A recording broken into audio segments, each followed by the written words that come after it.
football. I think we have a new attendance record. 52,000 have wedged their way into the theater here. Chris Berman, Mel Kiper, Joe Theismann, Chris Mortensen. In dog years, we've done this 162 times now. We have many, many events that have happened even the night before. Will it be a portent of what is to come? We shall see. Well, as we like to say, our good friend Warren Zevon once sang in Werewolves of London, I saw a werewolf drinking a colada at Trader Vic. I don't think he was talking about the 2001 NFL draft, but we've had a trade involving Michael Vick, essentially. Yesterday afternoon, the San Diego Chargers and Atlanta Falcons swapped the #1 pick of the draft. In exchange, the Chargers move down and pick 5. They get a 3 this year, a 2 next year, and a kickoff return man extraordinaire, Tim Dwight. But the headline is, the Atlanta Falcons have an opportunity to select Michael Vick to play some quarterback, to play in the South. They know him full well from Virginia Tech. And Dan Reeves has done this once before. Chris Mortensen, how and when did this go down, and why did it go down? Well, I think really this process started 2 weeks ago when Dan Reeves brought Michael Vick to Atlanta. Dan Reeves did not go to the Indianapolis Scouting Combine. He brought Michael Vick in for a visit, not a workout. Just needed to eyeball him and liked what he saw, liked what he heard, and then they just waited. And as San Diego went through this process, I think John Butler, the general manager of the Chargers, never truly comfortable with Michael Vick. Otherwise, this deal never gets done. Needed an offer he can live with. Got it. The Falcons struck. And then as far as the contract goes, Harold Richardson, the general manager of the Falcons, talked to Vick's agents, Andre Colonna, Mike Sullivan, and basically said, what are you looking for? They presented the same deal that they gave to San Diego. Vick's people did, and the Falcons says, we'll take it, even though it'll take 2 weeks to finalize. So basically, Taylor Smith, the owner, okays it. The money's done. 2 weeks, he'll probably sign the contract.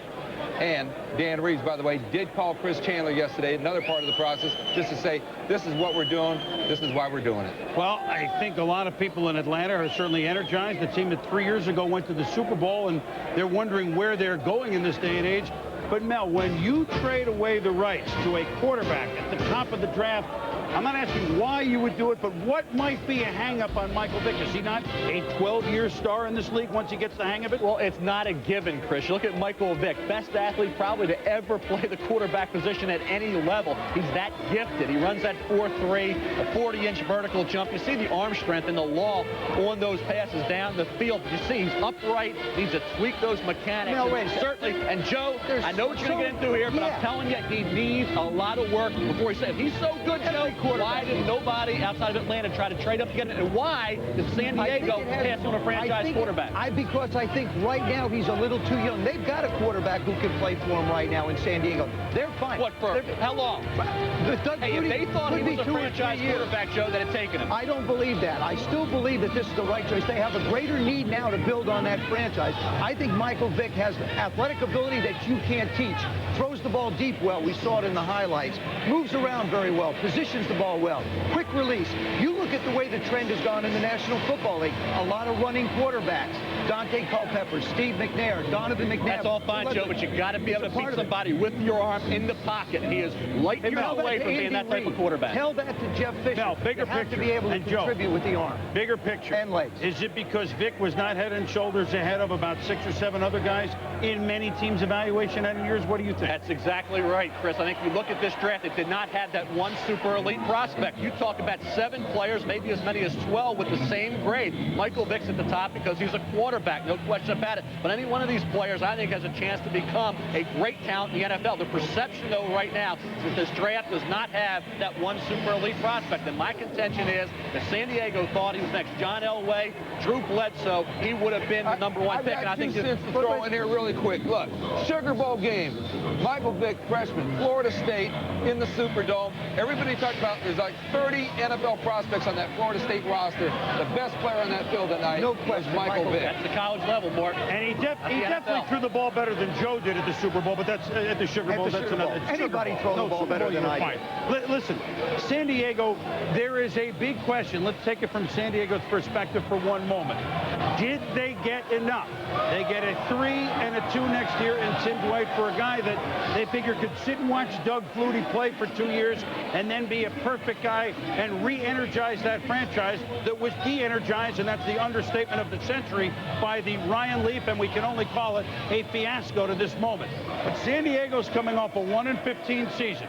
If they get a running back and if they get other players, they feel that, you know what, we have better served our team because Flutie is going to be playing right now. And by the way, that's already energized the fans out there. I have one case in point, and then I'm going to go out to Ed Werder.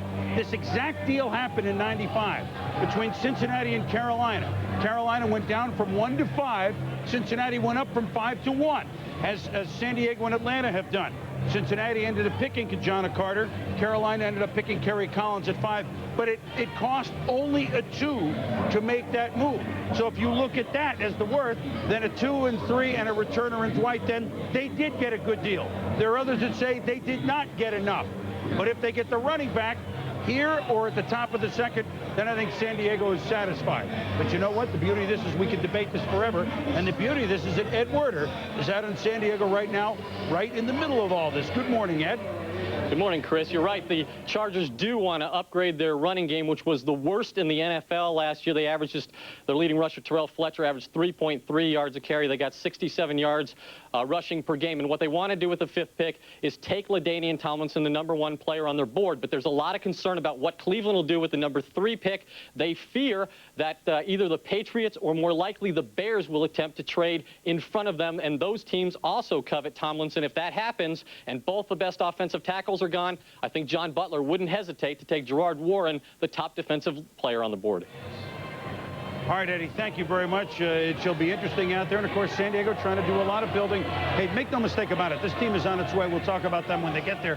It's just on its way a little different than we thought 24 hours ago. Another big picture for you fans to watch out today. The St. Louis Rams, a year ago, 1 year removed, the Super Bowl champs, they couldn't stop anybody last year, even though their offense continues to be one of the most prolific in the history of the NFL.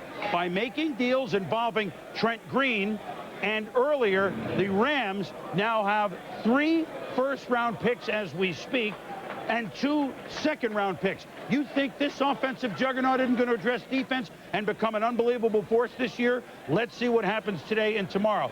The Seattle Seahawks have 2 very high picks in the first round as well. No one was busier than them in the offseason. Those are 2 teams to keep your eye on.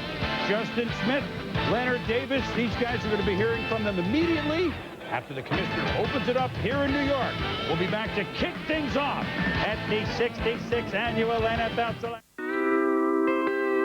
The Toyota Tundra has a 32-valve V8, a double wishbone front suspension, and 4-piston caliper front disc brakes. And even packed with all that, the Toyota Tundra still has great ground clearance. Yeah, you call it ground clearance. I call it headroom. The Toyota Tundra, better from the ground up. Who is it? Inspector Collect. Open the door. The music's too loud. I ain't here about no music. I'm here to teach you about calling Collect. What's wrong with dialing 0? Use 1-800-COLLECT. It saves the people you call at least $1 or $2. Why you writing that down? 1-800, then collect. I pity the fool who don't remember that. That's so easy. I like it here. Is this thing a pull out? Use your head. Dial 1-800-COLLECT. Save $1 or $2.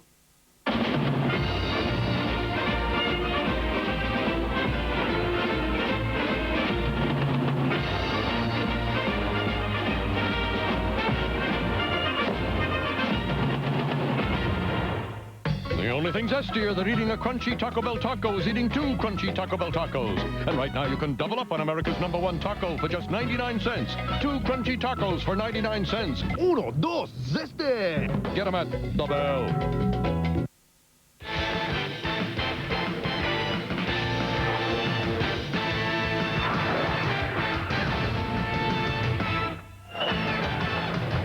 This has truly become springtime football. We first started doing this in 1980. People thought we were nuts. You're reading the phone book on national television. Well, think again. Everybody watching coast to coast all over the world. We're on ESPN.com. There's ESPN Radio. There's the ESPN Zone with NFL player chat. We've got expert panels in Bristol. I feel like I'm Jackson Brown. We got truckers on CB. We got Richard Pryor on the video. We have video teleconferencing with all 31 teams. There's the zone. We hope we are in the zone because you know what? We've been chomping at the bit to talk NFL football since the end of the Pro Bowl in early February. So, it is his honor as starting in his second decade now, Commissioner Paul Tagliabue gets to theoretically throw down the gavel and open up this NFL draft. So, let's go. I mean, we're going to talk Atlanta. We'll wait for the Commissioner to immediately open it. But the Atlanta Falcons, they have Chris Chandler hurt a lot. Yep. Tell you what, we're going to go to the Commissioner. You see, he hears his name, and here he is. See, we work together here.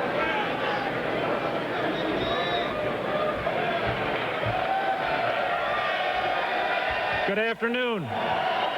Welcome to the 2001 NFL College Player Draft. We appreciate all you fans who have joined us here in New York today, as well as the millions around the nation watching on ESPN.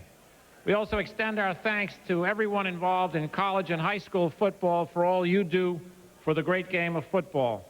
The Atlanta Falcons have the first pick in this 2001 NFL Draft, and the Falcons are now on the clock. I don't know. 2 years ago at this time, the Atlanta Falcons were the defending NFC champs. The bottom, of course, fell out. 4-12. They couldn't move on offense. They couldn't stop very many people on defense. They have a quarterback in Chris Chandler. Gets hurt often, but when he's in, they play pretty well. They got Eric Zier to be a backup. So what should be the plan for Michael Vick? Watch for a year and two, play in goal line situations. Yeah. What would you do with him, Joe? I certainly think that Michael Vick right now is going to be a football player that has to think that I am going to play in this particular year at some point in time. I don't care whether Chris Chandler's healthy or not. I still think they'll try and work him in. They'll give him specific packages. They'll give him 5 or 6 plays to run in different situations. I would think if you want to stress an area for him, put him down around the goal line. That would be the place he would be most effective. How many times are they going to be near the goal line? Guess what? You'll never guess who this pick is. Let's go to the podium. With the first selection in the 2001 NFL Draft, the Atlanta Falcons select Michael Vick, quarterback, Virginia Tech. That's the fastest their offense has moved since they gave the ball to Jamal Anderson in the Super Bowl 2 years ago. Joe's making a point about Chris Chandler and things he does well. Chris Chandler throws a great deep ball. Dan Reeves likes throwing the ball downfield. And Michael Vick throws a tremendous deep ball. So there's a good match there. Let's back off for a minute and analyze what a moment this is for this young man who has played 2 years of big-time college football at Virginia Tech, whose difference from September and October a year ago to the end of this past season, I mean, you talk about a learning curve that was a skyrocket, and here he is. He's the #1 pick in the NFL. Just not put yourself, who knows how many millions. I know the excitement in Atlanta, because I do live in Atlanta. I'm telling you, this guy connects with a young generation of football fans. Well, your son.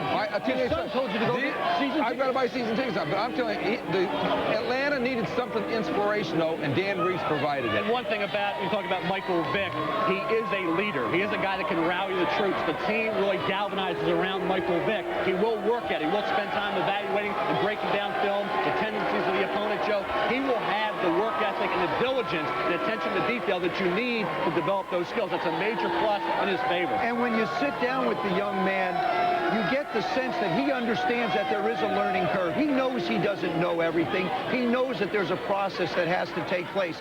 I just think the things that he possesses, the gifts that he has physically, are not things that you just go out and learn. Since the common draft, since 1970, this is the 11th quarterback to go overall #1. 2 years ago was Tim Couch with the Browns. 3 years ago, of course, Peyton Manning with Indianapolis. Drew Bledsoe in '93 with the Patriots. Jeff George, one of the more interesting Mel stories over the year, went in 1990 with the Colts. Troy Aikman, that pick turned out, I think, okay for Dallas in '89. Vinny Testaverde with the Bucks in 1987. John Elway picked by the Colts, but of course the trade with Denver. Steve Bartkowski, yes, Atlanta did this 26 years ago. Jim Plunkett, 71 with the Patriots, won Super Bowls, but obviously with the Raiders, not with New England.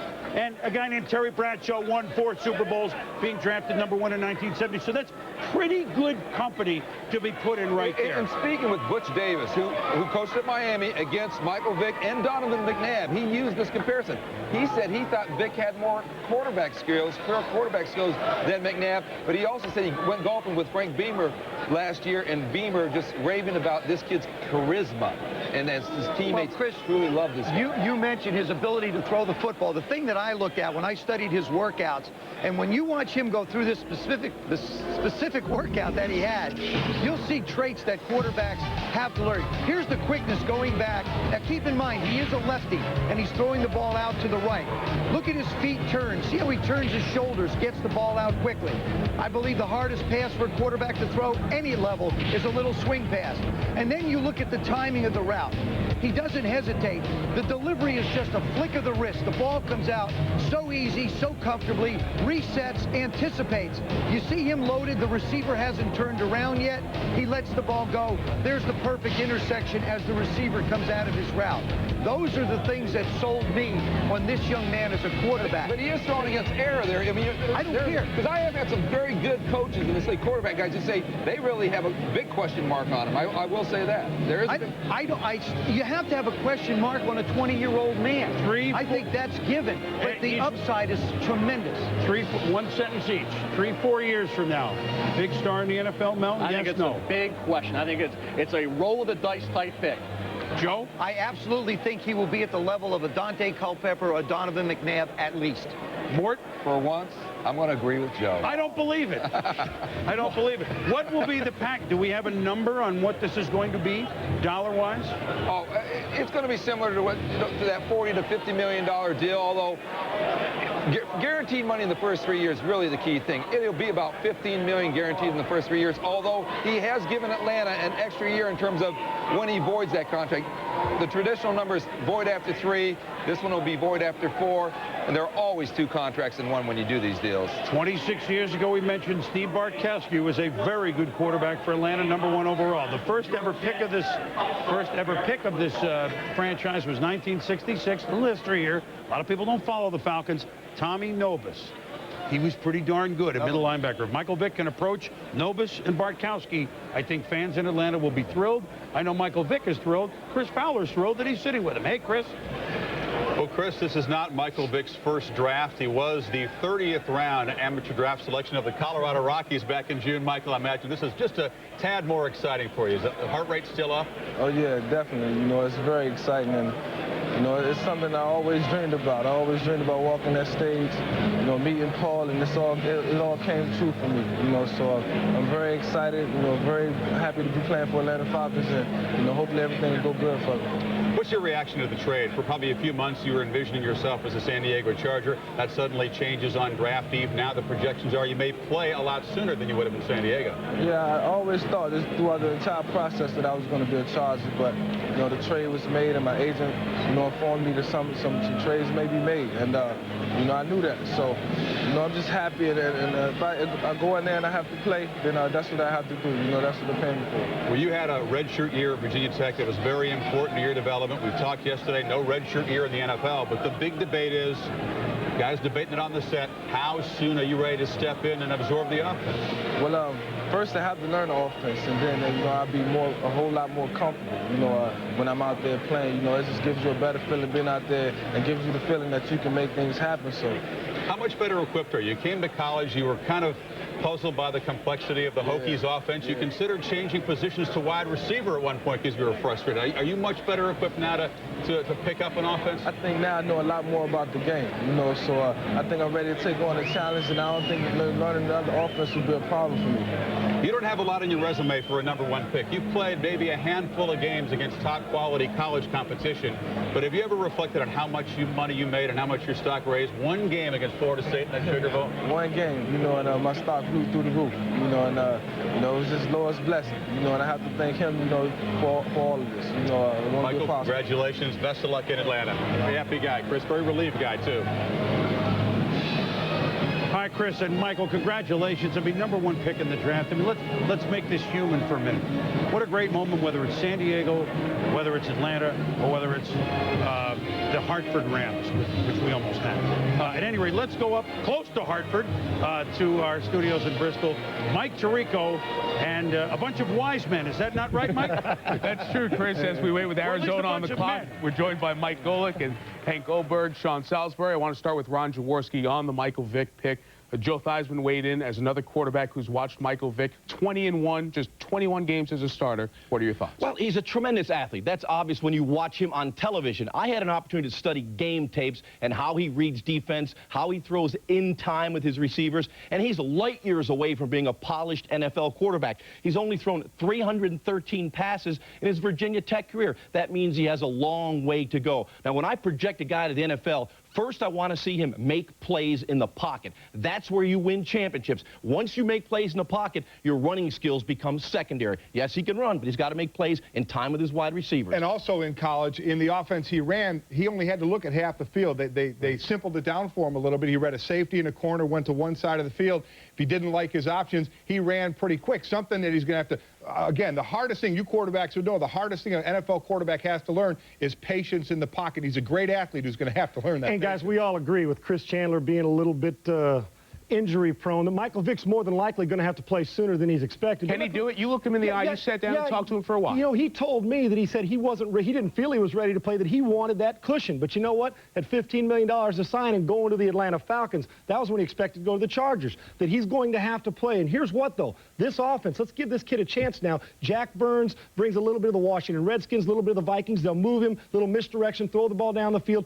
I'm just questioning one thing. We got to see how mentally and emotionally tough he is, because he hasn't played that many games when things are going bad early on, because Atlanta is not a very good football team right now. Did Boomer say wise men are wise guys? Because I got the wise guy take on this, and that is attendance in Atlanta has been abysmal. How does this play into the equation? How tempted are they going to be to put him into the brink, you know, and help draw people? Well, you know, he'll draw people. He's an exciting football player, and I play with perhaps the greatest running quarterback of all time, Randall Cunningham. Now, Randall Cunningham could run, but the problem is he uses his legs too often. Exactly. And that's the problem you have with a running quarterback. Run second, play quarterback first. One thing we know about Michael Vick, he is a hard worker, and that will start immediately in Atlanta. Back to Chris in New York. Hold on a second, Bill.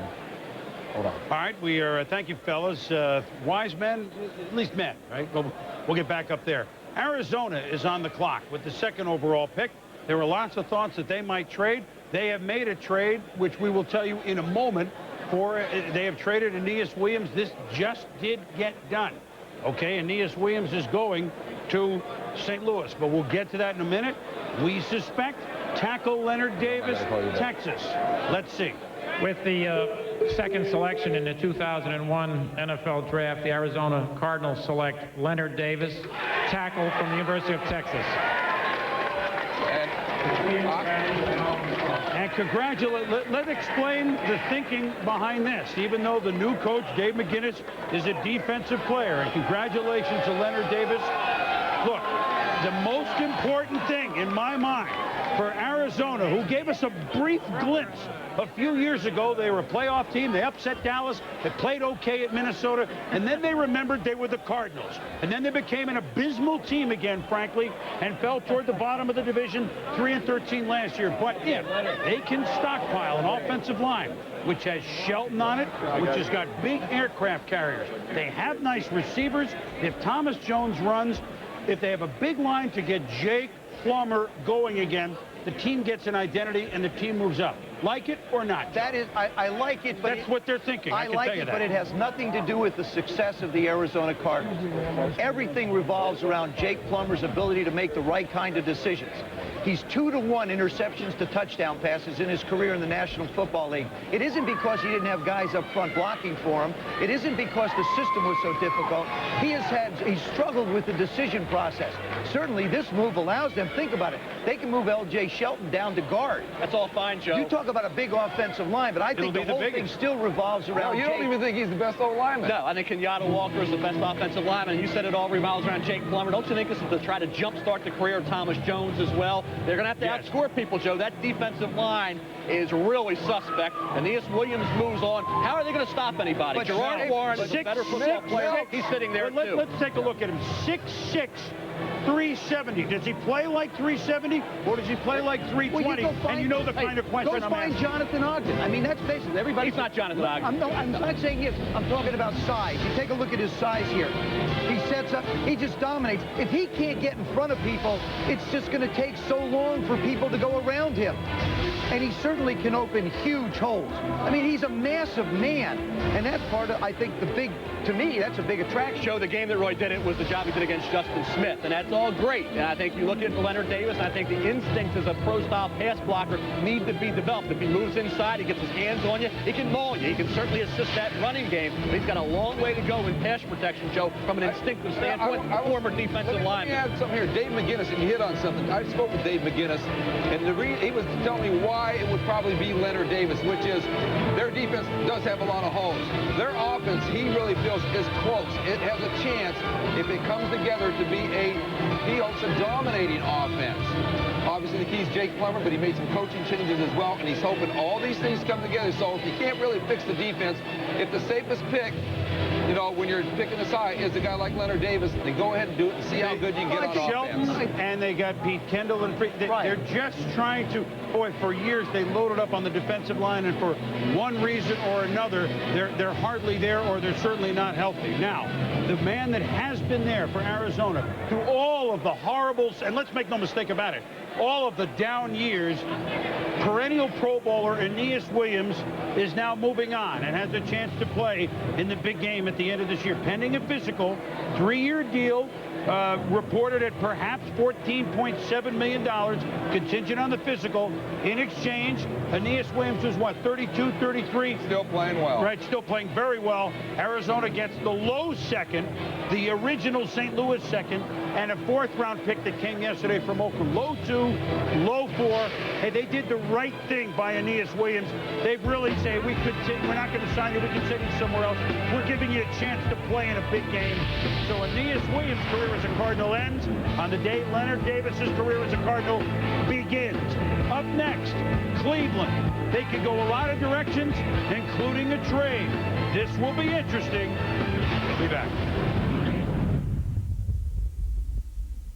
You've seen Gravedigger. You've seen Bigfoot.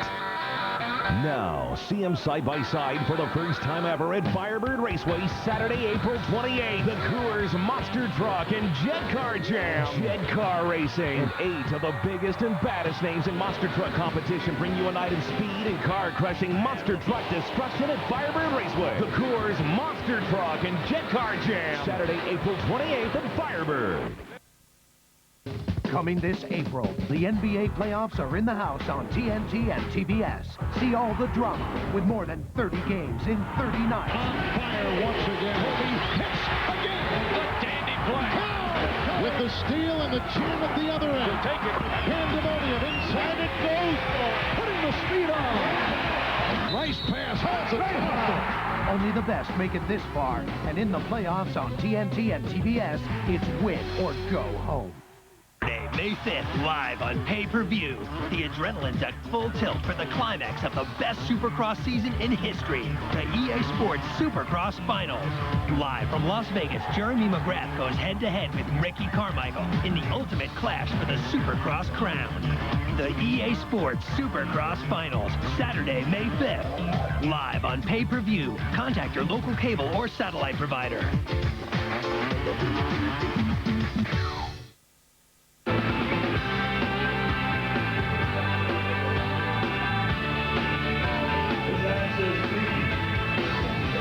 And welcome back to New York. The Cleveland Browns, in their third year of existence, well, this Cleveland Browns, they're on the clock. They got 9 minutes to go. There's a lot of things we're going to discuss here, including getting with a lot of players.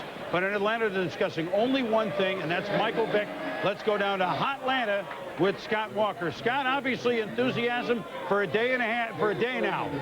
Absolutely, Boomer. And Dan Reeves, good enough to join us here, coming down from the war room. And obviously, you said there's relief here as well. 18 years ago, you were in a similar situation. John Elway was the player. What do you learn from that situation and Elway's development that you'll use here with Michael Vick and making him the quarterback you think he can be? Well, I think, first of all, both of them have the things that you see, look at, athletic ability and those types of things. And we were very fortunate in that John had those things that you couldn't really see. A great desire to be successful, great competitiveness, the ability to learn your system and want to be successful. And I think Michael Vick has these things. But that's going to be the real key to determine how good this young man's going to be, because he has a tremendous amount of athletic talent.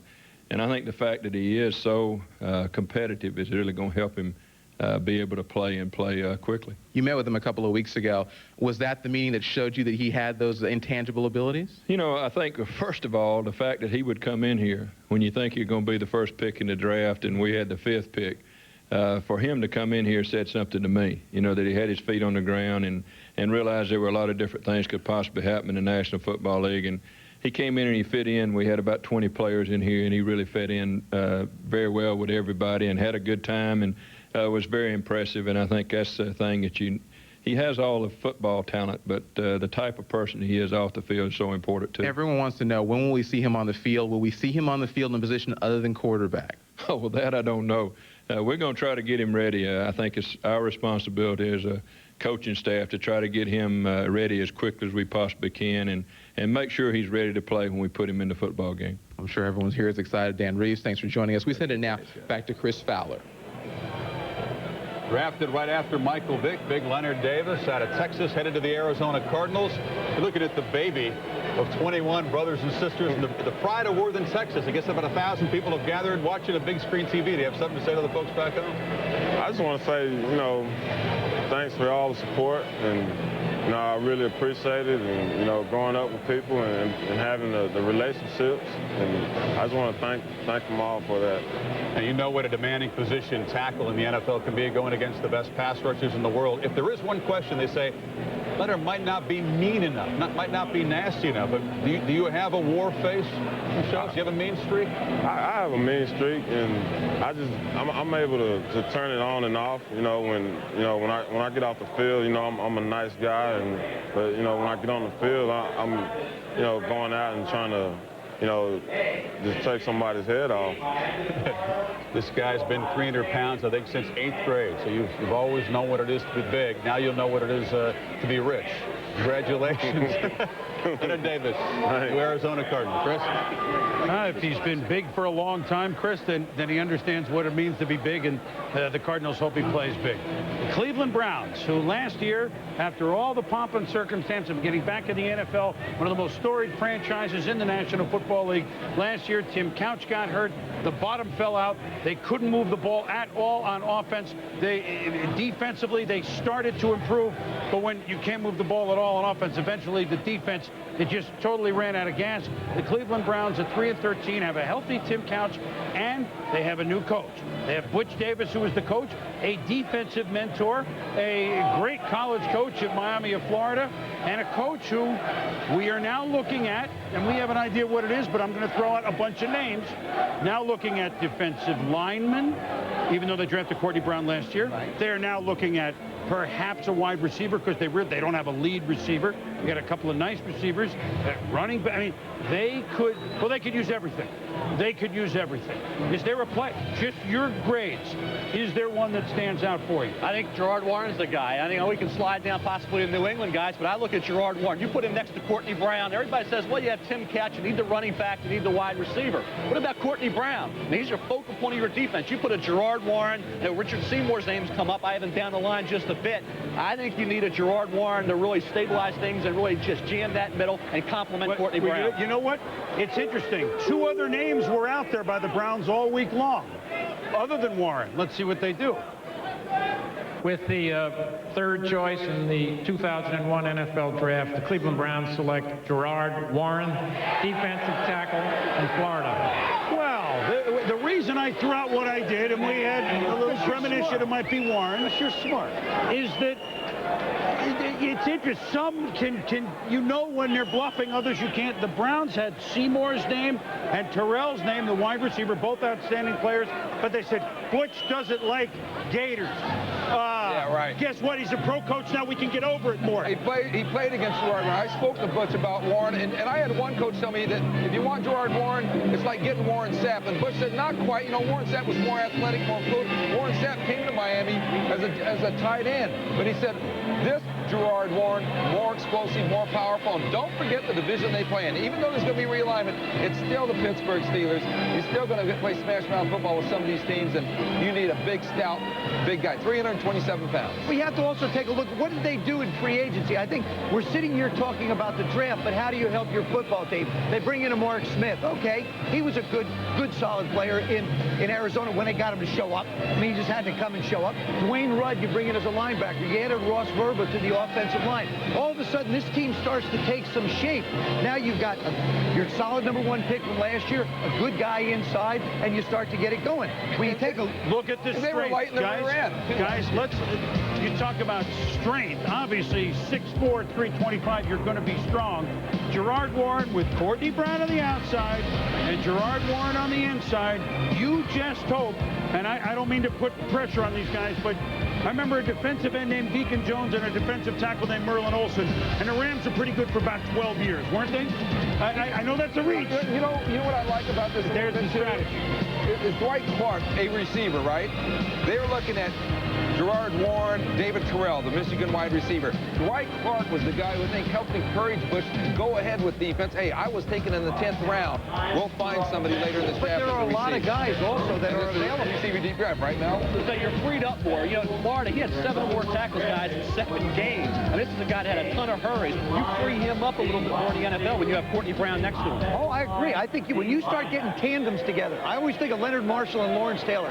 When you start putting tandems together on the defensive line, it's tough to deal with. And you take a look at what they have as far as their defensive line goes. Orpheus Roy, solid. Stalin Colonnade, solid. Keith McKenzie, Courtney Brown. Now Gerard Williams gets sprinkled in. You don't see teams play 4 defensive linemen anymore anyway. But there's a rotation that's But what about Tim Kemp? This is a team that its offense was dreadful last year. 30th, 31st in this league. And you do need help for Tim Let me tell you, but I want to tell you, guys, you might think this is going to be a statement. I'm sure it's going to get some reaction. I don't think Curtis Enis is done.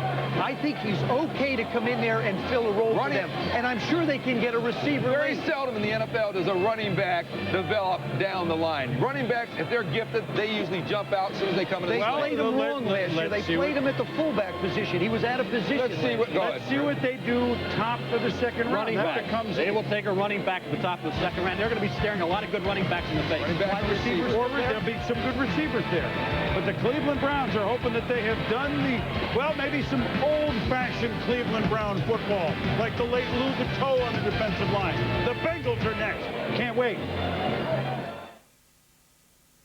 The only thing zestier than eating a crunchy Taco Bell taco is eating 2 crunchy Taco Bell tacos.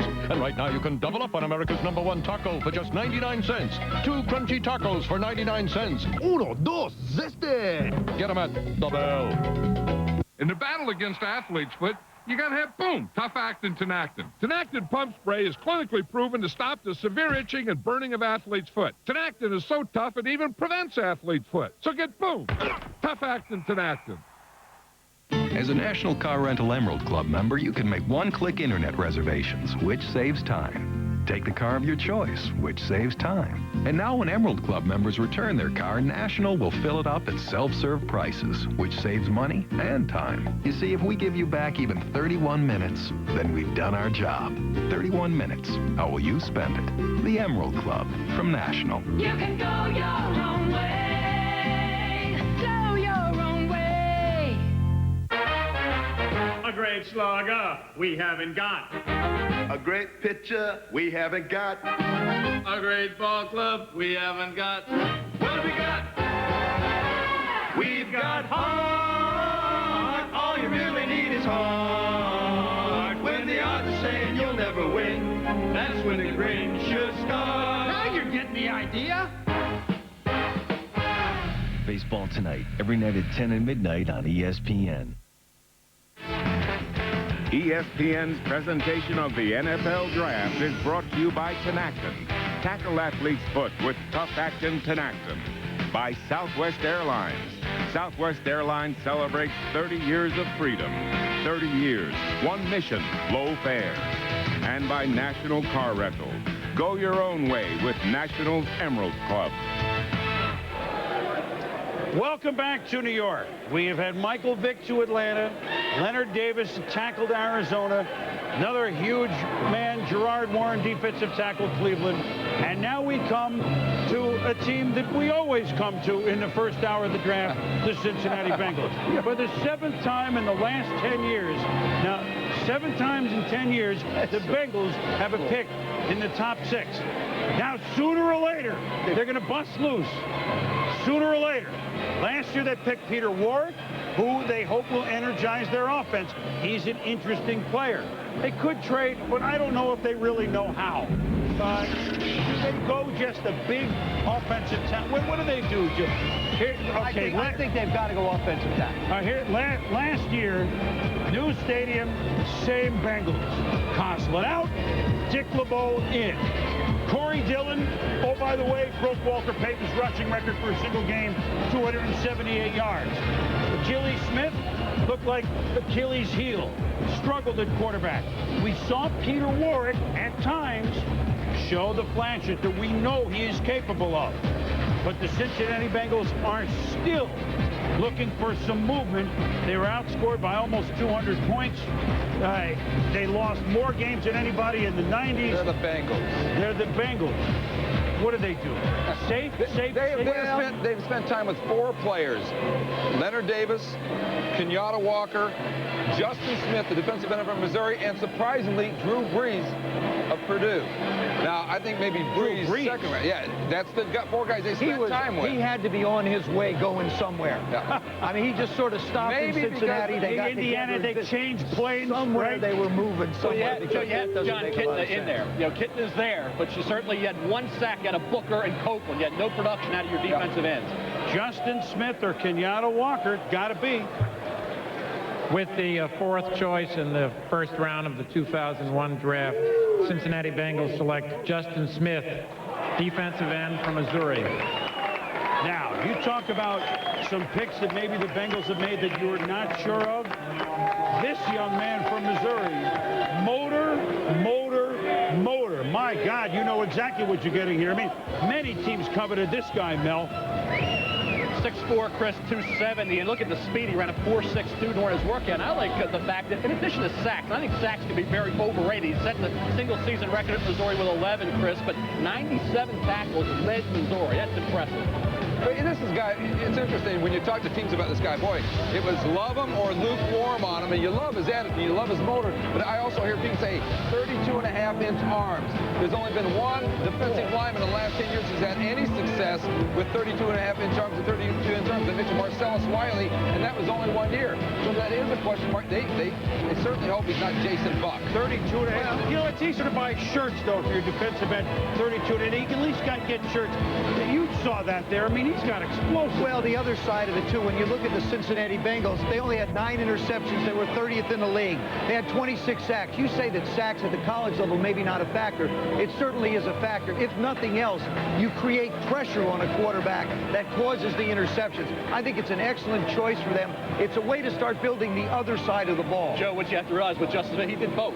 He was a guy that I think held up against the run very effectively. That's proven. But he also had some sacks. So he gives you the both.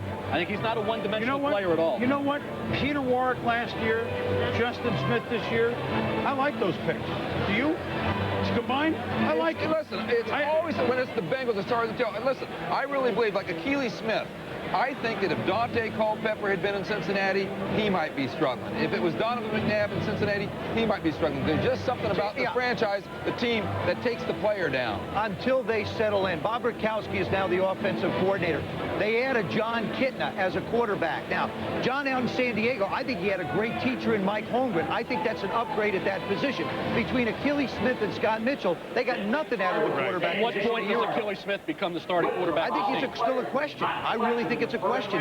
You're looking at Justin Smith. That's the first time a player from Missouri's gone in the first round in over a decade. 1987. Remember the big tackle, John? 100 pounds of clay was the pick there. And now, when that card went up, and when Cleveland did what they did, the happiest folks in the first round are now the San Diego Chargers. They gambled and won. They fought the law, and the law did not win. They will get a chance to draft LaDainian Tomlinson, running back. And John Butler is the new general manager. Mike Riley, the holdover coach. San Diego has a new quarterback. We're in the war room. There's John, and he has to be thrilled.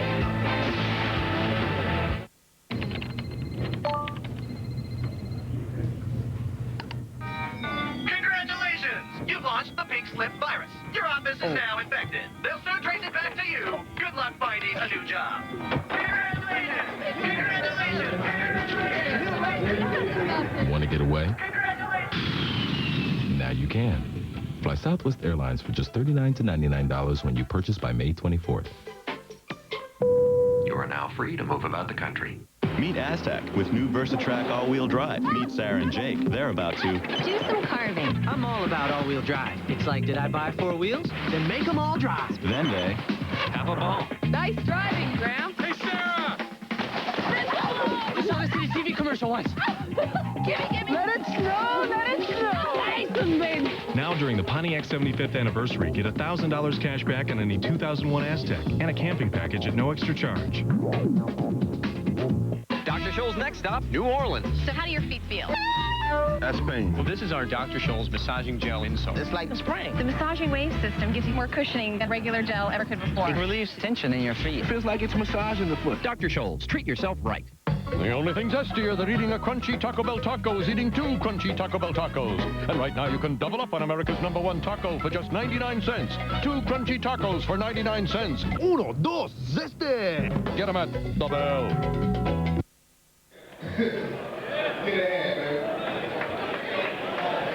We are back in New York. San Diego's on the clock, and they are just thrilled that the Cleveland Browns, for one, did not pick a running back, LaDainian Tomlinson, who we expect to be San Diego's pick. But with our first of many Tinactin video conferences, we bring in the new coach of the Cleveland Browns, Butch Davis. So you see, Butch, not only are you welcome to the NFL as a head coach, you're the first on one of these video conferences. And I welcome to the NFL, and I know you don't expect to be drafted up here that long. Well, Chris, it's great to be here, and obviously it's a great day for us. We're really excited, and the pick, obviously, with Gerard Warren, I think it maybe caught a lot of people by surprise, but our entire organization, coaches, you know, everybody, the scouts, management, everybody really felt like that was the best pick. Well, you saw him up close in college for a long time. What stood out more than anything else about Warren to you? Well, there were a couple of factors, Chris, in trying to decide which guy we were going to take. One of them, we really felt like that Gerard was a terrific player. He'd been a dominating starter at the University of Florida almost his entire career. He's a big, extraordinarily athletic big man, 320 pounds, guy that provided a lot of sacks, a lot of pressures. You know, we just really felt like that he brought a dimension defensively to our entire defense. The division that we play in, obviously, there's tons of running backs. Eddie George, you know, Corey Dillon, a lot of people, Jamal, and, you know, we just got to do a great job stopping the run. And so we felt like that he was going to be the kind of guy that we needed to add to the defense. Real quickly, Tim Couch, as we stand in late April, ahead of schedule, behind schedule, to be ready to go and like nothing happened. No, absolutely. Chris, we really feel like that he's ahead of schedule. We had a mini camp last week prior to the draft. He threw the ball extremely well, no adverse effect. Well, that's good for all football fans, certainly in Cleveland. We look for you to do offense, but, you know, you send out some different smoke signals. You're getting good at this, you know. Thank you, Chris. Back to the war room for Butch Davis. In the NFL as a head coach, of course, for years, as an assistant with Jimmy Johnson. That's his NFL pedigree. San Diego, they went down from 1 to 5. And what did the Chargers do last year? Well, what didn't they do? The San Diego Chargers at 1-15. Win? Well, and there's no nice way to describe the quarterback situation with San Diego. Ryan Leaf, the second pick overall a few years ago behind Peyton Manning, couldn't stay on his feet, couldn't keep the ball in his hands. They tried Harbaugh, they tried Moses Moreno. It was offense, it was horrible. And they just wanted one win. And they finally got it against the Chiefs. Ironically, off the foot of John Carney, Sheila McRae. Good night, everybody. but Carney won't even be their kicker next year. They've gone with Richie. The San Diego Chargers, though, have done a makeover. John Butler is the new general manager. Mike Riley is still the head coach, but Norv Turner, offensive guru, worked with Butch Davis under Jimmy, of course. He is the new offensive coordinator. So a new feel, and a guy named Doug Flutie at quarterback. Ed Werder, it's hard to get a crowd and a city excited about a 1-15 team. But yet I think now, okay, they traded Vic. They get Tomlinson and all these other moves. They're selling tickets out there at 1-15, aren't they? Well, John Butler obviously knew his board very well and knew everybody else's draft board ahead of him very well, because the guy they really wanted all along, once they couldn't come to terms with Michael Vick and decided to trade the #1 overall pick, was TCU running back LaDainian Tomlinson, who is there and is almost certain to be their selection to improve a running game that was the worst in the NFL. This will add an elite runner, and Norv Turner, the offensive coordinator, feels very confident that they will be able to run the football successfully. I think you'll see a much greater commitment to the running game. And Norv Turner, Chris, has had a Pro Bowl running back in 6 of his last 10 years, and 5 of those years, he also had a Pro Bowl quarterback. And they have a workhorse here, Eddie, if Tomlinson is the pick, which well, let's just go out on a limb and say that it's going to be the pick, okay? They've gambled, and so far they have won. And how they use their 3 and how they use their 2 for guys who can get on the field immediately this year will be, you know what, while we're waiting 2 years for Vic to play while we have Flutie, we're actually making a move in the AFC West, and it's smart. Let's see. With the 5th pick in the first round of the 2001 draft, the San Diego Chargers select LaDainian Tomlinson, running back from TCU. Chris, two weeks ago I had a conversation with John Butler, and he openly fantasized about his true wishes for this draft, which was he'd love to make a trade, get the number 2 or 3, and end up with LaDainian Tomlinson. He said, Mort, as much as I love Jim Kelly and what he did for the Buffalo Bills, I still think Thurman Thomas was really the guy that drove us. Well, he may have just drafted Thurman. Over 5,000 yards rushing in his career. You look at the way he runs the football. Now, you might say, well, he played in an offense where they pitch the ball a lot. You can see there that he also runs out of the eye. There's the pitch. Now, look at the speed and the power. Running through tackles. There's the eye. There he is hitting the hole. Again, great balance. You have to remember who his offensive coordinator is going to be. Norv Turner knows how to get the most out of a running back. He also has a quarterback who will be extremely effective in play-action styles of play. So you got Doug Flutie's ability to move around. You've got LaDainian now to be able to pound a little bit. You can still find a running back somewhere, or excuse me, a wide receiver somewhere in this draft. So I think they're putting the pieces together that they want. Well, Tomlinson as a pro. I mean, my goodness, you talk about a workhorse, Mel? Oh, I'll tell you, Chris, he carried the ball 49 times in one game last year, 36 times in one game as a junior. Certainly the productivity's there. Now, he did it against some bad defenses. There's no question about that. You also saw the option incorporated that offense. Remember Rashawn Salam, option back. He struggled, guys, and I think what really did it for Tomlinson was the fact that he went to the Senior Bowl, and on that Tuesday practice in Mobile, Mort, he put on a show. The burst, the vision, and the combine with that 4.44 and that 40 vertical. I think he did everything right since the end of the season to become the 5th pick overall. And from the end of the season to now, hey, listen, there's a lot of debate. Is it Tomlinson? Is it Deuce McAllister? Is it Michael Bennett? I still like Deuce. I know, but since that Senior Bowl, though, Tomlinson separated from the pack, most of the pack, and this is a guy that basically has loyal and ran full loyal. Let me just say something. We saw him hold up number 1 down there. Wore number 5 in college. He's gone with the 5th overall pick in the first round. So already there's a good omen, San Diego. The last time San Diego had the 5th overall pick in the first round, 1990, Junior Seau, who conveniently wears number 55. So 5 is the low number of Charger wins next year. They're going to go 7-9 with Flutie and Tomlinson. They've got a pretty good defense. If they'd only bring back those great uniforms. I know you can't do it this year. Bring back those AFL Lightning Bolt uniforms, then you got everything. When we come back, the E-Men, New England on the clock.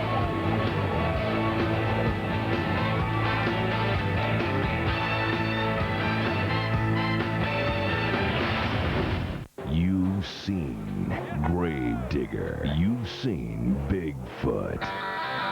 Now, see him side by side for the first time ever at Firebird Raceway, Saturday, April 28th. The Coors Monster Truck and Jet Car Jam. Jet Car Racing. And 8 of the biggest and baddest names in monster truck competition bring you a night of speed and car-crushing monster truck destruction at Firebird Raceway. The Coors Monster Truck and Jet Car Jam. Saturday, April 28th at Firebird. Coming this April, the NBA playoffs are in the house on TNT and TBS. See all the drama with more than 30 games in 30 nights. On fire once again. Kobe hits again. The dandy play. With the steal and the jam at the other end. Take it. Pandemonium. Inside it goes. Putting the speed on. Nice pass. Holds it. Only the best make it this far. And in the playoffs on TNT and TBS, it's win or go home. Wow! Look at her! She's different than the girls at school. Whoa! He's touching her. He is so lucky. I gotta learn how to skate. I feel kind of funny. Oh, no, don't go. No, please, no! Yes, yes! Get into the lives of athletes off the field. The Life, presented by Sprite. New episodes begin May 5th on ESPN. Down to this. It all gets down to this. It all gets down to this. It all gets down to this. About a little rock and roll here at the draft by our guys Todd Tebow and the Blue Chips. He didn't know that his group was the Blue Chips. They are now. Blue Chip running back? We think so. LaDainian Tomlinson with our Chris Fowler. Chris? Boomer, as you said, number 5 for TCU goes with the number 5 pick to San Diego. Yesterday, you reeled off to me almost the entire first-round draft order off the top of your head, but you never thought Chargers number 5 until the trade. I never thought about it. You know, it was one of them deals that I was for certain that that they was going to take Vic at the number 1 spot. But when the trade happened, I was like, well, maybe so. You know, I was awfully happy. You came to TCU, endured a 1-10 freshman season, empty stands, something very few players in this draft had to endure in college. Have you reflected on what an amazing 4-year ride it's been? It culminates right here. Yes, yeah, it's amazing. You know how far I've came. You know, I know how to rebuild a team. You know, I know how to step in and work hard. I know what it takes to rebuild a team. So, you know, I'm just looking in, going in, contributing, and playing at San Diego. I'm so happy right now. It's unbelievable. You've been through a 1-10 season. The Chargers also won 1 game, and I know you have kind of a secret plan. You're a very goal-oriented guy. You came to TCU with a plan for college and almost followed it to the letter. Right. The NFL, your plan does involve the playoffs and perhaps playing a game in Hawaii at the end of that, but it's going to be tough. You know you're part of a rebuilding program. Right. In a way, it's starting over what you went through at TCU. Right. You know, I enjoy that. I love to have a chance to be on a team that's rebuilding. You know, I've dealt with it my whole career at TCU, and there's nothing different here. You know, I know what it takes, like I said, and I'm looking forward to the challenge. You know the rap by some, well, he's too short. He may not be a franchise back. The stopwatch says he doesn't have top 5 or top 6 quickness, because you love to prove people wrong. You've been doing that your whole life. I love to prove people wrong. Everybody always told me I couldn't do this. You know, and the thing about it, no one ever said you have to be 6 feet to be a running back. You know, I got a lot of heart, and a lot of people will see that.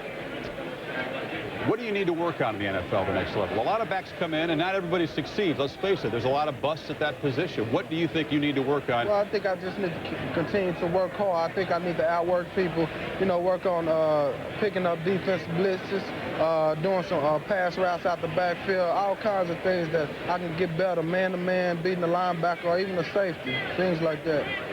Wish you the best. It's been fun watching your career. One of the top 5 or 6 all-time rushers in college football. Another rebuilding job ahead of you, LaDainian Tomlinson. We wish you the best out in San Diego. Yes? Here's a young man that just give me the ball. Let me put it on my shoulders. So for you fans of the TCU Horned Frogs, I don't know how many of you know this, the first Horned Frog to go in the first round since Norm Big Blue Boulash, 1970. Now we remember him, Joe. Mort, you're too young to remember Norm Boulash. Although it was in your time. That was the grandson of Alex and the son of Dean. That was young John Spanos giving him the uniform. And I do want to clear up one other thing for San Diego. Their evaluation as Michael Vick as a player or a person, that didn't go down anywhere. That trade was made hoping that this would happen. It might be out there that San Diego didn't think of him that highly as what kind of maybe player or somehow I've read some things this morning that San Diego never said. It never got out that way. So they wanted to make sure that they hope both guys excel in the NFL, and of course we do as well.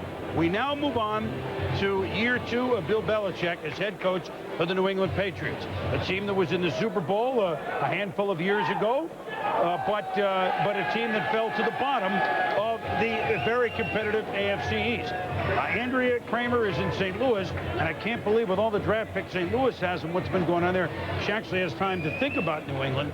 But Andrea, I do know that they took a look at Warren at the end of this week. Obviously, he's gone. They need to press the envelope a little bit down the middle of the field. They can do it in several ways. Good morning, Andrea. Good afternoon, Andrea. What do you have?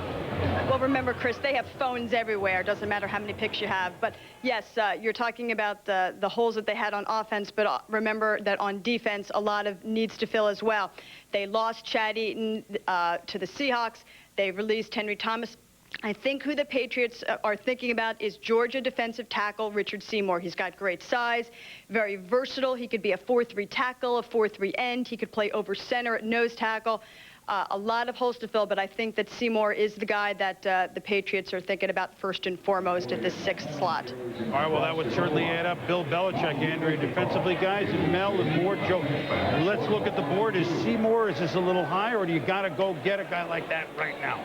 Well, he's been projected to go in this general area, and I think you look at it, guys, you have Drew Bledsoe. Do you surround him with the David Terrell, a Corin Robinson, or do you upgrade a defensive line that has some problems right now because of losses from free agents? I think you have to stop and think who the head coach is. Again, you think about Bill Belichick. Bill Belichick was a big part of the championships that were won in New York, as good as the teams were in New England before, as good as the teams were with the Jets. He is a terrific defensive football coach. I would think if he had his druthers, they feel like they can stop people from scoring. You've got Drew Bledsoe now signed for a long time. Yeah, but you don't score many points, Joe. Too many 10s and 13s. But they were the other end of the scoreboard. But you will be better, and I believe eventually they're going to have to find a running back. That's going to be the key, I think, in this draft, to find someone somewhere. I just wonder whether they plan for David Terrell to be here. That seems to, because this is probably, because they're clearly looking at Richard Seymour. Butch Davis loved Richard Seymour. He's 20 years old. He's athletic. He's got to learn how to play the run a little bit more, but he will get upfield. But David Terrell, got to be tempting when you got Drew Bledsoe. Well, the Patriots are there. They've invested huge money in Drew Bledsoe, so he will finish his career as a New England Patriot. Will he have some toys to play with on offense? Here's the pick. With the 6th pick in the 2001 draft, the New England Patriots select Richard Seymour, defensive tackle from Georgia. Well, so we've had 3 defensive linemen go in the first 6 picks, which isn't really a surprise. Richard Seymour, you talk about a size.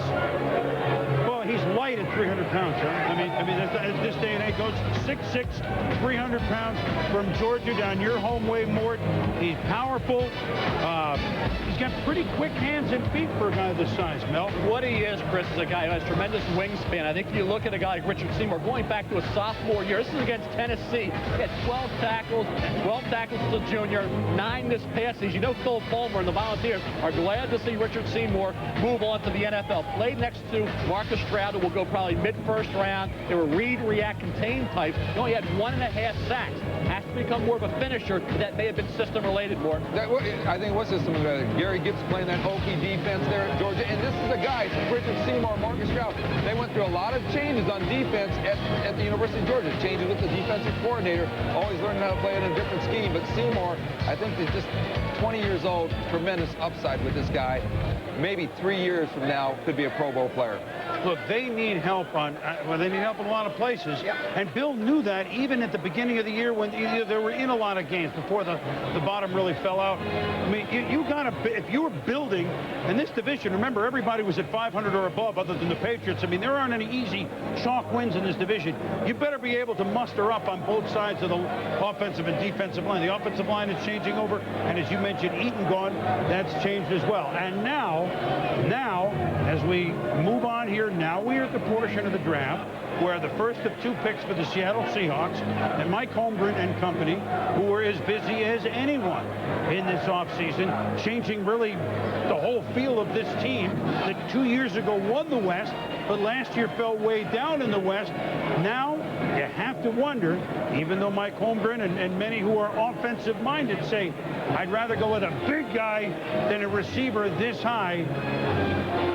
He doesn't really have a big. But one of the big guys just went, Seymour. Well, all the big guys. And here's David Terrell. But I think you really have to stop. I mean, again, you have to look beyond that and say, what did Mike Holmgren do in Seattle?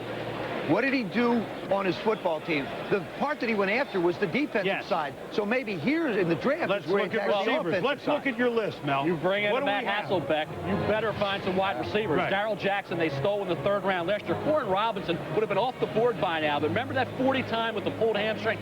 Nobody has an accurate 40 when a 3rd-year sophomore who's just 20 years of age. Rod Gardner, I think, is a very safe pick, a big physical receiver like a Mike Holmgren is looking for. So is David Terrell at 6'3", 213. So the receivers that Mike Holmgren likes and prefers are there now. But remember Terrell, the stress fracture, then the injury question, it subsided, Boomer. But I think the questions about those 2 underclassmen are the reasons they're still on the board right now. Mike Holmgren and Brett Favre, where did they go almost all the time? Sterling Sharp, tough, big guy across the middle of the field. Weren't necessarily home runs, although Sterling certainly hit many. A big receiver. Terrell and Robinson fit. I'm going to guess it's going to be David Terrell, but we have Mike and the Wise Men, or at least Mike and the Men, up in Bristol.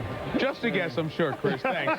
You know, when you talk wide receivers, since '96, in the first round, 20 receivers have been taken. They average 4 touchdowns and only 37 catches. So we're not talking about usually guys who come in with big-time Pro Bowl-type production. No question about it. And for me, if I'm evaluating a wide receiver, I'm looking for a guy when the ball's in the air. I want to see how tough he is when the ball's in the air. It's his or nobody else's ball. Now, I know there's speed, but if a guy can run the 40 and 4.3 but can't catch a cold, I don't want him. I want that guy that week in and week out I look on tape. He gets open, he runs after the catch, and it doesn't matter who you put on him, he can beat a defense. I want that guy who's hungry for the football. Let me ask you quarterbacks a question, or you too, Mike. Really, with the West Coast offenses today, how does that change the perception of what you're looking for in a wide receiver? No question, if you run the West Coast offense, you have to be able to run after the catch. First, you have to have the good hands and a quarterback that gets the ball in the right location. Then you have to be able to run. That's why the Gardners, the Terrells, the guys that are the big, strong guys, a la our colleague Sterling Sharp, catch the ball, knock people down, and run. But this is the most difficult position in the National Football League to evaluate these guys coming out of college because of the adjustments you have to make once the ball is snapped. So if you're going Holmgren and the type of receiver he likes, it is Gardner, it is Terrell, because they're big guys over the middle. But Corn Robinson and Terrell both average around 17 yards per catch. But Corn Robinson does it a lot of times on the short passes, and he uses his moves, gets the yards after the catch. What you were talking about, Sean. You can go short to him, he'll get you the yards. Terrell is down the field a little. And a home run hitter after he catches that ball. And remember this in Corn Robinson, a young guy with a lot of upside, a lot of potential. He's my favorite, but and Jaws, you hit it perfectly. Trying to judge these guys comes down to this.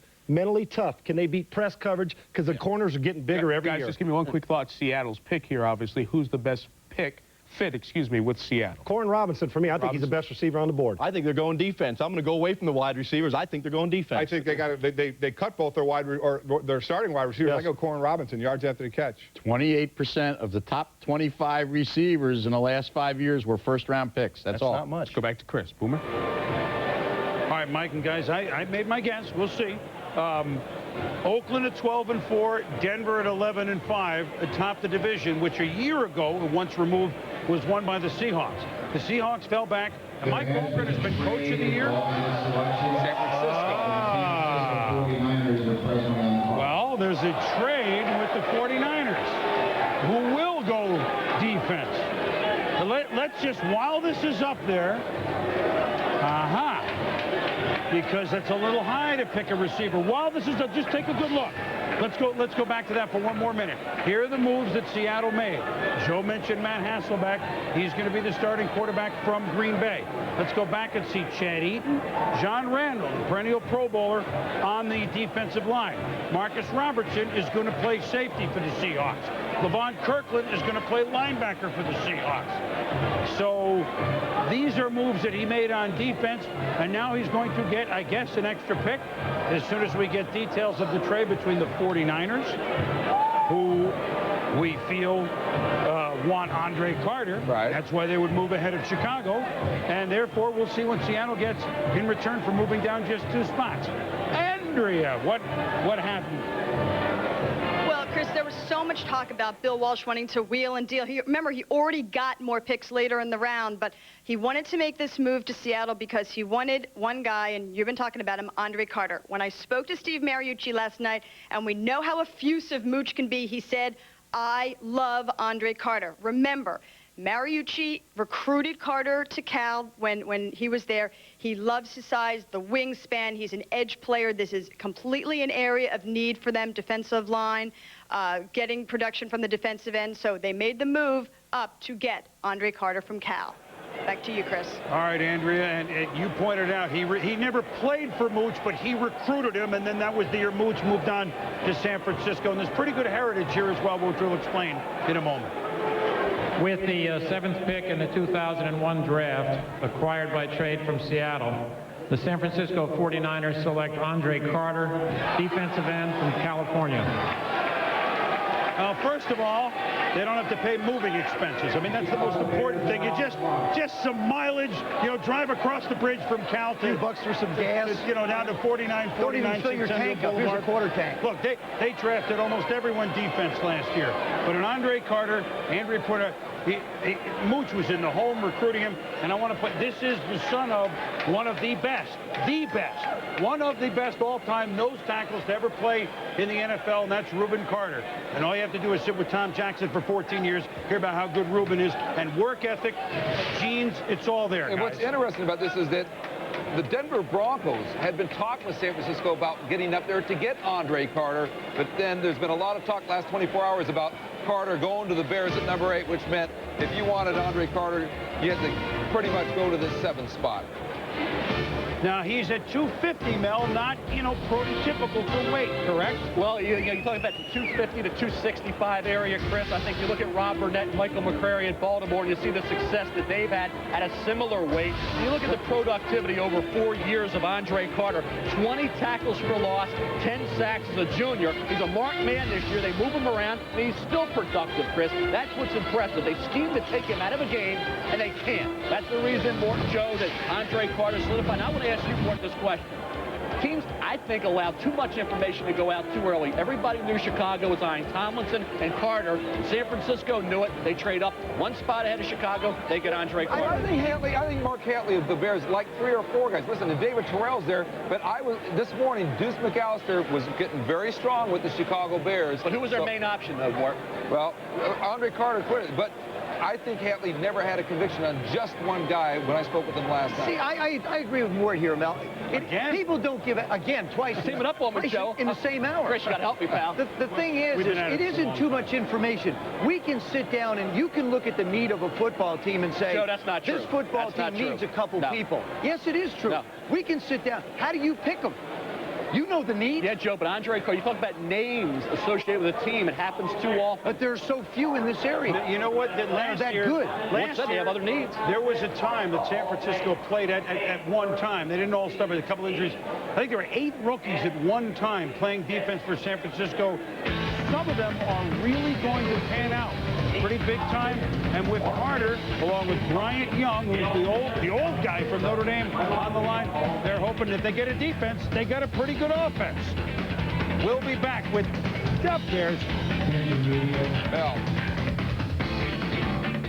Presenting the ultimate tires for your 4x4, the Michelin LTX series. They provide a Michelin ride on the road, yet they're tough enough, rugged enough to tame any terrain.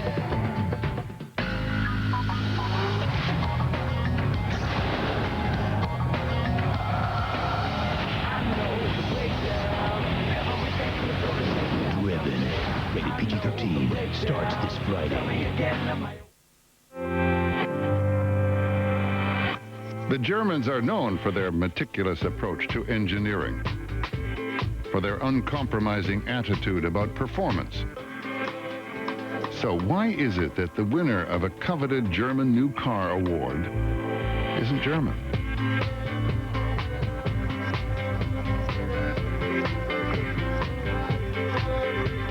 Introducing the new Volvo S60. Now batting, Jackie Robinson. It is not the critic who counts. The credit belongs to the man who is actually in the arena, whose face is marred by dust, sweat, and blood, who at best knows the triumph of high achievement, and who at worst, if he fails, fails while daring greatly, so that he shall never be with those timid souls who know neither victory or defeat. The only thing zestier than eating a crunchy Taco Bell taco is eating 2 crunchy Taco Bell tacos. And right now you can double up on America's #1 taco for just 99 cents. 2 crunchy tacos for 99 cents. Uno, dos, zeste! Get them at the Bell.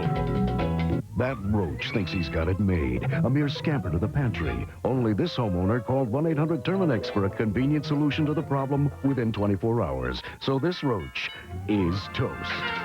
Call 1-800-Terminex for a free inspection. Outside, fans were streaming in here to the 2001 NFL Draft, the 66th NFL Draft. The San Diego Chargers, they hung on, they traded the #1 overall pick away. The San Diego Chargers did, but they got their man, or their next man, running back LaDainian Tomlinson. Anyway, Mike, life of Riley is with Ed, never a discouraging worder. Ed? Well, Boomer, they did get the guy they wanted off the top of their draft board, but going down from 1 to 5, Mike, there had to be a lot of nervousness as those picks were coming off the board ahead of you. And how were you monitoring it in your room as to what was going on? Ed, we were trying to find out if there was any activity going on at the other places that looked like there might be a trade in the making. Once we made the first pick trade, we were waiting for LaDainian, and we really wanted to get him. And there were some anxious times in there. Did he prove to you at the Senior Bowl, is that where he demonstrated that he could be a 3-down back, that he could catch the ball well enough to stay on the field in all situations? Yeah, we thought after looking at him at the Senior Bowl and the workouts that he was an all-purpose guy, very versatile. And the longer we looked at him, the more we liked him. And you know, that was the big question. What could he do catching the football? Because they'd run a lot of option in college. But I think he dispelled all that as the offseason wore on. Well, and Chris Berman, here's how much the Chargers think of LaDainian Tomlinson. John Butler, the GM, who was the architect with Bill Polian of those Buffalo teams that went to 4 straight Super Bowls, was on the phone with Polian the other day, and Polian said, doesn't he remind you of? And before Polian could spit out Thurman Thomas, John Butler cut him off and said, tell me about it when he makes the Hall of Fame. Well, if Ed and Mike, if they have a run like the Bills did, and LaDainian Tomlinson is at the hub of it, well, then we'll look back at this draft as where the Chargers went from down to moving up and staying up. A long way to go, though. A man that has been at the top of, or near the top of his profession, well, for a few years. Let's just do it that way. Let's bring in on our, it's an Acton video conference, Hall of Fame, Professional Football Hall of Fame head coach, and running, can I say it, Bill? Probably running your last draft, Bill Walsh. Welcome this morning. Well, it's great to be here. We're excited about our selection. He's the man we wanted all along, and it took some doing. And Mike Holmgren is a tough guy to deal with. I don't know where he learned that, but I don't either. but this guy drove a hard bargain. But it was really important to us that Andre Carter come to the San Francisco 49ers. To me, he's light years ahead of a lot of the defensive linemen playing in the NFL today. His dad has taught him defensive line technique since he was 5 years old. So as you watch him play, he's so far ahead of the rest of the competition that we think he can come right in and start and be an outstanding player. You have a bunch of, well, will be second-year players and rookies, and you're going to draft a couple of more as well. I would assume as the day goes on. Does this defense build this year have a chance to make a move? Because you have some parts on offense. There's no question about that. Well, we can move the ball. Steve Mariucci's offense is beautiful to watch sometimes. But defensively, you need athletes. You can't do without them. And in the case of Andre Carter, if we were to sign Dana Stubblefield back with Bryant Young, we have some excellent young defensive ends. We've signed a middle linebacker in Smith. We've got Ulbrich playing the weak side linebacker. We should be a very good, solid defensive team this year. Bill, on a personal note, after this weekend, or perhaps soon, your duties will change with the 49ers. A tinge of sadness with you, a tinge of elation as you approach this draft with your usual zest, or will those feelings you deal with after this is over this weekend? Well, there may be a letdown in a couple of weeks, but right now I'm very excited about the draft and about Andre Carter. But yes, it's a parting of the ways in the sense of having responsibility for something. But I'll remain on with the 49ers, and I think I'll have a very active role, and I'll enjoy that very much. But it's been a great run, and along with Ron Wolf, the two of us are stepping out of the way for some younger, more, even in a sense, more dynamic people. I love that you and Ron Wolf had kind of one for the road. You made kind of a swap of picks. You guys couldn't resist it, could you? And we had to do something, and both of us tease each other. We were relegated down to trading 4th and 5th round picks. That's all we were good for. But in the meantime, here we are. We've got Andre Carter, the man we wanted, and I'm just elated. Well, Bill, you've been, to kind of put it in encapsulate, your legacy may be the Super Bowl teams. It may be the offense that 20 years later, when it's run right, can't be stopped. Or your legacy may be all the men that you kind of influenced, like Mike Holmgren, who you've sent on in the league. And I'm sure you're very proud of all those things. We congratulate you on a run that may be unparalleled. Have fun this weekend, will you? Thanks a lot, and thanks for including me. Okay. Bye-bye, Chris. He's, well, it was nice of Bill and I to invent that West Coast offense together. Joe Montana did an outstanding job. You really did. You're talking to a legend right there. You let him take the credit. That was nice. Well, you know what, though? He's still making moves. All right, now we have the Chicago Bears. With the 8th choice in the 2001 draft, the Chicago Bears select David Terrell, wide receiver, Michigan.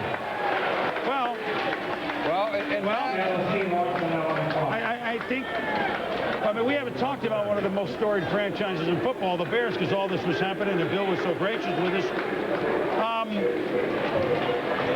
I think that's a guy that Seattle was looking at, although that there are 2 receivers there, so maybe they'll do that. But let's talk about the Chicago Bears, who, again, had another disappointing season, and I think it begins with the lack of development / cohesiveness in huddle. Call it what you want, Joe, with Cade McNown. I think Cade McNown still is another young quarterback that has to try and prove himself. I'm not 100% sold. I liked him. I thought he was quarterback ready to come into the league a couple of years ago. I think he has regressed.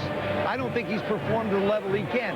This is a good choice for them because Marcus Robinson, who's a big receiver and a good receiver, has a back problem. So Marty Booker, he hasn't really stepped up and done the job they want. They lose Eddie Kinnison. So the wide receiver position creates a bit of, there's a void created there and an uncertainty that's wrapped around it. And this is a guy in Terrell that I think that fits their offense. But as far as Cade McNown goes, I think you have to remember, he does not have the job. This time last year, it was his job. But, hey, based on how he has regressed, as you said, Shane Matthews, Jim Miller going to be given equal opportunity to win that job. And Cade McNown now has to earn it, which I think will go a long way, if in fact he does. Whoever it is, a quarterback will relish this selection of another big guy. You mentioned Marcus Robinson, David Terrell, a Big Ten player. So certainly everyone sitting sitting at Soldier Field is familiar.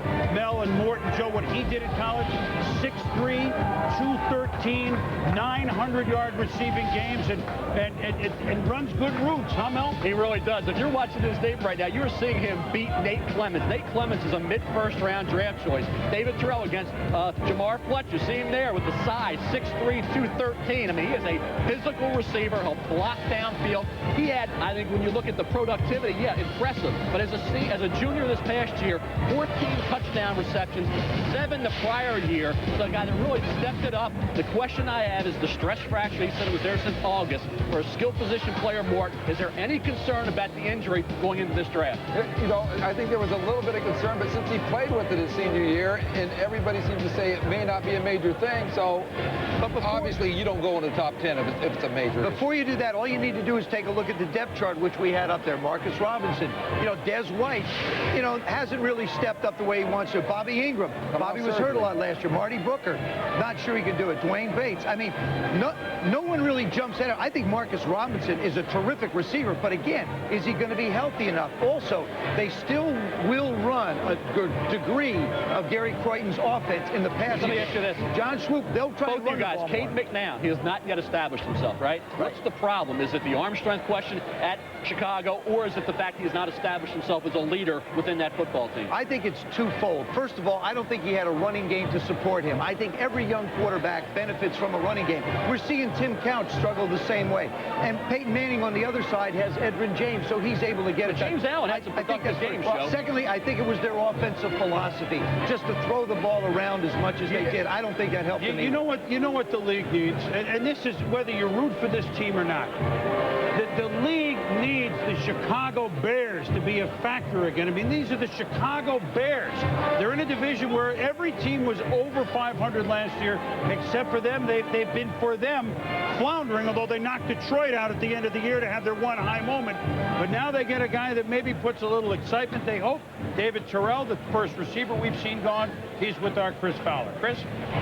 Well, Chris, a few minutes ago, David Terrell was taking a nap. He woke up, he started crying, it was a little cranky. Talk about David Terrell Jr., your little 2-year-old son, who was awakened about 25 minutes ago, anticipating this pick. You had to sweat for a little bit, but I know you're elated to be a Bear. Oh, yeah, I'm very excited. I'm just going to this situation, going to Chicago. Got a lot of friends in Chicago, a lot of family. My uncle, Jamal Crawford, is there. You know, a lot of my friends are there. So I'm going to go into it, and the Bears want me. They took me, and now it's time to rock and roll. I'm showing what I'm all about. You're a great salesman for Michigan, a great salesman for yourself. You talk to this guy for 10 minutes. He could convince any team that you'd be a great NFL player. But you were telling me yesterday, you are driven to be one of the great NFL receivers ever. You talked to Paul Warfield and Chris Carter, others, about what it takes to get there. Oh, yeah.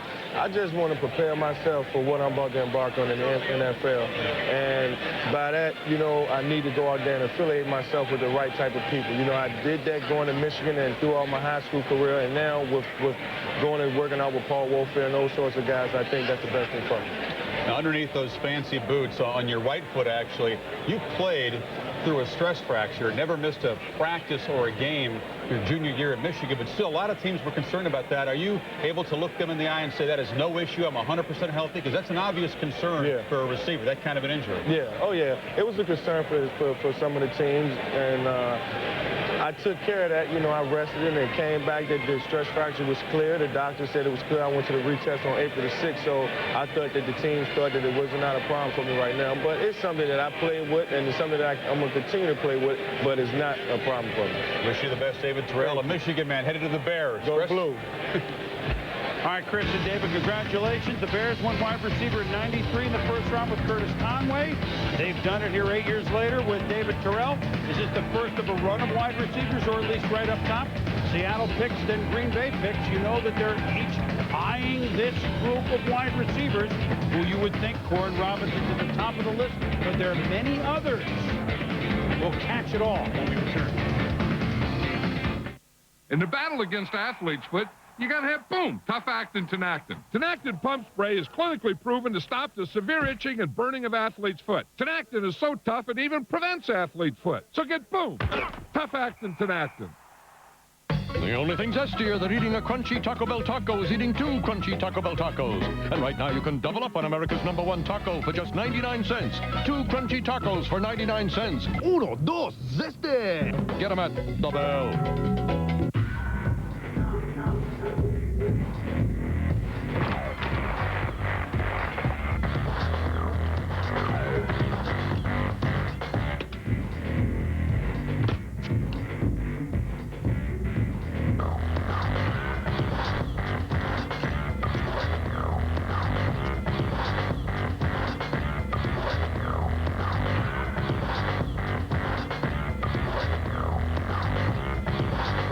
Tomorrow on ESPN Classic, baseball was his life. He knows greatness.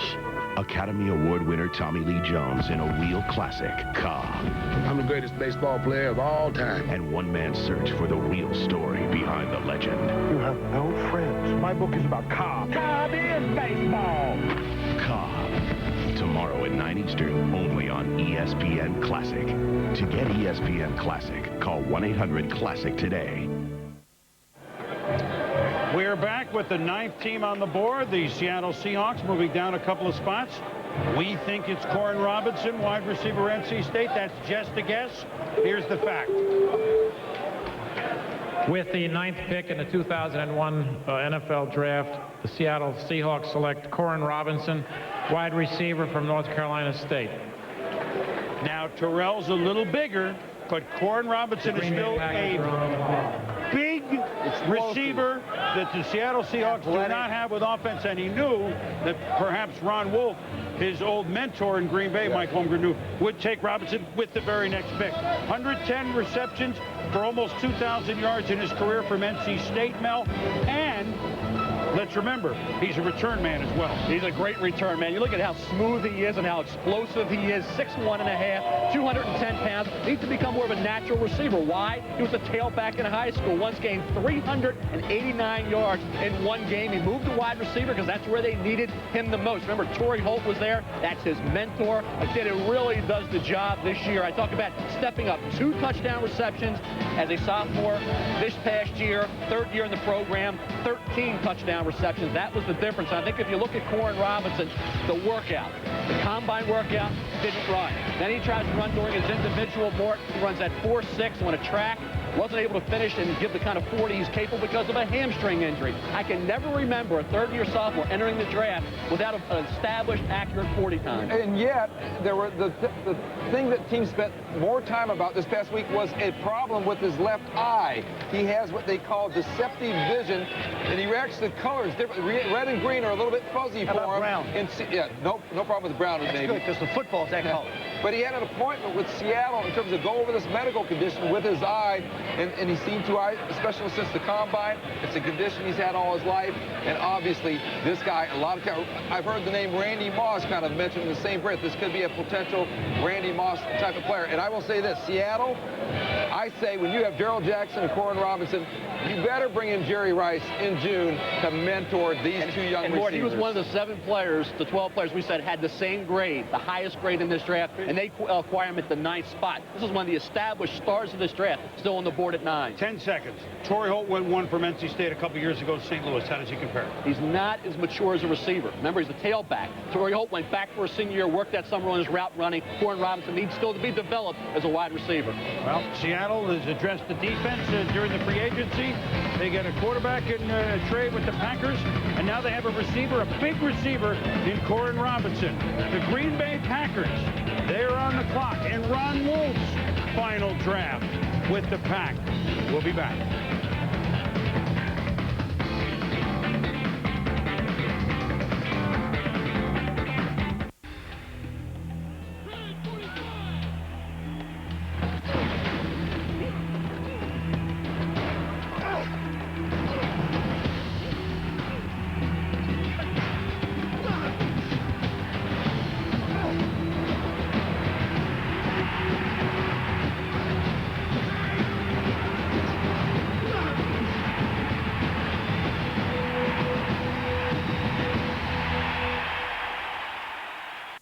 Got one last chance, Arizona. Due to its huge success, Van Chevrolet's Green Tag sale has been held over. 2001 Tahoe starting at $26,988. 2001 Suburban starting at $28,988. Cavaliers $99 down or $99 a month. Plus 0.9% financing. Do not miss the Van Chevrolet Green Tag Sale. Who can? Van can.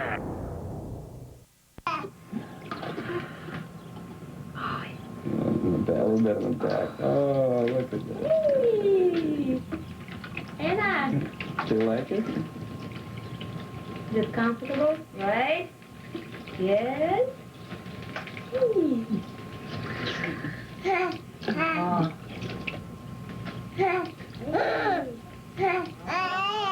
Yeah, that's a Stanley Cup. Welcome back to New York. We're about an hour and a half into this first round. Michael Vick, after yesterday's trade, Atlanta Falcons, the first overall pick. Meanwhile, San Diego moved down to the 5 hole and took LaDainian Tomlinson, the top running back. And San Francisco, in a trade up 2 spots, took Andre Carter, son of great nose tackle Reuben Carter, as defensive end. And now the Green Bay Packers are on the clock. They wanted receiver, they wanted defensive tackle, but you know what? The big guys for that who are worth those selections at 10 may be gone. Let's go up to Mike Tirico and the guys to bat it around. Michael, just a couple of guesses here with Seattle. Just a few, I'm sure, Chris. While we have a second, let's go back to the top of the draft. Michael Vick selected by Atlanta. Scott Walker is at the Falcons headquarters. We'll bring Scott in now.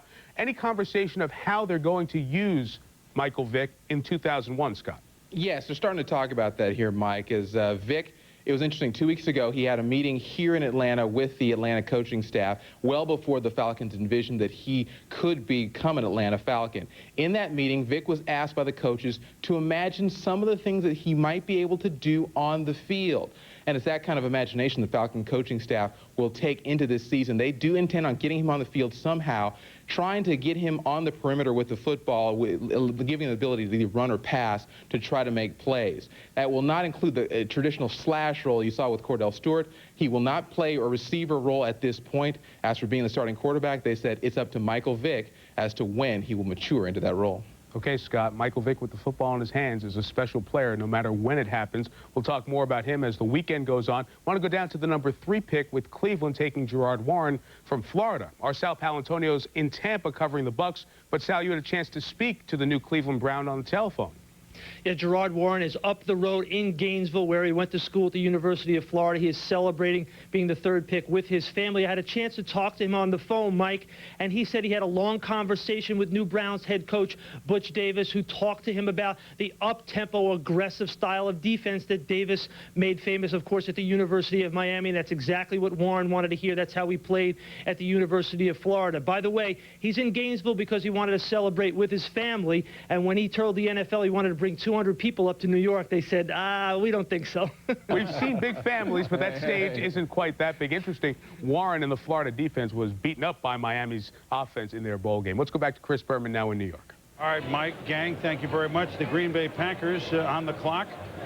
This is the trade that they got, or this is a spot that they moved into when they had traded Matt Hassel back in the offseason, the backup quarterback to Brett Favre, one of many backup quarterbacks that the Packers have had, like Mark Brunell, like Ty Detmer, like Hasselbeck, like Aaron Brooks, who's going to New Orleans. Well, you're not going to play with Brett Favre, but they're pretty good guys moving along. And I heard the Packers, and maybe a surprise. Maybe a pass rusher. Maybe somebody like a Jamal Reynolds. Who knows? Just like that? With the 10th choice in the 2001 draft, the Green Bay Packers select Jamal Reynolds, defensive end from Florida State. Well, even though, and Mort, you know this, you talked about it, we talked about it, Ron Wolf has said in this going into his last draft, I wish at some point I'd gotten Brett Favre a big-time receiver. Look, they all of a sudden cannot move on the defensive line. Those days that they got in a Super Bowl with a big line are gone, even though a slim Gilbert Brown has returned to the Packers. He's got on the rush disaster. The Packers are in a division that you got to get to the quarterback. The Dante Culpepper, we know the Bears throw the football, so I think that's a lot behind Mort, you're talking about getting after the quarterback. You go back to '99, he sacked Joe Hamilton twice, had 3 tackles for loss against Miami, and guess what? He sacked Michael Vick 3 times in that championship game. Now, this past season, 10 sacks the first 5 games. Then he had that slight knee sprain. Now he had 2 sacks the rest of the way. One thing Jamal Reynolds can do, when he's 100%, he is a pure outside pass rusher, runs in the 4.55 to 4.6 range. His weight's up to 268. And I'm impressed. When I see a guy sacking Joe Hamilton, as elusive as Joe is, and Michael Vick, who's the best athlete ever to play the position, guys, that's a kid who can get after the quarterback. Question is holding up against the run at the National Football League level. Well, they have Bonnie Holiday with a huge first year, but not quite the same. They definitely need help up there. And he sacks Joe Hamilton, Frank, and Reynolds. That's pretty good. Ron Wolf hanging him up, or he says he will. Well, he's certainly leaving Green Bay in June. Always on the move. Made the move here, which was the Hasselbeck trade, but a lot of the moves pay off the following way. Bonnie Holiday a few years ago, and maybe having some other big guys on the line like Reynolds will get Holiday back to the form that we saw his rookie year. You know what it reminds me of, guys? Tony Brackens coming out of Texas. You know, not the ideal size, but remember, Reynolds has his weight up to about 268. So this is a guy that I think when you look at what Brackens has done, I see that same pass rush ability in Jamal Reynolds. And again, I think when you look at it, Green Bay's got to feel like our receivers need some help, but it's an area we haven't seen. We've seen Robinson go. We've seen Terrell go. So that's the only 2 receivers. There are a lot of receivers left. There's one star receiver. I'm telling you, there's actually a couple guys that go. Solid guys that they might get a shot at later on. Some guys that, Ferguson, guys that, could be there for them to help them out. 1 or 2 could be special. I think Rod Gardner from Clemson could be special in the NFL. And Santana Moss, he weren't 5'9.5" guys. Would have been talking about him in the top 5 to 10. You know what? Let me jump in for a minute. Let's talk quickly before we move on to the next pick, which is Carolina, and then the first of all the St. Louis ones, the Green Bay Packers. The Green Bay Packers with Brett Favre, who was re-signed, 10 years, he's not going to play 10 years, although maybe he could, he wants to, for $100 million. The money doesn't matter. Brett Favre is, you could argue this, he is still the most exciting player in professional football. They had an upturn at the end of last year. No, it wasn't the playoffs, but in year 1 under Mike Sherman, they were 9-7. You started to see some things that we saw from the Packers that got to 2 straight Super Bowls. Can they make another run in this Mike Sherman era and the players that Wolf gets with Favre at quarterback? Or they have too many needs, I think they are very close. I think this is one of the teams. Right now, I look at St. Louis. Hey, I think St. Louis is going to make another run. But I think the Packers, look at the teams that were around 500. That's the trend in this league. The next year, you take a big jump up. I think the Packers still can make. The only thing I question here, Mike Sherman barely getting his feet wet here as a coach, all of a sudden has all these expansive responsibilities as general manager, and I don't know if that's a good thing. But also, you've got Amon Green did a terrific job coming in. Yes, Dorsey Levens comes back healthy, you hope. Yes. The receivers have to be addressed, but as long as Brett Favre is a Green Bay Packer, I'm going to say that they are a viable threat to be able to get into the playoffs, and we all know anything can happen there. And if you're in the playoffs, if you get there and you have Brett Favre, anything is possible. You've got a chance. We know that, especially a home game maybe on the frozen tundra. Reynolds might have raised some eyebrows, but guys who have watched him all year are our college folk like Kirk Herbstreit, who's with our Chris Fowler in a position you guys are, I think, accustomed to. Welcome back. You rejoined at the hip, guys. Thank you, Chris. Yeah. We did watch Jamal Reynolds a lot because we saw the Seminoles about every other game on College Game Day. As Mel mentioned, he did have some very big games, sacking some very mobile quarterbacks, but he's a Florida State defensive lineman, and that's been a big but lately. Well, I think Florida State defensive linemen, as you know, especially the defensive ends, their primary goal is to get to the outside and just rush the quarterback. Think about it over the last 2 or 3 years. You have Andre Wadsworth, who got drafted in the first round, Peter Boulware, who went and became an outside linebacker, Renard Wilson. The thing about these guys at the next level, they don't have the success at the next level up to this point that you see at college. So I think the big question with Jamal will be, can he get in there at the next level and showcase his abilities and be able to pressure the quarterback, also being responsible for being able to come down on run support as well. Up to this point, they have not been able to do that. There was a guy in college who handled Reynolds pretty well. That's Kenyatta Walker, the offensive tackle of Florida. He's the only guy waiting back there in the green room. He said, wait a minute, I dominated Reynolds. I'm still sitting back here. He's already been picked. So he's perhaps up very soon, guys. All right, guys, thank you very much. And we go with our Tinactin video conferencing up to Green Bay. And we just heard from Bill Walsh a short while ago. Well, here's another man who is decorated in his uniform, I would say. and that's Ron Wolf running his final draft with the Green Bay Packers. He took over there in the early 90s and made them a Super Bowl champ and a two-time Super Bowl team. Ron, we welcome you again on draft day. Tell us why Reynolds really piqued your interest. First of all, Chris, his ability to rush the passer. He's a great backside player. That's what we really like. We play a defense now, you know, run and chase, and he's exceptional in that area. Are you, Ron, I mean, you can't tip your hand here, but do you want to find receiver or two, more offensive weapons pretty high up? Remember a few years ago I said, hey, we're going to get defensive backs till we get it right, and you really rolled the board there. Is that something you look at next? We're going to get into that area. It's something we have to do. We have to address that area, no question about that. We had a little debate in the room right at our pick, but when Corden Robinson went, it solidified Reynolds, and we're delighted with that selection. I was going to ask Bill this, but I could ask you as well. In this day and age, and where football has gone, I don't know if you can define the word dynasty, but if you were, or the Packers, for example, could get into the Super Bowl the next couple of years, which would be 3 in what, a 6-year span, is that about as good as you can get these days with these rules? I don't mean to be that you're, you know, the messenger of doom here, but is that the new standard, that sort of standard? You know, Chris, I don't really believe that. I believe there are ways to defeat this system. My problem is I'm not young enough to do it, nor is Bill Walsh. You know, Bill established a dynasty in San Francisco. The rest of us are trying to copy that. But there is a way of doing that, and I believe it can be done. I thought the job Jimmy Johnson and Jerry Jones did in Dallas, I thought they were close to that, and except for free agency, we just didn't know how to play it at that time. And I think the more we're in it, the more we understand what to do in free agency and how to utilize free agency. And you can become there can become a dominating team in this era. We noted that you and Bill couldn't resist one for the road there, making some trades at draft picks. But have you really thought what this means as you run? I know you, I think, a little bit. You really enjoy scouting the players, looking at the college players, trying to figure this draft out. Knowing that this is coming to a close, or as you say, are you saddened? Are you elated? What are the thoughts running through your mind? I'm not saddened. I don't believe I'm elated. I realize that I'm at the end of my rope, and it's time to hand the reins over to someone who's younger and who can handle the pace that's necessary to get the job done in today's football. That's the big thing right there. There's so many things you have to have a handle on. I'm just not young enough to do all the things that needed to be done. So it's time for me to ride off into the sunset. Well, to borrow from Douglas MacArthur, you know, that I'll just fade away. Well, we don't think so. You're a great professional and better than that, a classy gentleman. Have fun this weekend, will you? Thanks for joining us. Thank you. Ron Wolf is as good as they get. Bill Walsh and Ron Wolf. And you know what? Here's a guy that enjoyed some success, the Carolina Panthers. George Seifert, when he was at San Francisco. Here, the Panthers draft pick.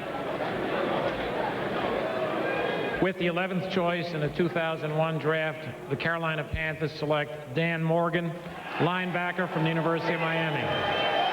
And you know what? They were holding, we haven't had a chance to discuss Carolina and George. They were holding their breath. I mean, they're thrilled that he fell here, I would think. There's some good football players. Yes. Bell does it. The Kenyatta Walkers, the Morgans, the Hutchinsons, the Anthony Clements. And I think they were. Go ahead, Mel, take this. Tell them about this guy. I'll tell you what, Chris, you look at Dan Morgan in the eyes of a middle linebacker. What you have to remember is he played 3 years at outside linebacker. He was 212 pounds back as a freshman, then moved up to 225, then to about 238. Now he's 250, and Dan Morgan says he's faster than he's ever been. Here's that big interception at the goal line. You talk about the eyes and the vision. You see it here in number 44, reading the quarterback. Good hands for the INT, and a kid who is a real warrior. And I think with the Carolina Panthers, Lester Pounds came in as a late-round pick, did a heck of a job for it in the middle. And you can't really forget the fact that Morgan was an outstanding outside linebacker before he moved to middle at a necessity when Nate Webster moved on to the NFL. And he runs in a style like Zach Thomas in Miami. Everybody talks about, well, he's a little stiff in the hips. I'm not sure about that.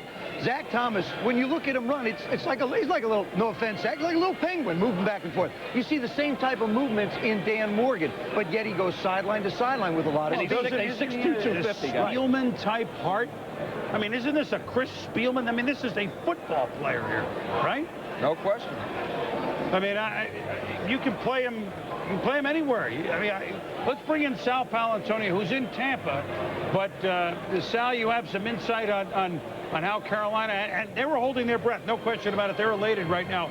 George Seifert, a defensive guy. Let's not forget. Sal?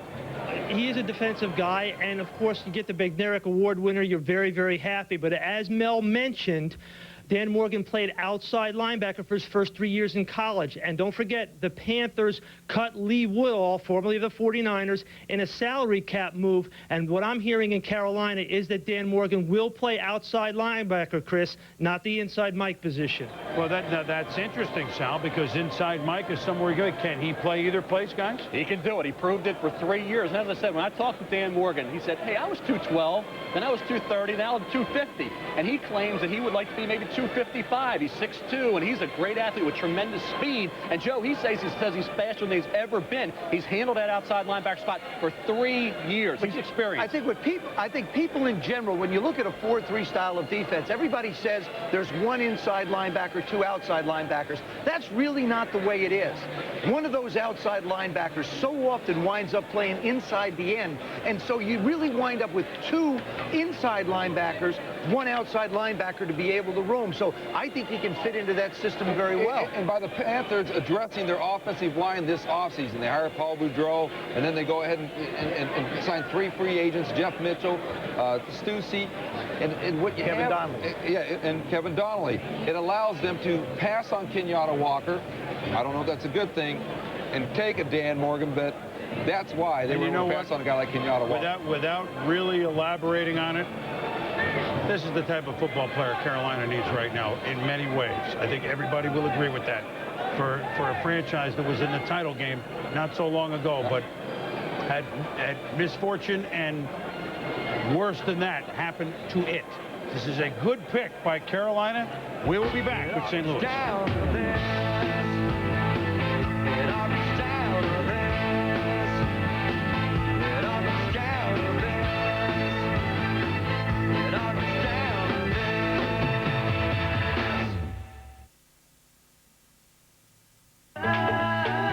European styling that boasts wind-caressing curves and a distinctive chrome grille, with an array of standard luxury features tucked comfortably inside. Your cost for a night out in style? Much less than you think. Affordable luxury. Take a look at Laganza. From Daewoo, the obvious alternative.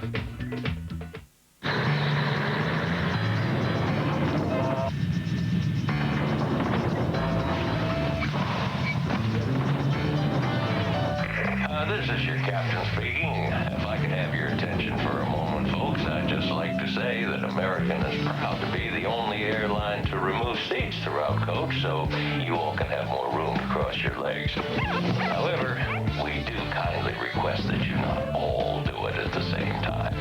Thank you. I spilt my beer, my gal, my dear, she left and ran away. I need some help to get me through my day, but I got my dog, we'll have our fun. We don't need love from anyone. I need some help to get me through my day. Tender and satisfying Pemmican beef jerky. Pack your pemmican and you'll survive the day. Dr. Scholl's next stop, the LA Marathon. 26.2 miles. I'm ready to go. We gave a group of runners our Advantage Sport insoles. It's the only sport insole with the Advanced Force Line Energy Return System. So how did it feel? This is the best that my feet have ever felt. Awesome. The only thing zestier than eating a crunchy Taco Bell taco is eating 2 crunchy Taco Bell tacos. And right now you can double up on America's #1 taco for just 99 cents. 2 crunchy tacos for 99 cents. Uno, dos, zeste. Get them at the Bell. Back in New York, Dan Morgan means 7 straight years someone from Miami of Florida has gone in the first round. That's the longest streak. But now comes Christmas continued for the St. Louis Rams, the first of 3 number 1s, and they wasted no time. With the 12th pick in the 2001 draft, the St. Louis Rams select Damian Lewis, defensive tackle from the University of Miami. This is always interesting in a draft when a major league contender and only 1 year removed Super Bowl champion can make an impact with picks or trades or both, like the St. Louis Rams are hoping to right here. And so Damian Lewis, well, this just in, Joe. Defense, defense, defense. Total philosophical change. They're changing their entire defensive philosophy. Mike Martz was not happy with the play that he got. He wasn't happy with the effort. He told me this week, he said, 2 things I'm going to change defensively. We're going to change the attitude of this football team, and we're going to add speed. You know how much he loves speed, Mort. He loves on the offensive side of the ball. That's why they went for trunk candidate last year. Now you can see it again on the defensive side. And he fits this Lovie Smith scheme. They changed the attitude when they hired these coaches. Lovie Smith a little bit more low-key, but Bill Kollar, the defensive line coach, fireball. Ron Meeks, secondary coach, fireball. Even the special teams coach, Bobby April, a fireball. So he's got change in personality, that coaching staff. But I also, you know, it's going to be a young 8 new starters on this defense, what Mike Martz expects to have. That's why Aeneas Williams was so important. It's going to be a young defense. He wanted a veteran guy to become a leader, and that's where Aeneas Williams fits with what they're going to do today. Well, they end up with, they got Aeneas Williams for essentially a 4 and a 6. They traded Trent Green to St. Louis, and that, of course, enabled them to get this number 1 pick right here. They traded him to Kansas City, and they traded last month Kevin Carter, a former very high number 1 pick at defensive end, to Tennessee for their pick at 29. And now, by the way, in case you were wondering if Miami would have first-round picks 7 straight years, we did it 2 in a row. We went from Dan Morgan to Damian Lewis, and I think, Mort, you hit it right. And Mel, let's look at him.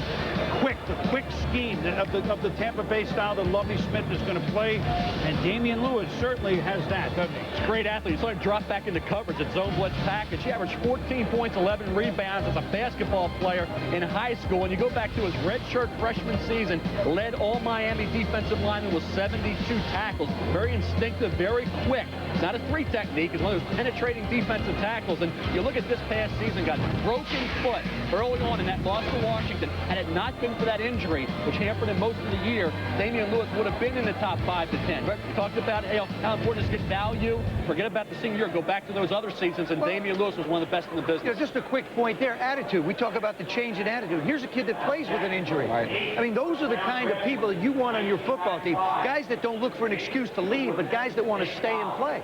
I don't think you can ever go wrong with Miami defensive linemen. Never can go wrong with the University of Miami defensive linemen. Let me tell you, I mean, you don't need to be Dick Vermeil or anybody to figure out that, my God, we scored 540 points last year. Did the St. Louis Rams, as Mike Martz certainly was quick to see. But when you give up 471, no wonder you lose in the opening round of the playoffs. Here is step 1, Andrea Kramer, of what we expect to be, at least up front, a defensive day. It already has been in St. Louis.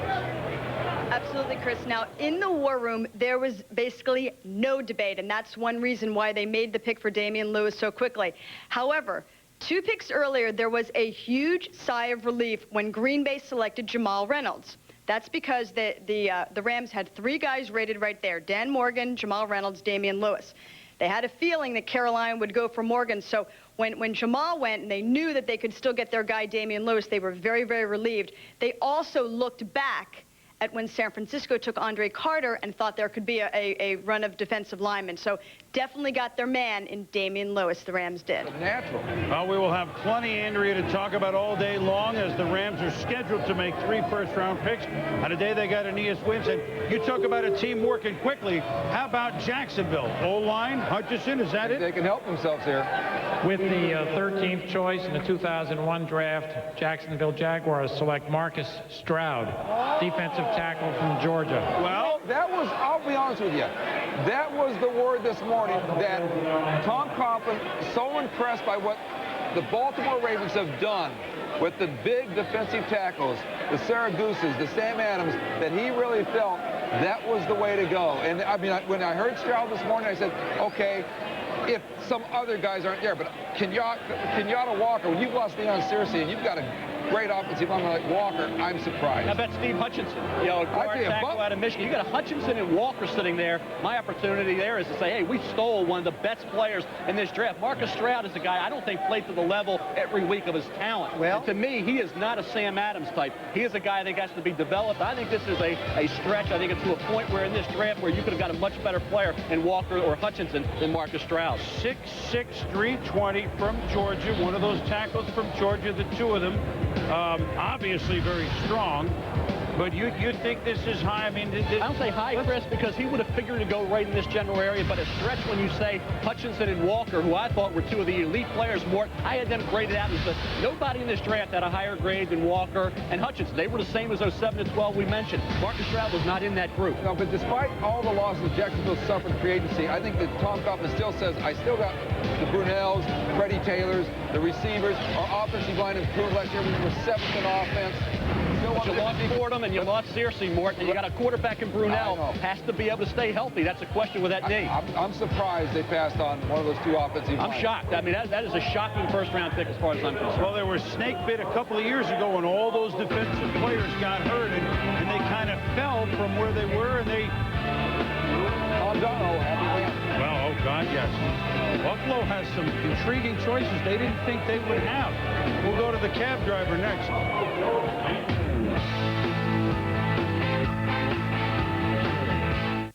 Having trouble with your garage door?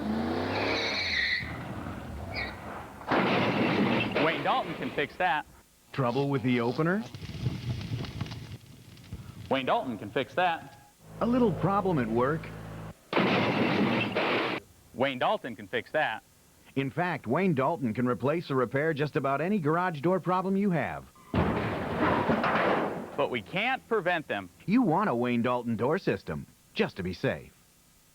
Got one last chance, Arizona. Due to its huge success, Van Chevrolet's green tag sale has been held over. 2001 Tahoe starting at $26,988. 2001 Suburban starting at $28,988. Cavaliers, $99 down or $99 a month. Plus 0.9% financing. Do not miss the Van Chevrolet green tag sale. Who can?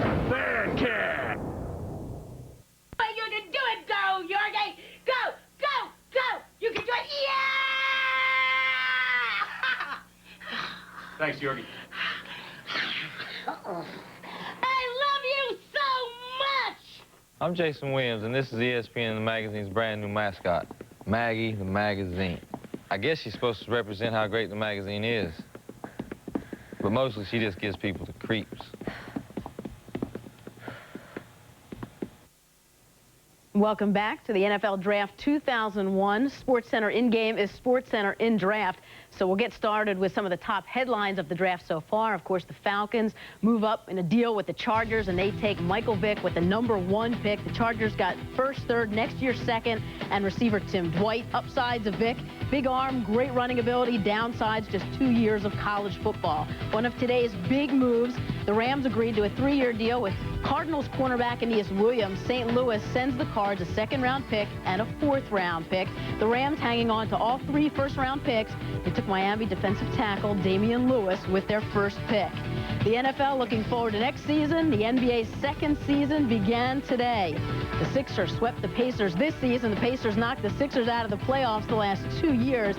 Right now, the Sixers beating up the Pacers 57-40 in the 3rd quarter. Allen Iverson just 8 points so far in this game. An NBA note, Jim O'Brien, who took over for Rick Pitino in Boston, is close to signing a 3-year deal with the Celtics. And from the NHL, Sharks right wing Teemu Selanne told the San Francisco Chronicle he's been playing with a broken right thumb since Game 1, which explains why he's had trouble handling the puck. St. Louis leads the series 3-2. They can wrap it up at Game 6 this afternoon, 3 p.m. Eastern Time. And in baseball, the Yankees are leading Boston 2-1 in the 3rd. Paul O'Neill with a 2-run shot. Detroit and Cleveland, this one was delayed by about 40 minutes because of rain. In the National League, the Reds leading, all tied up with the Mets now, 2-2. Sean Casey with a solo shot. Cubs and Pirates, no score in this one. And that's going to wrap up SportsCenter in-game for now. We'll see you again at the top of the hour. And right now, let's go back to Chris Berman in New York. Chris? They want to make... All right, Susie, thank you very much. We are back in New York. We're about 2 hours in, and we had trades on Friday, and we've got some wheeling and dealing on Saturday. The Buffalo Bills, and there are more players who could be rated very high, like Kenyatta Walker, like Steve Hutchinson, like an intriguing player like Santana Moss. There are some names at certain positions. We haven't had one corner go yet. Remember that. They're all sitting right here. So if you're happy with a bunch of names, as apparently the Buffalo Bills are, you send the cab driver back out to pick up another fare at the airport, and you make a trade with Tampa Bay, which the Bills have just done. Tampa moves up 7 spots to number 14. So the Bills move down 7 spots to 21. They pick up a second-round pick as well. And look, a long time ago, Tampa Bay had a left tackle who just retired named Paul Gruber, who slid. Do you see a similarity here for what Tampa might want? I'll tell you, it looks great. I think you have to say, hey, Jacksonville did Tampa Bay a favor. They select Marcus Stroud when you had Hutchinson and you had a kid like Kenyatta Walker. I think is an elite talent. I mean, this is a kid that played right tackle, that played left tackle in high school and in fall practice this past season. Look at the best available. Walker, an outstanding prospect. Hutchinson, I think, is one of the safest picks in round 1. Rod Gardner, I compare his natural pass receiving skills to Chris Carter. You know I'm loyal to Deuce. Deuce had a tough year with the injuries, and I think he is going to be a heck of a back who proves the doubters wrong. Jeff Backus started 49 straight games at left tackle for Michigan, and you look at the corner still on the board. They figure to go in the mid to latter portion of round 1.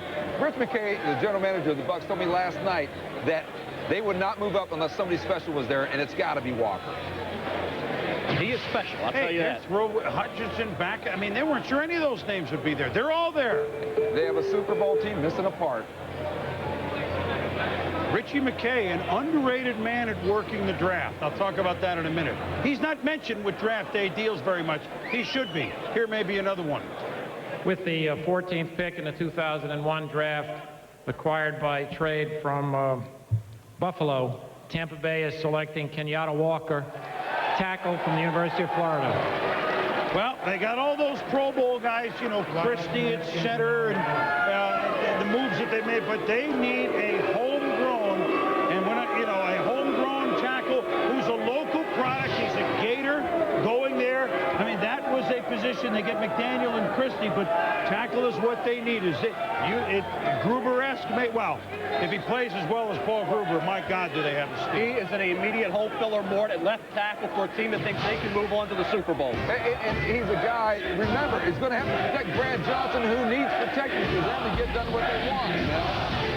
You look at him at right tackle here, and you see the balance. I mean, he was beaten, it looked like, initially, but he kept his feet, kept his balance, and he did the job. Here again, protecting the quarterback, very experienced in that area, in that Florida-style offense. Now, when you look at moving to left tackle, sure, he didn't play that position in Florida. He practiced there in the fall when Mike Pearson was hurt. He played there his entire career at the prep level in Mississippi, where he earned All-American honors. And you look at 6'4.5", about 315, 31.5 vertical, and here he is right there against Warren. You see the ability in pass protection. That's the key, Mort. As you said, protecting the blind side from Brad Johnson. Yeah, but you talk about protecting and protecting and protecting. You guys, we're talking about the Tampa Bay Buccaneers, please. I think one of the problems that they have run into over the last couple of years is trying to change and figure out who they are on offense. They wanted Sean King a couple of years ago, really felt comfortable. That didn't work out. They go get a Brad Johnson. Now, Brad Johnson is in a situation where I don't know whether it's him coming in that's going to help them or just having Clyde Christensen decide on what they want to do on offense. To me, this is a football team that has to go back and establish the run, build in a play-action game, let Keyshawn get his catches as they go, and then develop that style of offense. Once you do that, let the defense go out and do their things, then you're going to be the Tampa Bay Bucs that will compete for a title. I just find it intriguing, with all due respect to the New York Football Giants, who had a wonderful season and getting to the Super Bowl, and all due respect to the Vikings, who many thought, you know, got the championship game and go, the NFC favorites, there is no question, are St. Louis and Tampa Bay. There is no question in my mind. I think you agree with me. And for teams like this, at least at this stage of the draft, to be making moves that that will affect how they play immediately for all 16 games. I, as a football fan, find fascinating. It's great they're going to meet again on Monday night in St. Louis in late November. That was the game of the year last year on Monday night. Sal Paolantonio, wheeling and dealing down in Tampa Bay. That's why you're there. You on the boat? Not yet, but we will be probably during the season, Chris. Don't forget, this is a team that gave up 26 sacks in the second half of the season after only giving up 12 in the first half of the season. So the Tampa Bay Buccaneers wanted to increase their pass protection and consistency on the passing offense for Brad Johnson. They didn't want to bring in a big home run hitter who would compete with Keyshawn Johnson. One of the things, as a matter of fact, Joe Theismann mentioned, just get consistency on offense, a play-action game, get the ball to Keyshawn Johnson earlier in the first quarter, get his excitement and energy going, and that's the way to do it, is to get some pass protection for Brad Johnson. And by the way, they really, really liked Steve Hutchinson, and it came down to one of those two players, Chris. All right, Sal, thank you very much. I mean, they, you know, Richie McKay's first draft was the year before Tony Dungy was the head coach. It was in 1995. That was the year that Warren Sapp slid. He made a move to get Sapp lower value. I mean, he was still in the upper half of the first round when everybody was questioning, okay? And then by moving down, he got some extra twos to move back up at the bottom of the first round, and he picked Derek Brooks. I think you'd be hard-pressed to find two draft picks in the first round, this was 95, equivalent of Warren Sapp and Derek Brooks, two of the premier defensive players, and he's hoping that lightning strikes again 6 years later. Let's, Kenyatta Walker, Chris Fowler may have gone a little bit farther down than he thought, but my goodness, it's a commute from Gainesville to Tampa. He's got to like that. Dang, because he got scared for a minute. He was scared, Chris. I'll tell you what, in a city of anxious people, this guy right here was the most anxious of all until about 3 minutes ago. You were worried about being the last guy left in that green room. You were very anxious about this whole process over which you have almost no control. You have to be extremely relieved right now. Hey, I can breathe again, honestly. I was a little anxious. You know, I'm Tampa Bay. That's perfect. You know, I'm ready to go. I'm ready to play. I'm ready to show them, for the people who didn't pick me, why they should have. Is that a little fuel in the tank now? There were some teams that passed on you. You slid down further than a lot of folks had you rated. You sat back there and sweated until nobody else was left in that room. I know it's been the last hour. It's been very tough on you. Well, with coming up here, you knew that, this could happen, and I kind of knew that, and I took that chance. But, everything worked out fine for me, and I'm happy. I'm very excited to be going to Tampa Bay, and I'm ready to play. Your mom was a school teacher for 31 years, a very tough intimidator. You told me yesterday she wasn't aware even what position you played on the football field until very recently, and actually fell asleep, took naps at Florida Gators games at Florida Field, which is the loudest place in the world. I love my mom, and I know she's excited, and I know she was very nervous back there. She was worse than me, but, now it's over, and, I give thanks to everybody who, has got me here, and I'm very blessed right now, Wish you the best, Kenyatta. Chris, this is really a side of this draft for the college players who feel totally in control and comfortable on the football field, but very out of control, very uncomfortable waiting to see what team they're going to be selected by. Yeah, it is never easy. We remember Thurman Thomas in '88, but Kenyatta Walker thought that they would be going to the Bengals. Now he goes to Tampa Bay. Okay, so it costs him $1 or $2, but he's a buck. We'll be back. How to speak Australian. Cheers. Right. Would you look at that?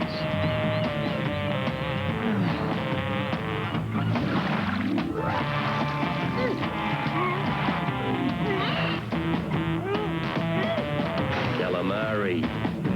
Beer. Foster's. Australian for beer. No mess is too big for this baby. Perfect for your biggest problem areas. But a vacuum.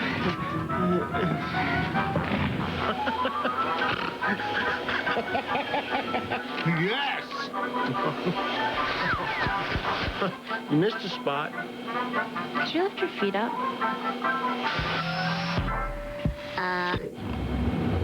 It works. Spring cleaning. All it takes is the right equipment and your Visa card. It's every way you want.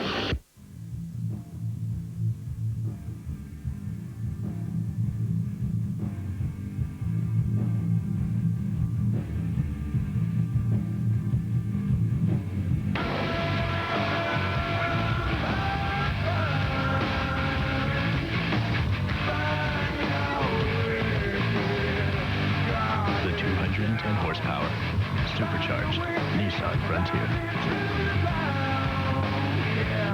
The only thing zestier than eating a crunchy Taco Bell taco is eating 2 crunchy Taco Bell tacos. And right now you can double up on America's #1 taco for just 99 cents. 2 crunchy tacos for 99 cents. Uno, dos, zeste! Get them at the Bell. This weekend, Enterprise Rent-A-Car announces special low rates from just $9.99 a day. Friday till Monday from just $9.99 a day. Pick Enterprise. We'll pick you up. 1-800-RENT-A-CAR. Una nueva era en televisión deportiva está aquí. ESPN Deportes. Ahora ESPN es en español. Los domingos por la noche no se pierda Major League Baseball. Y muy pronto la NFL y boxeo.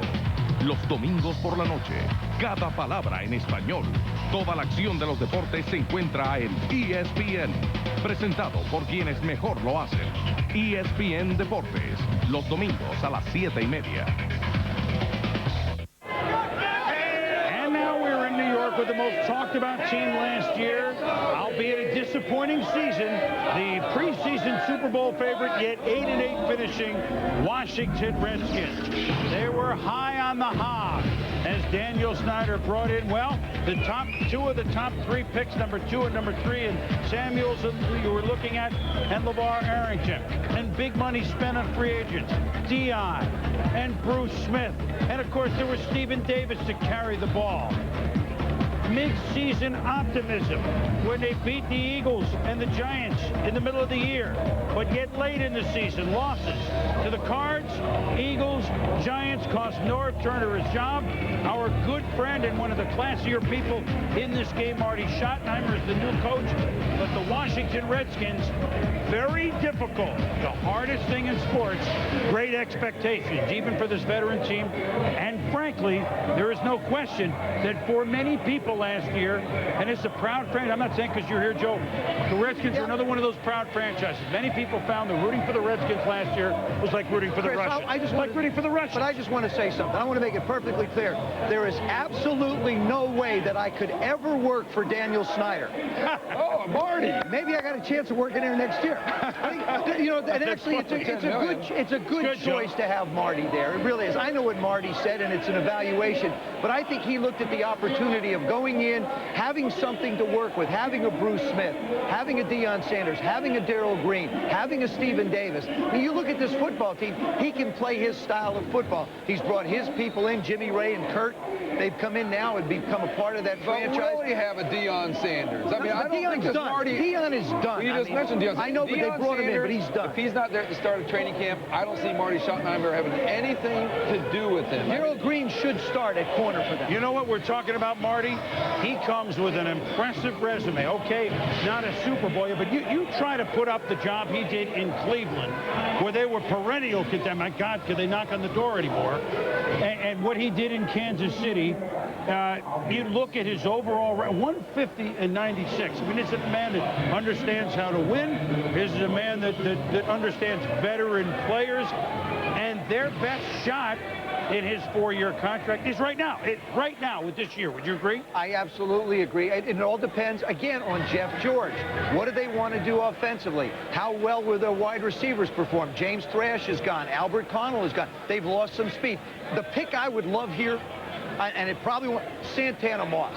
They need somebody to be. I know they're not. I know they're not. But I'm just saying, to me, you lose your kick returner. You need some speed, some quickness. And I don't buy into the big receiver theory. When I'm a quarterback and I'm throwing the football, I'm throwing through holes in the defense. Whether a guy is 6'3" or 5'10", doesn't matter to me. Marty inherited a team full of holes. Look, hey, they don't have guards.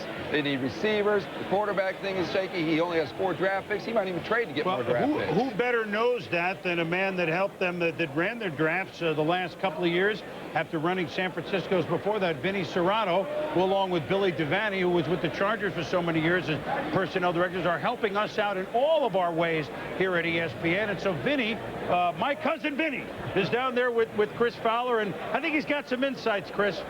I think so. We made that trade with our team. Marty Schottenheimer goes to Washington. Vinny comes here.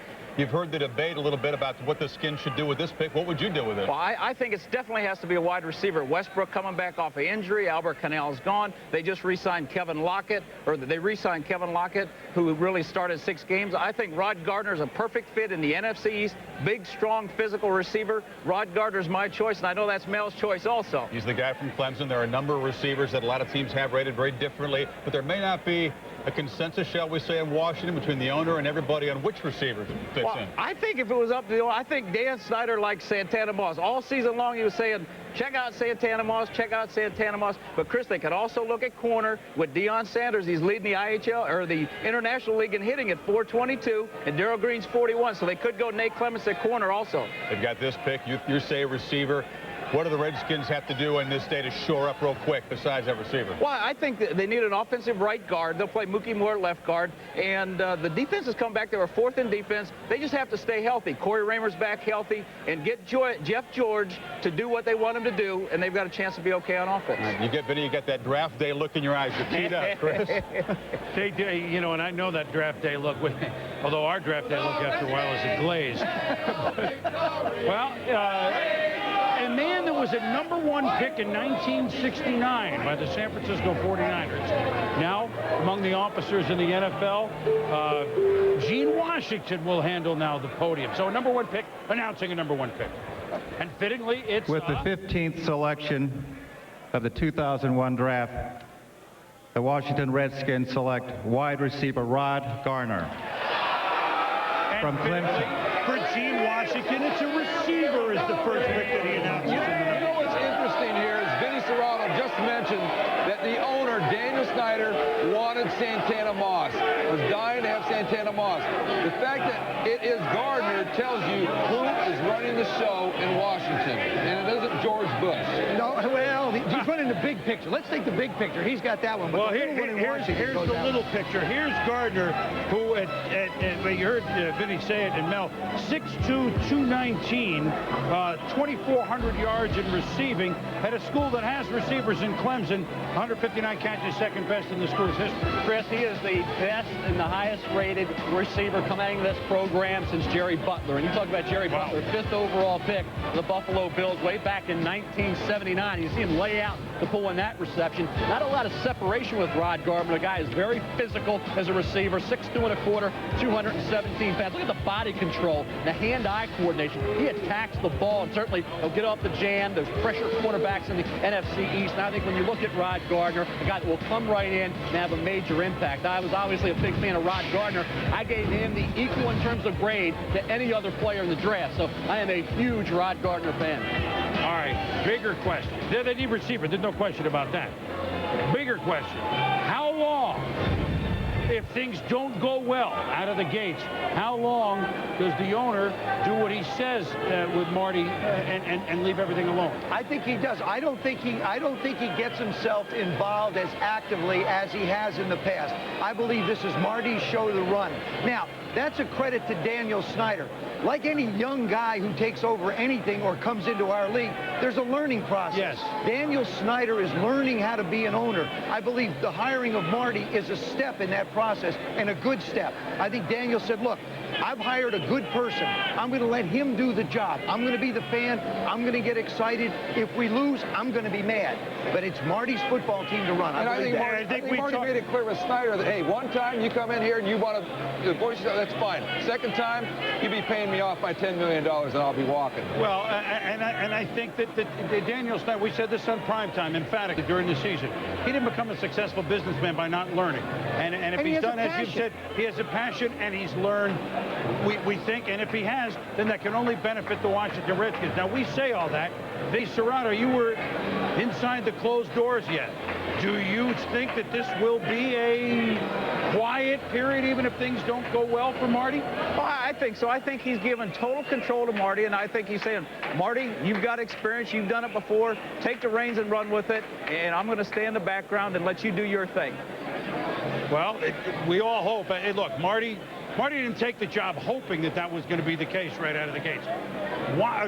Let's go down to Sal Paolantonio in Tampa for some thoughts on why the Skins with Gardner versus another receiver. Sal? Well, Chris, look at this from another perspective. If you remember at the NFL owners' meetings, Marty Schottenheimer was asked, who is the best team, which is the best team in the NFC East? And he replied, the Philadelphia Eagles. They have Donovan McNabb. All they need is a wide receiver, a big play wide receiver. And the guy that the Eagles coveted was Rod Gardner. Tom Modrak, the director of football operations in Philadelphia, loved Gardner. And that was the guy they were targeting. If they were going to go up to get any wide receiver, it would have been Gardner. So this is a way for Schottenheimer to get his guy and take away a division rival's potential big playmaker, Chris.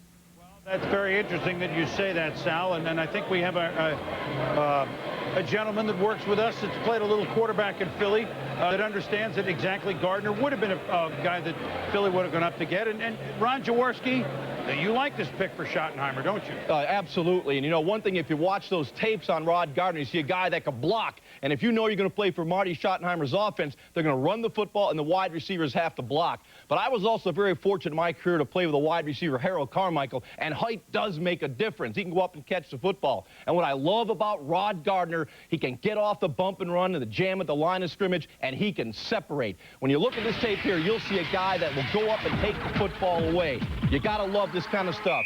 The quarterback will see the bump and run coverage.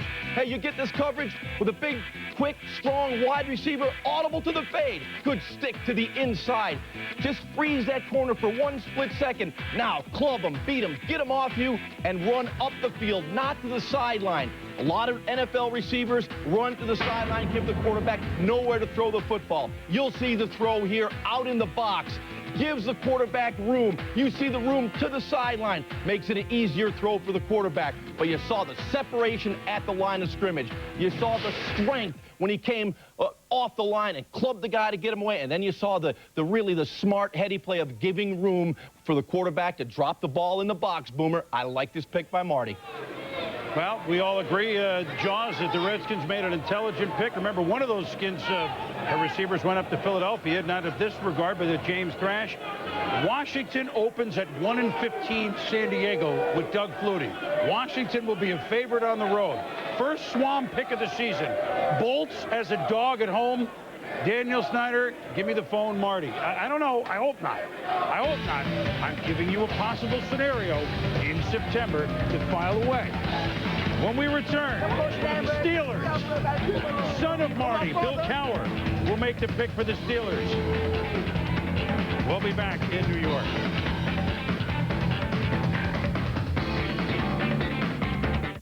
After 6 weeks, how does the Dr. Scholl's Dynastep Sport insert feel? Before I tried the inserts, I had shin splint pain. Now I don't. It's clinically proven among athletes to provide immediate relief from lower body pain. When I play basketball, my lower back is much, much better. Treat yourself right at DrScholz.com. Space Cowboys soars higher on DVD. Will you get a load of this? Loaded with astonishing DVD extras, you'll experience the last frontier like never before. Space Cowboys. Own it on DVD.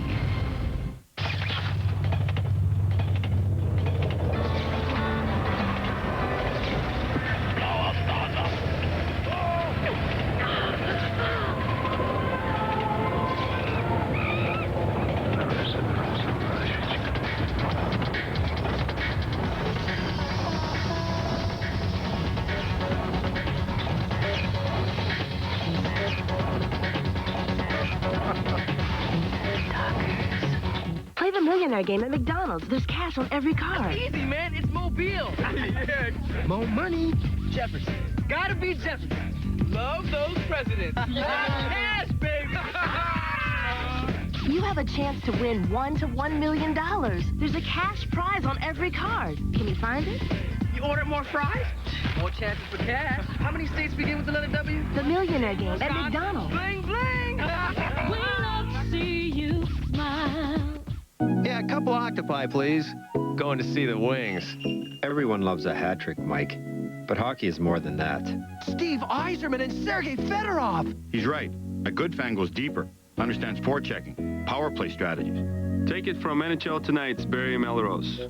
Hey, come back here! Now that's a hat trick I've never seen. Remember, to know is to love. NHL Tonight, following tonight's game on ESPN2.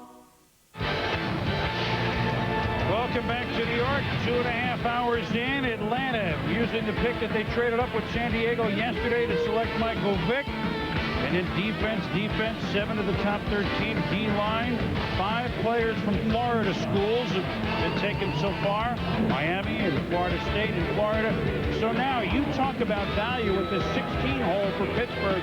Now there are some, I don't want to say slip, but maybe some surprises according to your board. There are, Chris. I think Steve Hutchinson is the safest pick in round 1. He can play guard or tackle. Todd Heap can bring Tony Gonzalez type natural pass receiving skills in the tight end position. Then you'll see a run on corners, maybe starting here. But I think this will prove the point. Even with Hutchinson there, in the NFL right now, because of the salary cap, you have to fill needs. Best available player doesn't mean anything anymore. It's filling a need with that first round pick. But I promise you, you have a need today, or you don't have a need, say, at guard. It'll be a need next year because you're going to lose somebody on a contract. So you better, I think you should look at the best player available, especially at a guard like Hutchinson with all the defensive tackles. No, but yeah, I think need is important because right now, you look at these teams, you're 1 or 2 players away from winning 1 or 2 more football games. That changes your posturing once you get into the playoffs. To me, teams like St. Louis really control this draft and in an unbelievable way. How many rookies really make big-time contributions that year? I think if you can get 20 plays out of a rookie, if you can get 15 to 20 key plays out of a rookie on the defensive line as a wide receiver,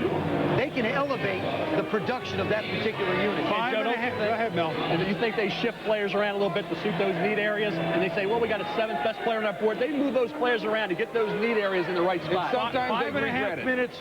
5 minutes left with Pittsburgh on the clock. Now, Pittsburgh is seeing a lot. This is an interesting slot. And in talking with Coach Cowher, he said, and this looks like a trade right here. That's the trade phone. There are a lot of players that you just showed, Mel, the teams, oh, my God, I want to come up and make sure I get him. Pittsburgh can move down like Buffalo did or like Seattle did and still get a player that they like and get extra picks. And I think it's got to be a defensive back. All 4 of their corners right now will be free agents. 2 unrestricted, 2 restricted free agents. So the deal, there's got to be, if it's a deal, it's going to have to involve, I think, an opportunity to get a DB later. Well, it's the Jets. Well, and I think I know what this is then. Are the Jets on the clock? Yes, they are. They want that too. Well, did they announce the trade yet? Yeah. What about this? The Jets have got to look. I got to think they're looking at Santana Moss. Yes, this is the area where Santana Moss is going to go. And if you want Santana Moss, and you really want him, you better go get him. Have they announced this trade, guys? I believe they hear all sorts of cheering. No one's helping me here, but I guess you guys are helping me. Sure. So if the Jets are now on the clock, which would mean only a move down of 3, Pittsburgh gets their DB. And it's going to be Santana Moss, who, don't forget, the Jets not only need a more wideout, they need a return man. They just got one. We have a trade. The Jets have traded with Pittsburgh. With this selection, the Jets have picked wide receiver from Miami, Santana Moss.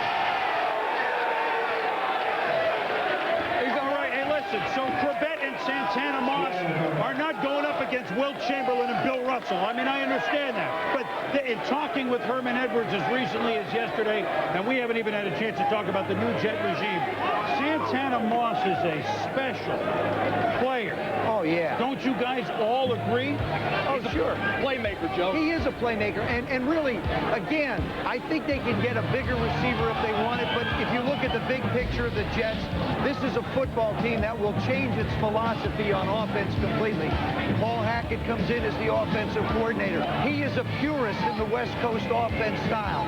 I think Wayne Corbett can be fit into that slot receiver again. The purists in the West Coast style like the bigger receivers. Now they got only one. You only need one big one. They got a Matthew Hatchett who's a little bit bigger. I think there are some bigger ones down the road in this draft. I really believe that this isn't an instant gratification pick. You're going to get some production out of it, but he'll fit into that offense. They have got some speed and excitement on offense. Well, he is electricity, and the return ability part, I think, is obviously a major factor, like Chris mentioned. And he's a former walk-on, which is amazing. Santana Moss, talked about last year, doing the job against big league opposition. 7 catches, over 100 yards. In that game against Florida State, he had the big catches on that final drive. One on 3rd and 14. So this guy's proven as a punt returner. 241 all-purpose yards against them. He plays so much bigger bigger than his physical size. That's why I liked him in Washington. He's a football player. The Jets, all right, let's recap this. The Jets gave up a 4 and a 6 to Pittsburgh to swap 3 spots and to go up and get the player that they were really looking at, Santana Moss, who is he's a special kid, as we take a look at Santana Moss in the crosshairs.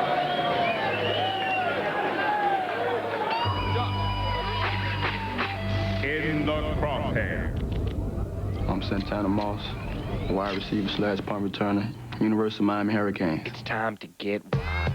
It's hard growing up not having someone to really show you the ropes, to tell you right from wrong, but your parents. You know, your parents only gonna be with you but so much, you know, time. I'm much stronger because I didn't have a brother that always tell me anything. So what I do for my brothers, you know, I let them know what I went through and how they can take their path, you know what I mean? Just, you know, just stay focused and dream on, you know, have fun. My son is a big inspiration to me. Not a day go by that I don't think of. And when I first heard I was getting ready to have a son, it was like, you know, some guys might be, I'm about to leave school, I don't need this right now. But I was like, it was needed. You know, I always feel that everything that's happened in life is always meant to be if it happens to you.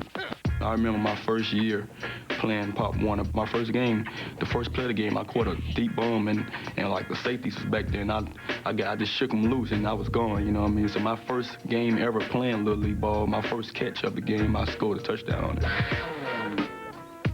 I knew that coming in on that track scholarship, I had a lot of things to prove to guys, let guys know that I wasn't just a track guy, I was a football guy first, and that just ran track on the side. I remember growing up telling my mom I'm going to be in the 2000 Olympics. I got a chance, but I weighed my options. I said, hey, you know, I want to, 10 years from now, I want to be known as a football guy. I want to be playing football. It might not be the ideal size of a receiver, but at the same time, I had the heart of all the big guys anyway, you know. My plan is always to make the first guy miss and then just give it to him, you know what I mean, take it to the house. Big time players step up in big games. I put so much pressure on myself to be good to where sometimes it's disappointing when you're not. Bring that beat back. I came to school to get my degree first and then be an athlete, you know, second. I went through college having the best years of my life, and now it's time to always seek some better ones. Santana Moss.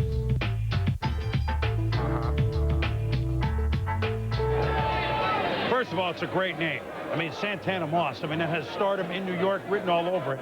He's an exciting player. He's going to be a return guy. And here is the draft, the trade that we just talked about. So the Steelers get a 4 and a 6 to move 3 spots and let the Jets come up to get a player that they really had targeted. The Jets had this guy targeted. Herman Edwards is the first-year head coach. He's the 4th head coach of the Jets in about 14 months, if you count Parcells to Belichick for a few days, to Al Groh, and now Herman Edwards. It's a new regime with the Jets, with Herman Edwards as coach and Terry Bradway, not Bradway Joe or Terry Bradshaw, but Terry Bradway, who is running the draft from Kansas City. But Herman Edwards is a man that has paid his dues. He's an outstanding corner. He's paid his dues at every level of the coaching ranks. And now let's go down to Tampa. Sal Paolantonio is with Tony Dungy, for whom Herman was the assistant head coach these last few years. Guys?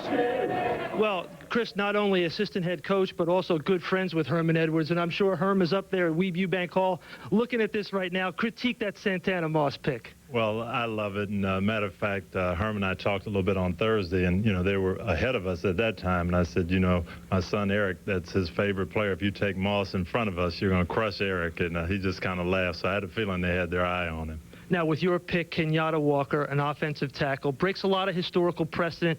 In 10 years, you've never picked an offensive lineman here in the first round. Why Kenyatta? What made him so special that you would go up and get him and pick him in the first round?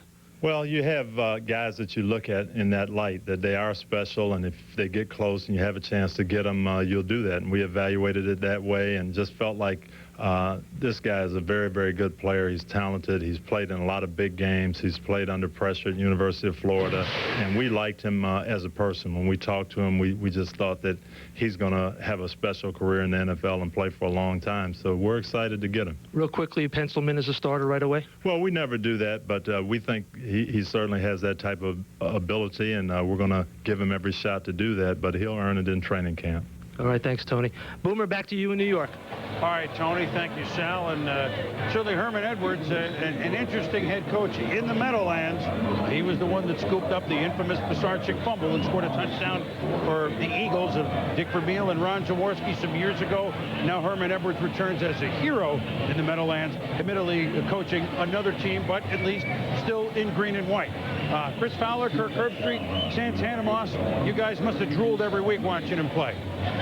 It was fun to watch him play, Chris. He would, big-time players step up in big-time games was his motto that he kept hammering time and time again, and he certainly did in his career. Well, if you go back and you think about what he did in games like Florida State, Miami, and in our world, that's as big as it gets, and that's as competitive as it gets. And every time he played in that game, he was able to rise to the occasion. I remember sitting down and talking with him, and he had a look in his eye, and it was being a small receiver. People always telling him, you don't have the size to make it at this level. I think that motivated him. I think it's going to be the same thing in the NFL. People are going to question his size, but don't ever question his heart. He has a young son that he's really dedicated his life to. You will see this guy, in my opinion, come in right away and be an impact player and a game breaker. You get him the ball in space, he makes people miss. Fairly unpredictable first round so far, Boomer. This is one of the few instances where the team was talking about a guy. It's been in the tabloids here for a couple of weeks, and they went out and got him. No question, guys. So the Jets have moved up for Santana Moss. Now for the second time in the first round, the Seattle Seahawks have already picked a wide receiver, Corey Robinson. Could they be looking big guys on the defensive front? We'll return. We get the Seahawks, Lions, and then Pittsburgh when we come back.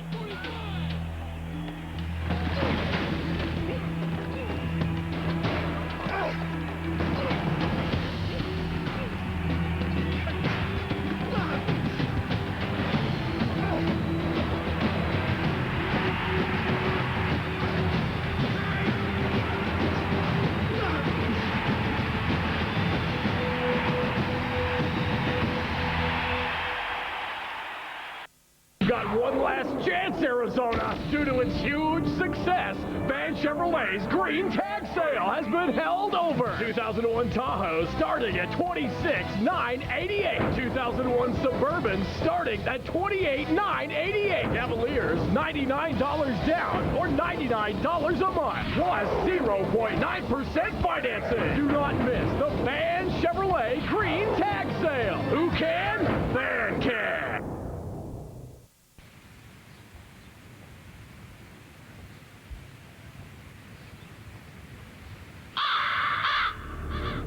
Shame, shame. A soul is a high price to pay for a stroke. What a shot. Does it get any better than this, guys?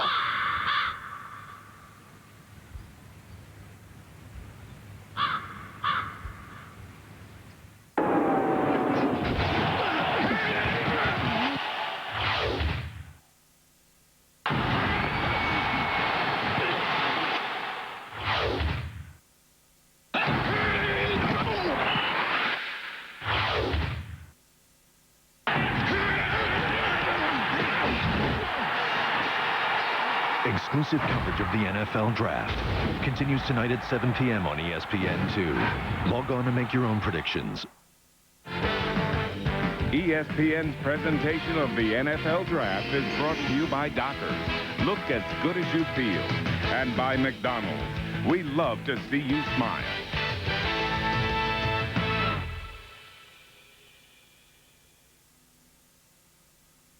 Started guard. Back in New York. The Seattle Seahawks. You understand that?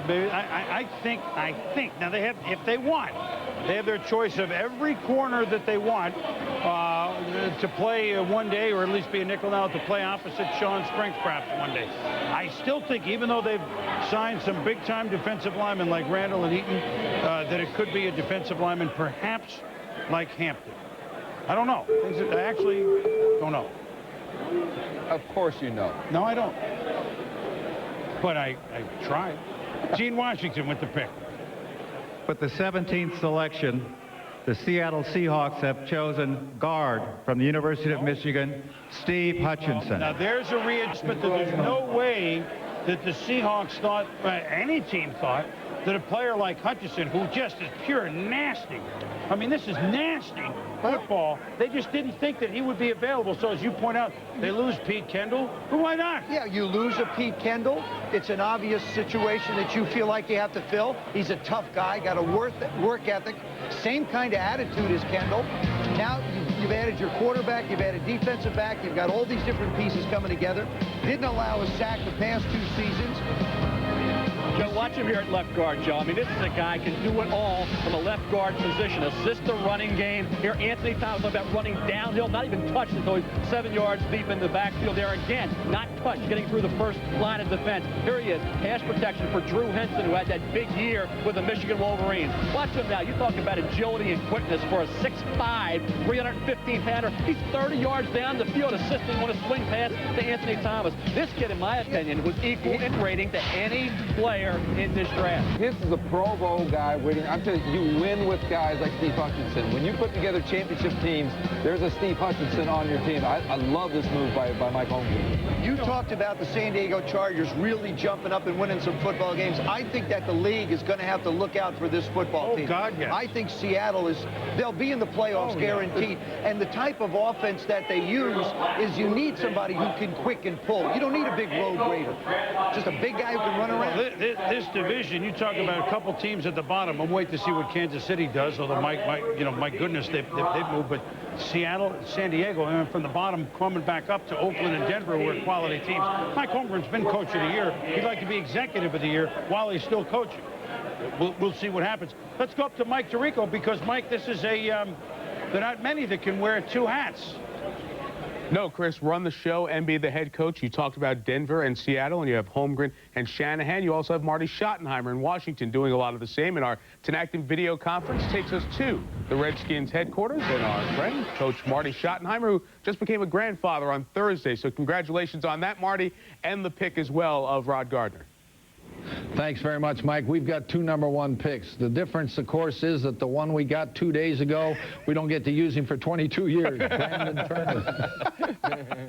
Marty, with the pick of Gardner, as you were watching the way the first round was taking place and taking some different turns, is this the direction you hoped it would be for Washington with Gardner available at 15? Absolutely, Mike. You know, our feeling was that he was a quality player. I was particularly impressed with the fact that he does a great job fighting for the contested balls. And, you know, in the National Football League, unlike the NCAA, guys don't really get wide open, as it were. So that, in combination with the consensus of our scouts and our coaching staff, we felt that this was a very solid pick for us. 2 receivers went before, and David Terrell and Corin Robinson. Was Gardner the top receiver on your board? Mike, he was the 3rd-rated receiver on most of the people that were involved here, and we feel very, very good about getting him. Everyone wants to know, and we had a long discussion after the pick, Daniel Snyder, his desires for whichever receiver he may have been interested in. How much input did Daniel have in the room as you guys were making this selection? I'll tell you what, Dan and I discussed before the draft a number of scenarios. While in the draft, Mike, we talked about the fact that Gardner gave us the best opportunity to move along as we start this season, and he was very, very supportive of the choice. Basically, he said, Marty, this is how I feel. Do whatever you think is best. Good enough. Coach, thanks. We'll talk to you as the weekend goes on. My best to everybody, Mike. Ditto, and congratulations. Marty Schottenheimer, our former colleague and now a grandfather, and also with Rod Gardner from the Washington Redskins. Let's keep the Tenactin video conference line open. Send it down to Webu Bank Hall, just on Long Island, the New York Jets headquarters. And their new head coach, Herman Edwards, joins us. Herman, after the selection right behind Washington of Santana Moss, the wide receiver from Miami. Herman, how antsy were you guys getting the fact that you traded a couple of other picks later on and swapped ones to get up here in Pittsburgh's spot and take Moss?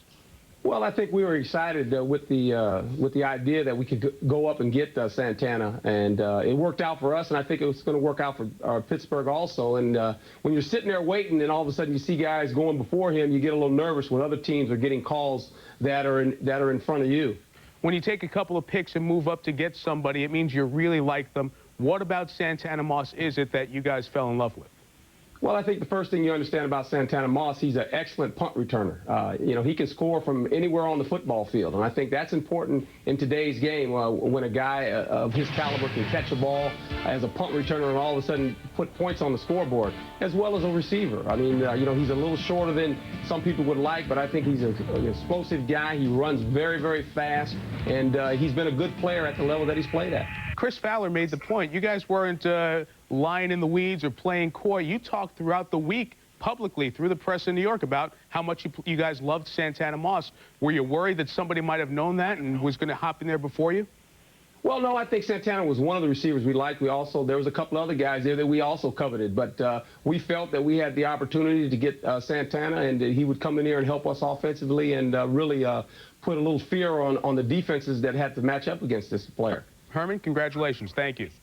Thank you very much. Herman Edwards there. The Jets in Pittsburgh almost made a trade for Chad Pennington last year's draft. That didn't go down. They do trade this year. And Chris, with the Lions on the clock, they either are very happy or very upset with the pick just before. Steve Hutchinson, being from down the road in Ann Arbor, was a guy the Lions talked about being interested in this week. Well, there's no question, Mike, as you're now a Michigan native, but as you know, you can take anybody on the line. Their Backus is sitting there, and they might be very pleased to draft Jeff Backus. Detroit is on the clock now, and, you know, the Detroit Lions were a team that went through, I don't know if you want to call it turmoil, but they have 3 head coaches in the span of a calendar year. The Detroit Lions, no offensive touchdowns in the first couple of games. Defense tried to carry the way. Inconsistency set in. Yes, Desmond won a game in New Orleans very early in the year, but Bobby Ross had enough. He stepped out. Gary Moeller won 3 straight games right away, but in the end they were knocked out by the cellar dweller in their own division, the Chicago Bears, who beat Detroit at the end and knocked the Lions, albeit a 9-7 team. Let's not forget they were 9-7, but knocked the Lions out of the playoffs. So this was like 307 and 307. That's the Lions. That's the Lions. And so in is Matt Millen as the CEO / president / by the way, they ought to line him up at linebacker and play him / commentator / he's running everything He's there. in the weight room wrestling with Marty players. Morningweg, a West Coast disciple of Mike Holmgren off of Steve Mariucci's staff. He is the new head coach in Detroit. So Matt Millen running the show. I think this pick will be a pick that will tell you the story of a couple things. First of all, what Matt Millen is going to think about as the head of this organization. Secondly, what does he want to do with his offensive side of the football? I think the possibility still exists here for a wide receiver. They need help. But here's the name that comes up as a possibility, is Drew Brees. Yes. Now, we talk about Drew Brees being a system type of a quarterback, got a lot of production, 90 touchdown passes in his college career. Question is, if you go after a Drew Brees, what does that say to Charlie Batch? And can Charlie Batch adapt? West Coast offense, Charlie Batch, they're already grumbling in Detroit. I think he can handle it. What do you think? You know more about it than I do. I think it's going to be a struggle for Charlie. It's something that he's going to have to work at. Just because he's not fleet of foot, he takes a lot of hits. You don't get very far from the line of scrimmage in the West Coast offense. And look at the history of the guys that have been successful. Jeff Garcia, Steve Young, Joe Montana, Brett Favre. They have one thing in common. They all have the ability to avoid hits and move around. Well, although you just take 3 steps, if you can make the 3 steps and identify receivers, it can work. Marty Morningweg, the new head coach, for those, and many people don't really know his pedigree, he played for Mike Holmgren in high school in San Jose. He was a quarterback there. Mike got him into the NFL on the Green Bay staff. Marty went to be offensive coordinator under Steve Mariucci in San Francisco. So that's his pedigree, West Coast, under Matt Millen, who is running. And this will be, you want a tough, I know he's a Pennsylvania guy, but a tough-nosed Midwest guy running a team like the Detroit Lions. You just got one in Matt Millen. So it changed. Let's go to Sal Paolantonio. And Sal, your thoughts on the Matt Millen regime, a guy who we loved covering, a guy who we loved being a member of the media with, and a guy who will be intriguing in this role, don't you think?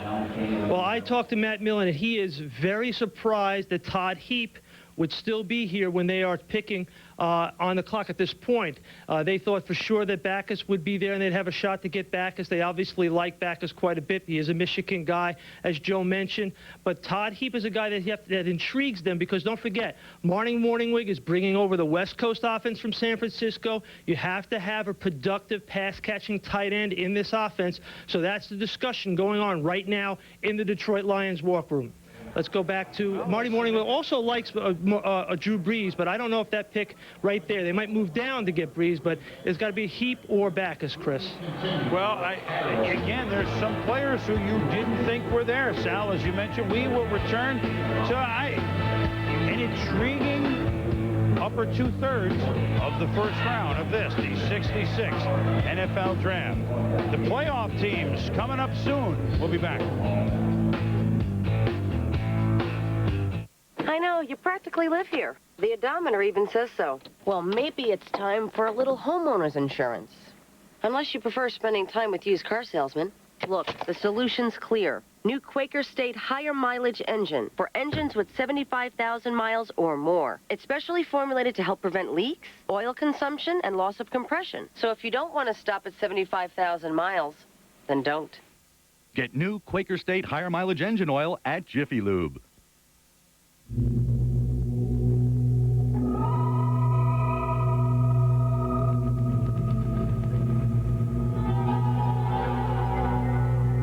Introducing the all-new Chevy Tahoe.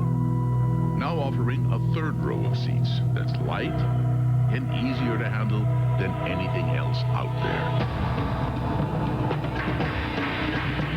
It's nowhere near anything. The new Chevy Tahoe, like a rock. Why are there so many songs about rainbows? And what's on the other side?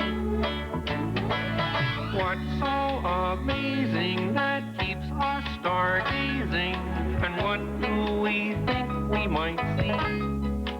Someday we'll find it, the rainbow connection, the lovers, the dreamers, and me.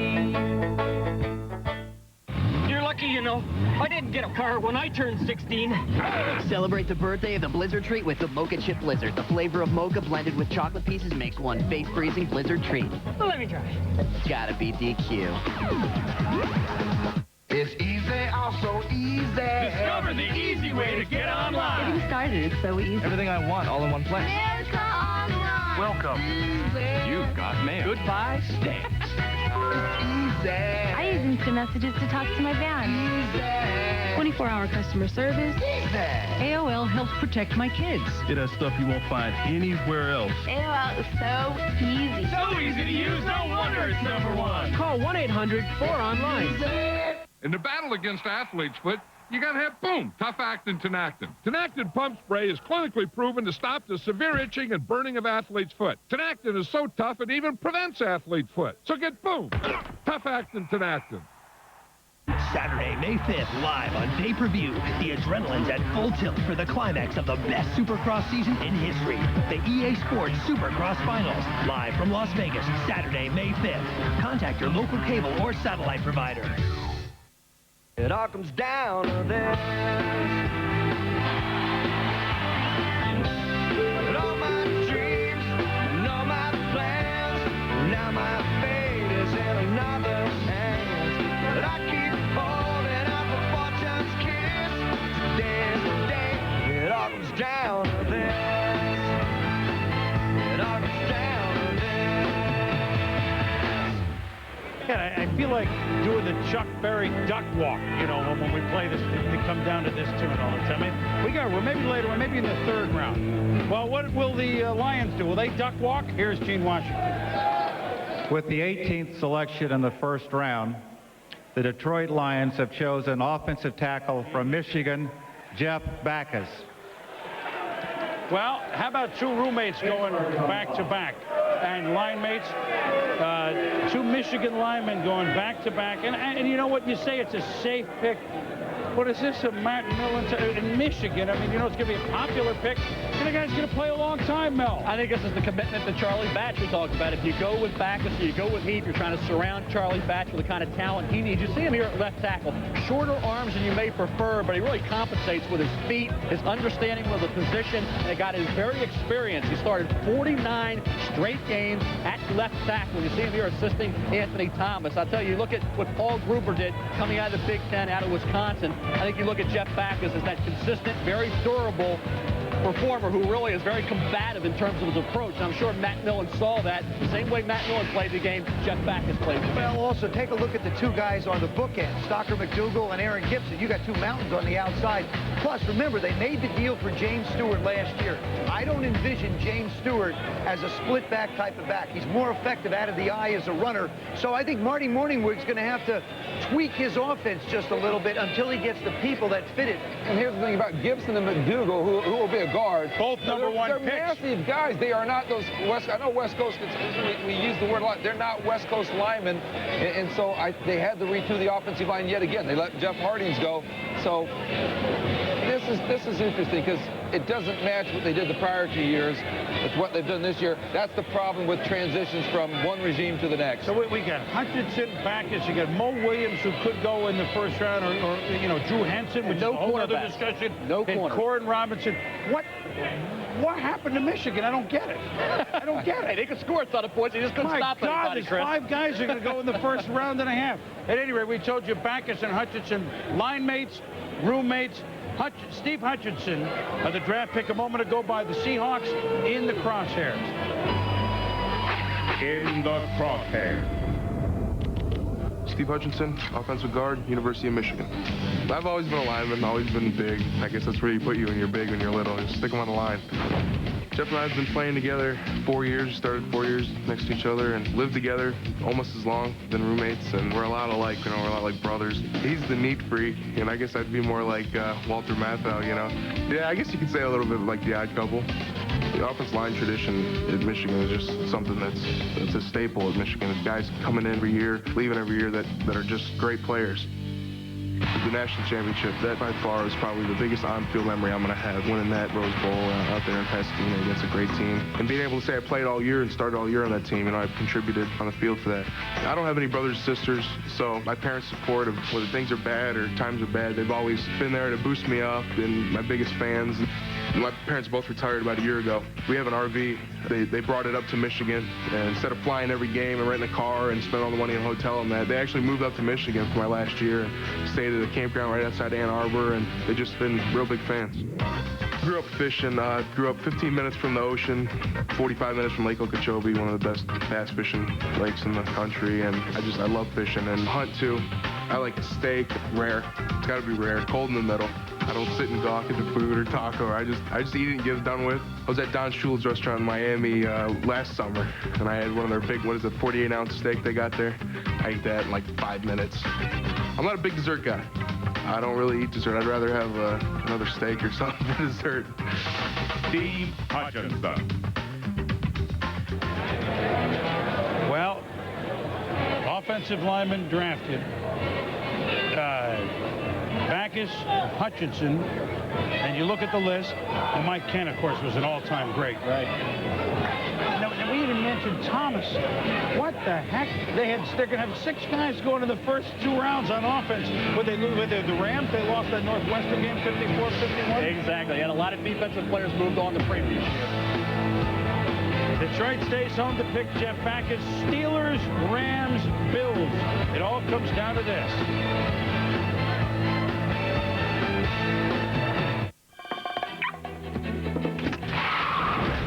She's in the black Bonneville. Bonneville with Magna-Steer for handling so precise it can even outmaneuver itself. Stop all black Bonnevilles. The Bonneville SSEI, luxury with attitude. Now, during the Pontiac 75th anniversary, you can get $1,000 cash back on any new 2001 Bonneville. See your Pontiac dealer today. Having fun yet? Well, we got your fun.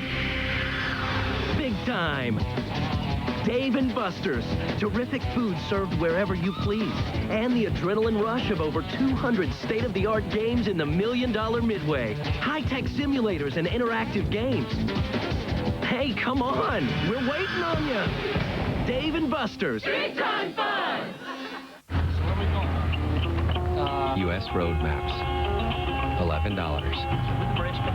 Ballpark guide, Are those horses or cows? $22. Opening day tickets, $18. One stadium down, 29 to go. Priceless. So how far is Cleveland? There are some things money can't buy. For everything else, there's MasterCard, preferred card and devoted fan of Major League Baseball.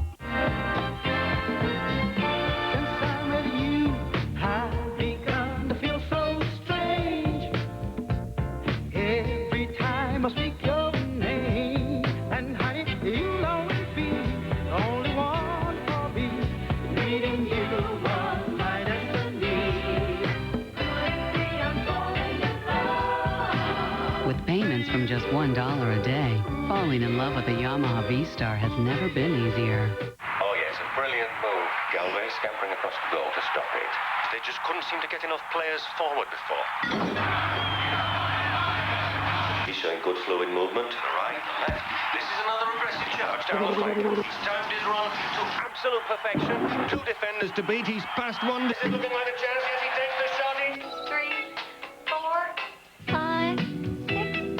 7 and 8.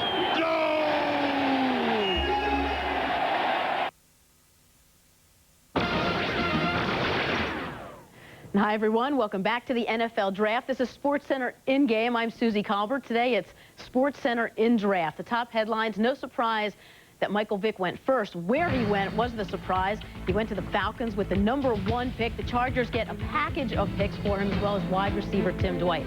And all the talk was about the depth at lineman and wide receiver. Well, 10 out of the first 18 picks in the NFL Draft were linemen, 7 D linemen.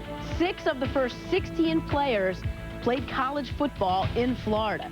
Of course, the NBA playoffs tipped off this afternoon. The top seed in the East, the Philadelphia 76ers, taking on the Pacers at #8. The Sixers had swept in this series. This game back and forth, the Pacers were actually down by 18 at one point. Here, the Pacers down by just 1. Fourth quarter, Sixers trailed 73-72. Aaron McKee hits a slashing Allen Iverson, who hits the pull-up jumper, 74-73 Sixers. Same score, Pacers ball. Travis Best setting up the play. The pass to Reggie Miller, looking for the 3. He's got it, 76-74 Indiana. Pacers ball down, 78-76. Miller takes the 3, misses. Rose, he's going to try to put up a 3. That's not going to go. Miller, he's going to take his shot at a 3. Another miss. The Pacers trying to get it done in the waning seconds of the game. Rose puts it up. Mutombo brings it down. And this one went down to the final few seconds. Allen Iverson trying to drive. The ball stolen away. And the Sixers fall to the Pacers 79-78. More scores of all kinds coming up at the top of the hour. Right now, we'll send you back to New York City and Chris Berman. Chris? All right, Susie Q, thank you very much. Thanks for the work up there. The Pittsburgh Steelers traded down with the Jets. Now they're moving up to the podium. They have their choice of DBs at one position. Interesting players at this spot. With the 19th selection, the Pittsburgh Steelers have chosen defensive tackle from the University of Texas, Casey Hampton. Well, now that's the next defensive tackle. Right now, I mean, that name, you know what? At 16, I think Bill Cowher and the Steelers thought a little high. I know 19 is not much different than 16, but is this okay in that slot? Well, I think it was projected, Chris, to be maybe an Indianapolis-type choice somewhere in this portion of round 1. Surprising, though, that they didn't go corner. When they moved down, they still were able to see every corner still on the board at this point. They had the free agent problem at the end of the year. A little surprising that they would go defensive tackle over a cornerback. You talk about free agent problem at the end of the year. All 4 of their corners are free agents. 2 unrestricted, too restricted. You still have to address that area, especially when you're, but again, look at the division they play in.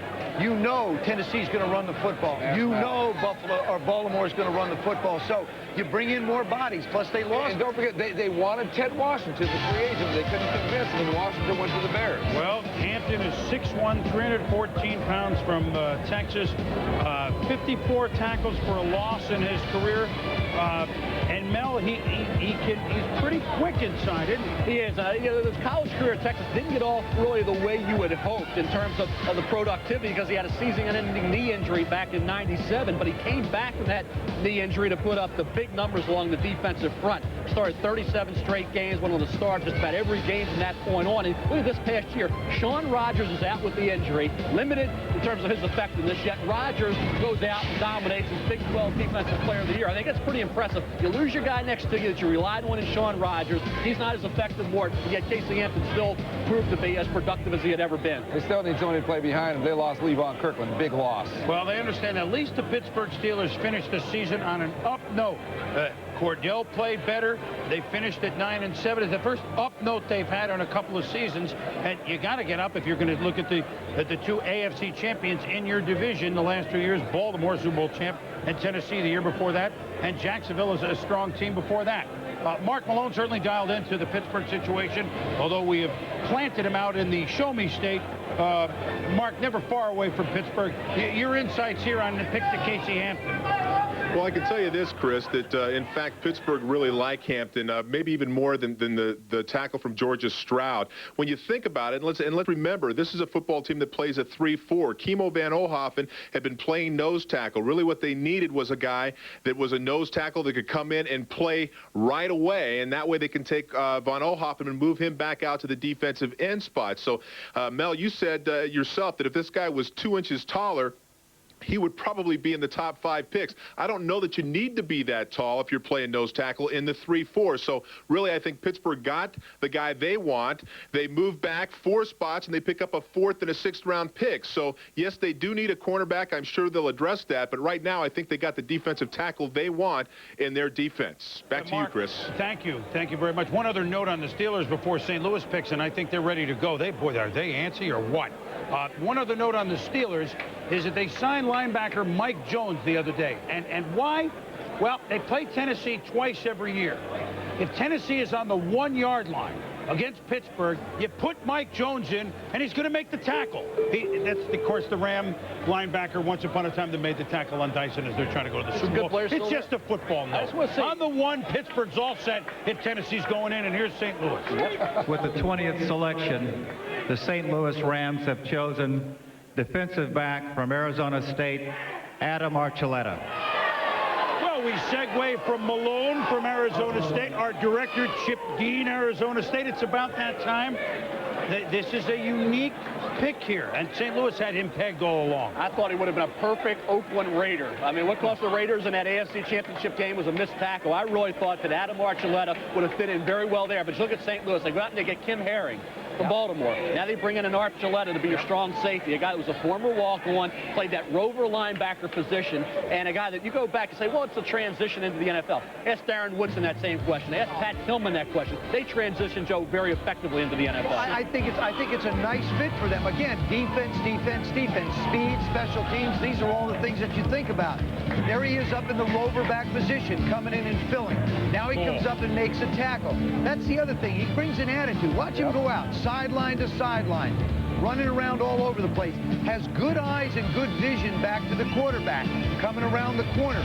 We've seen him do a number of things just in this highlight package. He knows how to get to the quarterback. He can bring it. That's exactly what think about the Tampa Bay Buccaneers. What do they like to do? They like to come after the quarterback. Possibly John Lynch. That's a great one. John Lynch. I mean, you know, we got a long way to go before you're John Lynch. But for what we just saw there, that is what they're looking for. So they've gone D-line. They've gone to safety. They get another pick in the first round. Might they go at linebacker? They got Aeneas Williams. They got Aeneas Williams. Pencil them in. New Orleans. St. Louis Rams. All right, everything in St. Louis flowing through the gateway to the west. And you know what? I think Andrea Kramer's with us, and your guest is probably pretty happy that maybe, just maybe, they don't have to put up 45 points a game anymore. Absolutely, Chris. And we were in the war room when Pittsburgh made the pick of Casey Hampton. And as soon as that pick came in, they started high-fiving each other. Jay Zygmunt, the team president, throwing up his hand. They started calling him Adam Martz, as in, you know, Coach Martz. So Martz Madness is going to take on a defensive player at this point. The other thing that was interesting is that when Pittsburgh went on the clock, the Rams got a call from Carmen Policy and the Browns to see whether or not they'd be interested in moving down into the second round. And they said, if a player we want is not there when we're ready to pick, we'll move down. Archuleta was the guy. Archuleta is the one that they picked immediately. Well, perhaps the greatest beneficiary of all this defensive talent, believe it or not, is the quarterback, the MVP from 2 years ago. Who would think you'd be happy about defensive talent? Kurt Warner, what is your assessment so far of the defensive players added to your team? Well, I don't pay a whole lot of attention to the defense, but I know our coaches, you know, felt that that was our greatest need. And coming in, they were going to try to shore up some weaknesses we had over there. And from what I understand, the two guys we've got so far are going to be great attributes to the team and shore up our defense a little bit so we can get back to where we belong. You are also friendly with Aeneas Williams. What is that addition going to mean to the Rams? I think it's a tremendous addition, both on and off the football field. He's going to be a great leader for us. We've got a lot of young guys in our secondary. A guy that's proven that he can do it. He knows how to win. He knows how to win on and off the football field. And he's just going to be a great leader and really take control of that defense, I think, and bring us to another level. Finally, Trent Green has departed. And different for you, because this isn't a Rob Johnson, Doug Flutie. You guys really were friends. What are your thoughts on Trent's departure and Joe Germain now being your backup? Right.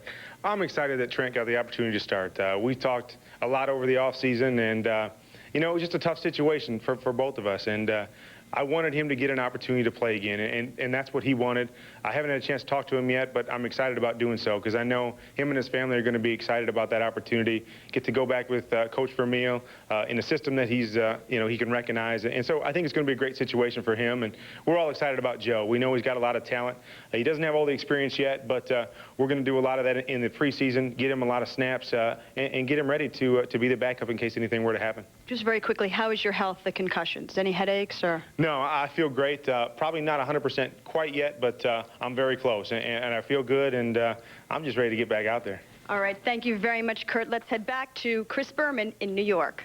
All right, Kurt Warner and Andrea Kramer, thank you very much. So the Buffalo Bills are on the clock because they moved down 7 spots in the trade with Tampa Bay. Oh, my God, the pick is in already. The cab didn't even arrive yet. Now, this is the new cab driver this year, but I got to think defensive back Clemens, Nate Clemens. That's my guess. With the 21st selection, the Buffalo Bills have chosen from Ohio State defensive back Nate Clemens. Well, it was part of a guess. Yeah, right. The president, Tom Donahoe, Buckeye bookends. You got Antoine Winfield. Who's a great player. Clemens. Yes. Well, this is, I mean, the Bills are a discussion unto the, we'll talk about the player first, because Ohio State, and we'll get maybe Kirk to weigh in on this too. I mean, you talk about a football program at 3 yards in a cloud of dust. Cornerback. Plummer to San Francisco last year. Of course, Sean Springs with Seattle. I'm forgetting one off. Antoine Winfield. Antoine, well, we just mentioned Antoine Winfield. And now they have Nate Clemens. How does he rank coming out of school with these coming out of school? Those players, Chris, I thought were a little bit more polished. You look at a guy like Nate Clemens, you see great physical ability, 5'11", 209, and a guy that certainly has the recovery speed. Ran a 4.37 during his workout, did 20 reps, which shows that he has the strength that you're looking for. In coverage, though, against the Ron Johnson from Minnesota, against the David Terrell this past year, guys, he did struggle. Here's against Wisconsin, not a very sophisticated offense there. He does the job in the man coverage. Now, he's a strong, physical defensive back, excellent in run support. Here he is against Drew Brees in Purdue. Reads the route, breaks in front for the INT. Remember, he's also an outstanding kickoff returner at Ohio State. Did a good job in that area, but a guy that I think needs more experience, needs to gamble a little less. I think he was beaten in coverage far too much for what I like him this year. Let me just say this. With Greg Williams, who was the architect of the Tennessee defense, along with Jeff Fisher down there, I don't think you're going to see this cornerback situation be a gamble-less situation, Mel. I think he's going to have to hone his one-on-one skills. That's going to be very important. Pat Williams with the lead Stevie Nell, Ted Washington, I believe will come out as a Pro Bowl tackle in this style of aggressive one-gap go after the quarterback. Eric Flowers, they envision him as a Javon Curse, a Kenny Holmes type of a defensive end. Now that they've got the guys up front, now you got to start adding people on the corner and in the secondary. And this is a guy that the coach, even though he gambled a lot and got burned some, this is a guy that the coaches there in Buffalo felt that they could really develop with him. He's got good hips. He's a big physical type of guy, and he was one of the 4 guys I think Buffalo was going to debate at number 14. Yes, so no that question. move pays off. No question. They thought about offensive line with Rob Johnson, now the quarterback, and admittedly certainly not as mobile as Doug Flutie, and I don't think I'm going out on a limb on that. But they did not go Hutchinson or Backus, and Tom Donahoe in his first draft with Buffalo has done so well at Pittsburgh and became a great friend of ours this last year when he worked for us every Sunday on .com and with us. Got a second-round pick and still pretty much got a player he wants. Now, he doesn't have to come in and start. Kenny Urban is defiant at the other corner out there at Winfield. Joe, you pointed it out. Greg Williams, new coach, they changed from 3-4 to 4-3. Coward is healthy again, although his position will change some. He's a football player. The question is, can Rob Johnson stay upright all season long? And if so, the Bills certainly have wideouts. They'll address some other issues as we come along, and there's some other Bills discussion. Oh, by the way, you mentioned one other thing on Clemens. How many every Sunday? Oh, those Bills special teams. They got a return guy. Well, they certainly got a return guy. It's the other 10 I'm worried about on their special teams. They're trying to sign Christie. He is unsigned right now. Steve Christie, who's kicked so well. God, I had to do that in a hurry. I mean, we didn't have a chance. We will have more of a chance. There are other issues with the Bills, but we bring in someone who should be, well, I don't think he's going to shy away from the camera. The new CEO slash president slash announcer slash middle linebacker slash, well, he's everything. Matt Millen in our Tenactin video conference. And Matt, welcome to the other side of the tracks, huh? Yeah, thanks, Boom. It's good to be here. I think we're excited. Our whole draft room was excited to get Jeff back because I think we got ourselves a really solid player. I mean, he's kind of on offense, the type of player. I'm not saying you're trying to mimic you, but, I mean, he plays with a similar fire as I think that you once played with.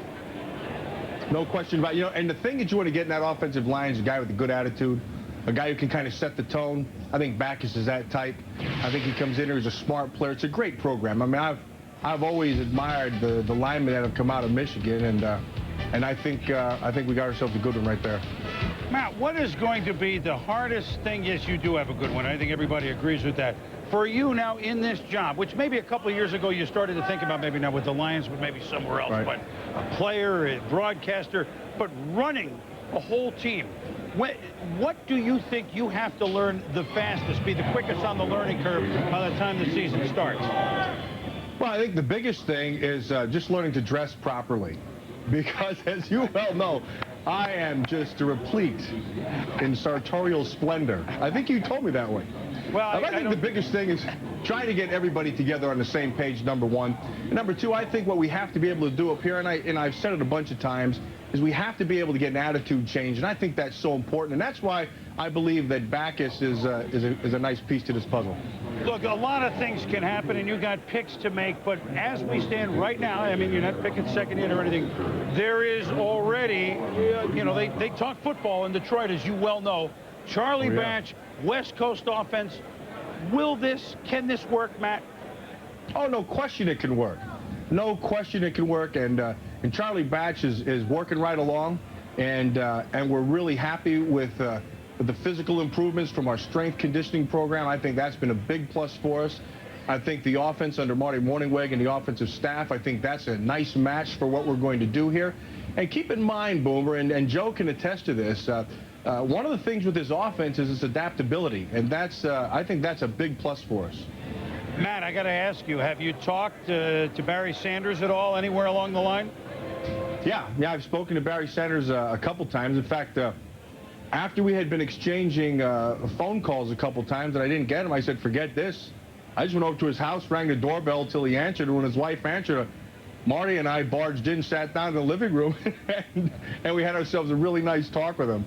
And right now, Barry Sanders is not going to play, and that's fine with us because, hey, we're on Barry Sanders' side, and we would still love to have Barry Sanders part of this organization because as you well know, one of the greatest running backs that certainly I've ever laid eyes on. Well, all of us, too. Good luck, and God, a new hat for Matt Millen, a hat that none of us ever thought that you'd wear, but you know what? You're going to wear it well. Good luck to you. I got the hat, but I don't have the tie. Well, don't forget it. The tie, you know, you radio guys, you don't need ties, right? Okay. Well, TV, Boomer, too. thank you. All right, Matt, good luck. Boy, Appreciate is that a refreshing man in that sort of position? You talk about a different pedigree in that position than Matt Millen. I think everybody can root. That's interesting. At least dialogue is open with Barry Sanders. The Indianapolis Colts are on the clock. I have a couple thoughts there. I have to just check my list for a minute. But, well, go ahead. You guys talk for a second. Let me just check my list. I wish we'd almost had asked about this. I heard he was in the weight room a few weeks ago and actually got a wrestling match with one of his players. Actually wrestled in the weight. The president and CEO of the team. I love it. You're never going to take the football player out of Matt Millen. We don't want to. And you don't. But one of the things somebody asked me about him a while back in an interview, and they said, well, he's a TV guy going in to run a football team. I said, you got this all wrong. This is a football guy going in to run a football organization. But it's still a different job. It is different. He's going to master it. But what I like about him is Matt has a plan. I think the most important thing, if you go into an organization, you have to have a plan that you want to implement. He knows what he wants. He knew what he wanted. He wanted Steve Mariucci as his coach. Didn't get him. Okay, I'll take Marty Morningwig because of the pedigree of Mike Holmgren, Steve Mariucci, Marty Morningwig, the success of this offense. And let me be the first one to say this. Matt Millen has some help. Bill Tobin. Okay, I'm the fair. Why not? Well, I like it, Mel. It's good to have Bill back. It's who he surrounds himself with. And got all the that's Tobins. They got all the Tobins, don't they? Vince? Bill, Vince. Well, the Tobins, Tobin the Schottenheimers. Is he there? Are you a cousin of the Tobins? I don't think so, Joe. Okay, so you're not going to wind up in Detroit on the year. I'm just curious. I'm still not buying quite, though, his endorsement of Charlie Batch. I mean, you have to say the right thing sometimes, but I think there is a question mark there. Well, their feelings about Charlie. And Charlie's going to have to prove it. But I do believe that it's going to be Charlie's opportunity to prove whether he fits or not. And that's important. He's gotten in the weight room. Charlie's biggest knock, in my opinion, is he's not been able to stay healthy. He's sort of like that other guy besides Rob Johnson, who we talk about getting beat up all the time. Right. Play 3 games, bang in the chest. Say Drew Brees. And say Drew Brees slides into the early second round. I think it's What precludes Detroit from moving up to get him? You have Atlanta sitting there. They obviously have Michael Vick now, so that's out of the question. Right. Then you have the Dallas Cowboys. So what I'm saying is if Drew Brees slides into the second round and Detroit's aggressive, they may be able to go up and get him. Yes, you can. Well, we have a trade. I was going through my Indianapolis notes, and it said trade. And so the Colts and the New York Football Giants have just made a trade for this, the 22nd spot.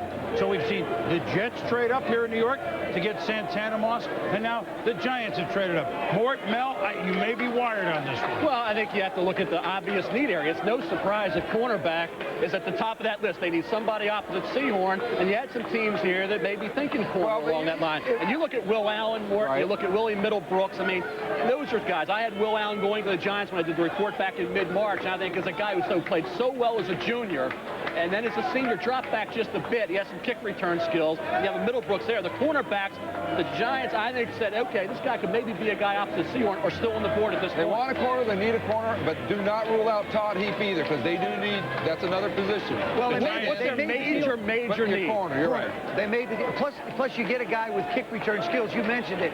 We talked about the special team problems that the Buffalo Bills had. Oh, God. You got to remember, before Jim Fossil came on and guaranteed the playoffs, there was a nightmare. That was that Arizona game that we did on ESPN. Yeah. There was a nightmare going on with his special team situations also. Well, he's already changed his punting situation. Not that we're talking about. I mean, Maynard's already gone. I mean, that's part of the special team. Right. It just takes one more element and adds it to it. But there's absolutely no doubt in my mind this has got to be somebody that they want in the secondary.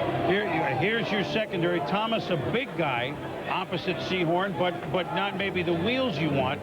Williams has become a beautiful player at the free safety part. Every one of these defensive backs goes over 215 pounds. Every one of them is over 6'2". And I think they need some quicker, smaller guys out there to be able to get into one-on-one cover situations. It showed up in the Baltimore game in the Super Bowl. People can run by the big guys. They isolate them and run by them. The one cornerback we should talk about here at the later portion of round one is Fred Smoot. Fred Smoot may drop down just a bit more. Well, Fred Smoot has got some question marks about his character. Been some incidents in which actually there was a lot of correspondence going back and forth this week between attorneys, law enforcement officers, just to clarify Fred Smoot's situation. So Fred Smoot has dropped a little bit. He is that quick guy. But corner, yes, I'm still not ruling out of Todd Heath, though, tight end, because they need that type of player as well. You know what? Well, the pick is in, and the Giant fans are up and waiting. And what a year they had last year. I mean, they were just a well-rounded.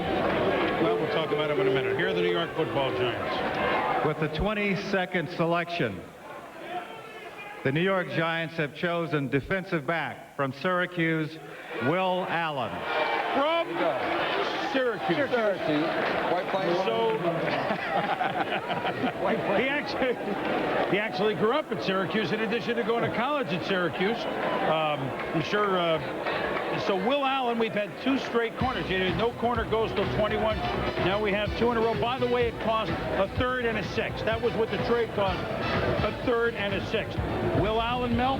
Well, I think you look at Will Allen, Boomer, and you go back to the junior campaign where he was just blanketing wide receivers all over the field. Now, he dropped back just a little this year. You see the aggressive qualities, jarring the ball loose. And keep in mind, he's 5'10 and a half, but he's 193 pounds. Very good strength, and he runs in that 4.35 range on a very consistent basis. You see his kickoff return skills here as well. Averaged 24.1 yards on 19 returns this past season. The question with Will Allen is become a finisher, ball skills. And I think where he's positioned to make a play, you have to come down with the INT. And in my mind, Morton Joe, you drop an INT or you don't come away with the pick when the opportunity presents itself, it's a turnover against that player. Again, he's a young football player. I think ball skills can be worked on. I think, believe me, he's going to catch more balls in this offseason than he ever dreamed about catching at Syracuse to work on his skills. The one thing you're always curious about a defensive back, will he stick his head in there and tackle? He will. And I think that's what's very attractive to John Fox, is the physical nature with which he plays the game. Well, I am a little surprised, though, that Ernie, of course, the general manager, moved up. Ernie doesn't like to make a lot of trades. Not now, since he's been with the Giants. Oh, you're confusing him with George Young. No, but I think he feels like in this particular era, you sometimes regret when you go up to get a guy or even go back to get a guy. It's smart to stay there, but obviously they have a conviction. Don't forget, this is a Super Bowl team. They did go to the championship game. They're certainly going into the season with the fact that they believe they can compete again, and they got to strengthen. You talk about a feel-good story after the quote, it wasn't a guarantee, who cares? Jim Fossil threw down the gauntlet, his team delivered. They crushed the Vikings 41-0. All right, they got to the Super Bowl, and they found out the Baltimore had a good defense. So we go from one feel-good team, the Giants, to another one. Talk about a feel-good story last year. Let's try the New Orleans Saints, who, well, they haven't drafted down here for a while. In some cases, they haven't even drafted. People who care recycle because they're helping make the world a better place. A place where people know what's important, quality of life and protecting our valuable resources. People who care recycle to create a worthwhile future. Join the people contributing to a better community and a brighter tomorrow. Recycle. It makes a difference. Valley-wide Recycling Partnership. Communities that care.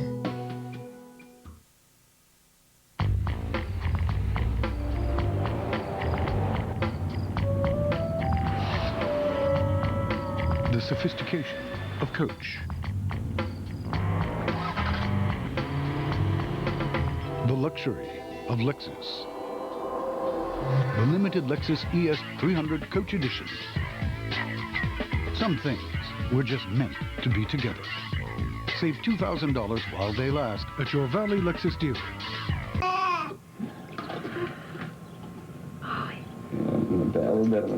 Oh, look at that. Anna. Do you like it? Is it comfortable? Right? Yes.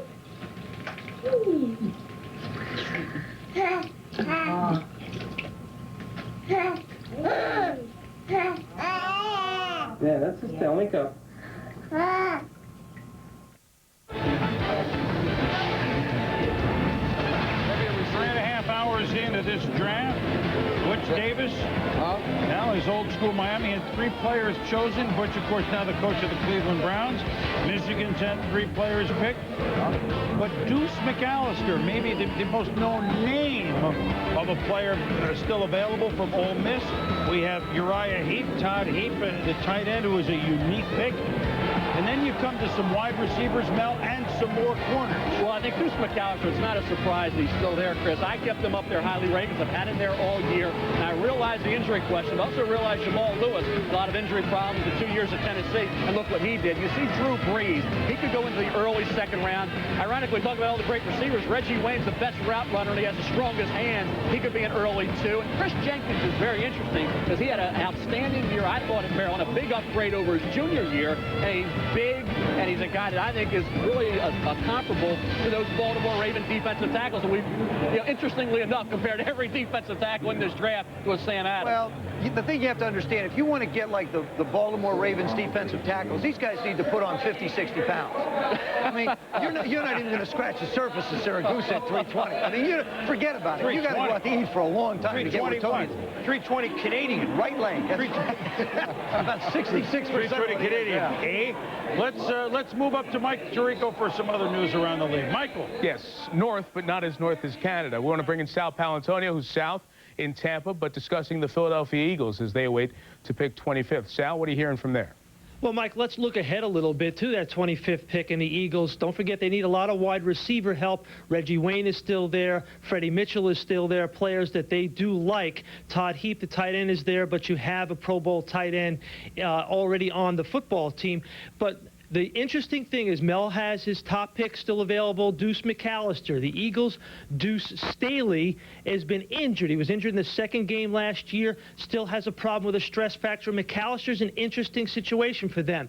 Do they pick up McAllister as an insurance, or do they go with a wide receiver? So they have a dilemma down in Philadelphia.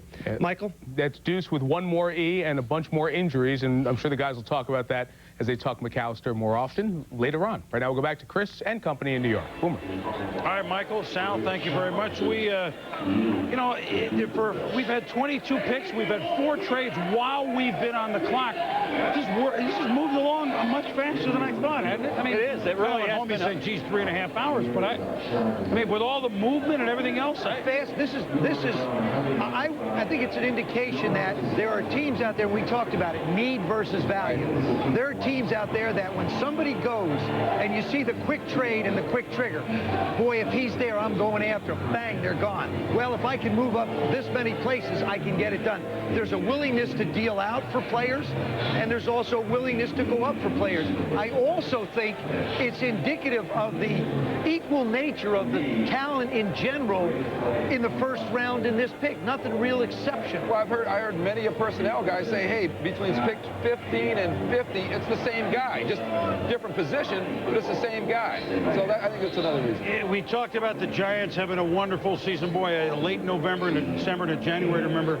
What about the New Orleans Saints? I mean, I don't care who you are. You have to root for the New Orleans Saints. And what Jim Haslett did last year in bringing this team into the playoffs and winning a division at 10-6 and eliminating the Super Bowl champion Rams from the playoffs, Ricky Williams in and out. I mean, the second year, good when he was there, but didn't play a whole lot of the year.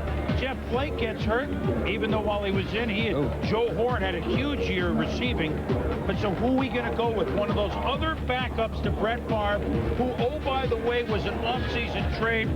We're going to try Aaron Brooks. And Aaron Brooks beat the Rams in the playoffs, and they went up to Minnesota. And so the New Orleans Saints won the NFC West last year at 10-6. The Saints, a team that, look, offensively and defensive, were ranked in the top 10, and you don't get teams that much that put that all together. You talk about 1 year as a head coach. You got to look at what Jim Haslett did last year with New Orleans, one of the best. Hello, I'm a first-year head coach, and I'm coaching a franchise that hadn't done too well, and how well they did. Let's go out to San Diego to Ed Werder with some thoughts, perhaps, on the Saints. Ed? Well, an interesting development, Chris. You know, Mike Ditka's last pick as GM and head coach of the Saints was Ricky Williams. Gave away almost an entire draft to make that pick. Well, now Jim Haslett and Randy Mueller are going to take another running back with their very first-round pick, and it's going to be Deuce McAllister, the multi-dimensional running back. When I talked to Mueller yesterday, he said, hey, this is a guy who reminds me a lot of Fred Taylor with that explosiveness, the ability to contribute as a receiver immediately. It also gives them a backup for Ricky Williams, who missed 8 games last year. And I think the other thing, it sends a strong message to Ricky Williams, who right now is the only member of their roster who is not participating in their off-season program. Now, they did dispatch Dave Atkins, their running backs coach, down to San Diego last week to check in on Ricky Williams. They weighed him. He weighed 228. Chris, let's go back to you. All right, Ed, thank you very much for the insight on if this is the case, which we're about to find out. Another team that doesn't have to pay moving expenses, Ole Miss, New Orleans, it's close. Here's the pick. With the 23rd selection, the New Orleans Saints have chosen running back from Mississippi, Deuce McAllister. Well, this is some discussion here, boys. Jim, hey, let's go. Jim Haslett, since he's been in New Orleans, has never been enamored with Ricky Williams. And there's just it's black and white with Jim Haslett. He either likes you or he's got issues with you. Now, hey, Ricky Williams, 2 straight off seasons, has barely been there with Jim Haslett. Has forfeited $250,000 each year in off-season workout bonus money. And I don't think he's Haslett's type of guy. And this, at least, you'll find out.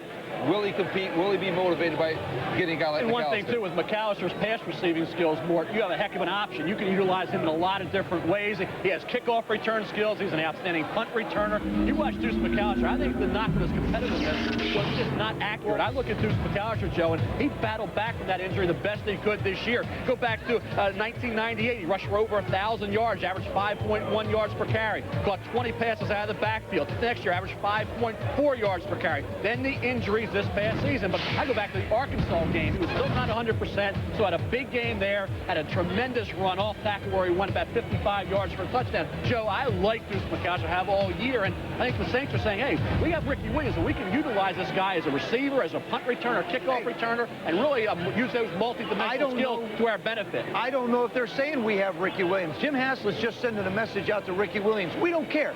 Go do whatever you want to do. I'm going on with my football team. That's Jim Haslett. He's great at handling guys who think they have problems. But he'll straighten them out. Wait 1 second. The other thing is that we talked about Jamal Lewis last year when the Baltimore Ravens were looking at Jamal Lewis and said, you know, he's got a nick here, he's got an injury here. Turned out to be a heck of a back. Deuce McAllister could be the same type of a back for them. Give them the pounder, give them the versatility. You agree with me, Joe? I think I'm with the Deuce bandwagon now? Based on Jamal's situation, I think so. I think it's a good pick. Let's look at the depth chart. I love the pick. Keep going. Let's look at the depth chart. I love the fact that Jim Haslett said, hey, look, I'm not going to put up with Ricky Williams baloney. Ricky Williams.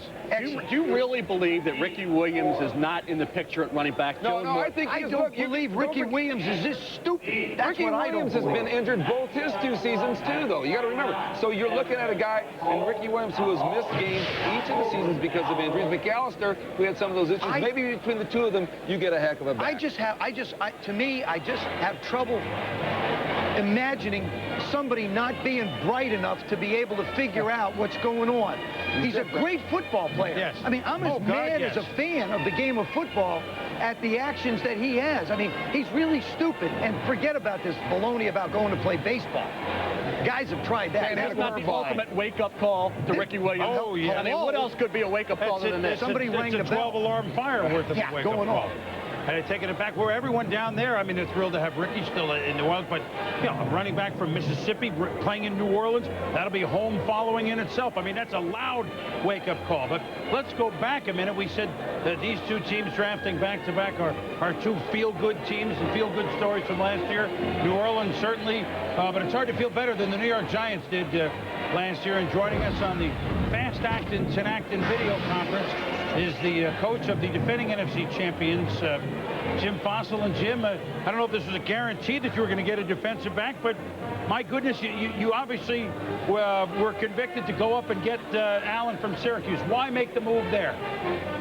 Well, Chris, you know, one of the things Ernie and I are very much on the same page with is that sometimes you got to be aggressive. We were aggressive last year with some of the moves we made in personnel, and we had a conviction on him, and then Nate Clements went, and we thought that there could be a run on corners, and we felt like it was value to go up and fulfill something. We felt like we needed to get a player at that position, and we were excited about him, and we think he can come in and help us.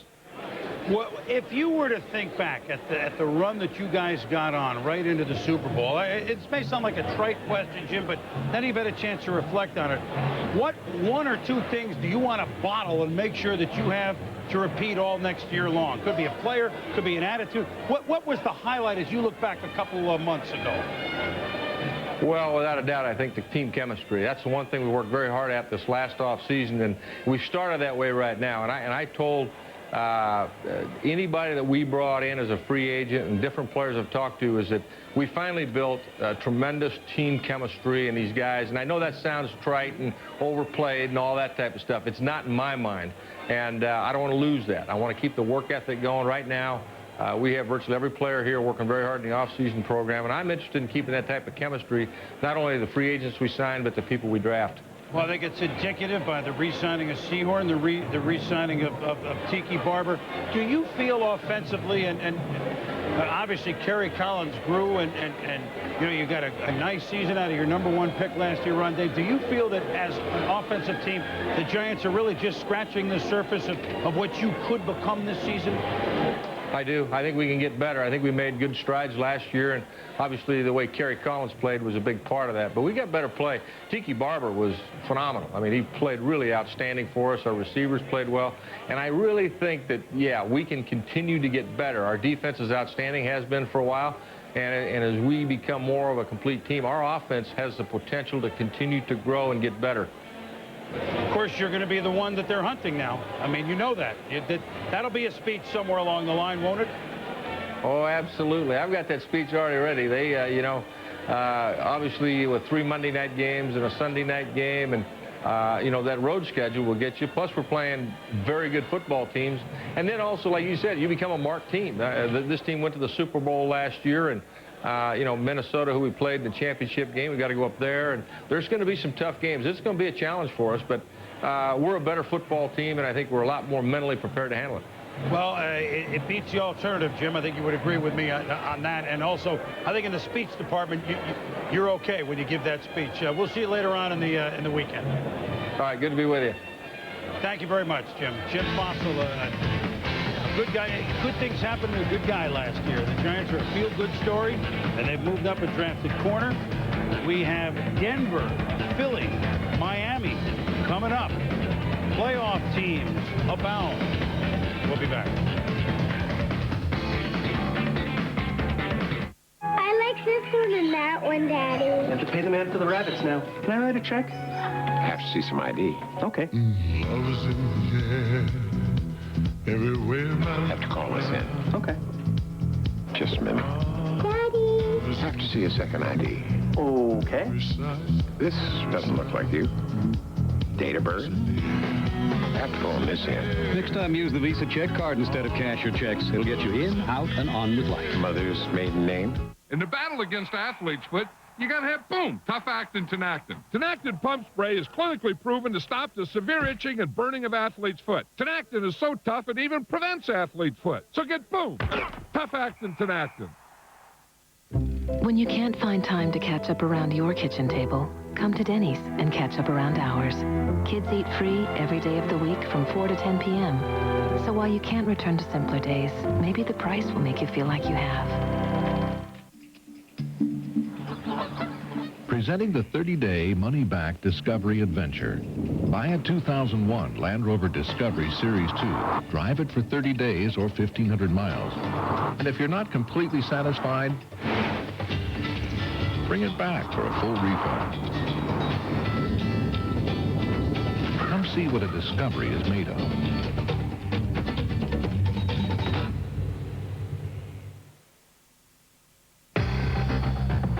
There's a secret society where the night is eternal The music is essential, and the party is non-stop. You could be the newest member. The MGD Music Jet Tour. 4 parties, 4 cities. 1 unforgettable trip. Peel the label, enter the code at mgd.com, and prepare for takeoff.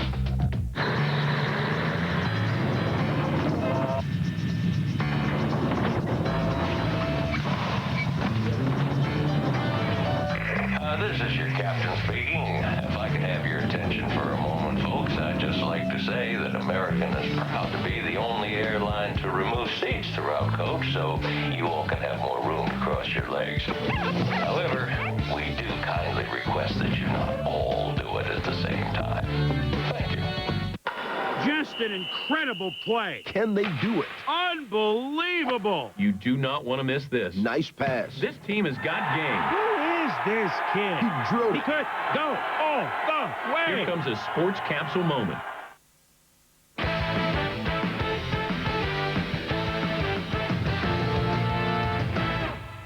From New York, our world headquarters in Bristol, and every spot in the NFL. We continue our NFL draft coverage. Denver on the clock, pick 24 of 31 in the first round. Still joined with our roundtable of Mike Golick, Ron Jaworski, Sean Salisbury, and Hank Goldberg. And with Denver on the clock, Mike Shanahan, who runs the whole show. He's the coach and the decision maker. It brings up the topic of conversation. Mike Holmgren, Seattle, Marty Schottenheimer now, Washington, among those with both hats, all the power. Is that a good thing? We've seen it for a few years now.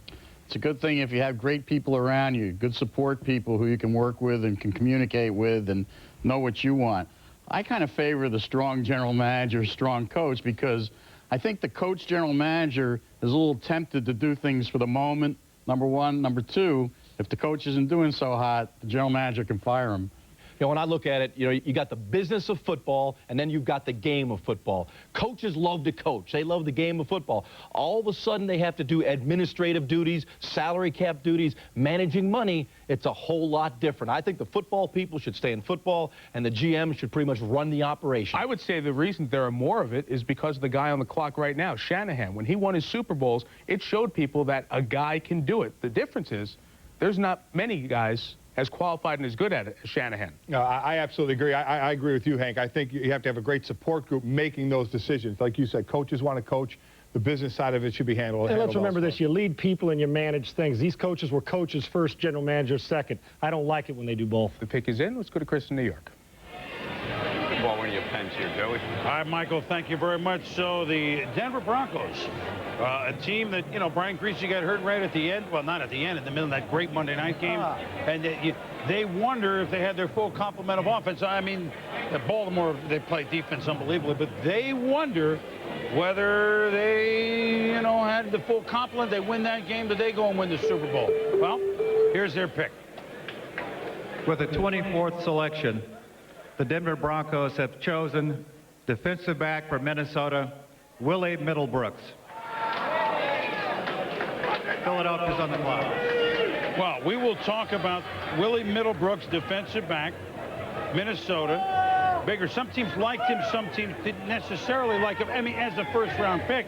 But Denver defense now for new defensive coach Ray Rhodes. But before we get into Denver in particular, because there's lots to talk about here, and they are an intriguing team, let's bring in a guy that knows full well about Denver because he was director of personnel under Bobby Beathard with the San Diego Chargers, Billy Devaney.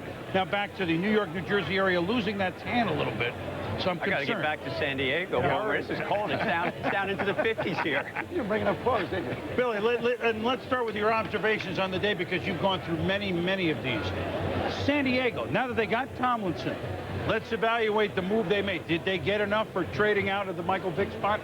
I think they did about as best they could, Chris. You know, they were in a difficult situation. If they were not sold on Michael Vick being the championship guy, the guy to take him to the Super Bowl, then the logical thing is, okay, let's move out of there. There wasn't a whole lot of people, as we know, looking to jump up there to take that pick. And when it got down to Atlanta being the only guy, the only team, you almost had to take what they were offered. And I think they did a heck of a job coming away with, especially, you know, getting the second-round pick next year. I think, and getting the running back that they wanted, I think they came out pretty good. Let's delve it. Go ahead, Joe. Well, the thing I'm curious about, was it money or was it as Mel has gone on and ranted about. He didn't think Michael Vick was a franchise-type player. I mean, was it money or was it the fact that maybe Vick wasn't the guy that they thought he would be? You know what, Joe? I think it's more of a case of when you look at the Charger roster, there aren't very many first and second round players on that roster. And no matter how much potential Michael Vick has, and everybody recognizes the upside of Michael Vick, there's still a risk involved. And if you miss out, if you take Michael Vick and he doesn't pan out, that's just another case. You've missed out on a number one guy. Let me ask you this, Bill. You've been in a lot of war rooms over the years. If they believed he was a franchise quarterback, would they have traded out? They would not have traded out. They would have taken him, and the Spanoses wouldn't have had any problem signing him. I firmly believe it was a football decision. All right, we're going to go back. The Philadelphia Eagles are up, and this is going to be an intriguing pick. I think it's what it's going to be. They certainly need a receiver, and although the big guy, Andy Reid, he went out to see Freddie Mitchell 25th pick a week ago, okay? The Philadelphia Eagles have selected wide receiver from UCLA, Freddie Mitchell. Now, this is an interesting pick. We're going to talk here, and then I want to get on the whole AFC West with Billy. Philadelphia is a team now that this is the third year that Andy Reid's been head coach and Mo Drack running the draft, but they draft Donovan McNabb to booze here 2 years ago, and booze would be the understatement. The Philly fans who have no problem booing the Easter Bunny and Santa Claus, I mean, there was no problem booing the pick of Donovan McNabb here. Then this season starts, and Peterson starts, and they're booing Andy for not starting McNabb, so they went 180 before the season began. All right, let's put that aside. Donovan McNabb has become a fast riser as quarterback and a Pro Bowl quarterback. Last year in the first round, albeit very high again, Corey Simon. 2 home runs, I would say, to this point, by the Eagles, who are drafting down here for the first time in a while. Now with Freddie Mitchell, a guy at UCLA who scares off some because of the way he might carry himself, shall we say. He doesn't lack of confidence, but Andy Reid personally, quote, gave the front office a couple days off a week and a half ago, and he went out to see him and made the decision on his own. When you look at it, Freddie Mitchell really, I think, is one of the most confident players in this draft. He believes he should have been the first receiver taken. He believes he can dominate any cornerback in America and in the NFL, and that's what you need at the pro level. You can't shy away from that type of pressure. You have to be aggressive. He goes and gets the football. Everybody said, well, he's quick, he's not fast. Well, he went to the combine workout, and he ran. Some players don't. Freddie did. And Billy Devaney, he ran a 4.44. And if everybody said, hey, he's fast-talking Freddie Mitchell, now he's just fast Freddie Mitchell. And I think that 4.44 established Freddie Mitchell as a clear and no question about it, mid to late first round. No question, Mel. And I think that the talking part of Freddie Mitchell, there's two kinds. If you come across as a jerk and kind of a lowlife, if you will, that's one kind of guy. If you're just cocky and brash and you can back it up like Freddie Mitchell, people don't really get down on that kind of trash talking. So I look at that as a positive out of a guy. And if Freddie Mitchell, even if he doesn't catch a pass in the league, it's already going to be noted for the greatest quote going into the combine when said that when people talk about the combine being a meat market, then I'm the filet mignon. Well, and so the Eagles get an offensive, and then, by the way, they think, although they don't know it's a unique injury with Deuce Staley, they think that the foot injury is coming along well, and they can only hope so because you can only mask a lack of a big-time runner for so long, but they certainly did that well, and now with Freddie Mitchell, Andy Reid would have preferred to go a bigger guy and not a receiver. First time the Eagles have gone receiver first round since Kenny Jackson in '84. I mean, that's a long time ago. We'll talk more about the Eagles, who are clearly a team on the rise and intriguing as heck. So is Denver. Denver goes with Middlebrooks, and let's look at him, Mel and Billy and Joe. You know, 6'1½", 200-pound DB at corner from Minnesota. There's not a lot of INTs, which doesn't necessarily mean something one way or the other.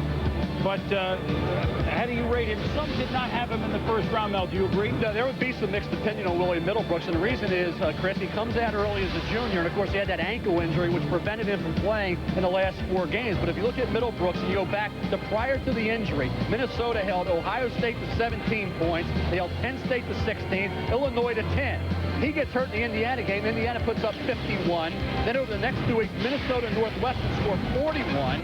against, you're talking about the NC State game. They have a 24-point lead. They let slip away in the bowl game when Corn Robinson goes wild. That's what Willie Middlebrooks on the sideline. So I think he was certainly one of the MVPs of their defense, along with Karan Riley, Billy. And now it's a question about the ankle. You know, is he 100% recovered from that ankle injury that kept him out late in the year? I think so, and I think most people are sold on the ankle, that he'll be ready for mini camps and certainly for training camp.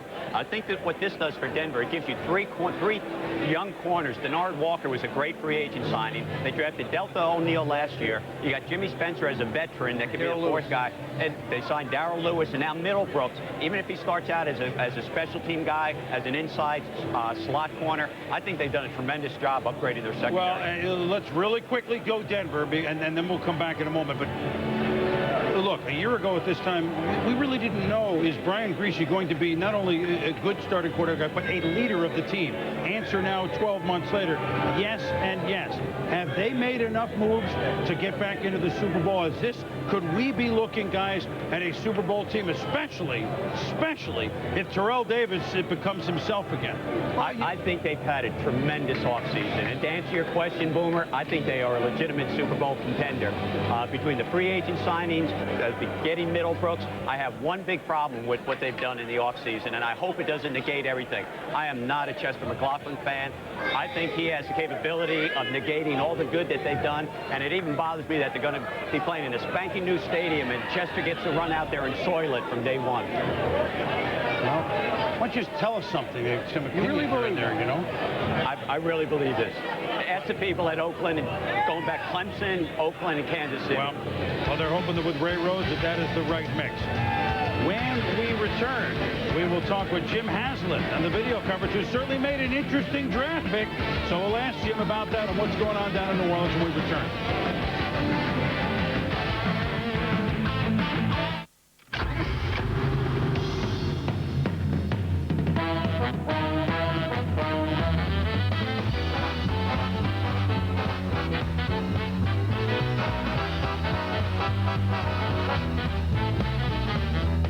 Sure doesn't taste this good in New York. You up here on vacation? No. Lunch. Introducing the 260 horsepower Acura TL Type S. You having fun at your party, honey? Yeah. All right. I gotta tell you, son, these last few years have been great. Oh, they sure have. But now that you're 6, we're gonna have to trade you in. What if you treated your kids No hard feelings, right? the way you treat your car? Let's have some cake. All right. Don't trade your car in when the warranty's expired. Come to Pep Boys for expert service and now free Gabriel Pro Rider shock installation. Happy birthday! All you need to know is where to go. Pep Boys. It's not where you come from. It's where you're going. It's not what you drive. It's what drives you. It's not what's on you. It's what's in you.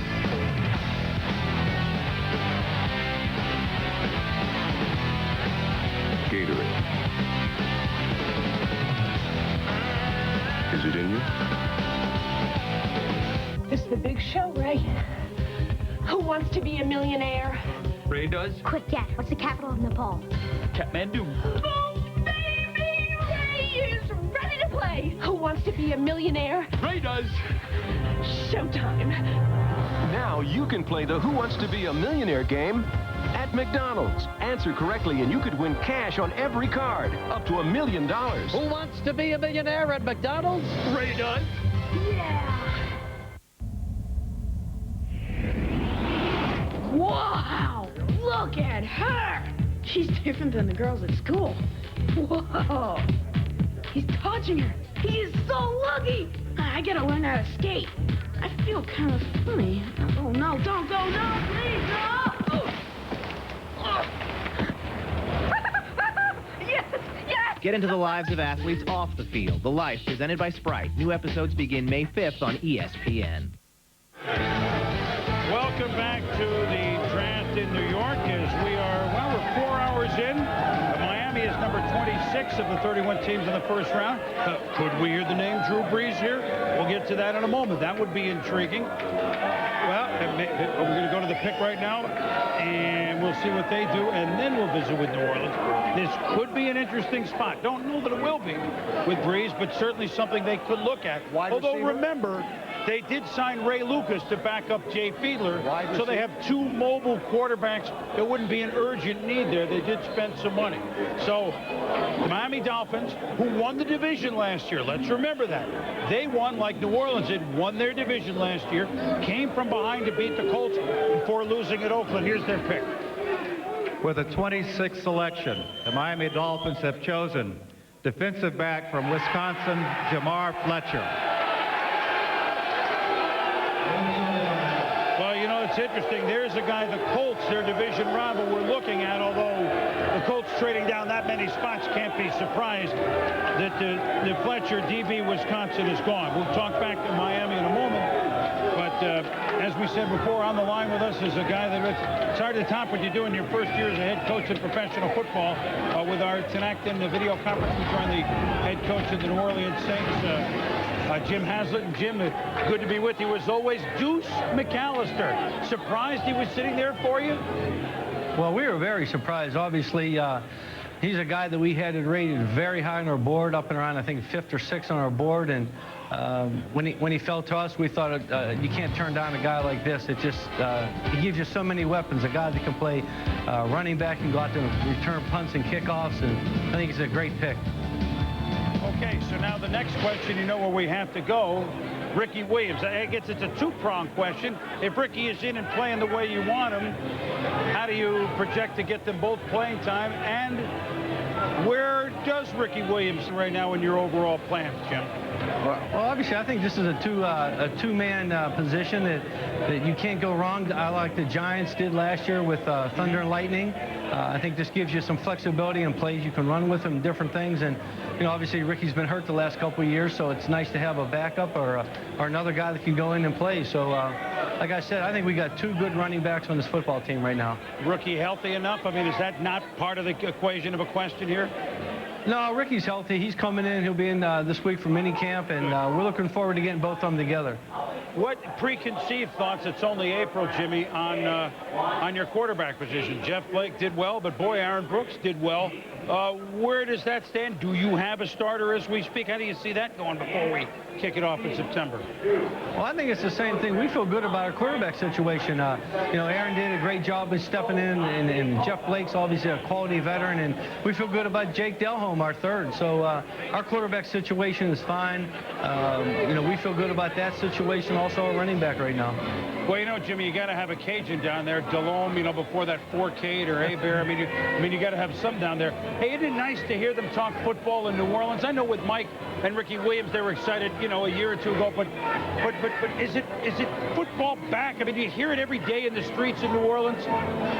Well, you know, I know that people are excited about playing, you know, Saints football again, and our players are excited about what's going on, and they're working hard right now, and they're in here every day, and as long as we can keep up that attitude, and the players know how hard we worked last year to get to this point, and we keep it up, I think we're in pretty good shape. Yeah, and you got a good defensive line to help you out, and that's the understatement of the year, and I know that's from a guy that played in the Bermuda Triangle in Buffalo. I know you appreciate the way those guys play. Thanks, Jimmy. We'll see you later in the weekend. Thank you. I loved him as a player, by the way, and he knows that. With him and Smirlis, what a job as a coach. Shane Nelson. What a job as a coach. Well, I'm just going back 20 years. Oh, yeah. Now I'm moving forward to a coach. I mean, you can't do any better than Jim Haslett did last year with seemingly no bullets, right? Well, yeah, but he changed. First thing he did was change the attitude, which was the big thing. But Randy Mueller, who was the executive of the year, he went in and signed some key free agents, and they had, you know, Darren Howard last year, second-round pick. They didn't have a first-round pick. But guess what? Darren Howard played like a first-round pick. So they had some players, and Jim coached them up. All right, let's move on to Miami. I'm not surprised they took defensive back. It's just you want to throw Brees' name out there just in case it happens. Miami, I mean, certainly defensively, has got to be pretty happy with what they have, Mort. Well, they are. And I think that he really thought he needed that third. Even with Surtain and Sam Madison, he really felt he had to have that third back. And you'll talk about Fletcher in a little bit, how good Fletcher is, just being maybe the best, technically the best corner without the athletic skills. You're right, Morton. I think you look at that division in the Indianapolis Colts with Peyton Manning, and Jamar Fletcher is an outstanding cover man. He's 5'9", he's 180 pounds. He doesn't have the great timed recovery speed, but you see the physical places Freddie Mitchell and Jamar Fletcher getting into it in the Sun Bowl, and here's Freddie Mitchell in the open field. Fletcher obviously makes that play here against David Terrell. You see the toughness of Fletcher, a guy who was a former option quarterback in high school. I mean, he's intercepted passes from Drew Brees, let's see, 2 different years for it. He takes the ball the distance. He's tremendous after he intercepts the pass and making you pay. Well, you mentioned Drew Brees once again. There are Dolphin fans who are disappointed right now because they wanted the Dolphins to kind of revisit history. They got Dan Marino at 27. They wanted Brees at 26. But really, I think the Dolphins and Dave Wanstead felt that Drew Brees is really like Jay Fiedler or like Ray Lucas. There's not a whole lot of difference there, and I think that's why he passed. And keep in mind, we have cornerbacks now, 4 off the board. Fred Smoot still available. Well, Fred Smoot is a guy, as we mentioned, there have been some character issues raised. He did have an arrest warrant issued for him on a narcotics violation in March, but the prosecutor has sent us a copy of the letter saying that he dropped those charges, and nevertheless, Smoot still has some red flags on him, and I think that's why he has slid a little bit. So no defensive backs the first 19, 5 of the next 7 DBs, and now here come the Minnesota Vikings, who, if not shocked, certainly caught a little bit surprised with the retirement of Robert Smith, running back. But if there's a draft for need, here it might be. With the 27th selection, the Minnesota Vikings have chosen running back. There you go. From Wisconsin, Michael Bennett. So, you know, we've had 2 colleges go back-to-back. Michigan had 2 in a row. Miami had a couple in a row. So here is Michael Bennett, who stepped in at Wisconsin when Ron Dayne graduated, if you will, to the New York Football Giants. Well, they have to have a back. I mean, they just have to. Robert Smith retired. You got to have some defensive players, too. We go through this year after year with this team where, I mean, I know Robert Smith is a big void to fill, but when are they going to... I mean, next round. Oh, they got somebody last year. They did it last year. Okay. You look at it, Morton, you see the breakaway ability, and you see an offensive line at Wisconsin that dominates. And you watch Ron Dayne win a Heisman Trophy, and Michael Bennett now is a track star. You see a guy who can really run. We talk about running with authority, a guy that certainly has track speed. And I think, you know, he took his track ability, Morton, he applied it to the football field. The question with Michael Bennett is, he's not that shifty as a runner. You see him here pick up the blitz and do the blocking and then do the things you have to do from a physical standpoint. But needs to develop a little bit more shiftiness. And the big question is, he's got to prove that he can catch the football. Only 4 receptions the entire season for the 2000 year at Wisconsin. But where he's going, I don't necessarily think that it matters that much. Because in the offense, when you've got Randy Moss, when you've got Chris Carter, you really don't emphasize the running back catching the ball that much. He has great speed. You have a huge offensive line in Minnesota. He slides right into a system that's very similar to the one he had in college. So it can be a good, quick transition for him. But I agree. They lost Robert Smith. Yes, that's a big loss. But the defensive side of the ball is just gone. There's nobody there. Hey, Robert Smith, I mean, he's always been a little different. I mean, if fans, you know, a lot of people in football go, or don't follow the Vikings that closely. Wait a minute, right? Robert Smith, he retired. I mean, this isn't news, but he certainly was at the peak of his career, one of the more healthy seasons as he's and going to be a free agent and going to have a windfall of money fall in his pocket but this always year. has walked to the beat of a different drummer, as you mentioned, and my understanding is that his attorney, Neil Cornish, doesn't expect him to return and play football. In other words, he's not sitting out a year to come back, but I think Robert Smith has, in fact, retired. A lot like what Barry Sanders has done. He's leaving before. He's got his money put away. He's invested it. He doesn't want to be beat up any more than he's been beat up. One last note on Bennett, by the way. A lot of people have said fastest back to come to the NFL since Bo Jackson, and he is a football player. That's a big... When your ears go and you say Bo Jackson, immediately a 4-time Big Ten sprint champion. Jaws, let's go up to you. Your thoughts on Michael Bennett, the 3rd back picked here in the 1st round. Yeah, Boomer, I really like Michael. He's one of those home run hitters, and he will fit nicely into this Vikings offense. And, you know, everyone wants to talk about Dante Culpepper and Randy Moss and Chris Carter, but this is a team that ran the ball as well as anyone last year and almost as much as anyone last year. So Michael Bennett will come in, and what he has is outstanding vision. He's an excellent cutback runner, and with that big offensive line the Vikings have, he'll be able to find those cutback lanes. Here you'll see him in the I formation, which, again, a staple of the Vikings will run. Follow the fullback. In Minnesota will be Jim Kleinsasser. What you want to do do is just read the base blocking of the offensive line. A man on a man on a man. Look for that seam. Look for that crack. Oh, there he goes. The linebacker is the guy a running back wants to see. The linebacker overruns. He sees his helmet. There's the cutback lane. And this is beautiful vision. Good patience, Bennett, and then puts the shoulders down. And the one thing I always love, and I talk to my buddy Merrill Hodge all the time, is that running back, the factor back that runs behind his pads and delivers the blow. I think Michael Bennett will fit nicely into that Vikings offensive scheme, Boomer. Well, another person to push the envelope on the 5th-ranked offense in football, Jaws. But defensively, they ranked 28th, and they were edged in the title game 41-0. So they replace Smith, but can they stop the others from scoring? Next on the clock, tee it up. There it is. We'll be back.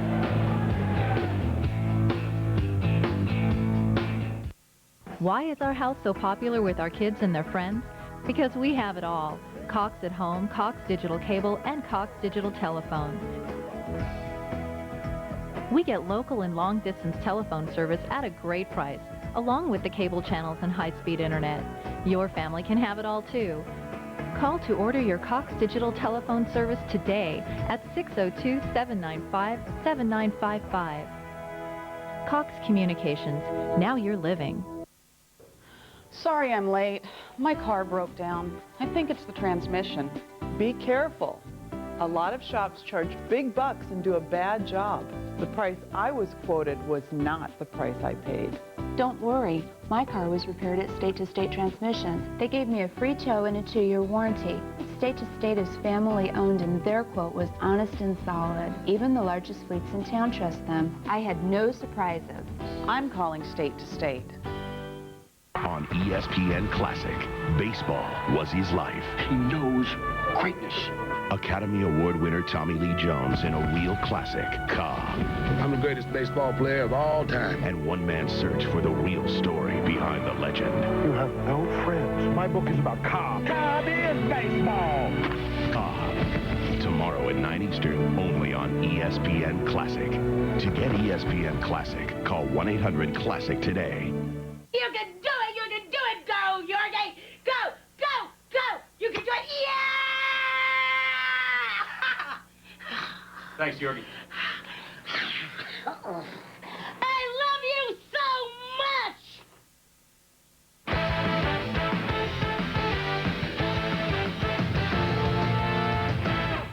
Our draft coverage continues. The Raiders on the clock at number 28, and as you know, not just on ESPN and ESPN2, ESPN News and ESPN Radio, but also ESPN.com. We have continuing coverage of the draft, and that features an audio chat from the ESPN Zone hosted by Trey Wingo with several NFL players, including Tim Brown, the multiple-time Pro Bowler, all-pro receiver from the Raiders. And Tim joins us now on TV from the ESPN Zone in Times Square. Tim, as the Raiders are on the clock, I'm curious about a veteran player like yourself. How interested in you in the decision-making process that your team's gone through all week? Do you call and talk to John Gruden and say, where are you guys thinking about going? Well, I definitely try and find out what they're thinking. You know, if I could be some help, then I'll definitely try and help out. But, you know, if you know anything about John, he knows what he's doing, so he's not going to give out too much information. I did talk to him briefly this morning and asked him what was he thinking, and, of course, he listed every position on the football field.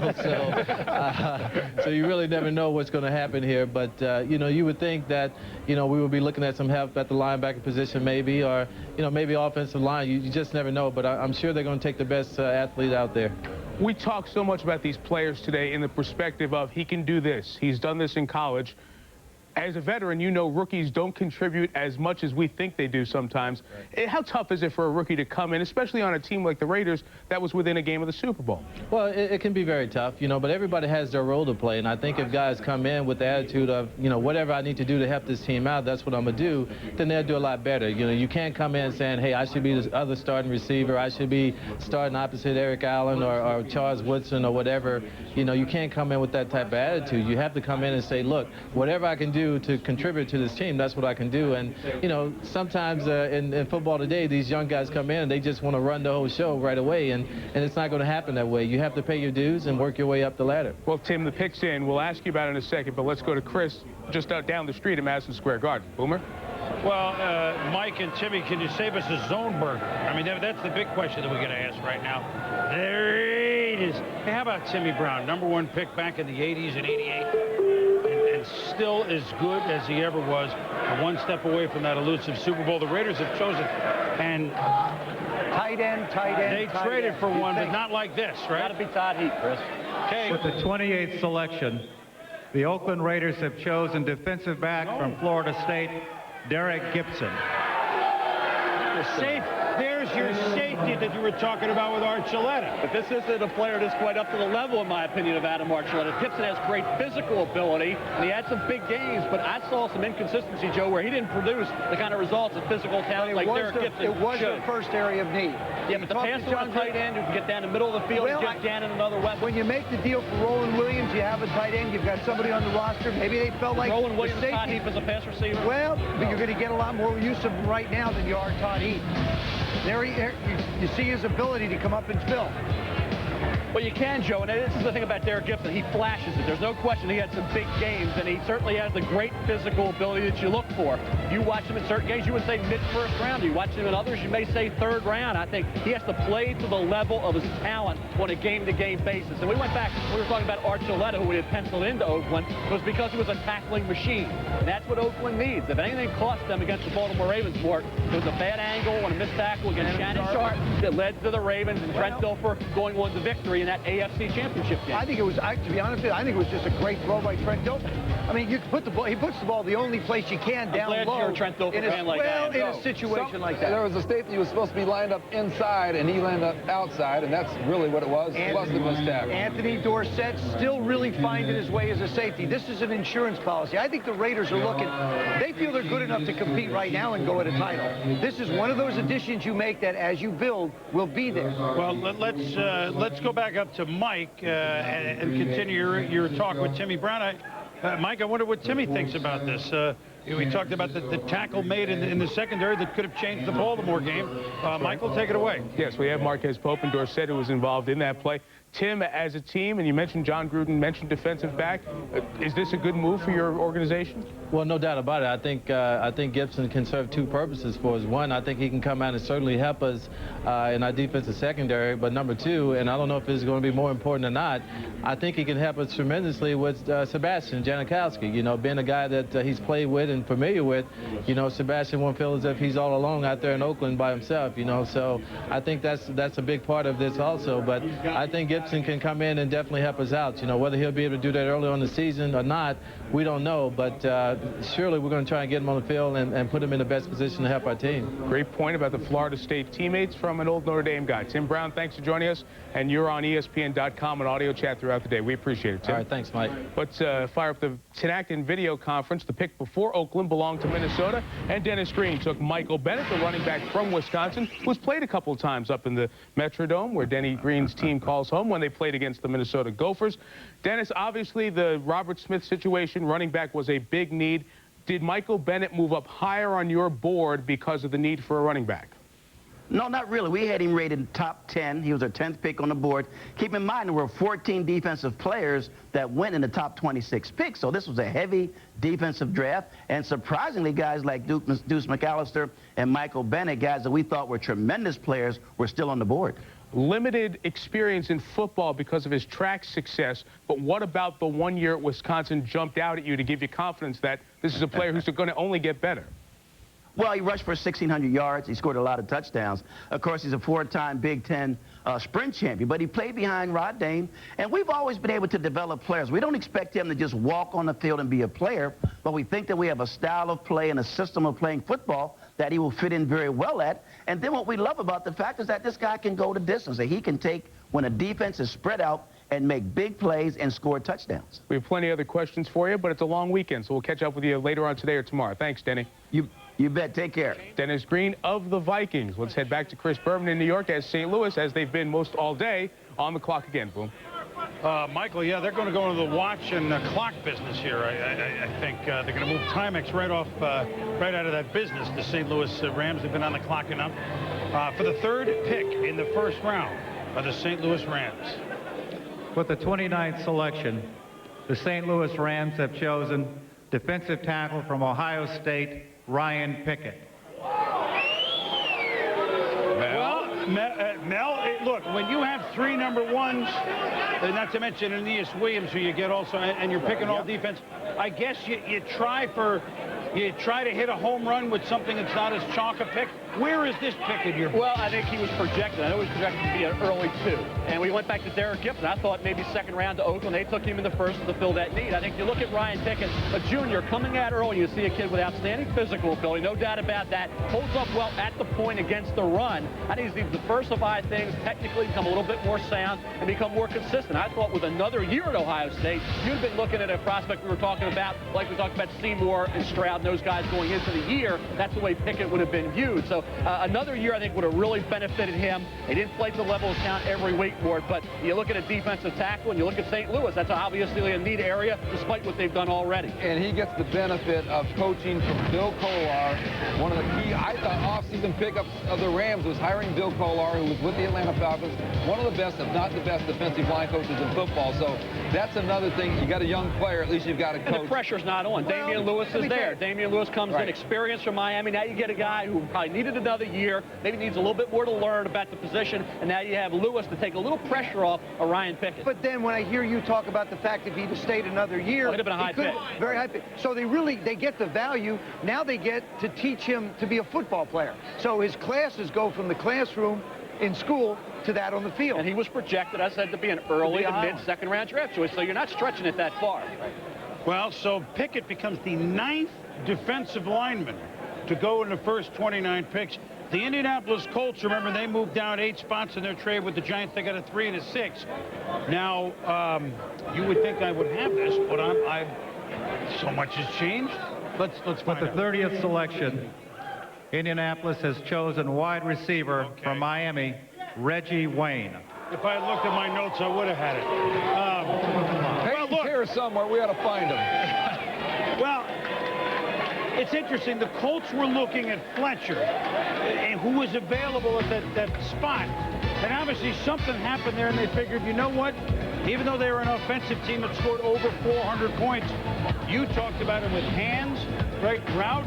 Give Peyton another weapon. He's the best route runner, and I don't think anybody would question this in the National Football League about his route running skills, his strong hands, and the fact that this is a guy with ideal size. He's an even 6 feet, 200 pounds, and you look at the speed factor, ran a 4.58 during his individual workout, or a 4.55 in that area. And I think that's where a question went up. But I think Antonio Brady, look at 3rd-round pick, wasn't perceived to be the #1 option. This is a guy, certainly with Marvin Harrison there, established as that deep threat, Morton Joe. Now you bring in a Reggie Wayne, polished and more consistent than Jerome Payton. I think that's the key, Chris. A polished veteran who can come in as a rookie and give Peyton Manning a guy you can count on a play-to-play basis. When the ball's thrown his way, Reggie Wayne has the strongest hands of any wide receiver I've pretty much ever graded. I think that's a strong statement, but I really believe he is phenomenal as far as the natural pass receiver. You know what the clue was? It's not that Bill Polian is running the draft, and of course Jim Moore and everyone, and you would think they'd have a clue.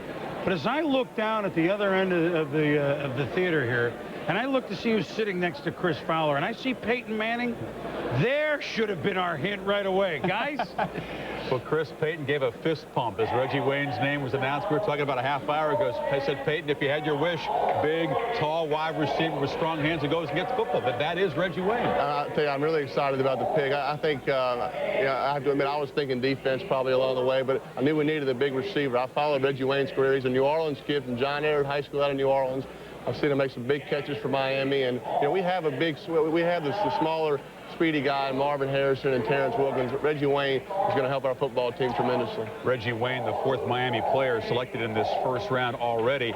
He didn't clock with blazing speed, but you said you don't need that at this point out of him. He brings other things. That's right. He's a big physical guy, and, against man-to-man coverage and bump-and-run coverage, you need a big, strong, physical guy that can throw the defender off and make some big catches across the middle. So he's really going to fit in perfectly into our offense. And, I'm kind of disappointed Polian didn't call me and fill me in on what was going on, but I guess I'm not there yet. But I tell you, that was the first time I heard his name mentioned, and I'm truly excited about the pick. Of course, the Colts do, with a defense that was near the bottom of the league, need defensive help. Last year, 6 out of the 7 draft picks were on defense. Where do you want to see him go now? Well, I think the reason we made the trade probably is because we need more players. We get an extra 3rd pick, get an extra 6th-round pick. I think we'll probably focus on defense the rest of the draft. And the best thing we've been able to do is keep our players on offense. We lost some players on defense, and I think Baltimore really set the barrier this year, proving how a great defense can take you all the way to the championship. So hopefully we can focus on that the rest of the draft and in free agency. Of course, 3 years ago, it was you up on this stage as the #1 pick. Now you're here for DirecTV, playing a host and interviewer. And I understand you sat down with Michael Vick, today's first pick, and did a Sunday conversation for ESPN. What'd you guys talk about? You give him advice? Well, I tried to give him a little. I told him he had to teach me how to be a better runner for any advice I would give him. But I guess I am on the different side of the ball. Certainly know what it's like to be in your position, doing some stuff for DirecTV. But it was fun to visit with Michael. Certainly realize what he's going through, the whirlwind tour, going to the Atlanta Falcons as the first pick in the draft, how excited he is. I'm extremely happy for him and proud of him. He's going to have a great NFL career. Peyton, thanks for your time. Enjoy the addition of Reggie Wayne to the Indianapolis Colts. A couple of New Orleans guys perhaps hooking up in a different dome. That's guys. right. All right, guys, thank you. There's the face of the NFL for the last few years and the next 10 years. Peyton Manning, one thing they didn't have was a big wide receiver. Not that he's huge, Wayne, but he's bigger, really, than Marvin is or Pathon or most of the guys that they have. The 6th wide receiver taken, by the way, in the first round ties a record, and we saw Timmy Brown earlier, which is why we bring this up. 1988, admittedly, there were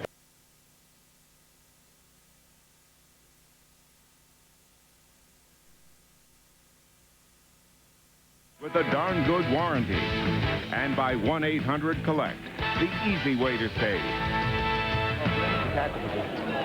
And welcome back to New York, the champion Baltimore Ravens, the 31st and final team on the clock in the first round. And we all feel that it's Uriah Heep.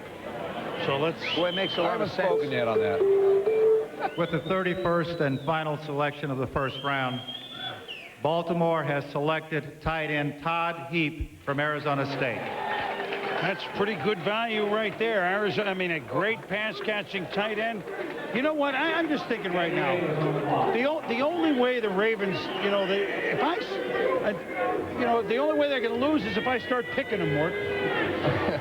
God knows I haven't. All I'm thinking, though, right now is that this first round's over with, and there is Drew Brees sitting there for the San Diego Chargers. I could talk about it in a moment, but that's the Todd Heap, and then the Chargers may have stashed a big heap by the way they engineered the last 48 hours. Chris, Todd Heap, almost 6'5", 6'4 3/4, goes 250 pounds. Look at the hands. Look at the ability to get down the field and make a play. Assist as far as a blocker. Not a great inline blocker, but certainly adequate in that area. Obviously, his value comes as a tight end who can get down the middle of the field, provide that ability, that option for a quarterback, and make the human highlight film type reception show. This guy has remarkable hands. I compare it to Kellen Winslow type hands. Can have the impact of a Tony Gonzalez. You match him with Shannon Sharp, and Brian Billick has strength at the tight end position. Looks a little bit like a Steven Alexander coming out. Better. But more athletic. I think so. Athletic than Steven the other Alexander. side, you talk about not much of a blocker. With that offensive line, the way it's set up, and you know that Shannon Sharp hasn't really, that hasn't been a strength of his, and they'll pick his spots for him. Again, this is a guy that they don't need to come in and play right away, but Brian will find a way to slide him in and allow him to go out and make a contribution. And now we move, not to short shrift the Ravens. We got plenty of time. We're doing the second round. We're doing the third round. But now we move to something Mort, you said as we were rolling the Heap highlights. Perhaps San Diego, what are they doing? They're getting out of one. They're giving up on Michael Vick. Well, they get their running back, Tomlinson, albeit losing a couple of pounds of sweat. And now sitting there, if they want, is quarterback Drew Brees of Purdue. A possibility, a certain possibility. First, let's go, before we discuss it here, is Sean Salisbury, San Diegan quarterback. And Sean, I mean, is Drew Brees a fit for San Diego right here, do you think? A major fit, and that's the guy they want. I spent a lot of time talking to head coach Mike Riley, and this draft is set up exactly the way John Butler and those guys wanted it to. They get their running back. Now they're going to get a quarterback who they're very high on, like his toughness, like what he's all about, has played in a big-time conference. They win both ways. The big-time pick, they want Drew Brees right here. They actually tried to trade up with Miami, the 26th pick there in the first round. Couldn't pull it off because they thought somebody else was going to snatch him. They get their guy with the first pick of the second round. This is a huge, huge get for the San Diego Chargers. Well, if it works out that well, they certainly have the opportunity, Sean, to do that. Joe, let me go to you quickly on Drew Brees. He may not have the total upside of a Michael Vick, who I know you No love. one does. I mean, no one does. Fine. Drew Brees is a professional quarterback. Where would he have a chance to be a starter and a good starter one day? I think he's a system quarterback. I think he's a quarterback that has to be in the right place. I don't think you can stick him just anywhere and have him adapt to it. Although with Norv Turner there, with a running back, with a good defense, with the ability to move around. A kid rushed for 900 yards. Everybody looks at him and says, geez, I don't know, well, Drew's not this, Drew's not that. The only thing that everyone talked about was his arm is a little bit suspect. I'll go back to the discussion that I had with Sean Salisbury. He talks about arm strength, arm strength. I don't think it's that important, but I think it has to be adequate enough. I would put his in the adequate category. 90 touchdown passes in a career. I think this kid knows how to win. He comes out of a system where they put the ball down the field. As I've sat and thought more and more about him, I think it's a perfect opportunity for San Diego to bring someone in young. We talked about Vick learning under Doug Flutie. Brees can do the same thing. We'll talk about that in a minute. The pick is in, and you know, 24 hours ago they were fools.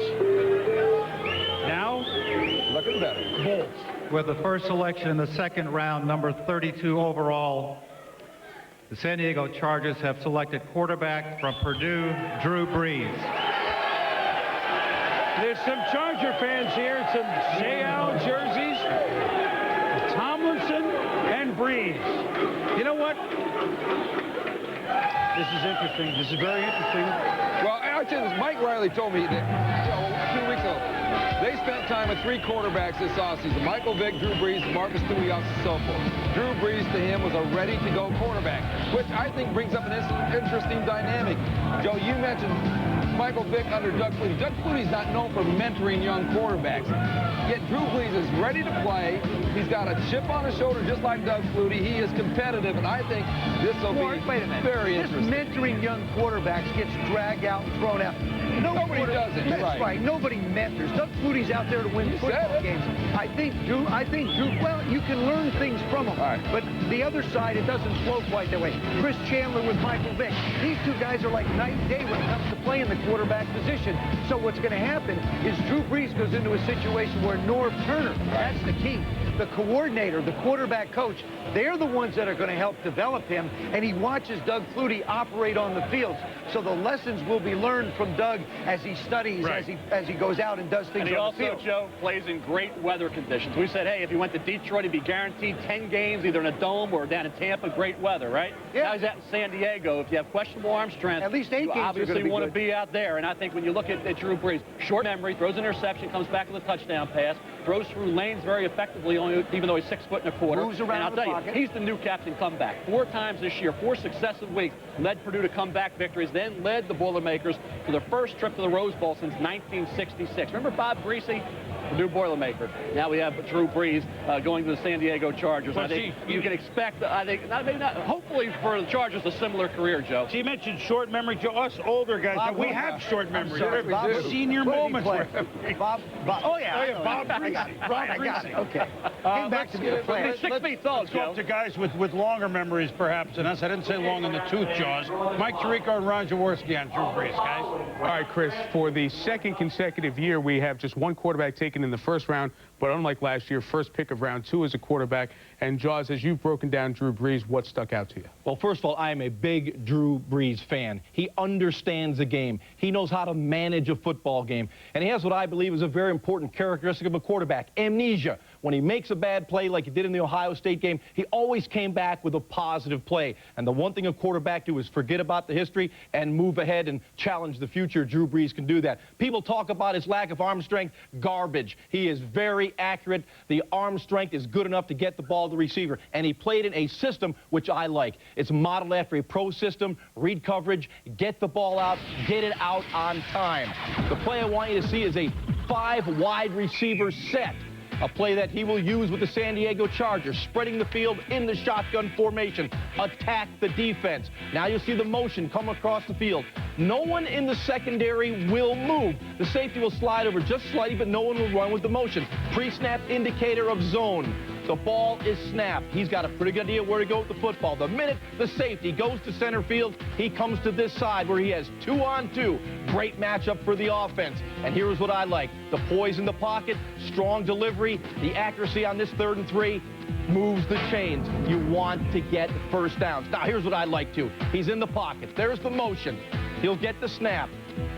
He sees the safety right there. The minute he gets the ball, he's looking at that safety. He immediately knows where to go with the football. Good ball position, short stride. Now, people like to talk about his lack of height. He's not 6'4", 6'5", like Troy Aikman and the bigger quarterbacks, but he does throw the ball tall. When he delivers, his arm is always high. He's on his toes. So although he's 6 foot, he throws the ball like a 6'2" quarterback, Mike. Quick answer, you break down every quarterback, every game, NFL, during the regular Over season. 200. In watching Drew Brees, if he has to play quarterback November next year, can he? If there's a quarterback that's coming out on this draft that's ready to play, it's Drew Brees. I think he can play and play well. This is a real heady quarterback, intelligent quarterback, and understands the game. All right, Ron, it's the 9th Big Ten player selected in the first 32 in the draft. Pick 31 in the draft was a Pac-10 player from Arizona State, the tight end Todd Heap, taken by the Baltimore Ravens. Here's the head coach of the Super Bowl champs with our Solomon Wilcots. Thanks, Mike. I'm joined by Baltimore Raven head coach Brian Billick. And Brian, never in a million years did you think a talented tight end like Todd Heap would fall to you at the 31st spot. Why is it that he was available, and how happy were you when he was available at that pick? Well, we were thrilled to death. We had him on the upper half of our board in the first 15 picks. I think it's a little like what Denny alluded to when you see a Deuce McAllister and a Bennett drop as late as they did. There was a real run on defensive people, on the corners, on the defensive line, and that pushed some really quality offensive people to the back end of the first round. You guys came in saying you needed a quality of depth at a number of different positions. Why the tight end position when you have a talented guy like Shannon Sharpe? Well, what a perfect opportunity for a Todd Heap, who's a tremendous athlete. Many people have equated to a Tony Gonzalez, to come in and play behind a Shannon Sharpe for a couple of years and to learn and be mentored by certainly a future Hall of Famer. And in our 2 tight end set, which we're in about 30 to 35% of the time, that's going to give us a big target down the field with a Shannon Sharpe on one side and a Todd Heap on the other. 2 tight ends were available, Todd Heap, Algie Crumpler from the University of North Carolina. He's more of a dual threat at tight end position, good at the point of attack, good pass catcher. Why Heap over Crumpler? Well, it came down to proven ability now versus potential. We think Heap has a huge upside. Algie's a great player, going to be good in this league. We had them both rated very, very highly, but we feel the potential and the athleticism of Todd Heap made the difference. Brian Billick and the Baltimore Ravens will now go to work trying to add depth to an already talented team. Now let's send it back to you, Mike. And a pretty good tight end in the front office, and a guy you know very well, Ozzie Newsome. Speaking of Oz, his old team, the Browns on the clock. Round 2 continues on ESPN.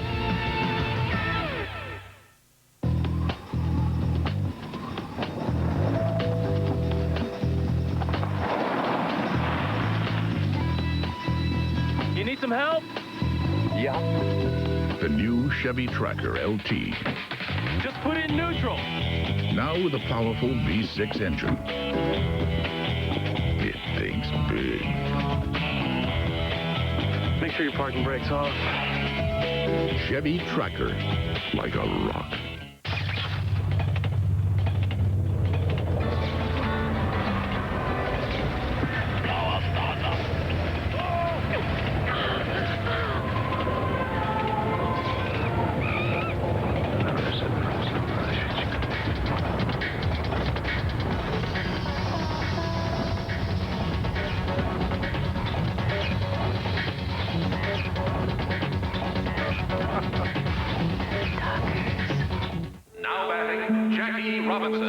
It is not the critic who counts.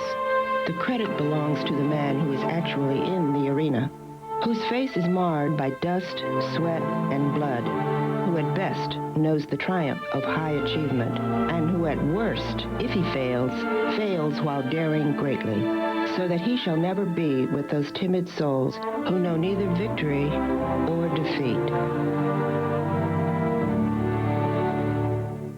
We are classic car nuts. We love these cars, and we spend hours and hours talking about them. When this car needs tires, I take it to Walmart. Because they really do handle it with care. I stand there right outside the bay and watch. Everything one stop. You've got it right here. They have name brands. They have great prices. I need some carburetor cleaner. I like Michelin's on this car. Personally, I'm a Goodyear man. Brand name tires, oil changes, and more at Walmart Tire and Lube Express. Our wives really wonder who we're married to, these cars or them.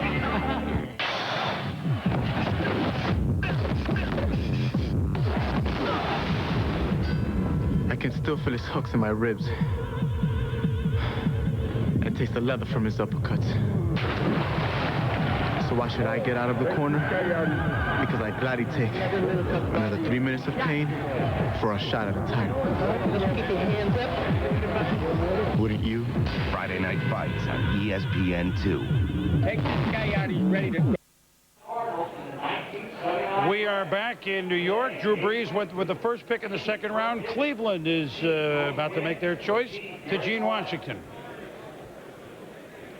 With the 33rd selection, the Cleveland Browns have chosen wide receiver from Kansas State, Quincy Morgan. Well, we were debating Mel at wide receiver, but there went Warren, the defensive tackle, so you knew they needed wide out and running back. Where are you with Quincy Morgan? I mean, had some big games. He did, Chris. I think he's more of a boomer bust type. He really was one of the top players on that overrated list in terms of my ratings. I look at what he did at Blinn Junior College, was a heck of a player, went to Kansas State, gave Bill Snyder 2 outstanding years, made a lot of big plays. We were in Manhattan, Kansas for the Nebraska K-State game in the snow. He was huge in that game, 7-8 catches for about 200 yards. Watch me, yards played in a lot of inclement weather conditions playing at Kansas State. This was the bowl game against Tennessee, but I want to see the route running improve, more consistency catching the football. They got, I think, has to do a better job without the ball. And if he pays attention to detail, he certainly has the enormous talent that you look for, Chris. But I think he does fall, in my opinion, to that boomer bust category. Well, they need a #1 receiver. I don't know that he's going to be the guy to do that. Kevin Johnson's a nice receiver, too. They get a lot of #2s and #3s. They really need a #1 guy for Tim Couch. Arizona went to offense before. It's got to be defense now.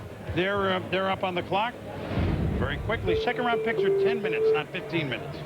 With the 34th pick, the Cardinals have selected defensive end from Nebraska, Kyle Vanden Bosch.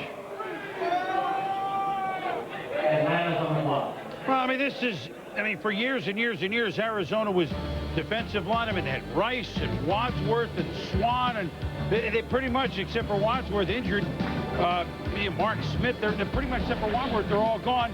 So they needed a guy to replenish what they, unfortunately for them, spent a lot of time building up and have very little to show for. Chris, no question, Kyle Vanden Bosch has a motor. He hustles. He gives you a ton of energy. You see him here against the option. He does have the ability to chase and close. Runs a 4.68 at 6'4", 270 pounds. Good athlete. A guy that made a lot of plays at Nebraska. But I think when you look at the type of competition, in fact, he's surrounded by some quality players. I just wonder if he'll be engulfed, if he'll be steered against the run, just out of the play for it. And I look at Aaron Schobel from TCU, a defensive end. I was a little bit higher on as the year progressed. Schobel brought more value than Vanden Bosch, but yeah, at this point is about where Vanden Bosch was coming off the board. I would have gone a different direction, looking for a defensive end and going with Aaron Schobel. Well, let me ask you this. Dave McGinnis always talks about passion. Does this guy have passion? Because McGinnis wants that on his He does, defense. And I think Aaron Schobel does. So I think Schobel, to me, rated out higher. Now, I would have had Schobel ahead of Vanden Bosch. They obviously disagreed. We'll see what happens. Guess what? Now, the first round was over an hour faster than last year. It was 4 hours and 18 minutes. Atlanta's ready to go here with the 4th pick in the second round.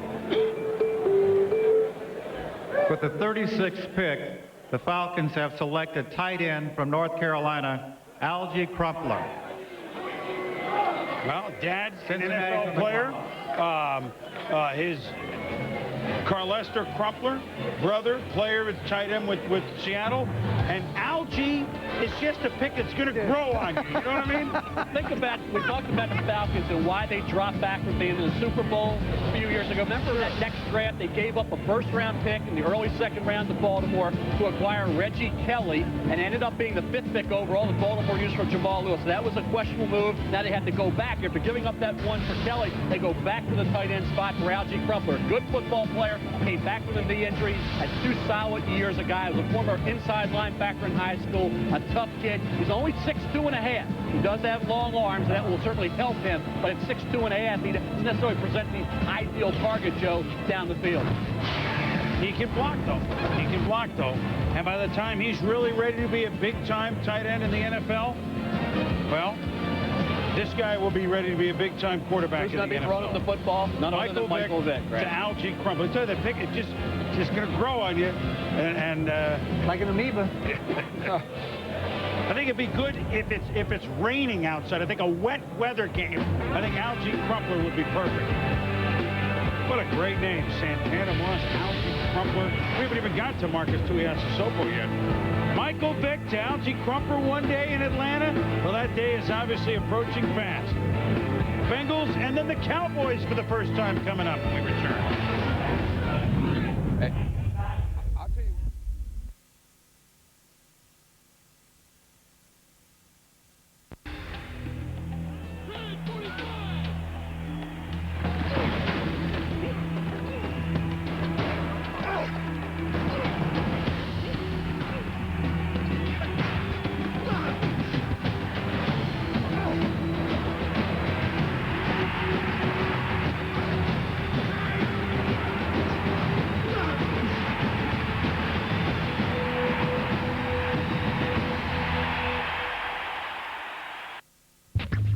Introducing ShopItArizona.com, where you can shop local stores online. Shop, shop, shop it!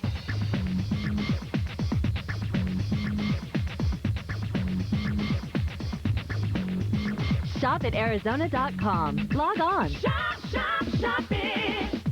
Now you can shop Realty Experts online at ShopItArizona.com. Shop, shop, shop it! Hour 32 of ESPN Radio's Hands on the Heisman contest continues, and so far we don't see any quit in any of these contestants. Except for me. They quit soon. 32 hours. This is amazing how long they can stand there, let alone stand with their legs and then hang on to something as well. It's very impressive so far. I couldn't do this. It's not so much the endurance, it's the ability to withstand the boredom. For a check of the ESPN radio station near you, go to ESPNradio.com. ESPN Deportes está aquí. Ahora ESPN es en español. Los domingos por la noche no se pierda Major League Baseball. Y muy pronto la NFL y boxeo. ESPN Deportes. Los domingos a las 7:30. Saturday, May 5th, live on pay-per-view. The adrenaline's at full tilt for the climax of the best Supercross season in history. The EA Sports Supercross Finals, live from Las Vegas, Saturday, May 5th. Contact your local cable or satellite provider.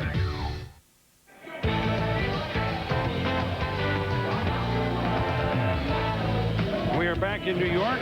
We are early in the second round, and now, Mel, even though we are at pick number 36 for the Bengals now, here are some players just by number that you have first rounders that would be, according to you, a bargain right now. No question. I think you look at Chris Chambers. We had talked about him in the first round. Chad Johnson dropped after his suspect combine workout. Remember, Darren Howard went early second round last year, became a star. I like Jenkins an awful lot as an early to mid-second. And Robert Ferguson, a junior, that one season after coming over from the JUCO level, did a heck of a job for R.C. Slocum.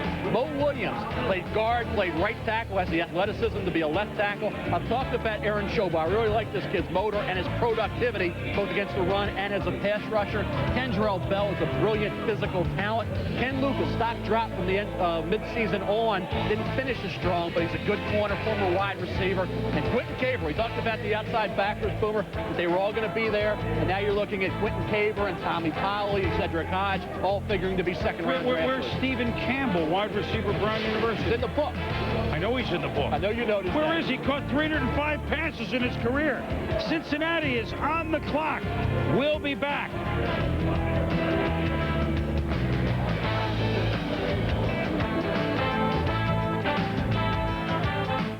In the battle against athlete's foot, you gotta have, boom, Tough Actin Tinactin. Tinactin pump spray is clinically proven to stop the severe itching and burning of athlete's foot. Tinactin is so tough it even prevents athlete foot. So get, boom, Tough Actin Tinactin.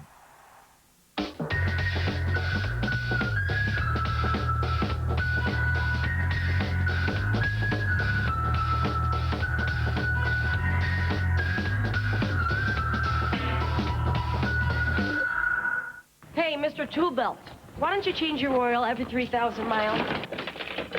And remember, women know when you lie. Look, missing an oil change is like giving a woman a vacuum cleaner for her birthday. You know better. Come on, consider the risk. This is reformulated Quaker State. Protection beyond 3,000 miles under any driving conditions. Can you say insurance? Because I could say I told you so. Reformulated Quaker State. It's been tested. It works. What more do you need to know? Every time you post your resume on the web, you put your dreams, your hopes, your future on the line. Don't get lost in cyberspace.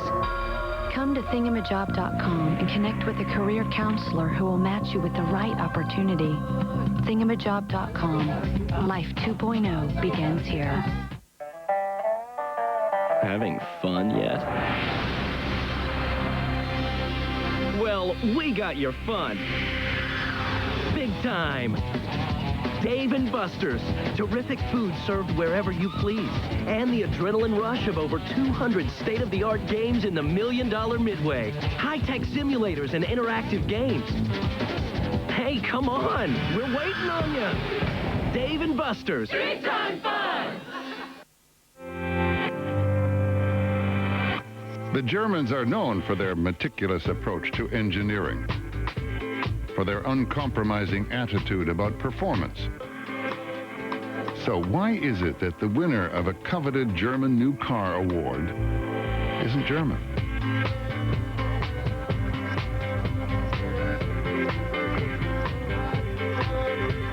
Introducing the new Volvo S60. I'm Jason Williams, and this is ESPN, the magazine's brand new mascot, Maggie the Magazine. I guess she's supposed to represent how great the magazine is, but mostly she just gives people the creeps. It all comes down to this. It all comes down to this. It all comes down to this. It all comes down to this. Oh, you can't have enough guitar riffs from Todd Tebow and the Blue Chips. The Bengals have made a pick in the second round.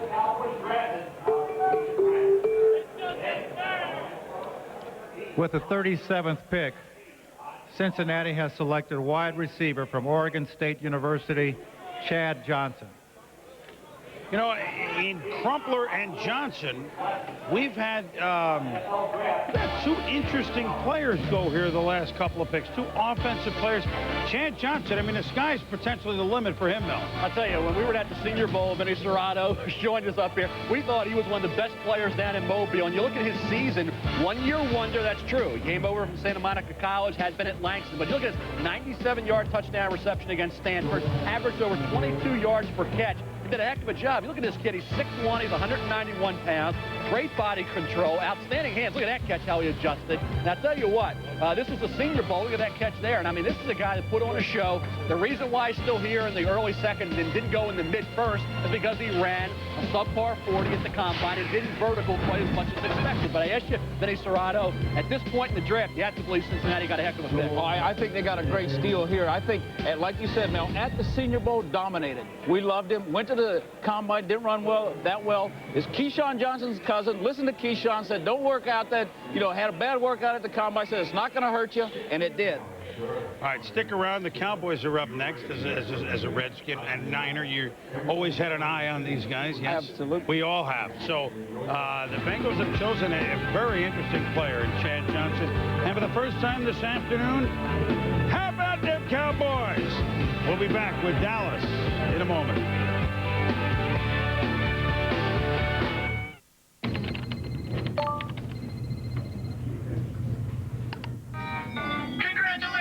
You've launched the pink slip virus. Your office is now infected. They'll soon trace it back to you. Good luck finding a new job. Congratulations! Congratulations! Want to get away?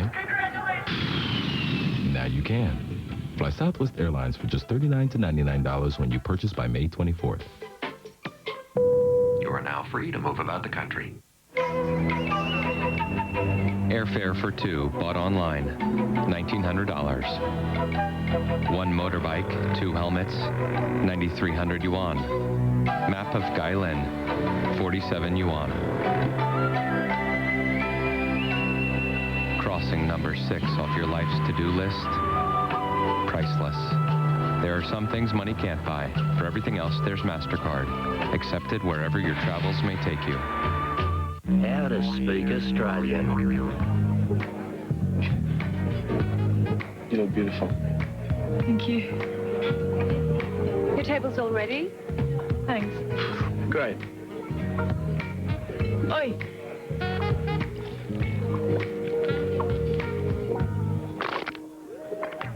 Keeper. Shall we? Absolutely. Beer. Foster's Australian for beer. Think fast, because right now, Suzuki, the fastest growing Japanese auto company in America, is offering special introductory 0.9% APR financing on the all-new Suzuki XL7. The first 7-passenger SUV in its class. It's got a 3rd row of seats and available rear air conditioning. Features you won't find in the Ford Escape or Mazda Tribute. Act fast, because the Suzuki XL7s are going, well, fast. For the Suzuki dealer nearest you, call 1-877-MY-SUZUKI or visit us online at Suzuki.com. Try America Online, the easy way to get online. Easy. Email is the best. My little sister showed me how to use it. Power at my fingertips. Easy. I love when an instant message pops up. Oh, so easy. AOL has parental controls, and that's a good thing. Easy. Customer service 24/7. AOL has it all. So easy to use, no wonder it's #1. Call 1-800-4ONLINE. Fingers are going to start dancing. Yes! And welcome to SportsCenter In-Game. I'm Susie Colbert. We hope you're enjoying our coverage of the 2001 NFL Draft. We haven't forgotten that it's playoff time in the NBA and the NHL. The Penguins taking on the Washington Capitals. This series tied up at 2. Mario Lemieux trying to keep his guys in at first period. Pens up 1-0. Lemieux puts it in. He's got a goal and an assist. Pittsburgh up 2-0. Second period, Caps on the power play. Sergei Gonchar rips the slapper past Johan Hedberg. Pens up 2-1. Sharks and Blues. Blues trying to put the Sharks away. Pavel Demitra with the goal. And St. Louis is leading this one 2-0. Kings and Wings. Series tied at 2-all. First period, no score. Matthias Nordstrom dumps it down. Ziggy Palffy skates ahead of Steve Duchesne. Beats Chris Osgood 1-0 LA. Palffy second of the playoffs. Second period, same score. Eric Bellinger skates in and puts it through the crease for Ian LaPerriere, who stuffs it in to make it 2-0 Kings. Flyers and Sabres fighting it out. The Sabres trying to put the Flyers away, and this one has turned into a rout. The Sabres leading 6-0. NBA playoffs. Tip-off today. Pacers-Sixers, fourth quarter. Game tied at 76. Allen Iverson, the pass to Eric Snow, drives in and hits the tough lay-in. 78-76 Philly. Same score, 11.7 seconds to play. Pacers ball. Jalen Rose finds Reggie Miller, who knocks down the 3. Up by 1, 2.9 seconds to go. Sixers inbounding. They trail by 1. Iverson. Oh, he gets the pass. Can't get it off. Reggie Miller playing some solid D. 79-78. The Pacers win. The Pacers trailed by as many as 18 in the third. Miller missed 16 of his first 20 shots. Finished with 17 points. Indiana has never lost a playoff series when winning Game 1. The Mavs and Jazz fighting it out in the West. The Mavs haven't won a playoff game since June 2nd of 1988. This one has been nip and tuck in the third quarter. And that's going to wrap it up for this SportsCenter In-Game. We'll take a quick break, and we'll be back with more of the NFL Draft. Why is our house so popular with our kids and their friends? Because we have it all. Cox at Home, Cox Digital Cable, and Cox Digital Telephone. We get local and long-distance telephone service at a great price, along with the cable channels and high-speed internet. Your family can have it all, too. Call to order your Cox Digital Telephone service today at 602-795-7955. Cox Communications. Now you're living. The Discovery Channel Adventure Race. 5 days of pure physical pain, scattered over New Zealand's most diverse, most punishing terrain. The pain, the joy, the struggle, the triumph. Experience the Discovery Channel Adventure Race. Premiering Sunday, April 22nd at 8 Eastern and Pacific on the Discovery Channel. Follow the grueling competition of one of the world's oldest and most prestigious adventure races on Discovery and Cox Cable.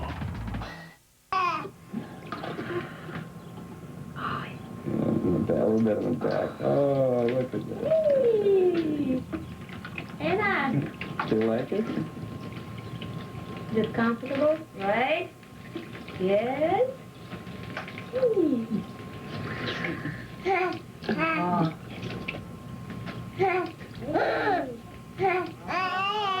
Yeah, that's a Stanley Cup. Now we are back in New York, and, you know, it's so many, I can't believe how many folks are waiting out on the street. I've never seen that much. And, yeah, the kids all fired up about the NFL in April. I think it's great.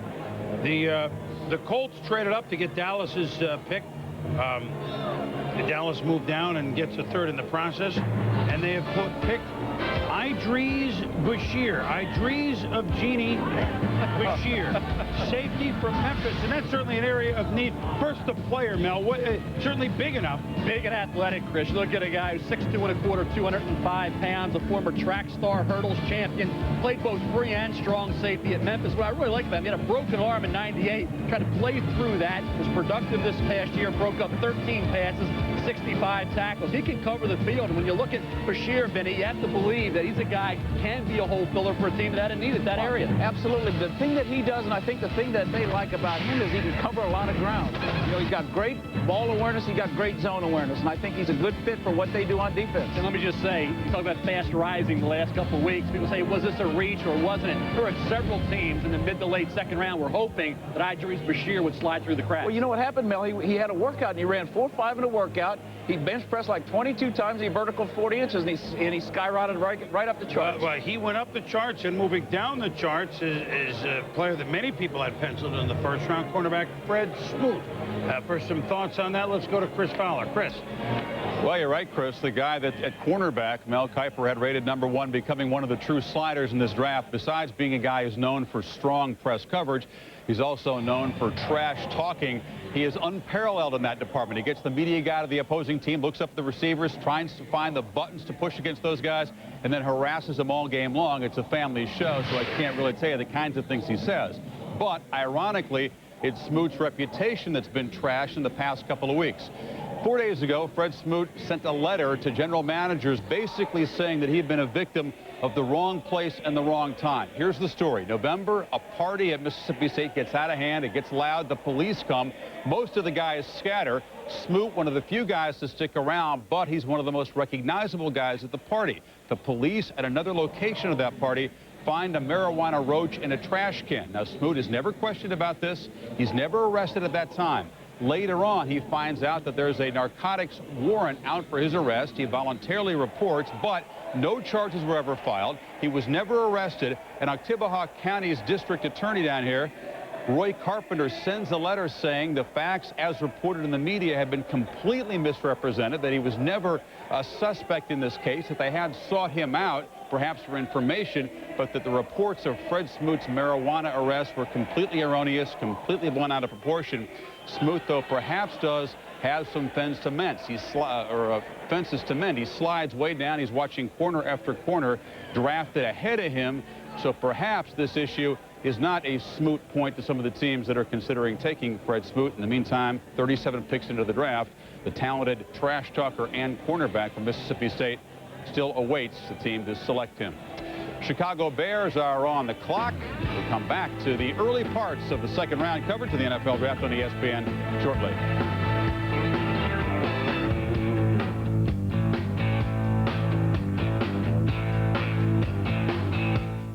Oh, yes, a brilliant move. Galway scampering across the goal to stop it. They just couldn't seem to get enough players forward before. He's showing good fluid movement. Right, left. This is another aggressive charge down the flank. He's timed his run to absolute perfection. Two defenders to beat. He's passed one. This is looking like a chance. Yes, he takes the shot. 3, 4, 5,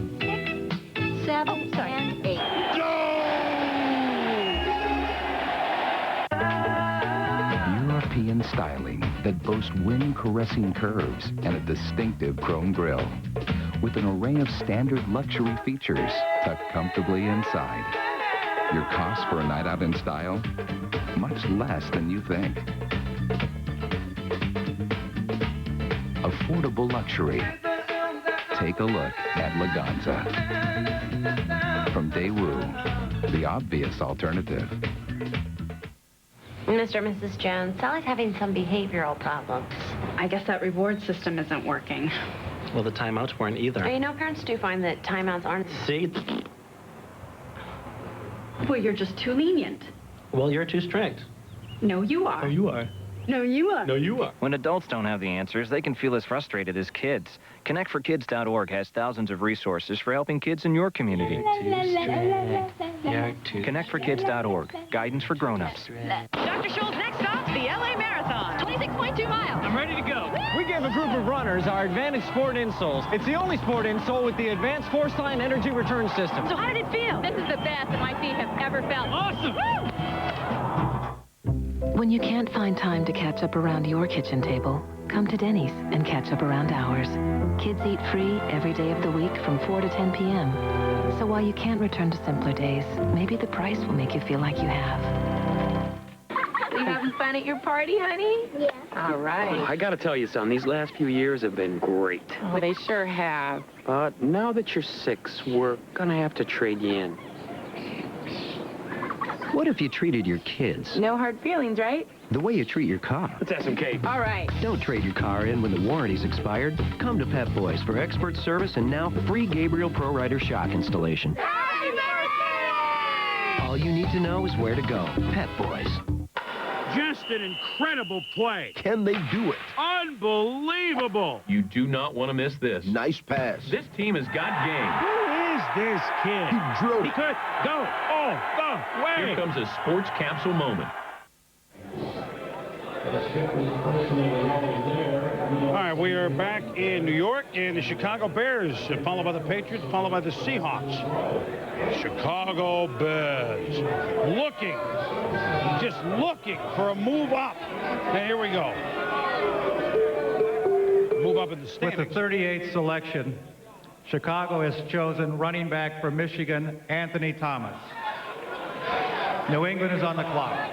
Well, a Big Ten guy going to play again at Soldier Field for the Chicago Bears. You have 2 Michigan men going into Chicago to play, and, well, running backs drafted. Of course, we love Mr. Irrelevant, Jim Finn, from Pennsylvania. But, I mean, these are really what you want to consider at this point. Jerry Azuma was a converted DB who we liked a lot from the Wildcats of New Hampshire. But Enos didn't really work it. Rashaan Salam playing in the XFL. Autry playing, but for Andy Reid of Philadelphia. I mean, you're talking about a lineage of backs for the Chicago Bears. Names Grange, Nagurski, Sayers, Payton. Some of those names you saw in the graphic don't fit. Does Anthony Thomas have a chance to be a hit in Chicago? Well, we had talked about Chicago in the first round. If LaDainian Tomlins had slid through and the trade wouldn't have been made with Atlanta and San Diego, then maybe they would have gone Tomlinson. He didn't get that far. So, you look at San Diego bringing him into the fold. You look at Anthony Thomas, different style of runner. I think you're looking at a big back at 6'1.5", about 230 pounds. He was considering leaving Michigan after his junior year. I thought it was a smart move to go back. He went from being a 5th-round pick to being an early 2nd-round pick. His average per carry jumped from 4.3 yards to 5.4 yards. He was more decisive, showed better balance, and more having 3 great offensive linemen and a 4th, David Brandt, to help you really run downhill and not get touched until you're about 8 yards into the secondary, really, I think, assisted Anthony Thomas. Well, that's what I was going to say. If only the Bears had the Michigan offensive line, then maybe we would know that Anthony Thomas would become a... Here's another Michigan. What the heck were they doing? They didn't stop anybody. These are offensive players. My God. I mean, there's going to be 6 guys that go in there. Well, not Henson, but 5 guys that go in there. And one of the guys who assisted Anthony Thomas, Maurice Williams, still on the board. But I think that's where you have to look at, Vinny. You have a guy here who had obviously that great offensive line, opening up those gaping holes. So when he was running, he wasn't touched until he got into the second line of defense. Is he a great back at the pro level, or was he a benefit of a great supporting cast? I think it's a combination of both, Mel. I think he's got strength He runs a little up and down. He's going to have to learn to get the pads down a little bit to deliver a ball and get his pads out. But with what they're going to try to do on offense and become a more physical and run some more two tights, they wanted a bigger, stronger back, and he's the biggest, strongest back left on the board. I don't like Lamont Jordan here. I think with the talent and everything, would have been a great pick here. But big, strong, physical guy, Michigan guy, popular in Chicago. Well, a couple of Michigan guys going to the Bears. When we return, the New England Patriots, followed by the Seahawks, followed by the Packers. Are on the clock in round number 2, a briskly moving draft, we might say. We'll be back. It all comes down to this.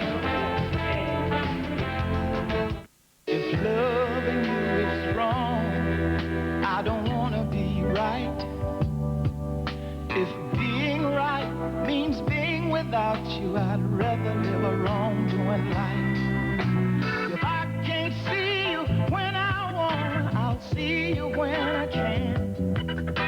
If loving you is wrong, I don't want to be right. The Roadstar from Loving you is wrong. Play the Millionaire game at McDonald's. There's cash on every card. Easy, man. It's Mobile. Yeah.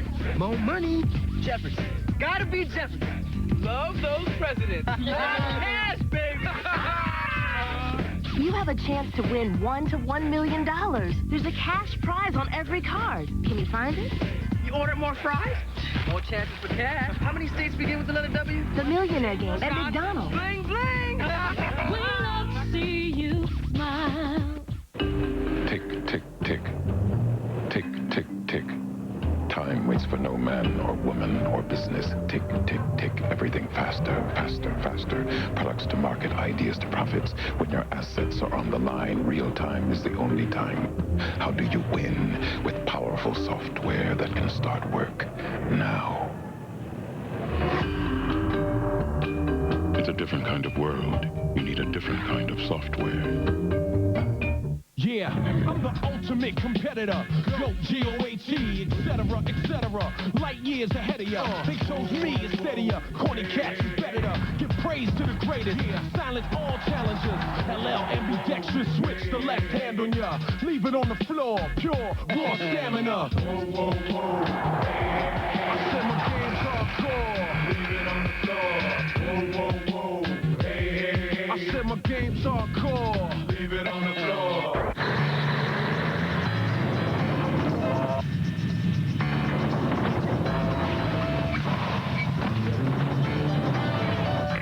This is your captain speaking. If I could have your attention for a moment, folks, I'd just like to say that American is proud to be the only airline to remove seats throughout coach, so you all can have more room to cross your legs. However, we do kindly request that you not all do it at the same time. Thank you.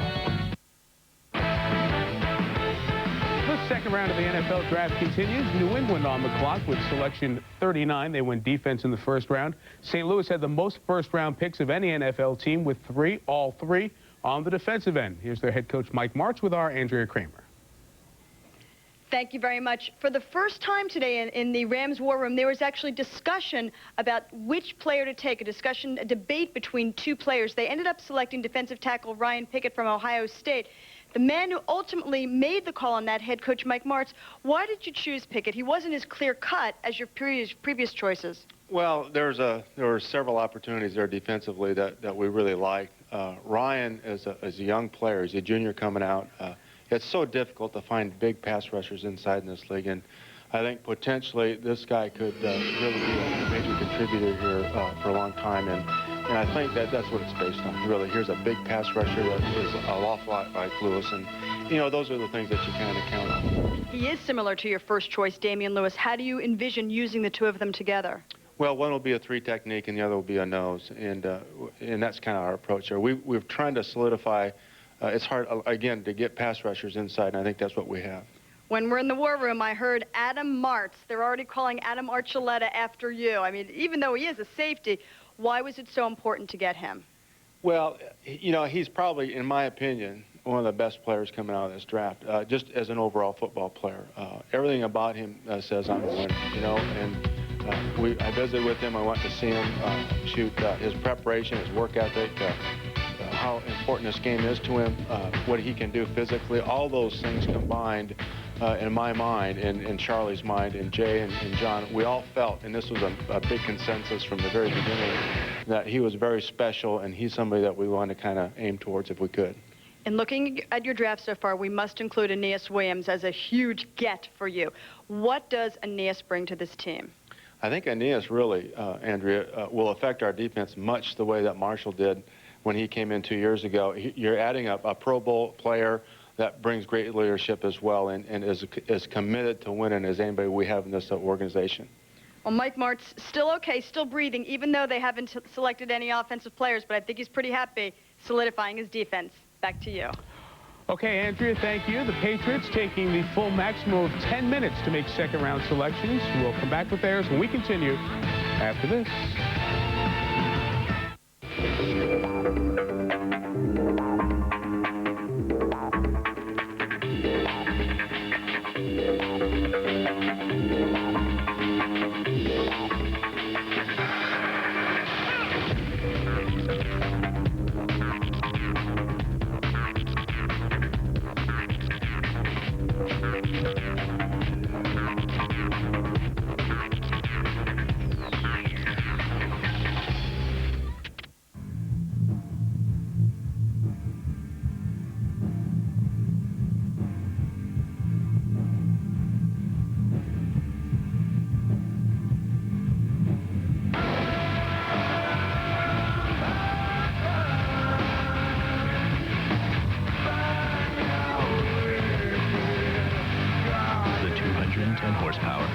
Supercharged Nissan Frontier.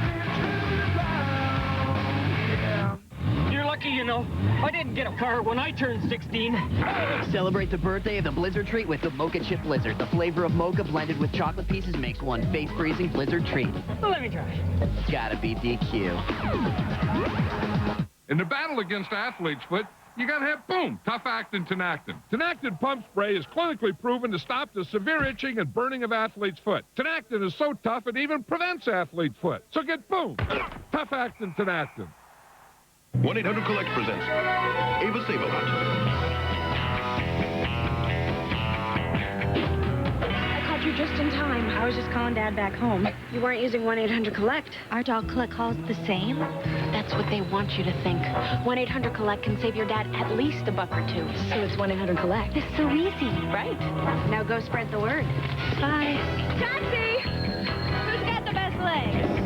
1-800-COLLECT. Save $1 or $2. Tomorrow on ESPN Classic, baseball was his life. He knows greatness. Academy Award winner Tommy Lee Jones in a real classic, Cobb. I'm the greatest baseball player of all time. And one man's search for the real story behind the legend. You have no friends. My book is about Cobb. Cobb is baseball.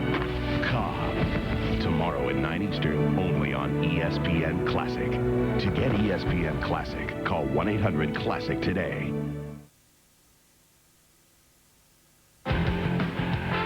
ESPN's presentation of the NFL Draft is brought to you by Kia, makers of darn good cars with a darn good warranty. And by 1-800-COLLECT, the easy way to save. We are approaching about a third way through the second round here in New York. The clock winding down on the Patriots. But in the meantime, let us recap the first round, which at 4 hours and 18 minutes was faster by over an hour than the year before. 9 defensive linemen, either ends or tackles. 6 wide receivers, which ties the record there. Defensive back 6. So 21 of the 31 picks at those positions. And then you can see O-line 4, running backs 3, and then just, of course, Michael Vick, the very first pick, a quarterback 1. Heap, the only tight end, and only 1 linebacker, Morgan. Vinny Serrano is with us. First round. I mean, we kind of knew about D-line and wide receiver. DBs, maybe. I mean, are you surprised overall by the way this went in the first round? Not really, right? Not really. You know what? The thing about the NFL, it's a very big copycat league. Yep. Baltimore won the Super Bowl with the big D lineman. So, and D-line is the hardest thing to find. Right. So I think people, when they had a chance to take a defensive lineman, Baltimore won the Super Bowl. Everybody wants the 2 big guys. They go D-line. In the first round, were there a couple of players you were surprised at, both good and bad? I mean, good for them and the players. I mean, it's a little early to start evaluating teams, but yet, are you surprised with the way a couple of things went? Yeah, I think so. I think with Cleveland taking Gerard Warren at 3, I think surprised me a little bit. And also Arizona with Leonard Davis. When you got the 30th ranked defense in the league and the 30th against the rush, you'd think, you would try to upgrade that area instead of work on offense. And I thought Chicago rebounded well by getting David Terrell and getting good value with that pick. Boy, Thomas, a couple of Michigan guys. Now, there was a trade here. Let's get what this is. New England. Kendrell Bell. Well, wait a minute. Pittsburgh gets it from New England here. All right, Pittsburgh made a trade, and they took Kendrell Bell, not Archie Bell in the Drells, but they took Kendrell Bell, and, well, they lose a big guy in Levon Kirkland. I mean, it's easy to start to add this up a little bit, Mel. Well, this is a guy, I tell you, talk about physical ability for a middle linebacker, an inside linebacker. Came over from the junior college ranks and really gave Jim Zahn, former head coach there, 2 solid years. Look at a guy who's 6'1 1/4", 235 pounds, runs a 4.6 at 24 reps, so very strong. When he delivers a blow, boy, he hurts you, and you see his ability here to read the quarterback's eyes, make the play in coverage. But a guy that I thought showed enough to maybe say, hey, I'm not just a middle linebacker, an inside linebacker. I have the overall athletic ability, the physical skills to be an outside backer in the right system, Benny, and a guy that was projected all along to be an early to mid-second round draft choice. Great talent. He's going to need a little work with the instinctive part of the game because he hadn't played the middle that much. So when he gets a good feel for it, he'll be outstanding because he can run. He loves to hit. Well, we're going to have a defensive player. You want to go to Pittsburgh and play defense. That's a good thing to do. They're one of the teams like Denver with a new stadium. We got their opener on ESPN on a Sunday night to play the Browns. They return the favor, Cleveland and Pittsburgh. So we will detail the trade in a moment, but Kendrell Bell, Steeler, and Seattle up. We'll be back.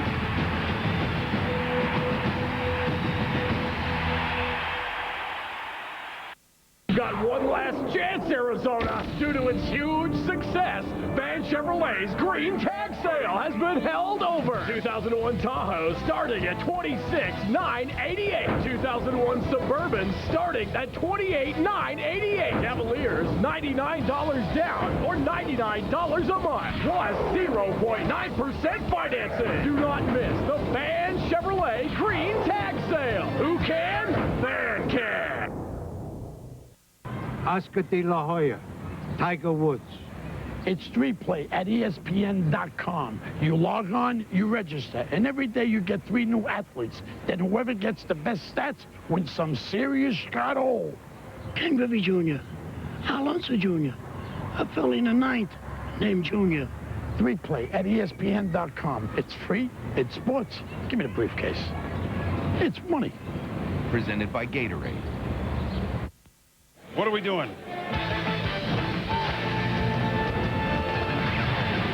All right, as we steamroll to the NFL draft, San Diego, 2 Heisman finalists, Damian Thomas and Drew Brees. 14 underclassmen selected. The most ever. I don't necessarily think it's a great idea to come out of school early, but that's a fact. 4 Wolverine players picked. As 2 of them picked by half of them, of those 4 picked by the Chicago Bears. So now we move toward the middle of the 2nd round, and still here's Smoot and Chambers. Rodgers, you can explain, Mel, because of an injury. Right, exactly. That question mark with Sean Rodgers pushed him down just a bit. And I think you look at Chris Jenkins, he was an underachiever up until this season when he put up good numbers. And I think you look at Robert Ferguson and Chambers, very little separating those 2 wideouts from some of the guys that went a little bit earlier. And Mo Williams, you got to like the versatility. He played at Michigan, a former defensive end, moved to right tackle, could play guard. I'll tell you what, Aaron Schobel to me will be a better pick mid-first round, and Van den Bosch was early in this round. And Winborn, we talked about Art Gilletta being a tackling machine. So was Jamie Winborn at Vanderbilt. Could be an inside guy, but more than likely an outside backer. We knew the outside linebackers, the true guys like Ollie and Caver would drop down into round 2. So the Seattle Seahawks, who had 2 first-round picks, Corin Robinson, wide receiver, Steve Hutchinson, tackle. Where will they go? They're on the clock for the 3rd time this afternoon when we return to New York, just like I pictured it.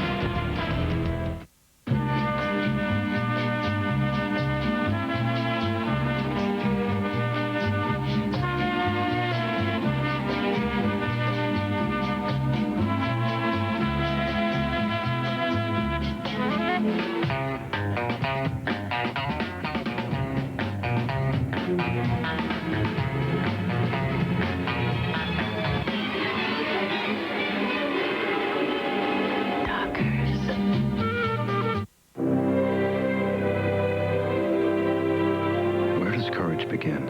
In the body, the mind, or in the heart? At American General Financial Group, we're here to help the ones who never give up their dreams with retirement services, investments, life insurance, and consumer loans. So courage is crowned with the greatest victory, to live and be well and be happy. American General Financial Group. Live the life you've imagined. I spilt my beer, my gal, my dear. She left and ran away. I need some help to get me through my day. But I got my dog, we'll have our fun. We don't need love from anyone. I need some help to get me through my day. Tender and satisfying pemmican beef jerky. Pack your pemmican and you'll survive the day. You must be hungry. Let's go get some breakfast. Sure, like the Mookos do. Oh, yeah, Trusty Wessie. Oopsie, whoopsie. Jumping girl on a swingy wingy. Poo, poo, poo. Is Daddy Waddy home from worky turkey? When you're in desperate need of a night out, you need Broadway.com and Visa. How super wonderful use of iambic pentameter. Swammeter. Visa, the preferred card of Broadway.com.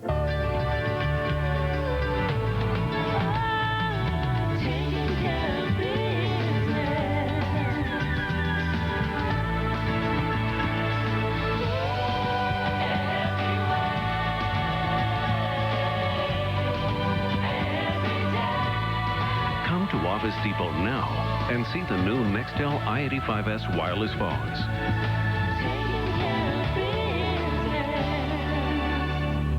You can do it! You can do it! Go, Yorkie! Go! Go! Go! You can do it! Yeah! Thanks, Yorkie. I love you so much! Our draft coverage on ESPN, the original, ends at 7. We move over to ESPN2, and let me tell you, this series in hockey, 4 of the 5 games between the Dallas Stars and Edmonton Oilers have gone to overtime thus far. I mean, you're talking about one of the, and I've watched most of these games, you're talking about a team that flies in Edmonton and a team that won the cup a couple years ago with guys like Brett Hull and Mike Modano. That'll follow us on ESPN at 7 Eastern as we move over through the 3rd round on ESPN2. So hockey of the draft, I mean, you just can't lose. And the draft is going into overtime at that point anyway. The Seahawks, 2nd round. With the 40th pick, Seattle has selected defensive back from Mississippi, Ken Lucas. Green Bay is on the clock. But a second player from Ole Miss, which is a lot. It's certainly by midway through the 2nd round.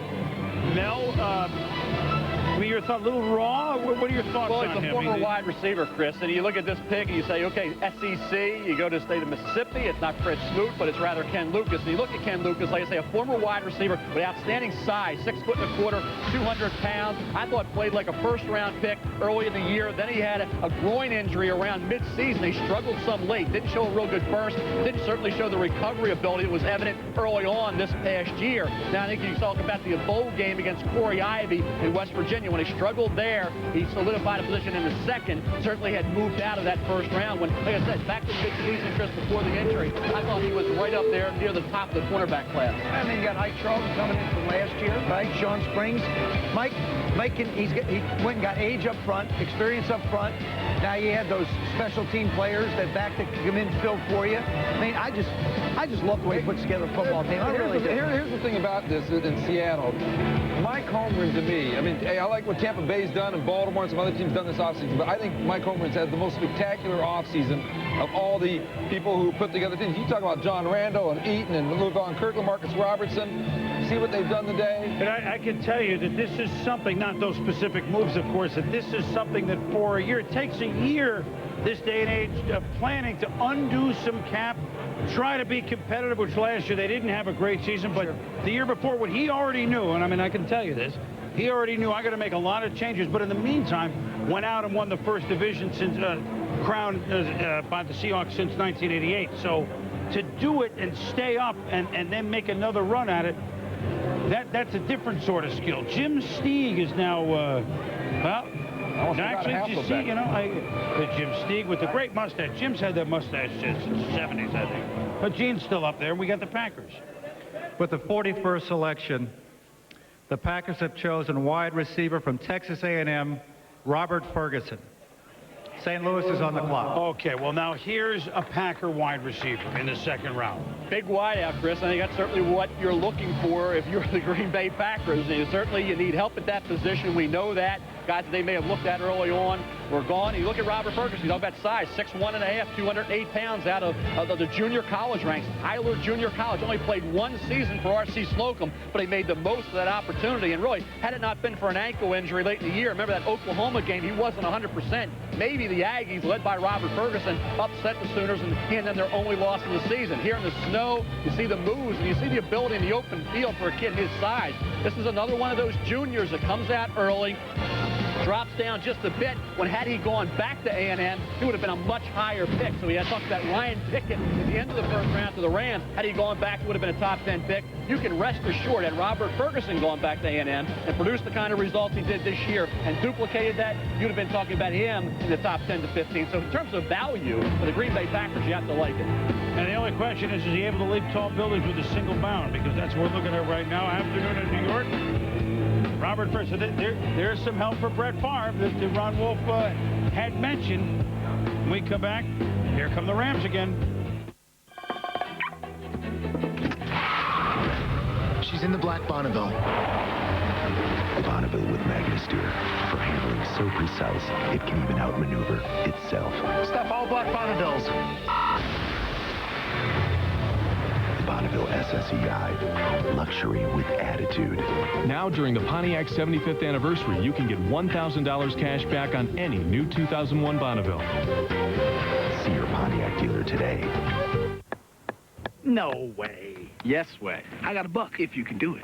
What can you get with $1? You can get a 20-minute phone call. No way. Yes way. How? Dial 10 cents to 20. All calls of 20 minutes, only 99 cents. 20 minutes for 99 cents. And only 7 cents a minute after that. That's really cheap. And no monthly fee. I will take that $1.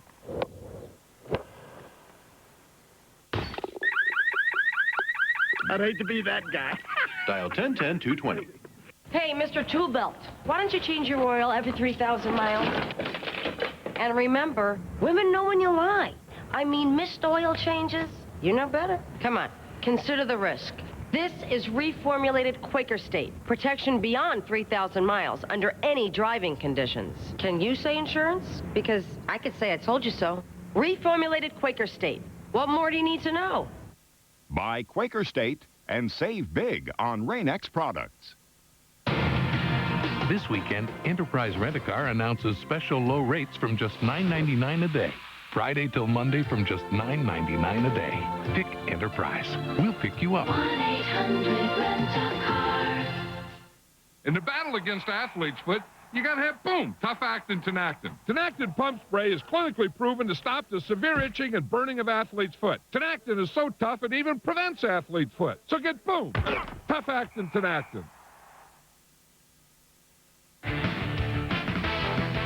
ESPN's presentation of the NFL Draft is brought to you by Enterprise Rent-A-Car. Call 1-800-RENT-A-CAR. Pick Enterprise. We'll pick you up. And by Quaker State Motor Oil for protection beyond 3,000 miles under any driving conditions. We welcome you back to our coverage of the draft up here at our ESPN studios with Mike Golick, Ron Jaworski, Sean Salisbury, and Hank Goldberg. We just saw St. Louis and Green Bay with back-to-back picks, and Kurt Warner and Brett Favre. Those are teams with a franchise quarterback. And throughout our 2 days of draft coverage, we're going to be sharing the results of a poll of the majority of NFL general managers, player personnel directors. One of the questions we asked, is a franchise quarterback still necessary to win a championship? 60% said yes, 40% of the decision makers said no. And this is all in the light of Baltimore winning with a quarterback who they cut in Trent Dilfer. Mr. Golick. I would, the best athletes, sorry guys, are on defense. Yeah, now. right. Please. They are. That's the bottom line. 4 hours. We waited to hear that from you? Believe me, I've been wanting to say it for a while. No, you know, you saw it last year, even at the Giants when Kerry Collins wasn't a franchise quarterback. A lot of people are talking up Tampa Bay now. Well, Brad Johnson's not a franchise quarterback if they were to go on and win it. So, no, I don't think you have to have a franchise You know what I quarterback think? nowadays. If you're not going to have a franchise quarterback, you'd better be darn good at 21 other positions. That's the way I feel, because you look at the Ravens, great defense. Quarterback just had to fit in, didn't have to make special plays. But most of the time, in my opinion, the Warners, the Favres, the Elways, the great ones have to stick out, because there's going to come five or six times in a game or 10 times in a season where that player is going to have to make a play when all the adversity hits, and the great ones will make the positive play. But who are the franchise quarterbacks now? Look at just the retirements in the last 3-4 years. Aikman, Young, Marino, Moon, and so on and so on. There's 3 of them. Peyton Manning. Peyton Manning is Favre, and Warner. And That's Warner, That is it. And by the way, Warner, he fell out of the clouds, but there he falls down. And, you know, It's a good time right in here. You didn't expect us to be on or something? So anyway, you've got like 80% of the top quarterbacks were drafted 1 through 4. And I'm going to remind you, the 2 Super Bowl quarterbacks, though they've had their problems with their career, were both #1 picks. That's correct. You know, and the quarterback really is the heartbeat of a football team. He touches the ball on every single play. He is the guy that mostly determines the outcome of the football game. There is no doubt. There's always an aberration, you know, a Trent Dilfer, a Joe Kapp, a David Willey takes his team to a Super Bowl. But for the most part, if the quarterback has a great season, he gives his team the best chance to win it all. Like, bad decision makers will not take the team to the Super Bowl. You got to make good decisions, and great ones make great decisions in big games. Does Atlanta make the statement by trading up to #1 and moving 3 picks and a player in Tim Dwight that they're saying Michael Vick is a franchise quarterback? Oh, they're certainly banking on it. Whenever a #1 pick, absolutely right. They're banking on him being that. And is he a franchise? Well, you know, all the time will tell. He's 20 years old. I understand. Franchise potential as far as his physical skills. Guy's got to play. We got to see him when real bullets are flying, not when he's out there throwing his shorts and looking The hardest part of this game to learn, he has to learn it. He can run, he can make plays, but he's got to stand in the quarterback. The things he does have, you can't teach. One of my old coaches, Chuck Knox, said, you know, all potential does is get you beat. You got to go out there and coach is fired, right? We'll hear more from you guys as the draft continues, and then tomorrow on our ESPN and ESPN2 coverage, Jacksonville, a team with Mark Brunell, who some at times said is a franchise-type quarterback, waiting for their selection as round 2 of the draft continues. Our coverage on ESPN, which goes till 7, then switches over to ESPN2, and we're with you for every pick tomorrow as well. So check in early and often.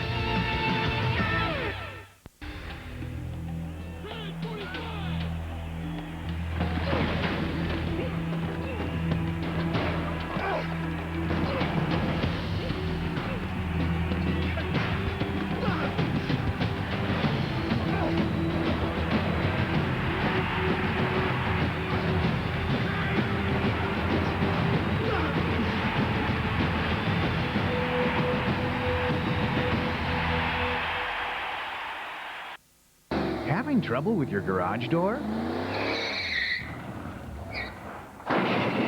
Wayne Dalton can fix that.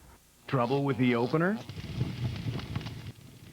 Wayne Dalton can fix that. A little problem at work? Wayne Dalton can fix that. In fact, Wayne Dalton can replace or repair just about any garage door problem you have. But we can't prevent them. You want a Wayne Dalton door system, just to be safe. Catfish. What a great arm. Who is that kid anyway? Of course he's got a great arm, Buttermaker. He's the best athlete in the area. But you don't understand. That's Kelly Leak. You guys talking about Kelly Leak? Yeah. That dude is a bad mother. Talking about a loan shark.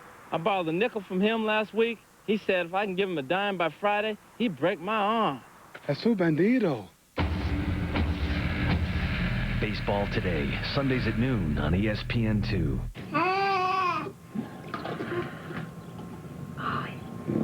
A little bit of a back. Oh, look at that. Anna, Do you like it? is it comfortable? Right? Yes?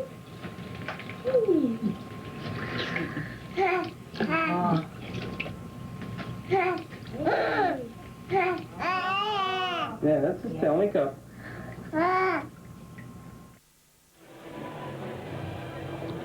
We are back in New York, just about midway through the second round here.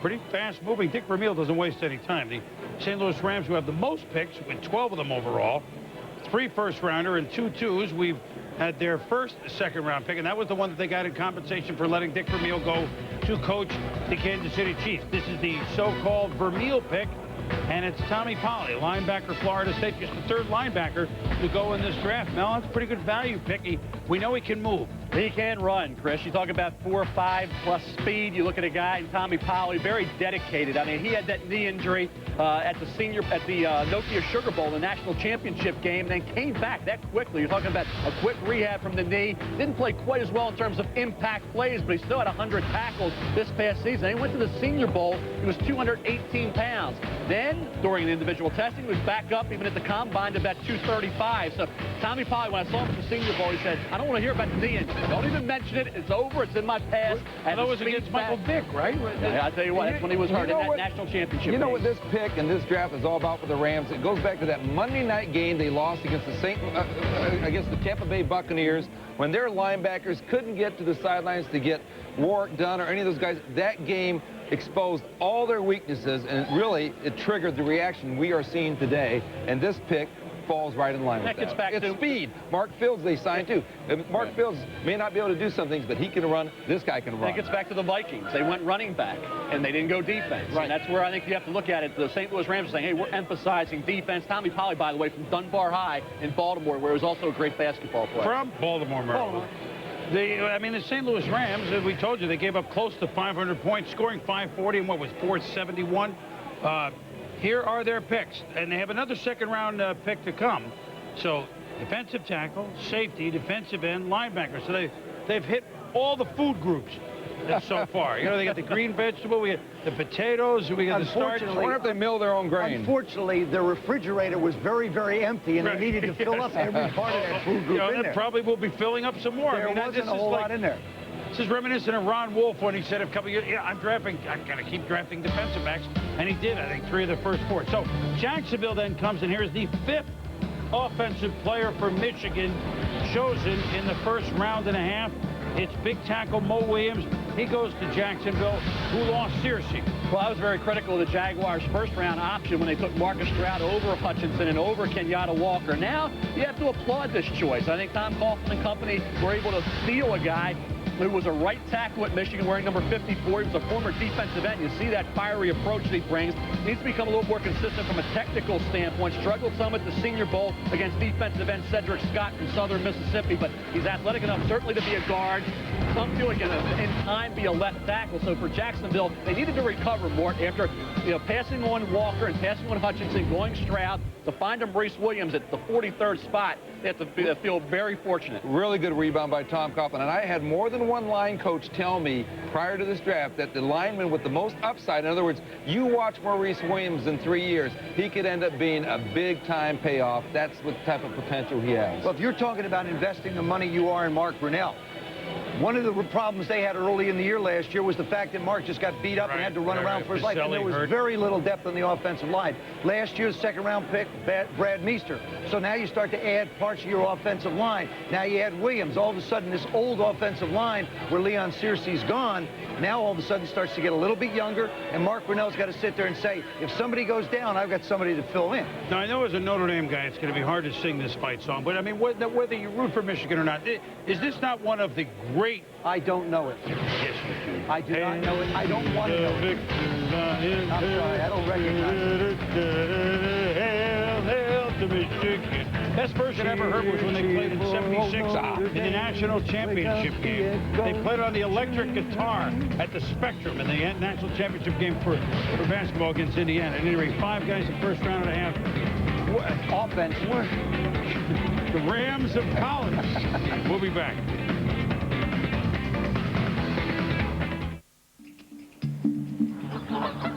Presenting the 30-day money-back Discovery Adventure. Buy a 2001 Land Rover Discovery Series 2. Drive it for 30 days or 1,500 miles. And if you're not completely satisfied, bring it back for a full refund. Come see what a Discovery is made of.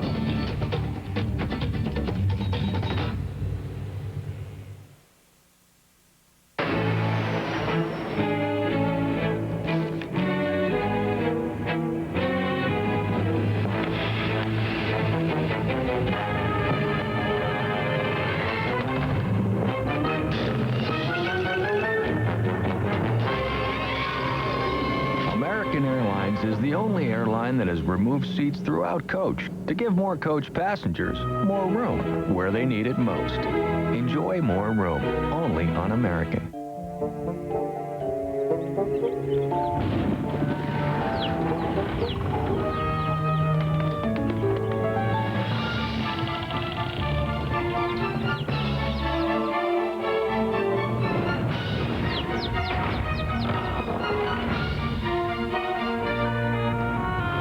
Is there an insurance company that believes knowledge is critical in managing risk? Without question, the St. Paul.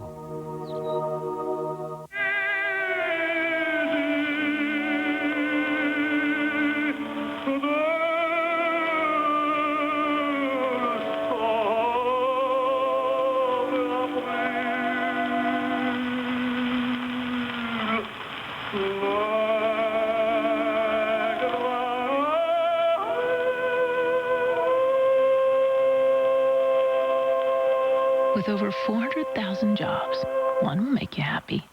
When you can't find time to catch up around your kitchen table, come to Denny's and catch up around ours.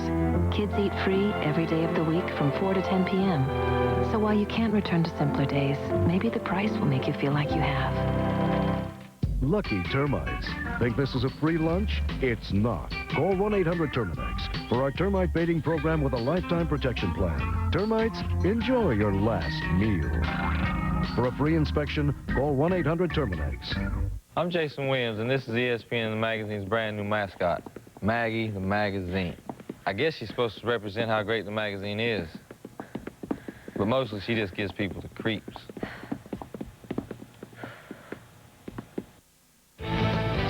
Welcome back to New York. Certainly the St. Louis Rams have made 4 of their 5 picks in the first 2 rounds, but a team just about as busy on the draft board, the Seattle Seahawks. And here are the picks thus far made by Mike Holmgren and company up in Seattle.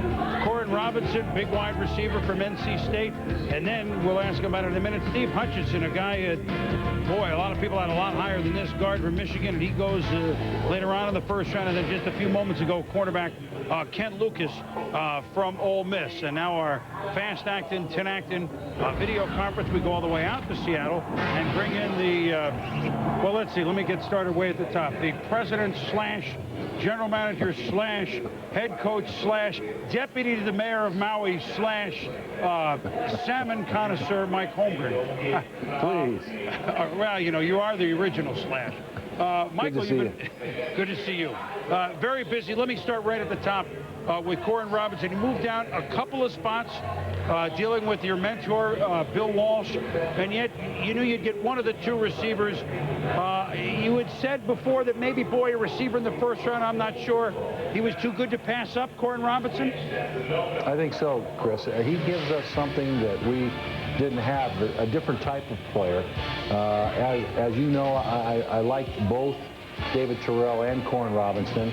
Our staff was kind of split on and just a little difference on the type of player each was, but we both thought they were very special players. And when I talked to Bill this morning and he wanted to move up, it allowed me to get a 3rd-round pick, the pick I used for Hasselbeck earlier. And it was very attractive, and I knew I would get a great player. Some say, workouts not as hard-nosed as you might like by Corin Robinson. I mean, you've done all the investigation. You think once he sees what's available to him in this sort of offense that that won't be a problem? Yeah, that never bothered me too much. I think in his last workout, the workout that bothered a lot of people, particularly his 40-yard dash time, he was clearly hurt. He probably shouldn't even have called that workout, and I think he worked out to show everyone how willing he was, how tough he was, and really he got some bad advice. You just put on the film and see what he does on film, and you know he's a good football player. And then in my individual interview with him at Indianapolis, I spent a long time with him, and I came away saying, I like this young man, and so then it was easy. Let me ask you about Steve Hutchinson, because, I mean, now here's a player that I think you certainly assume will be long gone by the time you made this pick. You know, we really did. I was very surprised. We had Steve going earlier. When I came to work this morning, I really didn't think that we were going to have a shot at him, and I was kind of looking in a different direction. But there, I also made this promise to myself that I would not stretch in the draft for a need necessarily. I wanted to take the best player available. Clearly, he was the best player on our board at that particular time, and I think he brings some real toughness and hard-nosed activity to our offensive line, and he's going to get a chance to compete for the starting position now. Oh, no question about that. Then you pick Ken Lucas, but rather than discuss him, you really had a very busy offseason. Let me start first with Matt Hasselbeck, a guy who you knew from Green Bay. Is he able to come right in, grasp what he's supposed to do, and make it immediate? Yes, he's going to start a quarterback, but where's the learning curve with him? I mean, is he ready to come in and start? Well, he's ready to come in and start, Chris, but there will be a learning curve because really he's played in preseason games. He understands our offense, which is a plus for him. He's a very bright guy and a willing guy, which is a plus. His teammates like him already, which is another plus. But let's let him play some games. He's going to make some crazy mistakes in there, but his upside is really very good in my opinion, and I was really happy to get him. He was the guy I wanted, and we were able to get him. John Randall, Chad Eaton, Marcus Robertson back at safety, Levon Kirkland. Can you go right back up and compete with Denver and Oakland and win this division? I mean, are these moves made exactly for that? Well, you know what? I'm not going to make any predictions. Last year I felt we really had a chance to get into the playoffs, and it didn't work that way, and I was very disappointed in how we played in certain areas. We addressed those areas head on this offseason. I brought in some players that some people thought, okay, their best years are behind them, they're a little bit older. My personal opinion is that we brought in players that we needed desperately for leadership. I still think they can play a few years, otherwise we wouldn't have done it. And I think we can be better than we were last year right away just because of what we did in this offseason. There are the additions we mentioned. I want to ask about one other possible addition, and it wouldn't happen until June, and it's someone that you and I both know very, very well, and that, of course, is Jerry Rice. Is there still a chance, a good chance? I mean, I know there will be negotiations, but that Jerry Rice could be playing for Seattle? I mean, could we see that? I think Jerry would be a great addition for us, and I think he, as a veteran player, of course, he'd have a great effect on our young receivers, and we have young receivers, obviously. He's going to have some choices, in my opinion. Now, I hope Seattle's at the top of his list. He had a great visit when he came in here. It was good seeing him. You know, we go a long ways back. But he's going to have some choices, so it'll be up to him. I think he would help us, certainly, and I know he wants to play a couple more years. Well, you did explain to him that number 80 is the one number, you know, in the Hall of Fame for the Seahawks. He couldn't have that with Largent, although that'd be about 300 touchdowns if he added that up. He knows that, right, Mike? You know what? He was great about that. We did talk about that, really. And he said, hey, you know, Steve Largent, he thinks the world of. Steve deserved that number to be retired here. And then Jerry he goes, just give me something. I just want to play. Well, go back in the war room, have a little salmon. Appreciate the work you've done thus far in the draft. Have a good weekend. Thanks, Chris. You guys are off to a great start. I like how you're sharing the minutes. It's good. Well, I got Joe and Mel and Mort. I mean, I got places to dish it off here. Thanks, Mike. Okay. Well, they always bully Mike Holmgren. Now Washington on the clock, and now they are ready to roll. Speaking of Washington here, Chris, real quick. Well, speaking of Gene Washington. With the 45th selection, the Redskins have chosen defensive back from Mississippi State, Fred Smoot. Well, you know what? Bills are on the clock. Now, this is fascinating. Yeah, that's what I was going to say. During the time that you were doing your interview with Mike Holmgren, having on pretty good information here that Marty Schottenheimer had a long conversation with Fred Smoot. Obviously, to talk about the reasons Fred has dropped this far and whether he was going to be a good fit there for Marty Schottenheimer, a no-nonsense coach. And now, certainly, when you have Deion Sanders and Darrell Green, not to mention Champ Bailey, you bring in Smoot. Pretty interesting. Morty's the best cover guy, I thought, in the draft. You know, a guy that was an outstanding player at Hines Community College, and he went to Mississippi State, played in the SEC for Jackie Sherrill, came up with big play after big play, 10 interceptions over that 2-year period, 28 pass breakups, very confident, we know that, loves to talk, loves to get into the mind of the receiver he's going against, and it was up to the challenge week after week in the toughest conference in college football, the SEC. Now, the big question, talk about the off-the-field concerns for it. One bench press rep is all Fred Smoot did. He's got to get in the weight room, show a little bit more dedication to get his frame. He's 5'11 and a half. He's about 170 pounds. He has to get stronger when he's transitioning into the NFL. He's going. We talk about Aeneas Williams being added to St. Louis. We talk about a Jerry Rice possibly going to Seattle as a wide receiver guy who can help people out. He has got a collection of defensive backs around him that if he doesn't learn from them or couldn't learn from them, then he just couldn't play in this league. You've got Darrell Green, you've got Champ Bailey, who's one of the top 2 or 3 in the league today, and of course Deion Sanders. People don't understand that Deion has a terrific work ethic, and there's a lot to be learned, so a lot of information for Fred Smoot to take advantage of. The question is, will he? Well, I mean, there's no question he has first-round ability. I mean, this was interesting. A lot of people, before they did their homework and Growl Smoot's falling, said that he might go to Washington in the first round, right? I mean, so... That was entirely possible, Chris. No question about it. That's one of their key need areas, and they feel like now they've filled it in round 2. If you're looking for Sports Center, that is on ESPN2 right now. We are here for another hour. It's 7 in Seattle. We got Dogs here in New York, and it all looks good. We roll on midway through the second round, circling the wagons with the Bills. Try America Online, the easy way to get online. Easy. Email is the best. My little sister showed me how to use it. Power at my fingertips. Easy. I love when an instant message pops up. Oh, so easy. AOL has parental controls, and that's a good thing. Customer service 24/7. AOL has it all. So easy to use, no wonder it's #1. Call 1-800-4ONLINE. Fingers are going to start dancing. Yes!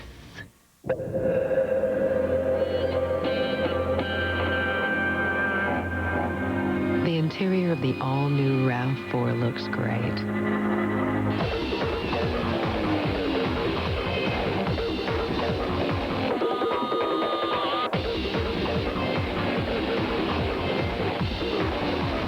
Especially from the inside. Introducing the all-new RAV4. Style that endures almost anything. Having fun yet? Well, we got your fun. Big time. Dave & Buster's. Terrific food served wherever you please. And the adrenaline rush of over 200 state-of-the-art games in the $1 Million Midway. High-tech simulators and interactive games. Hey, come on. We're waiting on you. Dave & Buster's. Big time fun! After 6 weeks, how does the Dr. Scholl's Dynastep Sport insert feel? Before I tried the inserts, I had shin splint pain. Now I don't. It's clinically proven among athletes to provide immediate relief from lower body pain. When I play basketball, my lower back is much, much better. Treat yourself right at drscholls.com.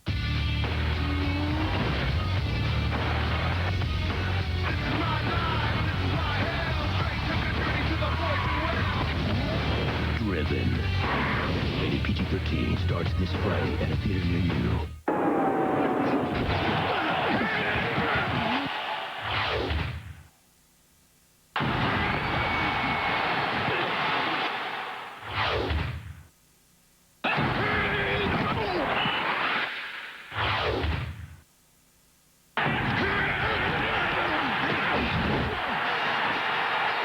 Exclusive coverage of the NFL Draft continues tonight at 7 p.m. on ESPN2. Log on to make your own predictions. Walk, don't run. The Ventures. It is 6 o'clock in the east, 3 in the west, noon out in Hawaii. And we still have some bargains like a Fred Smoot ability. It was one of them. Here's some more, Mel. No question. Chris Chambers, we had talked about in the mid to late first round. If it had been taken there, nobody could have criticized that choice. Chris Chambers is going to be an outstanding pick for somebody in the mid to late portion of round 2. You look at some of the other players that we have projected in the second round, it pretty much is this entire group outside of Shaun Rogers, the medical question mark. You look at the linebackers, we knew they'd all go in the second round. The one Kareem McKenzie got looked like a first-round pick, did not play up to that level this past season. That's why he is dropped. But he brings some versatility. He can play tackle or guard. And I think when you look at some of the other top players on the board, you're going to see more cornerbacks. Dyson, I really like Anthony Henry. Can be a free safety or a corner. Kind of a Darren Sharper type. And you have the #1 center, Dominic Raiola, still there. And then #2 guard, Mike Gandy, still on the board. You know, this is like the old days. Buffalo and San Francisco picking back-to-back. I mean, unfortunately, it's in the middle. With the 47th selection, San Francisco has chosen linebacker from Vanderbilt, Jamie Winborn. The Lions are on the clock. All right, we will, the Buffalo pick, that was Aaron Schobel, defensive end, TCU. This is Jamie Winborn, linebacker, going to San Francisco. San Fran continues to try to deal with the defense. They get Carter, and now they get Jamie Winborn, linebacker. And, you know, they as we said before, a few hours ago, at one point they started 8 rookies on defense. You know, Norton is gone. The only guys you really recognize in name just about are Bryant Young and Junior Bryant up on the defensive line. So here's another look at another position. He's a great athlete, 35.5 vertical. Now you say, okay, he played middle linebacker at Vanderbilt, but he's 5'11", about 225 to 230. So you're talking about a guy who can project outside. If he gets a little bigger, maybe in the middle, but has to be the right scheme. And Jamie Winborn is a tremendously productive player. And you talk about a guy, we talked about Art Gillette and how great a tackler he was. Jamie Winborn had 15 or more tackles in a number of games in the SEC. I'm beginning to think this height thing is overrated. Zach Thomas, 5'10", Ray Lewis, 6 foot, Sam Coward, about 6 foot. Great scheme.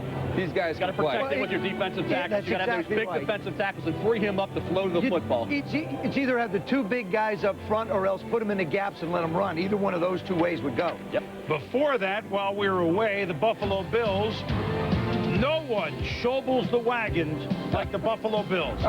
Aaron Schobel, defensive end, TCU, and again, we talked about this hours ago, guys. The new style of defense going to a 4-3 from a 3-4, and you subtract Ted Washington, you know that Phil Hansen's up in years. I mean, for Greg Williams' defensive line, you need 6 or 7 guys, period. So defensive end certainly makes sense, Mel. It really does. I thought when I mentioned Cincinnati earlier, they took, you know, Arizona took Van Bosch. I thought Schobel would have been a better pick at that point. You look at Defensive Player of the Year in the WAC. You see number 14, what was a linebacker and tight end when he came there and played those positions in high school. Tremendously productive player and durable. 45 straight games he started. He not only tries to get, talking about sacks, but he plays the run pretty well. He's up to about 263. He's always trying to strip the ball. Plays a smart game. When he comes in from the outside, he'll try to strip that quarterback. You know, Joe, you have the Bills and the 49ers as one of your Sunday night games this year. That's what Russell Baxter research calls the Boomer implode game. The Lions are up next. I should just go out and do that game. You should. No, come on, Alex. Make that happen. Come on, Alex. We'll be back with the Lions in a minute.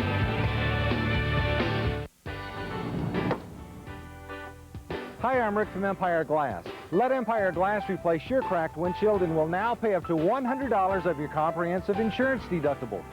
And will still give you 24 free dinners to the Sweet Tomatoes restaurant with any windshield replacement. So for the highest in quality windshields, including 24 free dinners to Sweet Tomatoes, call Empire Glass today at 602-952-9339. When you think glass, think Empire.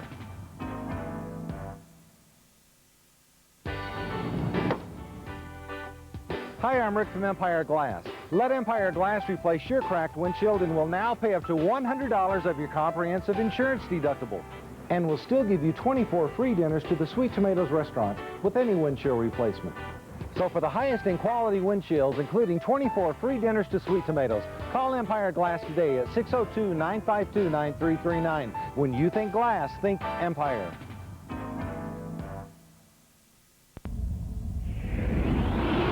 Wow! Look at her! She's different than the girls at school. Whoa! He's touching her. He is so lucky. I gotta learn how to skate. I feel kind of funny. Oh, no, don't go, no, please, no! Yes, yes! Get into the lives of athletes off the field. The Life, presented by Sprite. New episodes begin May 5th on ESPN.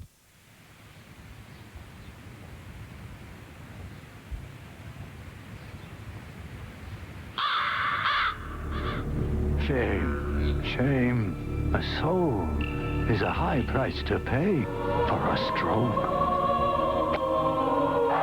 What a shot. Does it get any better than this, guys?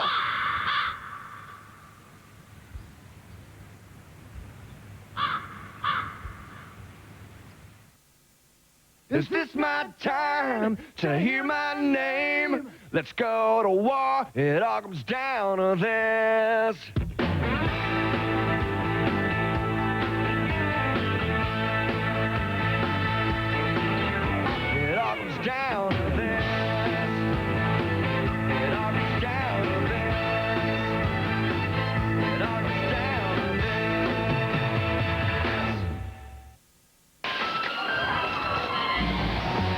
CD, $15. Baseball tickets, you please? $60.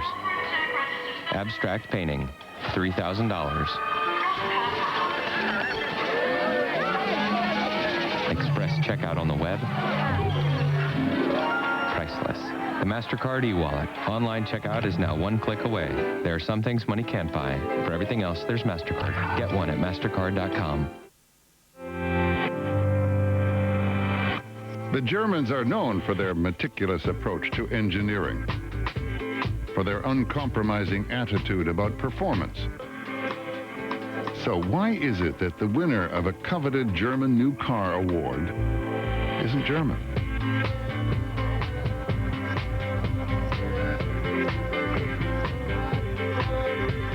Introducing the new Volvo S60. This town will not put up with the vulgar body movements of Elvis Presley. I saw him gyrate his body and wiggle his hips. He should not be on television.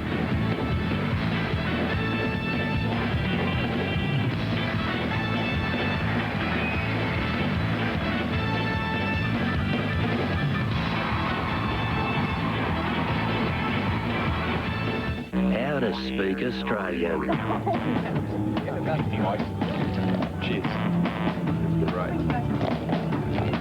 Would you look at the batch?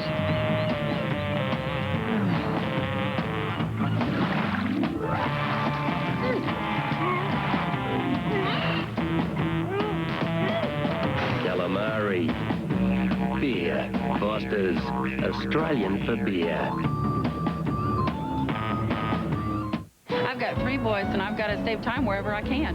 When I'm getting my oil changed at Walmart, it's great because it's right there. It's connected to the Walmart store, so I go shopping. What else do I do? We drop the car off, and then we scatter in all directions. Electronics, sports, toys, and usually my car's ready before I am. I totally trust these guys. I can get my car done, and then I can get all my shopping done at the same time. Walmart Tire and Lube Express. Great service, great prices, and the world's most interesting waiting room. Walmart just makes my life easier. Who'll be a winner in the NHL Stanley Cup playoffs? Could be you. Simply register on ESPN.com/contest and watch the games. This all-new Dodge Stratus could be yours. And unlike the Stanley Cup, keep it as long as you like. Enter now. Go for it. All right, welcome back as young Jet fans. There they are. You know what? It's just good to see it. Football fans this age are sitting through this draft. Which, I mean, it can't be sitting here, frankly, can't be the most exciting thing they've ever done in their life, but they're there, and the Jets are up because the last pick was Detroit. We'll get the trade in a minute. But New England moved in to make a trade with Matt Millen in Detroit, and they didn't pick Matt Millen, but they picked Matt White. Left tackle at Purdue. And I mean, this is going to be an area after years and years and years and years of playing great.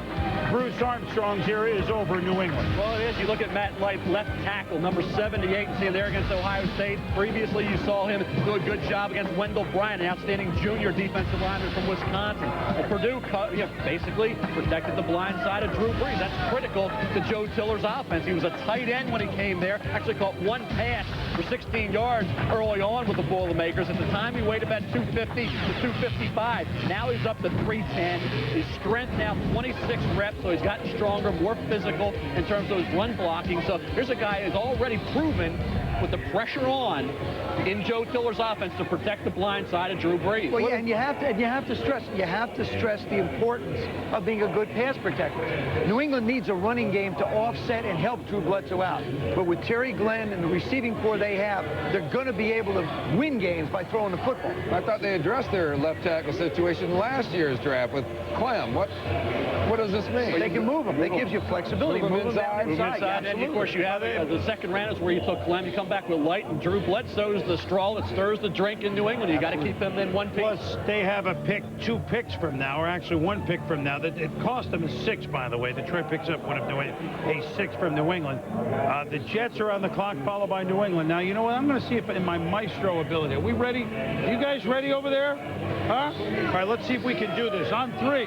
1, 2, 3.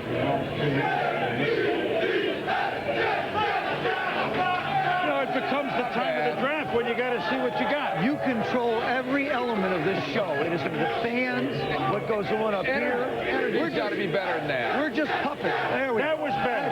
Now they're picking it up a little bit. Hey, so the Jets, the first One more pick. time. One more time. 1, 2, 3. There you go. Practice. All the Redskin fans have gone home. The new regime of the Jets. Bradway, the general manager. Herman Edwards, the coach. They make a trade early. They get Santana Moss. And here is their next pick going up right now. And remember, they had 4 number 1s last year. Pennington and 3 guys who play, 2 on the defensive line, and 1 is back. I mean, they can really stock here. With the 49th selection, the Jets have chosen running back from Maryland, Lamont Jordan. Now, this is pretty good value, Mel. I mean, there was a question or two on a couple things with him, but, I mean, I heard him, perhaps, for example, if San Diego didn't get Tomlinson with their move, a guy that they might have picked right at the top of the second round. I mean, very good value, but, you know, there is a guy named Curtis Martin who plays on the New York Jets. And I don't know if they're looking at a year down the line or how about 3? Well, all I know is that Curtis Martin, to me, is one of the truly great backs in this league. So we have some questions to ask of the Jets. You know, you mentioned Herman Edwards, too, and Terry Bradway. People forget that Herman Edwards is actually in the personnel department, in the scouting department, working with Terry Bradway in Kansas City. And keep in mind, Morty, you look at Curtis Martin, he's the workhorse. I mean, he gets all the carries. And this is a guy you have no proven backup with the New York Jets to Curtis Martin. He gets hurt, and you have no running game. Again, offensive change, though. Going to a West Coast style of offense. That allows you to use Curtis Martin in a different way. You bring in a Lamont Jordan, different type of runner. One name we didn't mention in association with this organization, Teddy Cottrell from the Buffalo Bills, the defensive coordinator. That's a tremendous move by Herman Edwards as well, to bring Ted in there. I think this is a better pick here than Anthony Thomas earlier. For this reason, you're talking about a great college player in Thomas who was assisted by a great line. Lamont Jordan put up huge numbers, did not have nearly that kind of line at Maryland. There's some huge numbers right there. Yeah, 8,000 yards rushing. That's pretty good. Who's his backup? By the way, Jordan got 4,000 yards in college. I mean, so 3rd in ACC history. So, you know, they're stockpiling young guys who they can all feel arrive at the same time. And I also think that draft from the sophomore class of that draft from last year, Ellis up front along with Abraham. Pennington coming along. Lavarius Coles as a wide Denver? receiver. They had Terrell Davis. They drafted Alandis Gary. Came in handy. And then they had Alandis Gary and Terrell Davis. They drafted Mike Gill. Came in a little handy, didn't they? Good point. New England is up when we come back. It's an AFC East kind of moment here in New York. Look, there's a picture of Mort playing football. I'll tell you.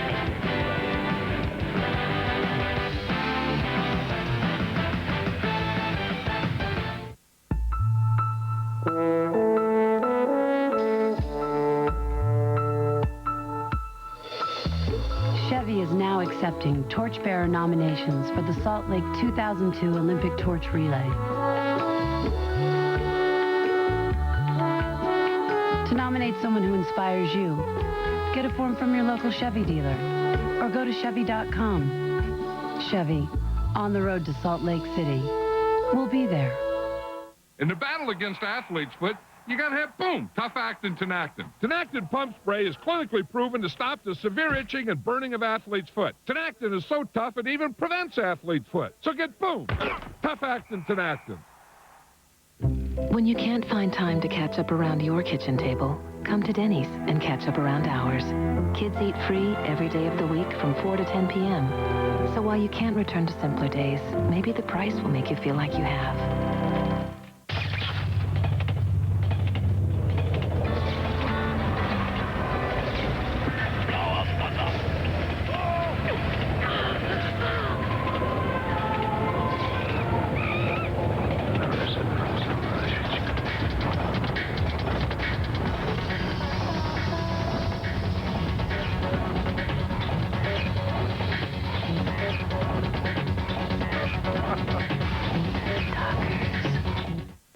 As a National Car Rental Emerald Club member, you can bypass the counter, which saves time. Take the car of your choice, which saves time. And now when Emerald Club members return their car, National will fill it up at self-serve prices, which saves money and time. You see, if we can give you back even 43 minutes, then we've done our job. 43 minutes. How will you spend it? The Emerald Club from National. You can go your own way. Go your own way. Tomorrow on ESPN Classic, baseball was his life. He knows greatness. Academy Award winner Tommy Lee Jones in a real classic, Cobb. I'm the greatest baseball player of all time. And one man's search for the real story behind the legend. You have no friends. My book is about Cobb. Cobb is baseball. Cobb. Tomorrow at 9 Eastern, only on ESPN Classic. To get ESPN Classic, call 1-800-CLASSIC today. At the top of the hour, we go over to ESPN2 and we make way for one. I tell you, first-round series in the NHL don't get any better than this. Dallas Stars lead the Edmonton Oilers 3-2. 4 of the 5 games have gone into overtime. And as my man Kelly Chase, who did color on one of these games, I think it was last Sunday night, says, I tell you what, this is really good hockey. And let me tell you, this is good hockey. You want to watch this and the draft. I would get picture-in-picture. You got 40 minutes to go out and buy one of those televisions, a PIP, so you can watch Mel on the big screen and hockey in the little screen. We'll be back. I made a mistake. This is Detroit, who is picking now and not New England. So Detroit, then Buffalo. We'll be back. Now you can look up to 5 or even 10 years younger with the safe, effective, at-home mini pill system, Alphamax. Using pure alpha-hydroxy fruit acids, this doctor-developed formula works by invisibly lifting the dead layers of old, wrinkled skin. You could pay over $500 for a similar treatment at your facialist salon. Or you can call now and get your complete Alphamax system. An $89 value. Now yours for only 2 payments of $19.95. But wait, if you call right now or in the next 10 minutes, we'll deduct 1 payment. Alphamax can be yours for only $19.95. Plus, you'll also receive the Alphamax Daily Renewal Lotion. It will continue the microscopic peeling action all week long.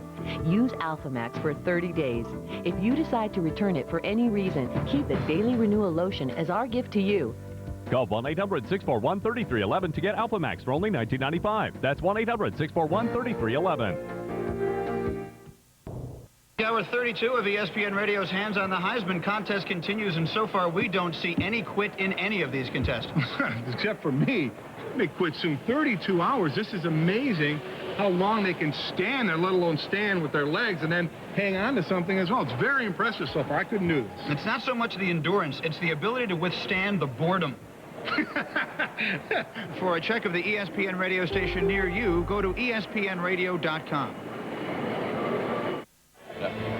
And we are back in New York. The Detroit Lions, they just swamped a couple of things and got a 6 for it. They went down and took New England, the New England spot, which they got from Pittsburgh at any rate. With that pick, they have taken another, I mean, if you're wondering if Matt Millen has made a mark, I mean, the Backus and now, they're not dumb, but they can't understand why he walks like a woman but blocks like a man. He's Raiola. R-A-I-O-L-A, Dominic Raiola from Nebraska. You remember the kinks. There's no kinks in his blocking, is there? I'll tell you, you're talking about a guy who's experienced in moving defenders off the line of scrimmage. That's Dominic Raiola. You look at his size, 6'2", 309 pounds. Certainly experience in that area. They run a lot of option. Obviously, they accentuate the run of Dan Alexander and Terrell Buckhalter. Question's going to be a lack of experience in pass protection. The fact that he's only 6'2", so he needs a little bit of time. You're talking about maybe 2-3 years from now, a restructuring of this Detroit Lion offensive line with Dominic Raiola stepping in, but he's not ready yet, Joe. But again, a 6'2" offensive lineman is perfect for a West Coast style of offense. You really don't want the big guys in the middle. You have to be able to see down the field. Tackles can be big. Little guys inside are perfect. Yeah, for a quarterback, did you have a problem with that? No. Now that's 6'3" quarterback. That's okay, but you look, Stocker McDougal, Aaron Gibson, the 2 big guys, Blaze, Beverly, Sty inside. I mean, you know, they've got some people who can play. Then you draft Backus and restore. Yeah, they lost Compton, Hardings, and Roberts. They'll be able to work this around. I mean, but it gives them something to work with. I mean, with these 2 guys, now you've got something you can work with up there, and you've got some people who can come in and fill for you. And like I said, from a throwing standpoint, as a quarterback in this offense, I like the little guys. I always like the little guys in the middle. Put the trees outside, let them run them off the cup, and let me see the field. All right, so Detroit is going offensive line twice. We have Buffalo coming up again in the second round, and then for the first time in the afternoon, we will hear from the Dallas Cowboys. When we return at the far reaches of the second round here in the 66th NFL Annual Selection Meeting. You are not a number. You are not a nameless resume on a faceless website. You are not corporate cannon fodder. You are not a cog in a machine. Your destiny will not be determined by a keystroke. You are not a disposable commodity. You are a human being. Need a better job? Connect with a counselor at thingamajob.com. Life 2.0 begins here. You having fun at your party, honey? Yeah. All right. I gotta tell you, son, these last few years have been great. Oh, they sure have. But now that you're 6, we're gonna have to trade you in. What if you treated your kids No hard feelings, right? the way you treat your car? Let's have some cake. All right. Don't trade your car in when the warranty's expired. Come to Pep Boys for expert service and now free Gabriel Pro Rider shock installation. Happy birthday! All you need to know is where to go. Pep Boys.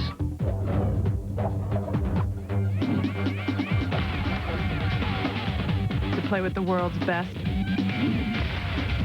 you have to train. And train. And train. K-Swiss trainers with shock spring technology for speed, strength, and endurance. Ready for all that? Get serious. K-Swiss. Hello from Husqvarna.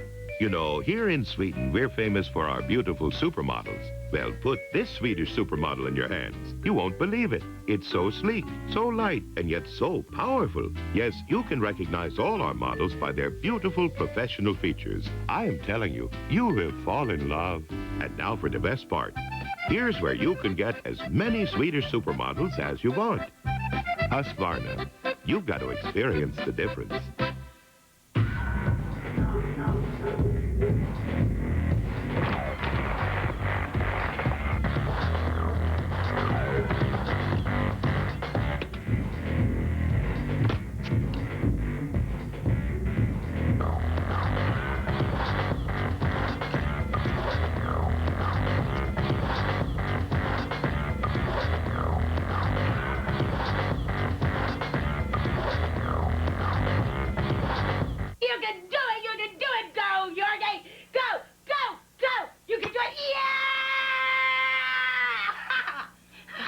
Thanks, Jorgie.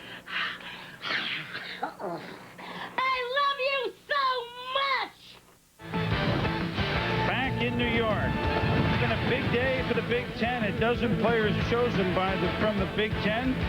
4 Miami players have been picked in the first round. 9 wide receivers selected thus far as we reach the back portion of the second round. We had 9 defensive linemen picked in the first round overall. But we began the day with Atlanta selecting Michael Vick to play quarterback behind, at least at the moment, Chris Chandler and Eric No Time to Wallow in the Zaire. Someone probably very intrigued at the way they had drafted and maneuvered to get Michael Vick is moments ago our Scott Walker was with, a man that has been kind enough to work during some of his off seasons with us. A pretty good running back named Jamal Anderson. Sky?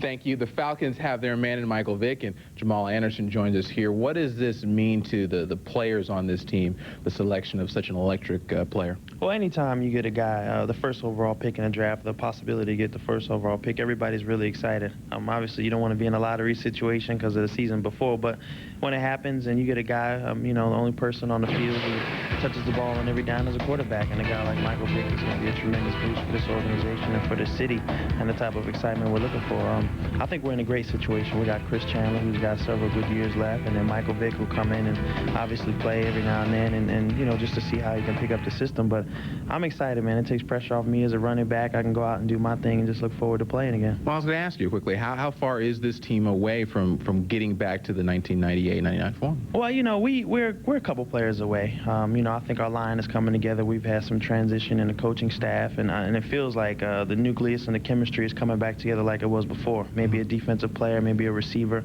and you know, we still got some other picks coming up in the draft, but we're, you know, and see what happens in free agency. But we're looking forward to going out and playing, and you know if you get on the run and if the team gets together and you play well early, that you have an opportunity. A couple of sentences or so. Do you guys go out of your way to mentor Vic and make him help his development? I think absolutely. You know, because you invest so much in the first overall pick, and in a city like Atlanta, they're going to welcome him with open arms, and everybody's going to be excited about it. And you want to go and you know, do everything you can to see to it that he learns as much as he can as soon as he can, so he can get on the field and play. Teach him the dance?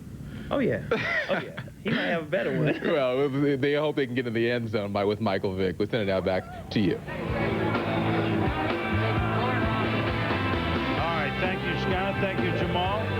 It all comes down to this. Denver picked Paul Tobiesi, defensive end Marshall. Dallas on the board. We'll be back.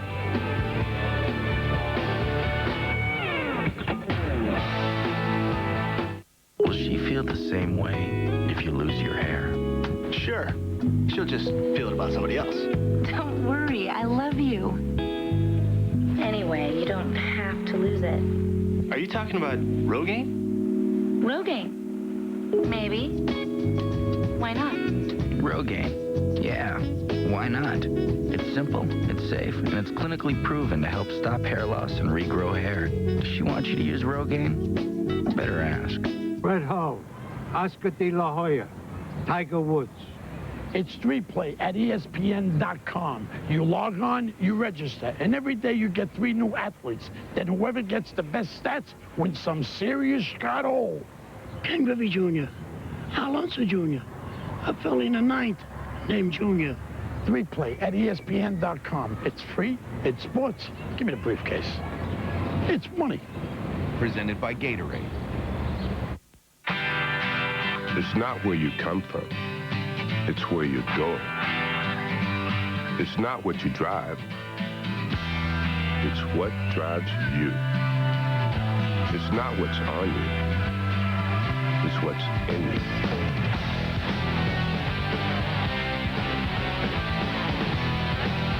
Gatorade. Is it in you? This is the big show, Ray. Who wants to be a millionaire? Ray does. Quick, Dad, what's the capital of Nepal? Kathmandu. Oh, baby! Ray is ready to play. Who wants to be a millionaire? Ray does. Showtime. Now you can play the Who Wants to Be a Millionaire game at McDonald's. Answer correctly and you could win cash on every card, up to $1 million. Who wants to be a millionaire at McDonald's? Ray does. Yeah.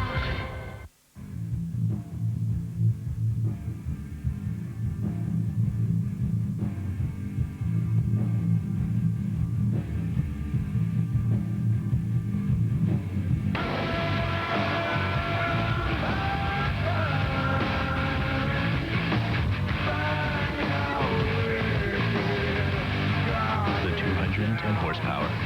Supercharged. Nissan Frontier.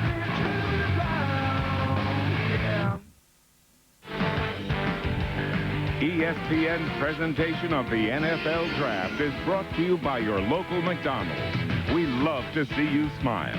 And by Nissan. Driven. All right, so again, Denver traded with Buffalo. It cost them a 4, so actually the Bills have picked up an extra 2 and an extra 4 today by moving around, which is a pretty good job, frankly. Paul Tobiesi, defensive end Marshall, goes to the Denver Broncos. And now, for the first time this afternoon, the once 3 times in the 90s Super Bowl champion Dallas Cowboys, who fell in the NFC East, they lost their first because of the Galloway trade. And so now the Cowboys picking 52 overall. Troy Aikman, the #1 pick in this draft in 1989. There he is. His retirement. Tony Banks' era begins in Dallas. And as we're about to tee up a conversation about Dallas, they have, for the second time this afternoon in the second round, they're afraid to pick. Out. They're afraid to pick. Come on now. What teams that keep trading back Tony Barry, are afraid to pick. Miami is the team that traded with him. But while we're on Dallas, let's move out to San Diego and talk with Ed Werder. And Ed, you're dialed in there with Dallas. What, they just need some players? I mean, there's a strategy here? What do you think's going on?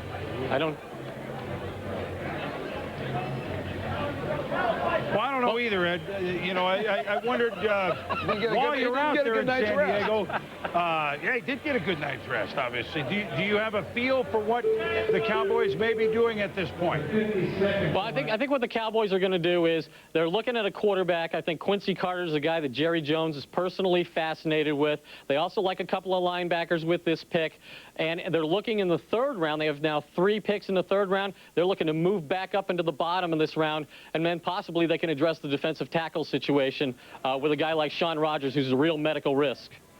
Well, there'll be no question. Dallas has not shied away, as you well know, from taking a risk of medical or otherwise at a player. But we'll talk about them. Miami has selected. I frankly don't know who it is right now. Chris Chambers, the wide receiver from Wisconsin. I've been wanting to do this all day. I've been wanting to say that all. Just take the. You've been waiting. He's one of the Chambers brothers. And Mel and I talked about this yesterday. Barry Alvarez, coach of Wisconsin, has been telling coaches that Chris Chambers is Tim Brown, whom he coached at Notre Dame. He really believes Chambers compares to Tim Brown. Obviously, some of these teams didn't agree because Tim Brown went a lot higher. I don't think he's a consistent catching the football more. That's what Roy has to work on. But he's a big kid, 5'11 and a half, 210 pounds, long arms, can make the acrobatic catch. Remember, he missed the first 4 games this past season, stress fracture in his right foot, but a kid who operated as a backup point guard for Dick Bennett, former head coach there on the basketball team at Wisconsin. Consistency, catching the football, drops some catchable balls, and when he lays out, well, he can show some athleticism. He had a 45-inch vertical jump at the combine workout, but I'll tell you, had he been just a little more consistent, remember, the quarterback play in Wisconsin, very average. Where I was going with this thing. It's a conservative offense. They run the football at Ron Dane and Michael Bennett. This is the guy, had he played, say, at a Miami program with Moss and Wayne. We talk about a quarterback going into a developmental system, taking a couple of years. Here's a classic case where somebody can go in, spot play him, give him an opportunity to play a little bit, maybe 10, 15 plays a game, let him be a part of your special teams, grow into it. He can be a real help to the Miami Dolphins. Outstanding pick. And he comes in with his college teammate, of course, Jamar Fletcher, to Wisconsin Badgers on their way to Miami for Dave Wannstedt. When we return, New Orleans, Arizona, Philly, Dallas, maybe. That's what's coming up as the second round roars on. Do you take this girl to be your daughter? We're home. This is where we live. To have and to hold. Am I doing this right? To protect her 10 fingers and 10 toes for as long as you both shall live. ADT helps protect you from burglary, fire, carbon monoxide, and more. With installation as little as $99. This is where you're going to sleep. We hope. And get a free mobile 911 phone to help protect you wherever you go. Yeah, he's got you.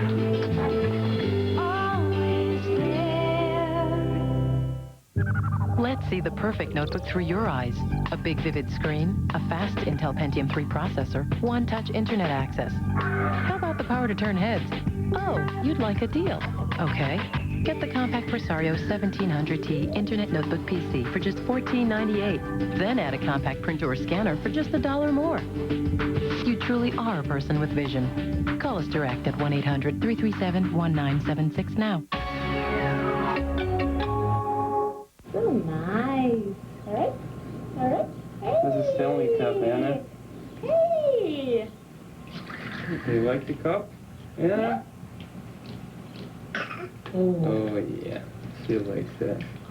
ESPN Deportes está aquí. Ahora ESPN es en español. Los domingos por la noche no se pierda Major League Baseball. Y muy pronto la NFL y boxeo. ESPN Deportes. Los domingos a las 7:30. Hey, Boilermaker. Yeah? Got my curve breaking 2.5 feet. Oh, yeah?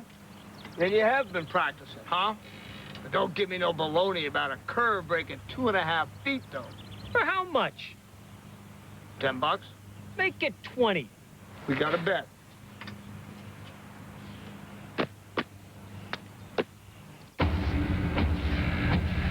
Baseball tonight, every night at 10 and midnight on ESPN.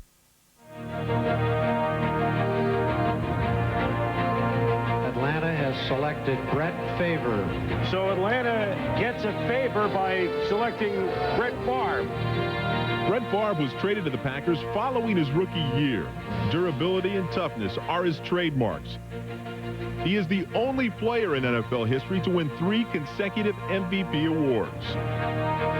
For ESPN Classic, I'm Mark Malone. You know, that was Don Weiss. He's one of my favorite people, wasn't it? Yes. Oh, he's a wonderful man. He said Brett Favre. We didn't show it so much. I think it's, you know, you look at the Atlanta Falcons, though, they had Jeff George, they had Brett Favre, now they got Michael Vick. Now Jeff George Hopefully they'll hang on to Michael Vick. Brett Favre is playing. Michael Vick will be a star very soon in this league. Right, Mel? In time, maybe, Joe. In time. There we are, back to time, Boomer. So the Chambers That's brothers. it, the Chambers brothers are back. So, I see, Joe is going out on a limb and say this guy is going to be a great quarterback. It's not a limb. Wait a minute. It is not a limb. You said he's more advanced than Peyton Manning. Technically, he is. You look at it, he is. Joe. No, let me tell you, Peyton Manning was a package, but as far as his footwork went, the ball position, there were things that he had to learn. And Peyton Manning, I think, is a great example. Here is somebody who was so equipped to come into professional football, still struggled early. Obviously, Michael Vick will struggle early, but what we've seen of late in the last couple of years is, as I mentioned before, Donovan McNabb, Dante Culpepper, Steve McNair, Donovan McNabb, Dante Culpepper, Cordell Stewart. It's the feet that have become so important now. As our compatriot Steve Young, and you remember this Mort said on the first show this year, well, no, not so much Steve, although he was the forerunner of this.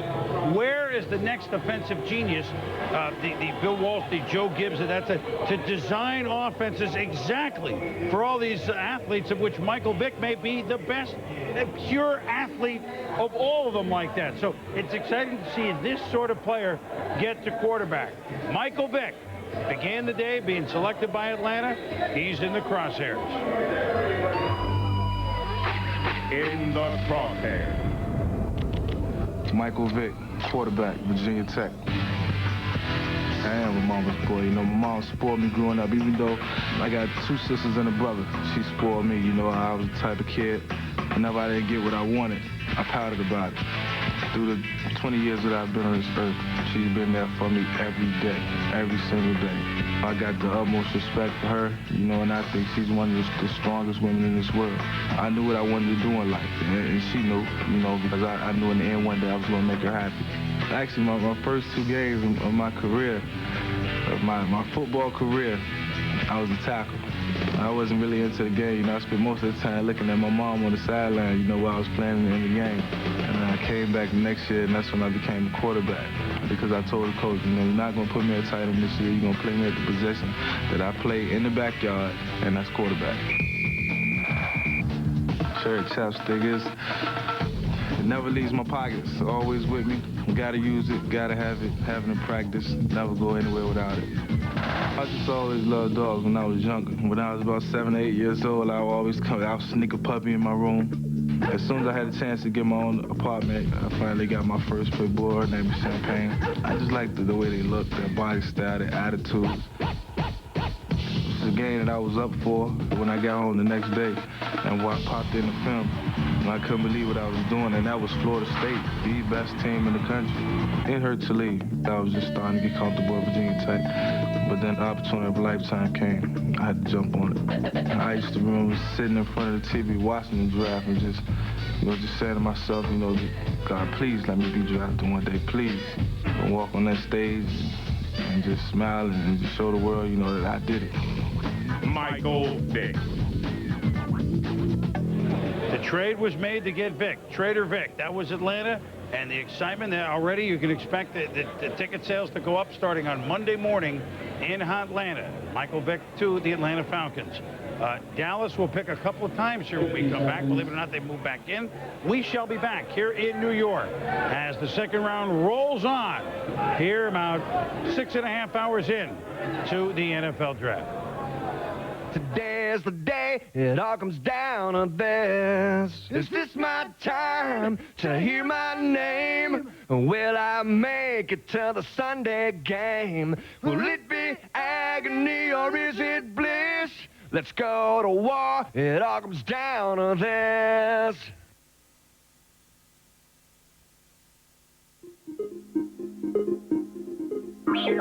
When it comes to babies, appearances can be deceiving. Look at this brainwave. very active. And this one, not doing much. You make the difference by reading, singing, and talking from birth. Studies prove it. An early start. Now that's smart. With the 512th pick in the NBA fan draft, the Philadelphia 76ers select Ruth Gilman. Every time you use 1-800-CALL-ATT for collect calls, you could be drafted to an NBA team. If your team goes to the finals, you go too, and get a $25,000 signing bonus. Just dial down the center, 1-800-CALL-ATT. The more you call, the more chances you have to win a trip to the NBA Finals. Yo, what's up, dog? Mom, Dad, I've been part of this organization for a long time. A team player who takes on extra responsibilities at times when others have fallen down on the job. So I come to you today with a request, not only for greater compensation, but improved financial flexibility.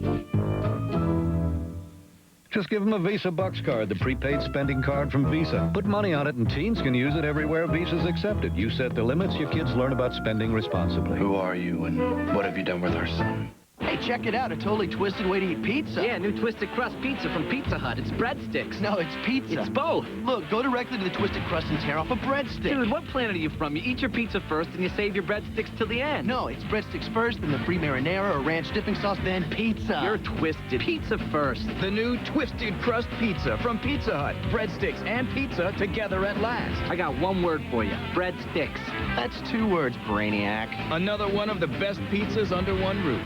Oh, yes, a brilliant move. Galway scampering across the goal to stop it. They just couldn't seem to get enough players forward before. He's showing good fluid movement. Right, left. This is another aggressive charge down the flank. He's timed his run to absolute perfection. 2 defenders to beat. He's passed one. This is looking like a chance as he takes the shot. 3, 4, 5, 6, 7, and 8. Just an incredible play. Can they do it? Unbelievable. You do not want to miss this. Nice pass. This team has got game. Who is this kid? He drilled He it. could go all the way. Here comes a sports capsule moment. Back in New York, Troy Aikman retired. Tony Banks is the reigning quarterback. They're in, they're out, they're in, they're out, they're in, they're out, they're in, they're out, they're in the second round. Here's With Dallas. their first selection of the day at number 53 overall, the Cowboys have selected quarterback from Georgia, Quincy Carter. How about them Cowboys? How about that? I think it's a question. They were at 52. They traded down to 56. They gave up two new third rounds to go back to 53. I think Quincy might have been there at 52. You might be right. How about, what about them Cowboys? Well, you know, I mean, he completed 50% of his passes. Athletic kind of guy. You know, throws the ball pretty well. And you have to understand what the Cowboys have. You got the Rocket. You've got Joey Galloway, who didn't play a lot last year. You know that they want to be able to still throw the ball down the field. Emmett just seems to go on forever. I think they're a little bit enamored with what Randall Cunningham was able to do, breaking down defenses by being mobile like this. And I think that maybe Jerry might lean that way and say maybe he's a young guy who can move around and make plays. Well, he had some injury problems this year and certainly did not play up to the level of his freshman year. He played 2 years in the Chicago Cubs organization. So a baseball player comes back to football, needed some time, actually came out really firing strikes all over the field as a freshman after going back to, from base football to baseball, and then back he got to football. Then, after 2 solid years, this past season he had the injuries, but even before that, only completed around 50% of his passes, threw more interceptions than touchdowns, did not play up to the level of his freshman and sophomore year, and his rating dropped. But so I think, to me, this is a questionable choice this early for the Cowboys. I agree. But what looked as a promising career, I mean, this was a guy that, you know, a year later we were saying, hey, he might be a first-round pick. Great physical specimen. Some problems with the injuries and also some problems with, even at the Georgia staff, his mom not wanting to play because of injuries, and all these things just kind of mucked up, I think, a career that had promise, then fizzled. But a lot of potential here. Well, Ed Werder had it would be moving, more Quincy Carter, Ed Werder. A lot of moves, kind of like a checker game here. Yeah, and I think this is a recognition both with this pick and with Tony Banks that the Cowboys definitely plan to have a different type of athlete at quarterback in the future than they had in Troy Aikman in recent years. And I think another thing, this is really a risky pick for a lot of reasons. Some of their people in the organization feel this is a second-day pick, and it's a guy who you're not going to know instantaneously, probably not even this season, if he can develop into a starting quarterback, and that puts him in a position where if Tony Banks fails this year, now you look at the investment that they've made in Quincy Carter, and if they have a high top 5 pick, say, next year, then they don't take a quarterback in a draft that could provide them a much more of a franchise-type player than Quincy Carter could prove to be.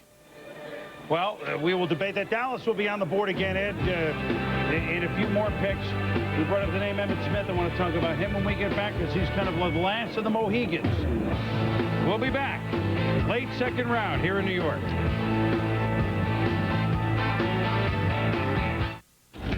My pickup busted, my marriage rusted.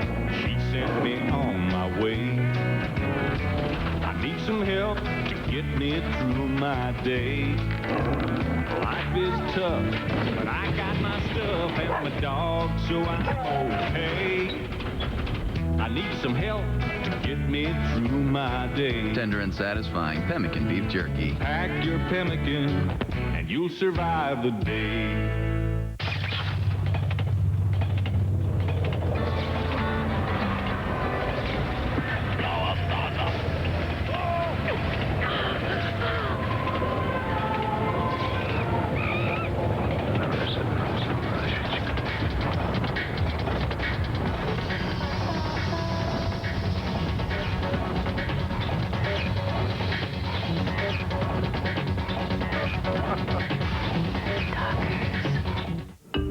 Sleeps anymore. Markets do not sleep. Networks do not sleep. Websites do not sleep. Money does not sleep. And e-business is always awake. Millions of people connected to dozens of systems, connected to you, depending on you. You need software that doesn't sleep, so you can. It's a different kind of world. We need a different kind of software. Listen, son, Mom doesn't know it yet, but I started investing on my own, and the stock that I put all our money in just cratered. We need a loan. You certainly do. Good luck. I was hoping you guys could help out. I don't think so. Jan and I have to think about ourselves. We don't want to end up in the poorhouse like you. Yeah. Oh, no. Not while we're around. Next time, don't go it alone. Ask your financial advisor about the funds so many financial experts choose. Alliance Capital, the investment professional's choice. European styling that boasts wind-caressing curves and a distinctive chrome grille. With an array of standard luxury features tucked comfortably inside. Your cost for a night out in style? Much less than you think. Affordable luxury. Take a look at Laganza. From Daewoo, the obvious alternative. We're back in New York, and you're going to look both ways before you cross the street here in New York, even though it is on a weekend. And we are in the latter stages of the second round. Quentin Caver has just been picked linebacker, Arkansas, by the Philadelphia Eagles, a guy with first-round ability. So, again, on paper, a very interesting pick by Philly. But we have had, well, a lot of the action today and really yesterday happened. Yes, the Michael Vick trade between Atlanta and San Diego. But the action got going also, heated up yesterday in the state of Missouri. And at one end of the state, in Kansas City, is our Mark Malone. Your thoughts, Mark? Well, I'll tell you, it's been very interesting, and we thought that it was going to be a very slow day here. Of course, the Kansas City Chiefs, no second-round pick. They have 9 total picks right now, and so therefore what happened was that we had an opportunity to go into the war room and watch Carl Peterson and Dick Vermeil kind of watch the board and see what might come up. They did identify one player in particular, maybe not particularly a need player, but a guy that stood out above everybody else, and that particular person was Chris Chambers, the wide receiver. This guy had a 47-inch vertical jump. He long jumped 11 feet 1 inch, and they saw him. They tried to put together several deals, but ultimately, of course, Miami moved up and traded with Dallas. Dallas moved back just 4 spots, so they didn't get that guy in the second round, the big quality value wide receiver pick, but it's certainly something that they considered. Now they have to sit back and of course, with multiple picks, 2 in the 3rd round, there's still a possibility they might move up to 2nd round pick, but they've got some value on the board in the middle rounds, and I'm sure they'll use it. So right now, let's send it out to Sal Paolantonio. A little bit ago, Boomer mentioned that Quentin Caver was the Eagles' pick at number 55, and you might wonder, for the Eagles' defense, why would you go linebacker in that spot? Well, the Eagles had hoped that Lamont Jordan, a running back from Maryland, would keep sliding, but when the Jets took him at 49, that really took him out of the ball game to get a possible backup to Deuce Staley, who's coming off that foot injury. Don't forget, though, the Eagles have a bit of an unsettled situation at the linebacker position. Jeremiah Trotter is signing a 1-year tender. He's the starting middle linebacker that went to the Pro Bowl. We don't know whether he'll be back after this season because he'll be an unrestricted free agent. They lost James Darling to the New York Jets. So outside linebacker is a good spot for them, and have Mel's #1 outside linebacker is pretty good, Boomer. Not bad. This was not a salad draft, very complete with linebackers except for Morgan. Mitchell and Caver, the Eagles picks. We return for the final 7 picks of the 2nd round here in New York in a moment.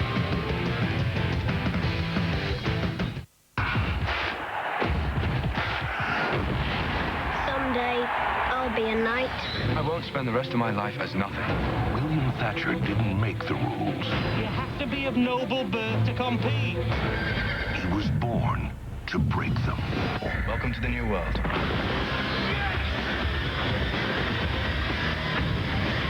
I've waited my whole life for this moment. A Knight's Tale, rated PG-13, opens everywhere May 11th.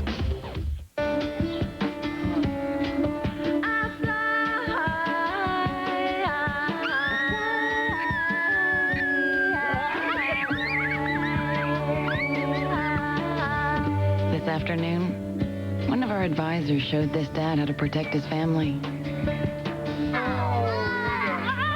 And still retire at 55.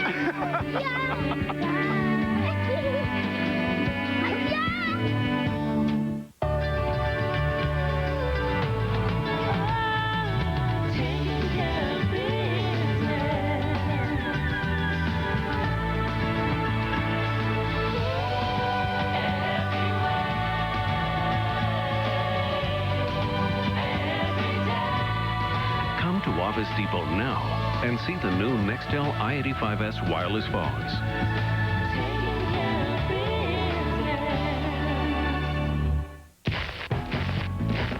Introducing new extra crispy chicken from KFC.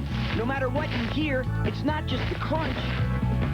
It's the flavor in the crunch that makes you munch. We've added extra flavor down to the bone to make it extra tasty. For a short time, get 2 pieces, 2 sides, and biscuit for just $2.99, or 12 pieces for $9.99. New extra crispy chicken from KFC. It's not just the crunch. It's the flavor in the crunch that makes you munch. Son, that's Al Unser Jr., 2-time Indy champ. Hold it, guys. Winning's great, but you should understand why winners win. Al's right. What are their pit strategies? How do exhaust layouts and wing adjustments figure in? Good questions, John Kernan of RPM Tonight. When you truly understand motorsports, the winning just gets more special. Wow, look at the sky. Seems like we're all winners today, Robbie.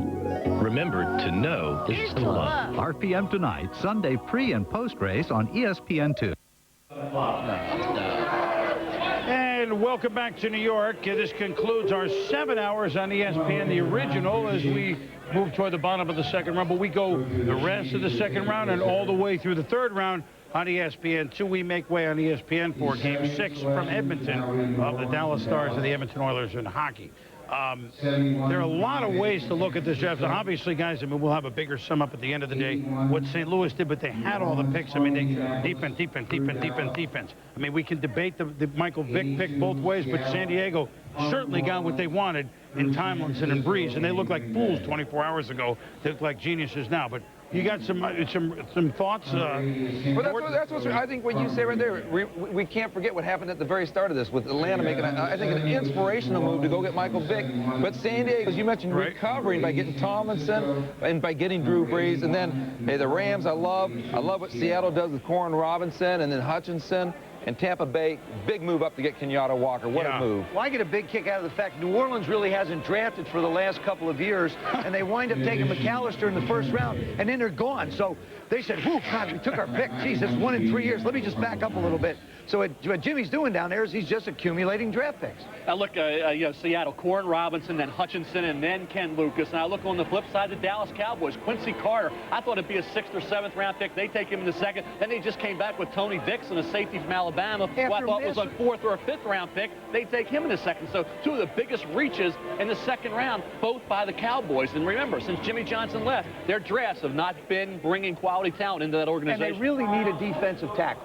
I mean, they're really, they need something up front in the defense. One of our favorite players, I think I speak for all of us who just love football, one of our favorite players in this draft is Santana Moss. So the first pick of the post-Parcells Jet era by the Jets is Santana Moss. Let's see 5, 6, 7, 8 years from now if this becomes just a stellar pick, and what a way to start a new regime. But we got plenty more to talk about here on the draft coverage, which will go over to ESPN2. Next, we got Edmonton and Dallas. ESPN welcomes you to the following presentation of the National Football League.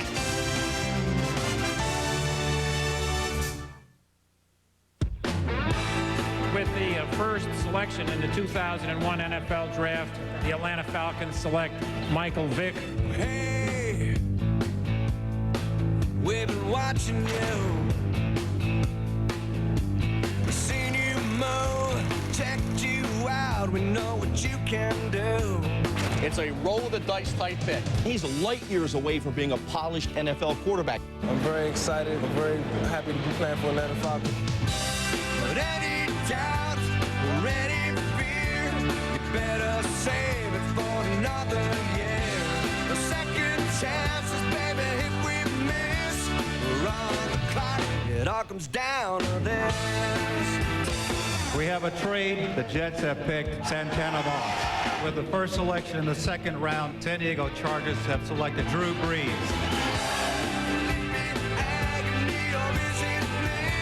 Let's go to war. It all comes down to this. It all comes down to this. Rocking it out with Todd Tebow and the Blue Chips here on ESPN2. We let our hair down, both of them, both hairs down. Here's the scene in New York at the theater in the bowels of Madison Square Garden, where it was a standing room only crowd. A new attendance record of 52,000 wedged their way in here to watch Mort, Joe, and Mel disseminate the first round or so, which began with Michael Vick being picked by Atlanta. But meanwhile, San Diego took LaDainian Tomlinson and Drew Brees, 2 Heisman finalists, with the moves that they made. 10 wideouts chosen so far. 9 defensive linemen in the first round overall. As our draft coverage continues gavel to gavel. And now on ESPN2. And now we bring in Mel Kiper Jr. for his ESPN2 debut this year, at least this month. And Mel, Sean Rogers, the reason 27 ranked. I mean, that's a medical question. A lot of teams' doctors just won't pass him. But who else is a value player here? Well, not a lot, Chris. We're picked 58, so you have some value, but not a lot. It's not like you have some guys in the 20s or 30s. You shouldn't have that happen that often. You need reaches, and Dallas has reached for 2 players. But I think you look at some of the players, particularly in the secondary and at linebacker and at guard. That's Mike Gandy from Notre Dame. The number 2 guard on the board, Matt Lair from Virginia Tech, can be a guard or a center, and Kenyatta Jones can be a tackle or a guard. So you have some pretty good players who bring with them a great deal of versatility. We are back, and you know what, let's talk about the Dallas Cowboys, who followed up their pick with Quincy Carter with the 53rd overall pick. Let me just run through them real quickly, but I want to talk about Dallas. Quincy Carter, quarterback, Georgia, went to Dallas. You know that. Mike Stone, a cornerback / safety. Corey Chavis is working with us from Arizona. Really like this kid. They'll be competing, I guess. Mike Stone, a safety and corner from Memphis, goes to Arizona at 54. Philadelphia, we talked about Quentin Caver, linebacker from Arkansas. Dallas came back and picked a guy not really thought by some at this point, Tony Dixon, safety, Alabama. And then Minnesota does go for defense, taking a defensive end from a place Danny Green once coached at Stanford, and that will be Willie Howard. Let's go to Dallas, where Tony Banks is at quarterback. Troy Aikman has retired. I want to throw one thing out about Emmitt Smith, just so you watch. We talked to Matt Millen about Barry Sanders earlier today. Emmitt Smith, going into this season, he's really the last of the Mohegans. 15,166 yards. The record, all-time record, career. Walter Payton, of course, that's 16,726. So if Emmitt were to play, no matter how Dallas was as a team, for 2 more years, he needs less than 1,600 yards to come up with the all-time #1 spot, which we thought Barry Sanders would pass the late, great Walter Payton. So just keep that in mind as you talk about Dallas and what a great player Emmitt Smith has been. But what will he have around him here in the Tony Banks year? Tony Banks to start at quarterback. I think Tony Banks starting at quarterback, Dallas had to look around and say, what can we do on offense? We know we have Emmitt, so we'll be able to run the football. But now, the big key here, we always talk about the quarterback, the big key here is Joey Galloway. Can Joey Galloway give them the deep threat, allow Tony to throw the ball? A year later, I think he'll be fine. Rocket Ismail, these guys didn't put up, obviously Joey didn't put up any numbers. Rocket was Nick, didn't put up the kind of numbers and speed that you have. You still have Emmitt to fall back on, but offensively, now you start to go to a Carver and you start saying, or Carter, you start saying to yourself, okay, what is the position? Tony Banks doesn't run around, so we need to find somebody who can throw a changeup at it. Let's go find ourselves an athletic quarterback like we had with Troy Aikman and Randall Cunningham a couple years ago. Dave Campbell told me that the biggest thing they're going to do in terms of changes is their philosophy. He says they are getting back to running the football, so Emmitt Smith is going to get his chances, but running the football, that play action, and throwing the ball downfield. Tony Banks has a big arm. He does work. And I think that's the one. That's what he wants. Listen, that's what he wants to do. In other words, he's saying we're not going to be a pass-first team like they tried to develop. What he has to do, I'll tell you, he has to bring more energy to that huddle and to that offensive football team. And he had that Jacksonville game earlier in the year. He brought him back to that victory. You thought that would be the impetus to really propel him to a solid career, and then he fell back again. He needs to establish himself as a vocal leader and really change the way he goes about his business in that huddle. What you're asking someone to do is you're asking a person to change their personality. No, Joe, just to say more assertiveness, that's all. But that's changing your personality. To a certain extent, believe me. Joe Montana is a quiet individual. Yeah, but you knew who was in control. Let me tell you, I'll tell you what the guys look at. The guys look at playmaking. You have to be able to make plays. Tony Banks went to Baltimore. Could it be any better? Brian Billick is your coach. You've got running backs. You've got great defense. When it got down around the goal line, Tony struggled. When the score was fairly in their favor, he could do fine, or they were far behind. Tony's got to overcome when the game is close. And when he's got to make a play, that's when he's going to have to step up. I still think he can, but he hasn't shown it. Tony Banks got a 1-year shot at $500,000 and no incentives. If he doesn't change, he'll be working for somebody else next year. Well, when we continue this discussion, I want to talk about 2 big-name quarterbacks who are nowhere. The guy that won the Super Bowl last year, Trent Dilfer. We'll talk about him. We'll talk about Steve Berline, who is out there unemployed at this point. Of course, Trent Green did go yesterday from St. Louis to be the quarterback at Kansas City, and they also signed Bubby Brister as a backup. The Buffalo Bills have made their second-round selection, and they have picked a running back. They have picked running back Travis Henry from Tennessee, 5'9", 223. So an interesting package there, Mel. As the Bills, they have some young backs that they like, but yet they can use some improvement there as well. Remember, this is a new regime in Buffalo with Greg Williams, the coach, who was hired by our friend and our compatriot at ESPN this last year, Tom Donahoe, who had such a marked career in the 90s with the Pittsburgh Steelers. We bring him in now on the Fast Actin' Tenactin video conference, and .com Tom. Fancy finding you here. Well, Swami, it's wonderful to be with you. Did you, you circled, I don't know if you circled wagons, but you picked up picks along the way, Tom. Let me go with your move in the first round. You went down and still got the top corner available in Nate Clements. So you got 2 Ohio State corners. Is this a theme now, Winfield and Clements? We hope so. We certainly were impressed with Clements, and he was one of the guys that we had targeted.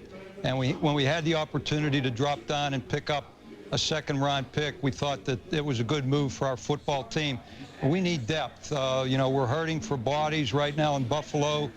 We have 12 picks in this draft, and we intend to do a good job with each and every one of them. Well, we also identified Schobel, which was a pretty, your pick at defensive end, and maybe you can elaborate a little more on what we tried to do, although I think we kind of explained it.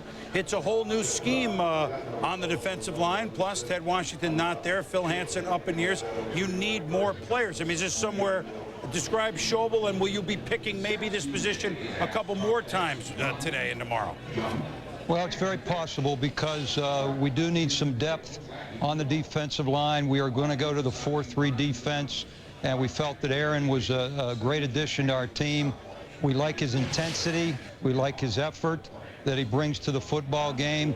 When you look at his production, he was one of the most productive defensive linemen in this draft. Tom, Rob Johnson is your quarterback. I mean, you've been talked about it up in Buffalo, but just the national audience maybe hasn't heard. Rob Johnson, can he, you don't know, can he stay healthy? And what does he bring to the football team that really we may not have seen yet? We know he has a big-time arm. Can he make it through a full season? That's our job, to protect him, and we're going to try to do a better job of that up front this year than they did last year. Rob has all the tools that you're looking for, Chris. He's got a big-time arm. He's an athletic guy. He's in an offense now which will take advantage of his talents, and we think he's going to have a big year. Do you still compete for the top with Indianapolis and Miami? They're not that far ahead of you record-wise. I don't know. They're pretty good teams, and, we're behind them, but we're going to try to catch up as quickly as we can. Well, I know that there's wagons to be circled. You're the guy to do it. There's some email you have to answer, Tom, so you better go do that right now. And Boomer, be careful what you say about these special teams. Oh, I'll be very careful, but you know what? That cab driver is still employed up there. It's unbelievable. It is unbelievable. Thank you for joining us, Tom. Thanks a lot. A guy that we got to know very well last year, and what a gentleman. And now we bring in a guy that we've gotten to know well over the last dozen years or so, the owner of the Dallas Cowboys, Jerry Jones, and we bring him in on the Tinactin video conference. Jerry, you must have got antsy. All of a sudden, it's the second round. I got to make move. I got to make a few moves. I mean, this was your time all of a sudden. Did the alarm clock go off? Well, of course, we'd been waiting all day and for an opportunity to do something, and it did make itself available to us. But we really wanted to take Quincy before the third round, and we wanted to get down as low in the second round as we could get to make the pick. But then, as we got near the second round, we had a player that we thought we were excited about, and we had an opportunity to make a trade with the 2-3s, so we moved back up and were able to make that pick too. Jerry, Joe Theismann suggested, does this suggest a kind of a change in, well, of course, Troy Aikman, the Hall of Fame quarterback, perhaps, but Tony Banks and Quincy, does this kind of change maybe the direction you're going in offensively somewhat? Well, both these quarterbacks can throw the ball. Both of them are really known, not necessarily, they can move around, but they're not necessarily scramblers. They're passers. Tony Banks, we think, can not only throw accurately intermediately, but we know he can throw the long ball, which was important, as was mentioned, because of our speed at wide receiver. We know that Quincy Carter, we feel like he's a quarterback that moves around a lot, but he moves around to throw the ball. So I think we're consistent by drafting Quincy, but looking at Tony, and hopefully the curtain will come up for Tony, be a big opportunity for him here with the Cowboys, and then he could have maybe quite a career here with our team. Are you, talk about Emmitt Smith. Has he expressed, have you discussed, I mean, is he in this? We suggested he needed 2 years to break the record, not that he's sitting there to break it. How long do you expect him to go for you with the team changing around him? Well, Emmitt had more first misses last year. The tackler missed him the first opportunity than he's ever had in his career. And he had an outstanding year, and we're frankly all impressed by the way Emmitt has continued to just improve with his play. Our strength this year, one of them at least, is our offensive line. I think we're real good at tight end when it comes to the running game. And so that if we can basically back that defense up with quarterbacks that can throw the ball deep, then we can have an opportunity to give Emmett some more running lanes, and that'll be our strategy. Run the ball with a good offensive line. Yes, I think he's got a chance to break that rushing record. You know, like you were chomping at the bit to get in this draft, you know, waiting till the middle of the second round, etc. You're chomping at the bit to see Joey Galloway really perform for you. How is he physically, and Pickens at a wideout? Where does that factor in? Well, first of all, we were so disappointed when Joey Galloway was injured in our first ball game. Lost Troy Aikman, lost Joey Galloway right out of the chute, and he has rehabbed excellently. He's doing outstanding. We fully expect Joey Galloway to join with Rocket Ishmael, who's also having great rehab work. And we think Carl Pickens can come in here and by his skills and his experience, really give us quite a receiving core to go with what we want to do in the running game. And if we can get this quarterback thing worked out with Tony Banks, which we think he's got an opportunity to do, and he thinks he's got an opportunity to do, we could do well offensively.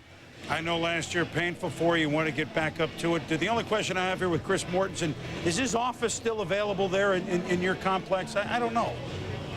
Well, Chris, it's not so much the office, it's just all that time that I spend driving him around when he comes down in this area, getting me in trouble. Jerry, you're good to join us as always. Good luck the rest of the weekend and getting the Cowboys back on track. Thanks for joining us. So we finally got to Dallas, and you're wondering, well, wait a minute, didn't Tennessee, aren't they like a really good team? Yeah, they are. What have they been doing? Well, they're going to be on the clock for the first time when we come back. In the battle against athlete's foot, you got to have, boom, Tough Actin Tinactin. Tinactin pump spray is clinically proven to stop the severe itching and burning of athlete's foot. Tinactin is so tough it even prevents athlete's foot. So get, boom, Tough Actin Tinactin. The only thing zestier than eating a crunchy Taco Bell taco is eating 2 crunchy Taco Bell tacos. And right now you can double up on America's #1 taco for just 99 cents. 2 crunchy tacos for 99 cents. Uno, dos, zeste! Get them at the Bell.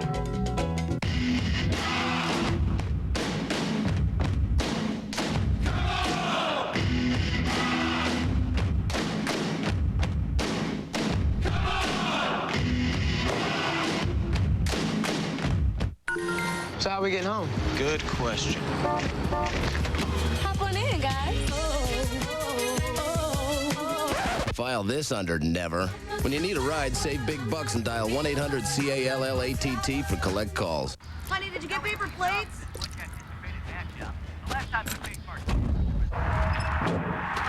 You got ice, right? Ice. Short trips really beat up your engine, but Pennzoil with Pure Base is formulated to protect against the harshness of everyday driving. We can't change the way you have to drive, but we can protect you from it. What kind of steaks did you get? That's gotta hurt. Stop and go. Protection from Pennzoil. Buy a case of Pennzoil at participating Napa stores and get a free year membership to the Bass Angler Sportsman Society. It's easy, also easy. Discover the easy way to get online. Getting started is so easy. Everything I want, all in one place. America Online. Welcome. You've got mail. Goodbye, stamps. It's easy. I use instant messages to talk to my van. 24-hour customer service. AOL helps protect my kids. It has stuff you won't find anywhere else. AOL is so easy. So easy to use, no wonder it's #1. Call 1-800-4ONLINE. ESPN's presentation of the NFL Draft is brought to you by Tinactin. Tackle athlete's foot with Tough Actin Tinactin. It's tough acting tonight. It's fast acting, quick acting, tough acting. We have a tough acting to follow here. Here are the last 6 picks in the second round. We told you Stone, Caver, Dixon, Willie Howard, Travis Henry, and someone that now piques my interest personally because I just love the way he plays, Marcus Tuiasosopo, quarterback just selected by Oakland. But let's start where we left off here. With Willie Howard, there's some defensive moves by Denny Green and the Minnesota Vikings. Well, he knows Stanford very well. Stanford Cardinal players, I think, Chris. And you look at Willie Howard, defensive tackle at 6'3.5", 293, but he can be an end. He wasn't a dominant pass rusher, Stanford, but a guy is I think, a very solid all-around player and a guy that gives you the relentless pursuit ability. I mean, he will chase 30 yards down the field. And I think when you look at Willie Howard and you look at the productivity productivity. People won't get excited because of the sack total, but you look at his play overall during the 60 minutes, I think you have to be very satisfied with his performance. Also keep in mind he had all season knee surgery, which he came back from. That may have pushed him down just a bit. I think for Denny Green, who had to go defense, needed defensive line help. A versatile player like Howard who gives you all the effort any defensive lineman can muster over 60 minutes. That's a solid choice. All right, now the Bills come back with their second-round pick for Tom Donahoe, who we just visited with Travis Henry. You talked about him a little bit. Let's see, for a guy, you know, pretty low to the ground, 5'9", 223. It's pretty good balance, and you, as you would guess with this size, pretty good power, Mel. Well, we've had some backs come out of Tennessee that have been highly publicized. Travis Henry, productive, all-time leading rusher in Tennessee history. You watch him here. He can break tackles, will use the stiff arm, has some shiftiness and pretty good vision. Does he have the necessary burst to be able to create his own space in the National Football League? And as a pass receiver, he caught 13 this past year. There's a catch right there. Up until this season, he had 4 in 98. 3 in 99, but those 13 catches this year, I think, showed the NFL that he can be a pass receiving option. Some people in Tennessee thought that Jamal Lewis came out early because he was afraid of the competition with Henry. Well, I think they were using both more. Yeah. And I was saying, Jamal had the injuries. Travis Henry sees control. One thing he can do, great in short yardage. He's a leaper, goes up and over the top, and he will get you short yards and convert those opportunities. He's very effective around the goal line. 22 years ago, Manu Tuiasosopo was a first-round pick on the D-line of the Seahawks. Now a second-round pick, young Marcus Tuiasosopo, Rose Bowl quarterback, the second-round pick of the Oakland Raiders. And Joe, does he remind you at all of Brian Griese? And not so much exact style, but that they just win? No, I think Tuiasosopo has got. I think he's got a little bit more time to develop. I thought Brian Griese would be right about where he is. I liked him coming out of the draft. I think Marquez has an opportunity to be able to grow into this offense. He reminds me a little bit of a Rich Gannon type player. He puts up he runs the football. I mean, he ran last year in his career for over 1,300 yards. So he's both able to run the football as well as throw the football. And he's able to throw it from up top. He can drop it down on the side. The same thing we see out of a Rich Gannon when he scrambles around and makes plays. Bingo, Joe. And they like Drew Brees a lot, Bingo. but they had Tuiasosopo rated ahead of Brees. John Gruden loved this guy. When I spoke with him yesterday, he said, hey, you look at this guy when the games are tied or when they're behind, you see what he does. Loves his creative skills. And another concern with Gannon getting up there in age a little bit is they weren't certain there were going to be any quarterbacks coming out next year that would help them start to develop a replacement for Gannon. And Martin, you talked about victories, come from behind victories. 8 different occasions this year. Washington trailed. He brought them back. And I look at the completion percentage, not that impressive. The interception, touchdown ratio, not that impressive. What this kid does is just win. And you look at his performance against Miami. He orchestrated that victory over a Hurricane team that Damian Lewis and Dan Morgan and all those other great players. And he was the key to that victory, running and throwing. And guess what? He outdueled Drew Brees in the Rose Bowl. Marcus Tuiasosopo, the son of Manu Tuiasosopo, former UCLA Bruin and 49er. This kid, Marcus Tuiasosopo, I think can help you right away because he can run the option, get you in the goal line situation. He will contribute right away to Oakland. No, and you look at absolutely not. I'm telling you, absolutely not. He will have an opportunity with Rich Gannon to give him a break in some games. No, and he will have an opportunity to take over. The system will be exactly the same. There is no starting quarterback in the National Football League is looking for somebody to give you a break in a game. If the game is a runaway, let me pad my numbers. Rich Gannon, how old is Rich Gannon? Doesn't matter. How old's Doug Flutie? It doesn't matter. Both of them run. Here's one thing you don't want to save Rich Gannon if you have a lead in the game and you can put Marcus Tuiasosopo in the fourth quarter to get you some playing time. No. You're never going to pull Rich Gannon if you got a 20-point lead. I'm telling you something. It's going to be tough for Oakland to get a 20-point lead against anybody because they play a tough schedule. Yeah, but if they do, play Marcus good teams. Tuiasosopo. Well, I tell you what, if they play Scrabble, you got to use Tuiasosopo. That's my star. Because especially with a couple of triple letters, double words, etc. That was good. I was waiting for that between you guys. New York rolls on the last few picks of round number 2. Tennessee selected. We'll tell you about that in a moment. Batteries keep us ticking, shining, playing, talking. Time for the Morning Madness $5,000 payout. If this is your license plate, you have 3 minutes to call me here at the station. License plate 646 CFW. You have 3 minutes. America runs on batteries. Still waiting for license plate 646 CFW. Just 30 seconds left for the $5,000. Thousands of batteries for thousands of items. Get to a Batteries Plus near you. 6 Valley locations.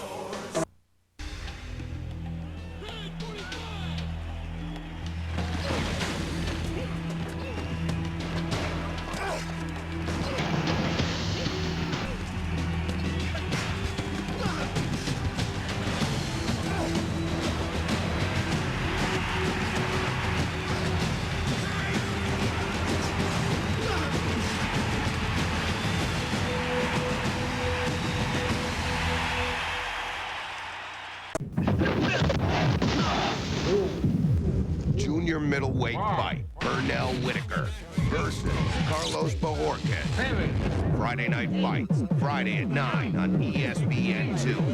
Oh. You can do it! You can do it! Go, Jorge! Go! Go! Go! You can do it! Yeah! Thanks, Jorge.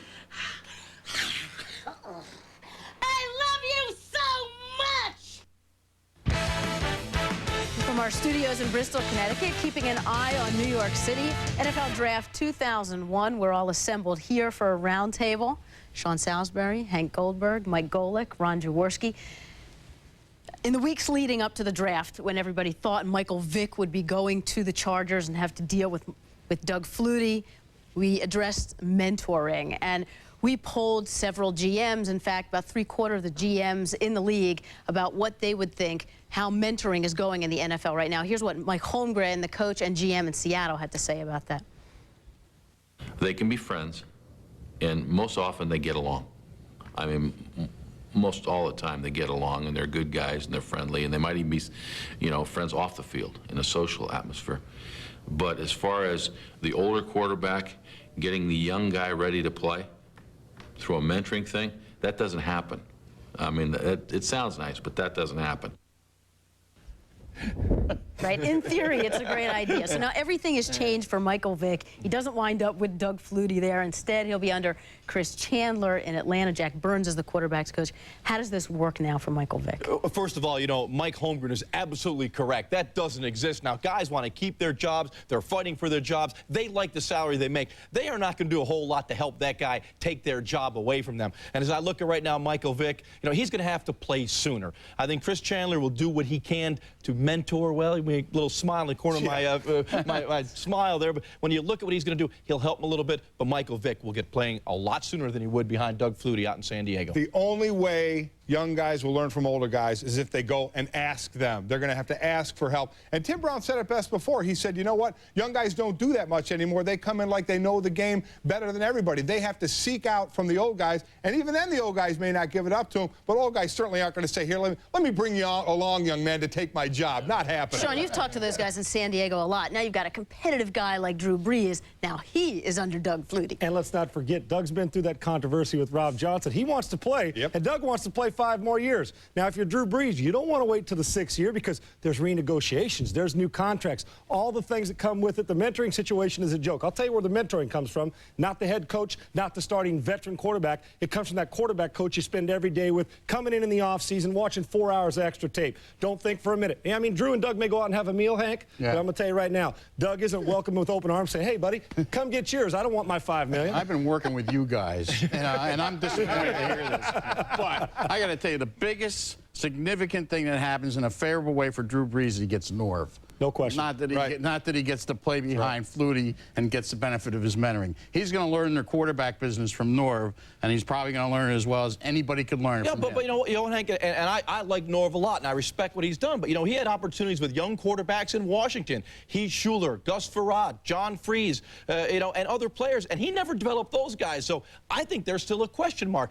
I feel I can make trades. You raised that question, but then where does Norv get the reputation for being such a great quarterback? He's coached a Hall of Famer. I mean, he coached me. Exactly. I mean, think about that reputation. 1 out of 2 isn't bad. What a miss he made on me. But you know what's interesting about this, and I think Norv is going to be great for him. And Hank, you hit it perfect. It is that relationship you develop. And it's funny about it in the off season when you're away or when you go to the season and the first time that starting quarterback veteran throws an interception, you're not over there saying, I mean, you want to win, but the first thing you're not saying is, oh, darn, you're thinking, when's my turn going to come? Exactly. That's just the way it works. It's human nature. You root for your team to win, but it doesn't hurt your feelings too bad when somebody says, Salisbury or Brees or Vick, grab your helmet, you're going in. That's just the human nature, the competitiveness of the game, and I'm going to tell you what, they're going to create some competition in San Diego, I assure you of that. Competition is wonderful. Yep. I mean, hey, everyone should compete. You know, there's no question you like to have guys pushing. Yep. And it's easy to say that it's today's game, it's the salary cap, all these things that make it so competitive, but if you go back in history, it's hard-pressed to find too many guys who have really, truly mentored. The NFL Draft continues right after this from Bristol and New York City. Stay with us.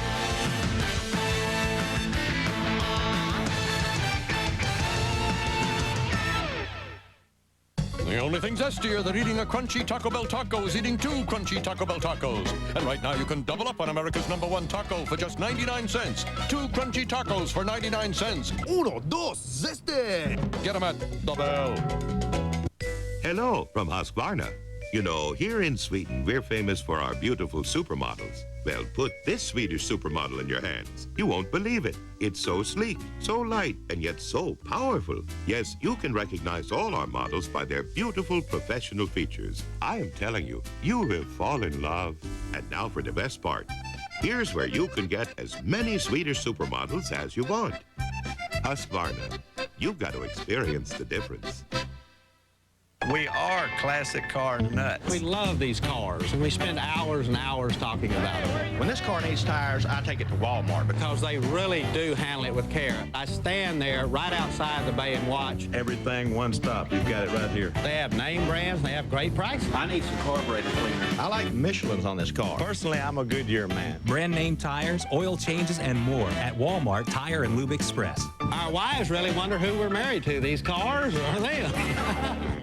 The only thing zestier than eating a crunchy Taco Bell taco is eating 2 crunchy Taco Bell tacos. And right now you can double up on America's #1 taco for just 99 cents. 2 crunchy tacos for 99 cents. Uno, dos, zeste! Get them at the Bell. Thanks.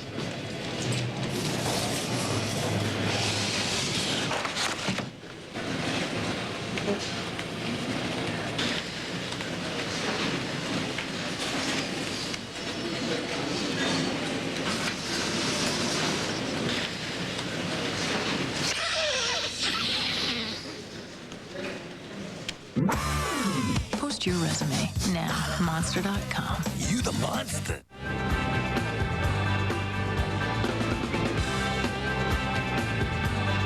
We are back in New York. Yeah, this traffic, no matter the city that never sleeps.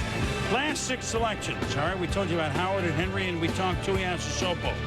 Now, Tennessee on the clock for the first time today because of they got Kevin Carter from St. Louis. That was one of the St. Louis picks. Andre Dyson, yes, brother of their wide receiver, Kevin Dyson. He's a corner from Utah. So we go here and talk about Andre Dyson. So I'll tell you what. It's all in the family in Tennessee, right? Well, it is, Chris. You look at talk about Kevin Dyson, the impact he's had. Andre Dyson's had an impact on the opposite side of the ball. You look at cornerbacks who can make big plays, 10 interceptions, and return several of those all the way for touchdowns. You look at it, Andre Dyson, very athletic. Look at a kid with about a 40-inch vertical jump, goes about 5'10", 181. Joe, so he plays a little taller than 5'10". Early in the year, Milton Wynn, Washington State, really did a good job against Andre Dyson when he's matched up in single coverage against Wynn. Dyson struggled some, but overall, during the course of his career, he did show that he was a gambling corner who anticipated well, had good instincts, when to go for the interception. Well, I like the looks of his hips. I think everybody talks about defensive backs, how quickly do they get in and out of things. You could see him move fluidly through the secondary. When he anticipated well, when he broke on the ball, if he had to turn and go and try and knock it down. He just looked very comfortable making a play on the ball. Well, let's talk about Tennessee a little bit. You know, to me, the Tennessee Titans, I thought they really missed an opportunity. I thought last year was the season for them to win the Super Bowl, but they're suffering the consequences as if they won it. They lost the defensive coordinator, not Baltimore, Greg Williams, to Buffalo. They lose the secondary coach, Jerry Gray. They lose Kenny Holmes, Denard Walker, Marcus Robertson, although I really think Jeff Fisher feels confident enough that he can overcome it. And the biggest acquisition they made, yeah, they picked up Kevin Carter, was Joe Nedney. Because if he had Joe Nedney, maybe they do win the Super Bowl. Well, or if Al Del Greco makes the kicks. They need receivers, and I still think that Steve McNair seems to be more of a question mark than he was even a year ago with the injuries. How about the physical condition of McNair and Eddie George in the offseason? Those are question marks, and those are things. McNair more so than Eddie George. And you know what's interesting about Tennessee is that, you know, they beat the door down. Jacksonville was winning the division once they supplanted Pittsburgh, but Tennessee just owned Jacksonville. Well, then all of a sudden Baltimore looked up the street. So wait a minute, we got to get past Tennessee, and Baltimore did that, even though Tennessee allowed fewer points. But Baltimore's defense, what they did, I mean, was ranked ahead. Tennessee allowed more points than Baltimore. They were ranked one, but so what? Baltimore wins the Super Bowl. So now they have to figure out a way to get back past what the Ravens have taken from them, if you know what I'm trying to say. It's been a long day. It's almost 8 hours. Second round took, by the way, almost 3 hours, 2 hours, 57 minutes. The Giants are on the clock, but they made a trade with Detroit. They get a 3 and a 4, but Detroit and Matt Millen make a move. And now, here's a guy with first-round ability, but a lot of doctors didn't clear him. Shaun Rogers, the defensive tackle from Texas. Mel? Well, that's a question. I think you look back and you go to his junior year, Chris. That's the year he led Texas with 27 tackles for loss. That was the second highest total in school history. And this is a program that's had a lot of quality players. Remember Kenneth Sims. So I think you look at the high ankle sprain this past year, what happened early in the year, September 23rd in a game against Houston, that limited his effectiveness. And certainly I think when you look at the ankle problem, you look at the fact that he had such a great junior year, you hope he can get back to full strength for it. And if he goes back and plays like he did as a junior, Detroit has themselves a defensive tackle who a lot of people thought, a lot of D-line coaches thought could be a real factor at defensive tackle with his size and his quickness. Yeah, I think it's a great value pick, and I hear good character things about this guy too, Shaun Rogers too. But look, hey, he would have been a first-rounder, bottom of the first-rounder, I'm sure, had he not had this injury issue. A lot of teams think he might be a PUP guy. In other words, he may not play this year because of this injury. Nevertheless, I think that this is worth the risk at this spot in the draft. He's just a young pup. All right, well, let's get you caught up here. We showed you Gary Baxter. Well, we'll have to go back to that. We're getting ahead of ourselves a little bit. But Philadelphia, in a pick at the top of the third round, a pick that originally was San Diego's, was one of the many moves of a 3 and a 4 and a 4 and a 3 and from other years. And this is an interesting pick, third Ole Miss player to go, Derek Burgess.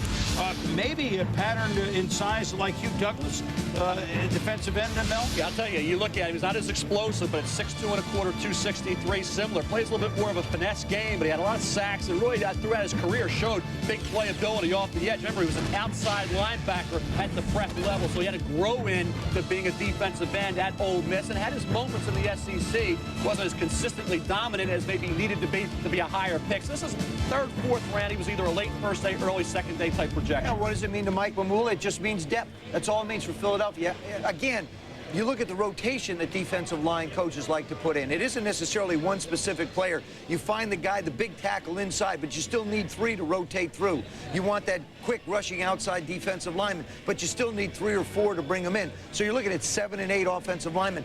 A lot of people don't realize one of the toughest decisions for coaches to make on game day is whether I keep 7 active defensive linemen, 7 or 8 active offensive linemen. That's one of those issues they go back and forth with. Well, you got to win, and despite the fact that he is an offensive guy, no question about it. Andy Reid, brought into the league by Mike Holmgren, he knows guys up front. And so he looks at a guy that got 17.5 sacks. So, Mel, as you point out, he can hit a home run defensively, 17.5 sacks in his college career. That's why he's gone with Derek Burgess, a name that might not have been on a lot of first-day boards, but then someone that I think Andy's picked some interesting guys here today. Let's go to Tampa, where Sal Paolantonio is there, always munching on a cheesesteak on the side. Burgess surprise you? No, absolutely not. As a matter of fact, Boomer, you mentioned looks like Hugh Douglas, Derek Burgess. I just got off the phone with Andy Reid, and he said, I just got myself another Hugh Douglas. He said he's a high motor guy. I asked him, could he play the left side or the right side? He said he can play both. And don't forget, already they brought in free agent defensive end N.D. Kalu from Washington. So this could really spell the end of Mike Mamula's career in Philadelphia, Boomer. Might be the tea leaf, read the tea leaves here. This could be the end. It could cut him and save a lot of money on the salary cap. Well, he, Sal, as you know, when he was drafted, was a pass-rushing specialist that certainly excelled at times, but did not really bring what a pick at that point you would expect to hit as many home runs. And, my God, with Hugh Douglas and Corey Simon on the line, they're able to hit home runs. And if this fella plays in, we'll see where the Eagles are going. Well, we return. We'll wrap up Baltimore. We'll wrap up the second round, and we'll move forward to round 3 in a moment.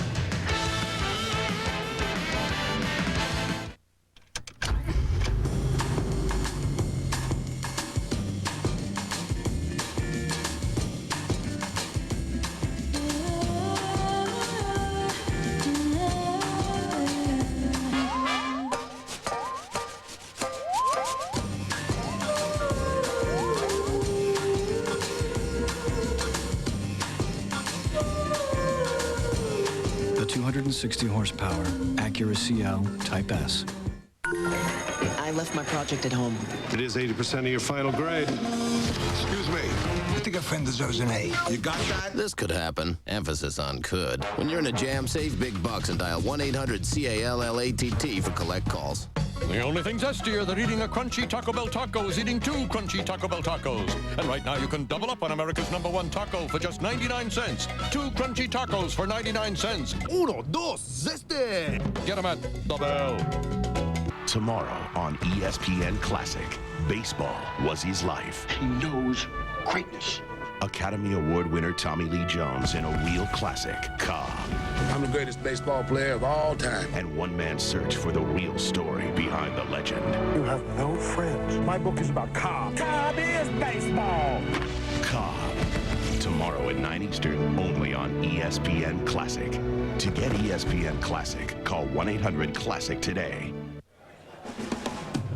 Back in New York, of course, Sunday night is always time for baseball, and the Astros won this division a couple of years ago. The Cardinals won the NL Central last year. They go head-to-head at Enron, where the home runs are sure to fly. Big Mac or no Big Mac.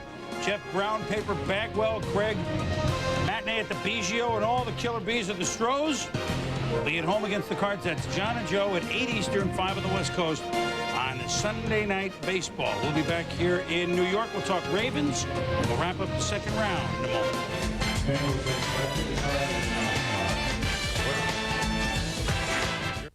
The only thing zestier than eating a crunchy Taco Bell taco is eating 2 crunchy Taco Bell tacos. And right now you can double up on America's #1 taco for just 99 cents. 2 crunchy tacos for 99 cents. Uno, dos, zeste! Get them at the Bell. The forces of nature are waging a war, and the target is your deck. But Thompson's Water Seal will stop them, because when others fail, Thompson succeeds, protecting your deck like no other, guaranteed.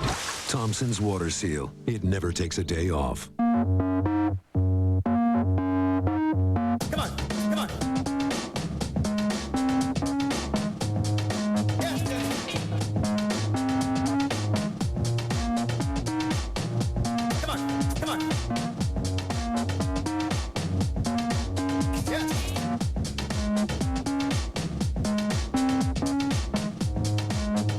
My name is Brandon, and my anti-drug is drawing.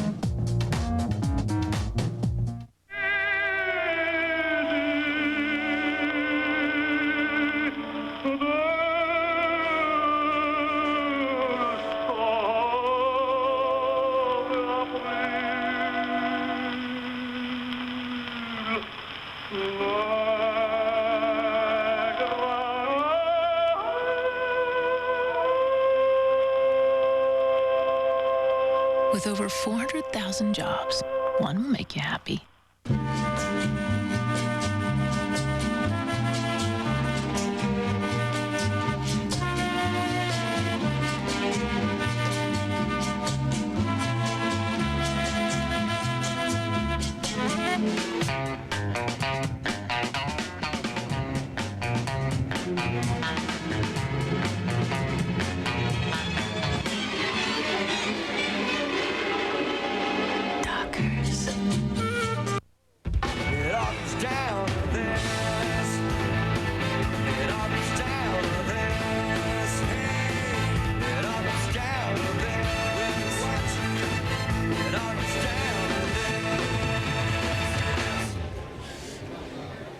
Welcome back to our draft coverage. The second round has ended as the Baltimore Ravens, the Super Bowl champion Ravens, have gone defensive back. They need more defense. I mean, they really, were slipping there.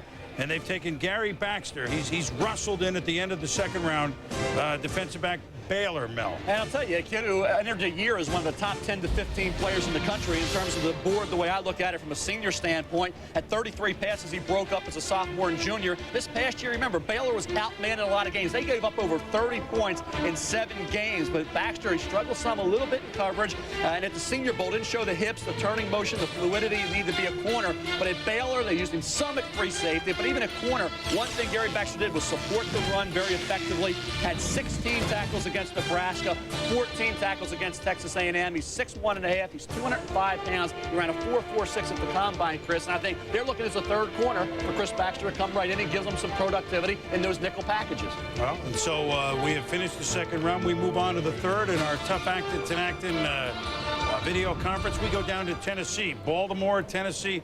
Boy, what a rivalry that has become. And we bring in the head coach of a year ago, the defending AFC champion Tennessee Titans, Jeff Fisher. And Jeff, I mean, it's got to be antsy sitting around for 7.5 hours before you get to make a pick. You know, we had to remind ourselves that with our first pick, we selected Kevin Carter, and we did that about 3 or 4 times today. Well, and you got to feel good about what you're doing there, right?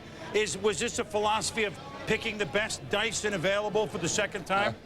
Yeah, it was. We had the luxury of having an extra scout this year while Kevin was rehabbing. It seemed like every day he was talking about his brother. So we're very excited about the situation. You know, we lost Denard Walker.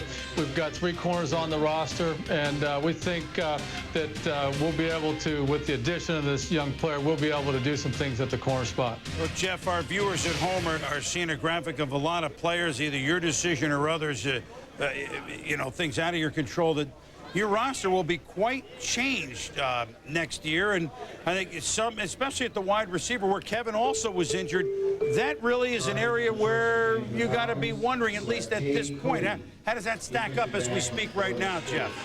You know, well, we re-signed Derek Mason, and we've got Chris Sanders, so we're sitting pretty good. We've got, you know, Kevin is coming back off the injury very well. He's ahead of schedule. You know, I'd probably wouldn't be telling the truth if we weren't going to look hard at receivers the rest of the draft. But, you know, we feel like that Andre's really going to help us out. We really like the way things fell into place with him, and you know, we're just going to see what happens here from this point on. But we do have some number of concerns there, some depth concerns at the receiver position that we can either address today, tomorrow, or certainly through pro free agency. Kevin Carter essentially was a trade for Kenny Holmes at defensive end. I mean, the way it works out to play opposite Kearse. Does that change not your style of play, but a different sort of player that you have in that position, or will we see pretty much the same thing, a defense that ranked 1 overall?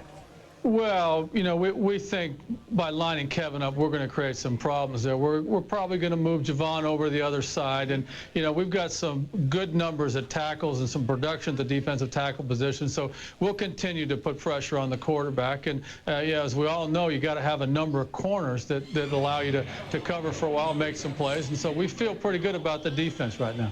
You know, Jeff, it is interesting, and we mentioned it before, and you and I have talked about it, that you guys figured out a way to upend Jacksonville, even though they were the division champion, and you won at their place and got into the Super Bowl. Now, Baltimore became you and did that to you. So do you do some extra figuring? I mean, I know you appreciate good defense, and they have one. Do you do some extra figuring on how you retool a little bit or different sort of wrinkles on offense? Or can you go mental figuring, you know, spending 6 months working on 2 games, maybe 3 games? Well, you know, we got in a situation where we played some close ball games with them. I think statistically in the playoff game, we probably outplayed them a little bit in some areas. But nevertheless, I mean, they made the plays. They won the ball game. Obviously, they're the world champions. But I think you got to be careful with this, Chris. You can't become too consumed or preoccupied with just one opponent in your division. You know, Pittsburgh's done some good things the second half of the season. They're drafting well. They've got a plan. Obviously, the other clubs in the division are retooling as well. So, you know, we're struggling to stay on top of the division. We've got some work to do yet this offseason, and we're looking at our football. We're looking at our personnel, and obviously, like most everybody else, we're anxious to get started.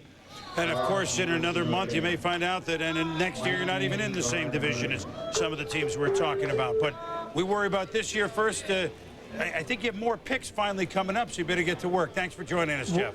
Thank you. Nice talking to you, Chris.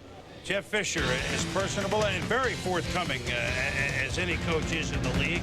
A guy that understands his defense and understands that he didn't like being not quite back in the Super Bowl last year, and he plans to get back to it next year. And my goodness, they have a great chance. When we return, San Diego's on the clock. We'll update you on the 3rd round. It's here, America's largest sales event. Less than 150 dealers across the country have been selected to be the host of this giant coast-to-coast sales event. The only Valley dealers, Larry Miller Dodge. This weekend, get a 2001 Stratus SE for only $164 a month, or a Grand Caravan for only $244 a month. Plus, Zero Down delivers any new Dodge and make no payments until July, and we can get you financed. So don't miss America's largest sales event going on now. Larry Miller Dodge on Bell Road, just west of Loop 101 in Peoria.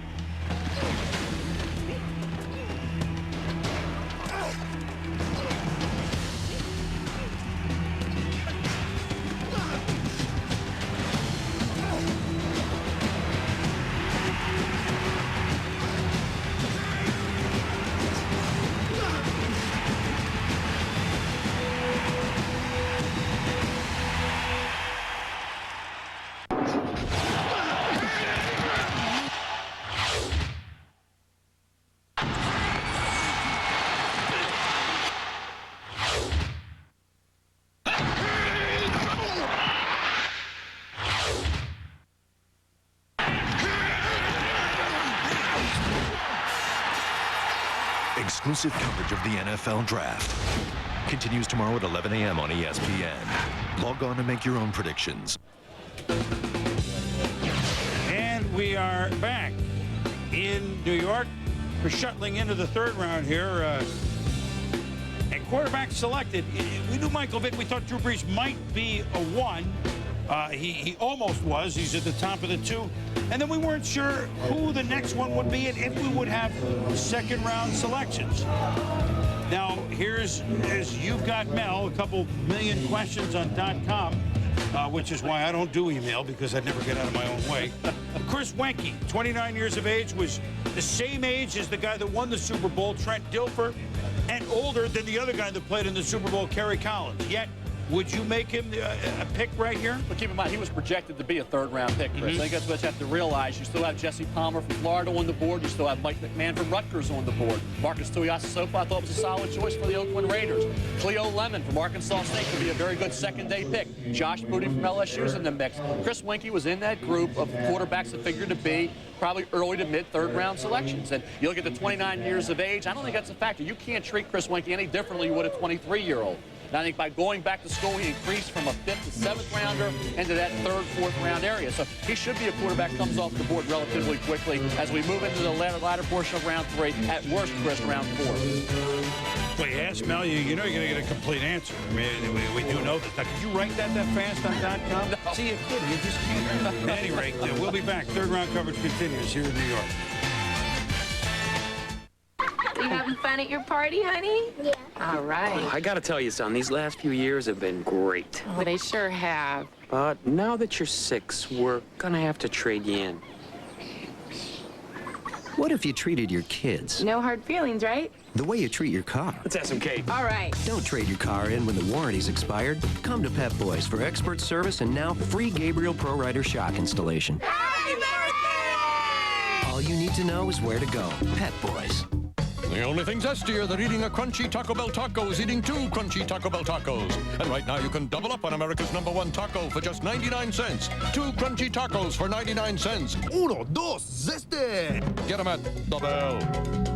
Dr. Scholl's next stop, New Orleans. So how do your feet feel? That's pain. Well, this is our Dr. Scholl's massaging gel insole. It's like a spring. The massaging wave system gives you more cushioning than regular gel ever could before. It relieves tension in your feet. It feels like it's massaging the foot. Dr. Scholl's, treat yourself right. Dear sir, thank you for changing my son's life. He has said that if he makes it through basic training, he'll never be afraid of anything. In my proudest moment, I will watch my son march across that field with his head held high. Thank you for bringing out the best in my child. Graduation is just the beginning. Log on, only at GoArmy.com.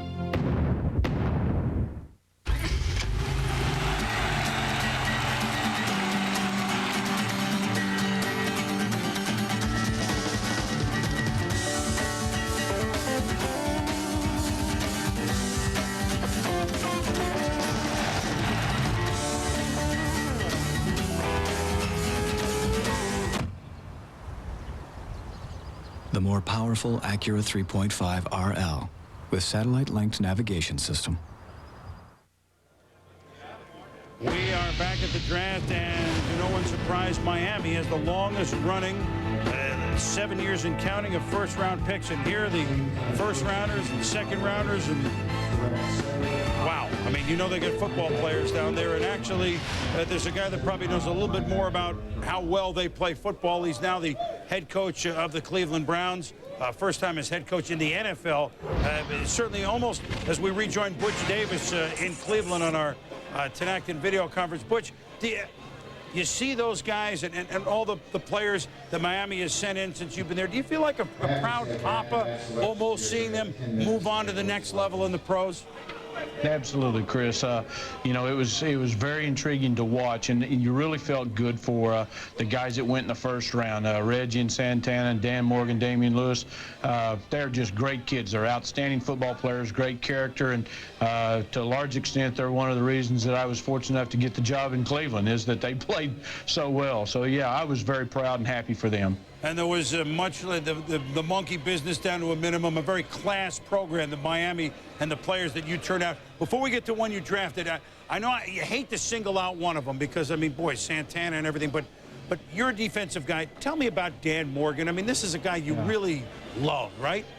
Oh, you have to love him. I mean, regardless of whether you like offense or defense, this is a guy that is just so passionate about playing. I mean, he's got a burning desire to make every single tackle, play sideline to sideline, got great instincts. I mean, Danny's going to have a great career in the NFL. Well, he's going to be drafted first round by Carolina. You're a third-round pick. Now, if you can look into the monitor, I'm going to have you see, you've been with us twice already. You got the lead here. You're going to do a little highlight of your running back, both at Miami, James Jackson, and your running back now with the third-round pick at Cleveland. What kind of player does he, what kind of skills does he have to make you think that he's going to be a big contributor to the Browns? Yeah, Chris, I tell you what he does. He's just an outstanding running back. He's got great vision. He's got the innate ability to make guys miss. I mean, and he kind of played the last 2 years with some injuries. We went down a week ago, worked him out. He ran 4.44, 4.46, got his speed and quickness back, and I just really feel like that he's going to give us a dimension in offensively because he's got excellent hands. He can catch the ball, and you know, the first 2 years of his career, he alternated rush for about 500 yards his freshman and sophomore years behind Edgerrin James. And, you know, so it was a dynamic duo with those two guys, and certainly James would have probably gotten more notoriety earlier in his career. You know, we got to leave him at the coaching business because those highlights you did were pretty good. You know, and I need this job for a few more years. Quincy Morgan, wide receiver. I mean, now there's a guy that hit home runs, but at times struck out. So you must see the upside. Certainly speed, certainly you know, wide out that you also need in Cleveland. Yeah, absolutely, Chris. I mean, we've got you know, Tim Couch is a terrific quarterback, and we really think that he's got, you know, obviously all the potential in the world to give a team a chance to play for a Super Bowl. And you got to get them some weapons. You got to get them some options. We feel like we've got some good players, Juwan Dawson, Kevin Johnson, and you know, some guys on the team receiver-wise. But adding Quincy Morgan gives us an element that I don't think that we really had.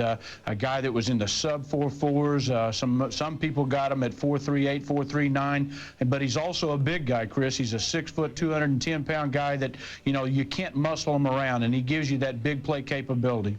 Forget the record, and I'll do this quickly. Who knows what'll happen? You're in there with Baltimore and Tennessee, but what kind of team will the Cleveland Browns be under Butch Davis? What identity do you want to instill more than anything else right away? Forget where the record goes this year. Sure.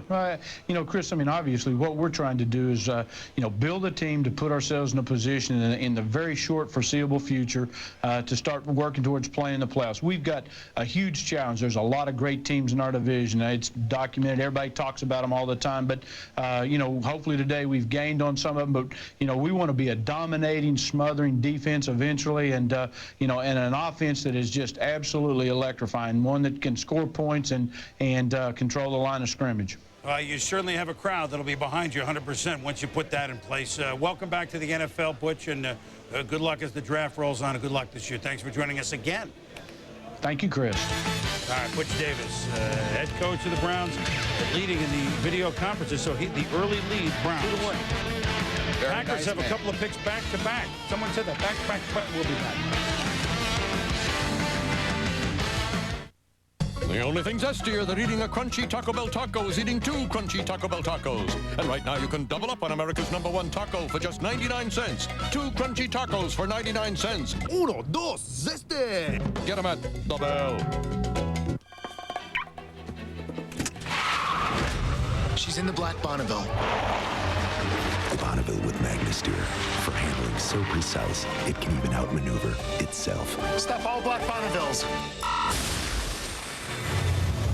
The Bonneville SSEI. Luxury with attitude. Now, during the Pontiac 75th anniversary, you can get $1,000 cash back on any new 2001 Bonneville. See your Pontiac dealer today. So how are we getting home? Good question. Hop on in, guys. File this under never. When you need a ride, save big bucks and dial 1-800-CALLATT for collect calls. Who'll be a winner in the NHL Stanley Cup playoffs? Could be you. You could win an all-new Dodge Stratus, tickets to the Stanley Cup Finals, or other great prizes from Dodge during each game on ESPN and ESPN2. Simply register on ESPN.com/contests and watch the NHL playoffs nightly.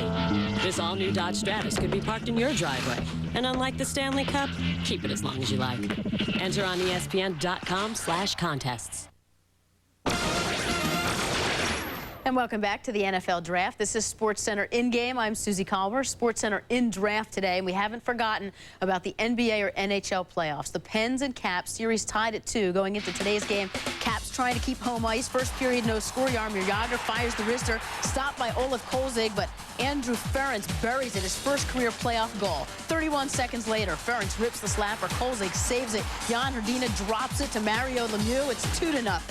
Third period, now 2-1. Sergei Gonchar looking for his second goal, denied by Johan Hedberg. Then he makes the nice kick save on Ken Klee. He had 21 saves. The Pens win it 2-1. Lemieux now has 161 points in 94 playoff games. The Pens take a 3-2 series lead and can eliminate the Caps Monday night in Pittsburgh. Sabres win big 8-0 and take the series 4-2, their largest margin of victory in a playoff game and Philly's worst loss ever in the postseason. Kings and Wings, third period, LA up 2-0. Sergei Fedorov drops it for Steve Duchesne, who fires it on net. Kozlov pokes it through. Detroit cuts to 2-1. Kozlov's fourth of the playoffs. Then Ziggy Palffy right in front for Adam Deadmarsh. Past Chris Osgood. And it's 3-1. Later, third period, 3-2 LA. Detroit with the empty net. Brendan Shanahan with the shot from the point. Thomas Holmstrom in front. Felix Potvin comes up with a big-time save. LA wins 3-2. Ziggy Palffy had a goal and an assist for LA, which takes a 3-2 lead back to the Staples Center for Game 6 Monday. It's also Detroit's first home loss in 2001. They've been 19-0-2. The Blues win 2-1 to take the series in 6. Roman Turek stopped 30 shots. Turek took much of the heat for last year's upset loss in the first round to San Jose. San Jose scored just 11 goals in the 6 games. Stars and Oilers. The Stars lead this series 3-2. Oilers have a 1-0 lead after 1 period. The NBA playoffs tipped off today. Pacers-Sixers, fourth quarter, tied at 76. Allen Iverson to Eric Snow, who drives in the tough shot at 78-76 Philly. Same score, 11.7 seconds to play. Pacers ball. Jalen Rose finds Reggie Miller, who drains the 3, and they're up 1 with 2.9 seconds left. Sixers inbounding. Iverson gets the pass. Miller playing solid D, doesn't allow any room to move. 79-78. The Pacers win game 1. Mavs and Jazz, fourth quarter. Dallas leads 82-80. Steve Nash drives and hits. Mavs up 84-80. Jazz down now 86-82. Karl Malone kicks it out to Danny Manning. He hits the 3, and the Jazz are within 1. Less than 30 seconds left. Jazz still down 1. John Stockton at the line. Hits the first. It's tied at 86. Stockton hits the second. Jazz lead by 1. Final seconds. Dirk Nowitzki drives and gets stripped cleanly by Karl Malone. Don Nelson can't believe it. The Jazz win this one 88-86. One more NBA game in progress. The Spurs by just 1 with 1:28 left to go, but it's not all that exciting. The NFL Draft, much more important. We hope you'll stick with us here on ESPN2 as our coverage of the NFL Draft continues. We're coming back. Stick around. 2, 1, done. For an industry that prides itself on being high-tech, a lot of online brokers are surprisingly hands-on. Your order to buy or sell a stock simply gets handed from one middleman to the next. Which means, by the time your order's confirmed, you may wish it wasn't.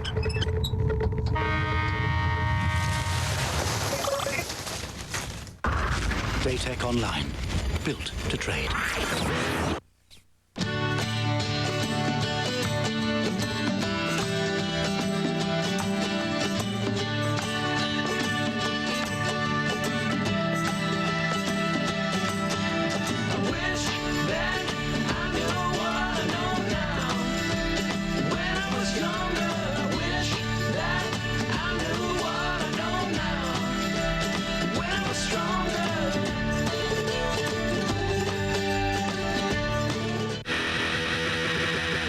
Daytech's advanced routing technology automatically directs your order in an effort to get you the best available price.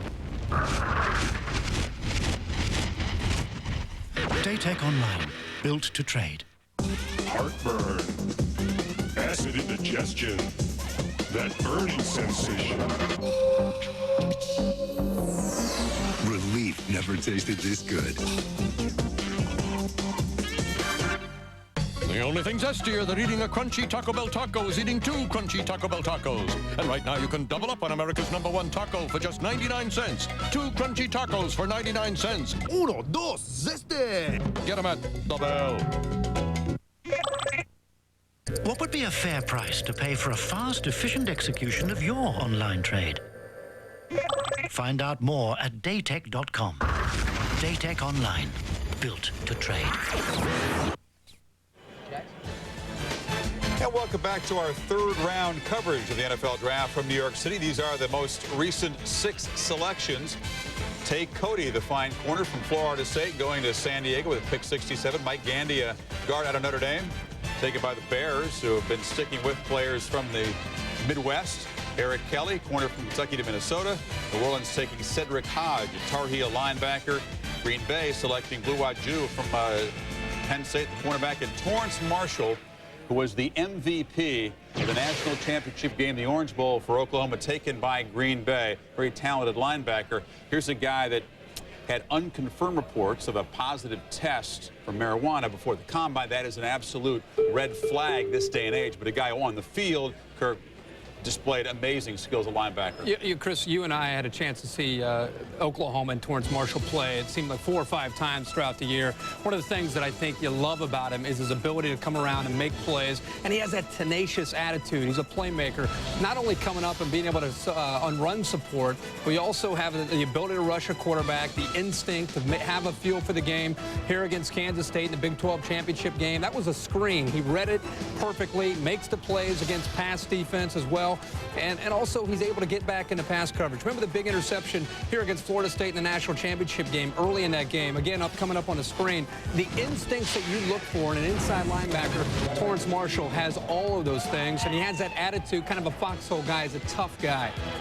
This is about when he was projected to go, but you still have to wonder. Torrance certainly could have cost himself some money, could have knocked himself completely off a draft board with that positive test. Let's shift back and talk quarterbacks. Quarterbacks going, of course, at the beginning of round 1 with Michael Vick, the beginning of round 2 with Drew Brees. What about Michael Vick and the situation down there in Atlanta? We talked to Peyton Manning about what advice he would give him and how quickly Michael might be able to absorb an offense at the pro level. It frankly took him a while at the college level, making the transition from high school to college. I think an ideal situation for Michael will be to be able to sit down the first year, if at all possible, and be able to learn the game and study the game. When you're first pick overall, the fans are going to expect to see him on the field. They want to see instant gratification. And in this case, I think it's a lot like Steve McNair. Give him some time to learn the system. Give him some time also to get acclimated to being an NFL player, getting used to what it takes to be successful on and off the field, because people are going to be pulling at him on all different directions. And I think it's vital to give Michael Vick some time. And after that, I think he could be really a phenomenal quarterback because of the running, the throwing. And you and I know he's one of the more competitive guys we've ever met. He's grown up a lot, but he frankly felt pretty overwhelmed when he first got to college. In fact, he considered a position change to wide receiver because he didn't feel like he was picking up the Hokies offense that quickly. Certainly the Falcons offense that much more complex, but he's much more equipped to handle that right now.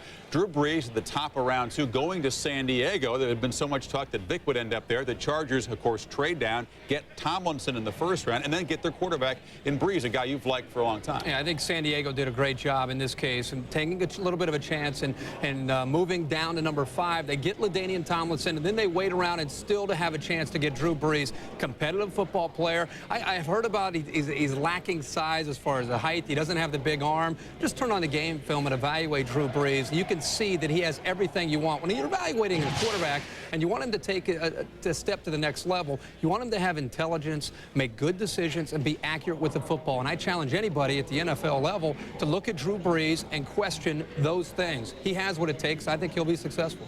Then later on in round number 2, it really began to get interesting as far as the quarterback selected. Dallas finally, after trading around, picks at number 53.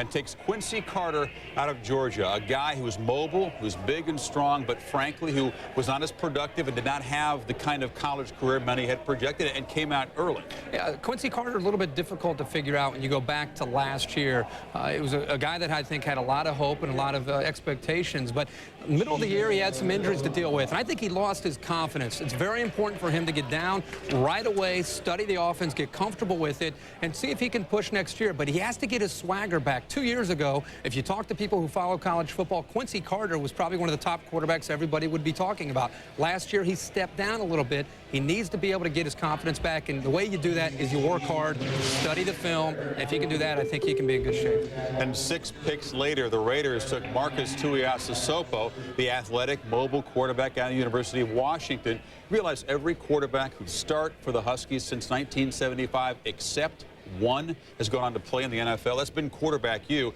Tuiasosopo, though, Kirk, although a big playmaker, was also a big mistake maker at Washington. Well, he made some mistakes at times. It seemed like every time he'd be able to break a tackle, create and score a touchdown, or scramble around and throw for a touchdown, he'd throw an interception or maybe fumble, but he's a winner. He was able to lead the Huskies last year to the Rose Bowl, and eventually they went on to win the Rose Bowl. And that's, I think, the thing that you look at. He's a winner. He knows what it takes. But Chris is right. I think we're seeing at the NFL level and also down at the college level, quarterbacks now that can run and throw. And if you're looking for a guy that can do that, then Marcus Tuiasosopo has those qualities.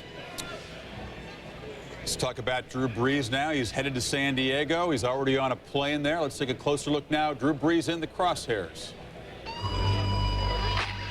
In the crosshairs. Drew Brees, quarterback, Purdue. Just a little while ago, I was kind of looking through a photo album, and I saw myself, just a little baby, and I was holding a football in my hands. I can remember as a little kid going to my grandfather's games. I think I learned so much from him, not only just football field, but just about life. Going through that knee injury was, at the time, the toughest thing I'd ever done. I realized that I could overcome anything and that nothing was going to stop me. I had almost made up my mind at one point in December of my senior year that I was going to go to college and play baseball. Right after the state championship game, I got 2 calls, one from Purdue, one from Kentucky. I could not have ended up in a better place, so, you know, things always have a tendency to work out, and maybe that was my destiny, was to end up at a place like Purdue. Everybody knows we're going to throw. I threw 45, 50 times a game. The yardage was huge, the completions, everything else, but it doesn't help you win. If it helped you win, then everybody would be doing it, wouldn't they? Being able to take a team to the Rose Bowl, which is only the 2nd time that's happened in Purdue history, that is probably, you know, I look back as the defining moment of my career and, you know, my teammates' career, my whole recruiting class. That's what's amazing. Of all the great quarterbacks, of all the great players that have come through Purdue, that, you know, I'm the one who gets the street named after me. I wouldn't look at height as being a physical limitation. I've seen plenty of short quarterbacks who are great players. I've seen plenty of tall quarterbacks who couldn't play a lick.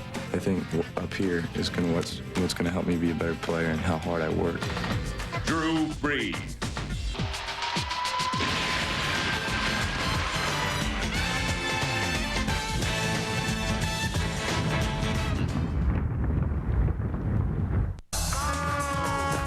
Discovery Channel Adventure Race. 5 days of pure physical pain, scattered over New Zealand's most diverse, most punishing terrain. The pain, the joy, the struggle, the triumph. Experience the Discovery Channel Adventure Race, premiering Sunday, April 22nd at 8 Eastern and Pacific on the Discovery Channel. Follow the grueling competition of one of the world's oldest and most prestigious adventure races on Discovery and Cox Cable.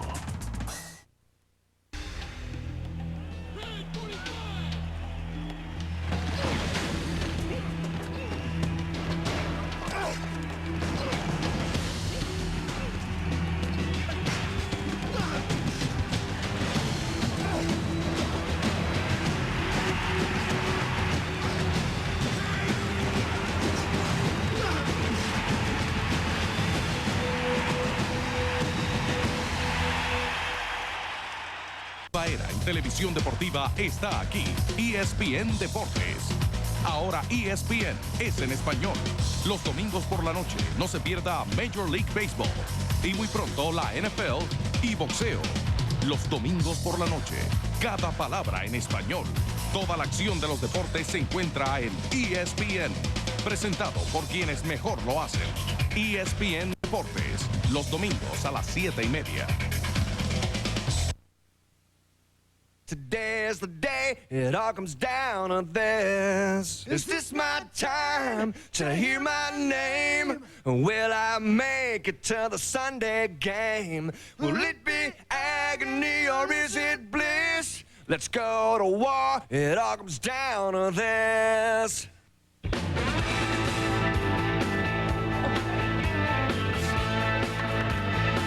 Welcome back to New York. As we log on, we log in, we look at the last picks. The Packers, Jordan Marshall, Westmoreland to Jacksonville, Steve Smith, another Ute, running Ute, this one going to Carolina. So those Mid-Atlantic states going with the Utah players. Melvin Eric Downing, defensive tackle, Syracuse. That's the first time we've heard from the Chiefs. And then our friends in Buffalo, Ron Edwards, defensive tackle, Texas A&M. And there's another one, perhaps, if he pans out in the rotation in the 4-3 change. So let's go with Westmoreland, Tennessee. Almost 6 feet. Pretty big guy. A lot of tackles. My God, a lot of exactly, Chris. A heck of a tackle. You see him here, number 42, getting in on a sack. A former defensive back and running back at the prep level. A kid who's 5'11 and a half, 235, runs under 4'7", plays a very smart, intelligent game. You look at him in coverage as a nickel linebacker. He should be a top special teamer. So while he's trying to move in and solidify a starting job and working his way into the National Football League, I think his ability on special teams and his ability in coverage and the fact that he's such a short tackler is going to allow Eric Westmoreland to be a contributor, I think, for the Jaguars in their defensive structure. Well, and then let's see here. We at Kansas City, we told now Ron Edwards, the defensive tackle to Buffalo. Is this a solid football player type pick for the Bills? If he reverts back to the form of his junior year. This past year, Rocky Bernard, defensive end, was hurt. That allowed the opposition to double team Edwards on the interior, 6'3 1/4", 290 pounds. You would expect him to be more productive. He only had 27 tackles, about 4 sacks. So his play, I thought, fell off. Joe as a senior. You go back to the junior film, though, I think you had to be pretty excited. So that's kind of iffy to see if he does revert back to that form. And you don't, and as far as, you don't need to be a big guy. Remember the defensive scheme that they're trying to fit him into, one that has to do with a lot of speed and quickness. There he is in the middle of the ball, playing off the blockers. Does a nice job of handling the blocker up front. Again, they try and double team him, splits the double team, sacks the quarterback. This one, he drives the tackle all the way back in, then winds up in pursuit. Effort, continuing effort, which is good to see. The quickness on the front to beat the lineman. Now, in bad weather, you can count on this in Buffalo. Matter of fact, this might be a Buffalo game. He just pursues, pushes the line back. Again, fighting. He seems to have a real nice ability to be able to keep his feet moving, good base underneath him, not get knocked around very much. You know what I want to do here? Let me make a left turn here, because we started talking about something and then took a timeout. There are 2 named quarterbacks that are out there and will be in the NFL next year. I mean, I don't think there's any question. One that won the Super Bowl last year, by the way, Trent Dilfer, and one who is Steve Berline, as Carolina went with Jeff Lewis or some of their other young quarterbacks. Dilfer expected to be signed by the Redskins to back up Jeff George? Yeah, I think that, Trent Dilfer, actually, when he was having discussions with Kansas City about possibly going there, he held his line on his salary a bit. But the Washington Redskins like him. Marty Schottenheimer like him, bring him in. Hey, this is a great chemistry guy, and I think he comes into Washington. That's the most likely scenario. And a Steve Berline, a lot of activity there. I mean, there's a lot of teams. Berline hopes to make a decision next week. I mean, I'm guessing. Joe Germain is the Rams guy, so there was some discussion there. Even Mike Holmgren liked him, but there's just a lot of teams now looking at Berline hard to come in and back up, because let's face it, all the starting jobs are taken now. Well, isn't Berline better than at least a third of, maybe a half of the starters in football, Joe? At least, well, there's an injury issue, but let's face it, he played behind an offensive line that you were going to get killed behind anyway. I mean, they really, really struggled running the football. Steve had to carry that football team. What I think we saw out of Steve Berline this past year was just how tough he is. He really took a pounding, yet came back and played. I thought it would have been a good fit for him to go to Dallas. He throws the ball down the field exceptionally well. I thought he would have been a fine fit there. Evidently, they've gone another direction. with Tony Banks. So, you know, where does he wind up? I would say this, no matter where Steve Beuerlein winds up, he's going to be a contributor to what they want to do on offense. I hated to see him leave Carolina, and so did a lot of those fans. They're a very popular guy, but George Seifert said he'd been through Joe Montana. He got scarred with Joe Montana, so losing Beuerlein, he can deal with that. Yeah. All right, so we roll on here in the third round as we approach 8.5 hours. Gavel to gavel. We go to the end of the third round here in New York. What are you doing? Who are you guys? You got the wrong guy.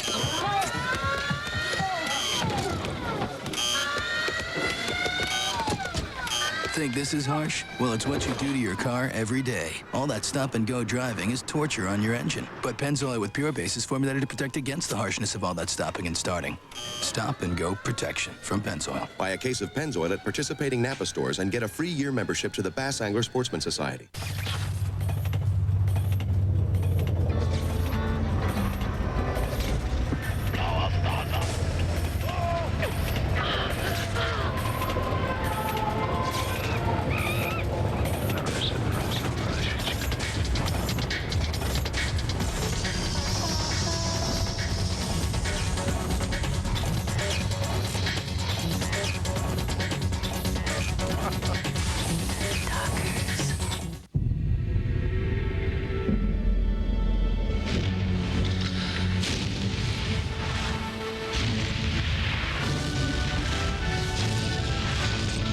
The all-new 2002 Ford Explorer. Smoother, larger, and more powerful. Even nature is singing its praises. I walked in, I said, I'm interested in a laptop. He said, well, what do you want to do with it? I said, well, I'm interested in video. The fact that you can shoot digital video and put it on a laptop, he was amazed. I have never walked into a computer store and had someone hand me a computer. Nowadays, everybody's using computers to cut out relationships. With Gateway, they're interested in having a person talk to me. I mean, I like computers and I like what they can do for you, but I like people better than I like machines. There's no place like Gateway Country. Come on in and see for yourself.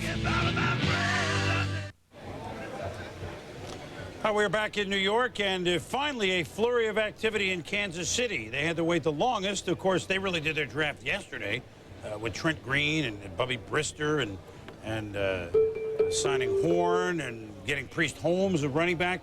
So the result of all this was they were sitting in the third round. They made a couple of picks. Let's go out to Kansas City. Mark Malone gets us proverbially up to date. Hi, Mark. Hello, Chris. It's been really interesting. I've had the opportunity to actually sit in the war room here in Kansas City, and they entertained a couple of interested calls for that 75th and 77th pick. Then they moved some players out. Among them, of course, Eric Downey, the defensive tackle, who Greg Robinson, the defensive coordinator, tells me has a lot of upside. They got the tackle because Browning, the veteran, can certainly move and play the end as well. But then the most nervous thing that happened in the entire war room was Charlie Joyner, the wide receiver coach here, who thought that they were going to take Minnis, thought that all of a sudden if they took Downey, they wouldn't have Minnis there. So he was nervous. They waited around. The 77th pick rolled around. They got Minnis as well. Charlie tells me at 171 pounds, he fits this system. He can separate, which is what they want to do. They're going to run the same system they had in St. Louis, where they can separate and get people away from the defensive back. So even though Minnis might be a little bit slight of build, he's the kind of guy that's going to fit this offense. Now, again, they have a lot of multiple picks left in this draft, and they'll continue to work the phones. For more on the third round, let's send it out now to St. Louis and Andrea Kramer. Hi, Mark. I want to talk about the Minnesota Vikings, who moved up 17 picks in the third round to get cornerback Eric Kelly out of Kentucky. Just talked to Denny Green a short time ago. He said that the one thing he liked about Kelly is that he played a lot of man-to-man at Kentucky, something that a lot of players don't play at the college level, although he can also play bump and run. He said that he does project for the Vikings at left cornerback. I said to Denny, does this fill your need at cornerback? He said, well, it fills our initial need, and we expect to look for a corner in unrestricted free agency. Remember, there's a James Hasty, a Terrell Buckley, and Eric Davis out there, and also lurking out there is a Dale Carter, who is still fulfilling a suspension by the league for a drug problem last year. Now, he's expected to be reinstated in May. The other reasons that the Vikings would have interest in him if he is released as expected by the Broncos after June 1st is he'd love to play with his brother Jake Reed, who the Vikings re-signed this year, as well as the fact that Dale Carter happens to be working out with Chris Carter at his offseason program in Boca Raton. He would be a good fit for Denny Green, who's going to have to sign an unrestricted cornerback, Chris, albeit at the minimum salary level. All right, Andrea, thank you very much. A couple of picks you may have missed. Minnis, the wide receiver of Florida State, did the Chiefs, which we talked about. Thank God Charlie Joyner didn't get nervous anymore. We love Charlie. William Peterson, corner, Western Illinois, to the Giants. Kareem McKenzie, got a good sky hook. He's going to play tackle for the New York Football Jets. Kevin Barlow, hit running back. San Francisco, interesting. Solid big bat, Chris. He proved at the Senior Bowl practice he could catch the football very effectively. Had 2 huge games for the Panthers this past year. We shall return to New York as the third round steamrolling ahead. The Kia Sportage in the Paris-Dakar Rally. The most grueling race in the world. 6,200 miles. 100-degree temperatures, 21 days, and no deodorant.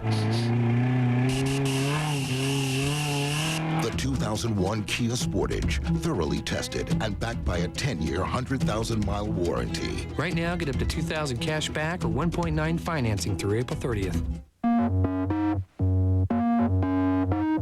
Come on, come on. Anti-drug is drawing. I've got 3 boys, and I've got to save time wherever I can. When I'm getting my oil changed at Walmart, it's great because it's right there. It's connected to the Walmart store, so I go shopping. What else do I do? We drop the car off, and then we scatter in all directions. Electronics, sports, toys, and usually my car's ready before I am. I totally trust these guys. I can get my car done, and then I can get all my shopping done at the same time. Walmart Tire and Lube Express. Great service, great prices, and the world's most interesting waiting room. Walmart just makes my life easier. Tomorrow on ESPN Classic, baseball was his life. He knows greatness.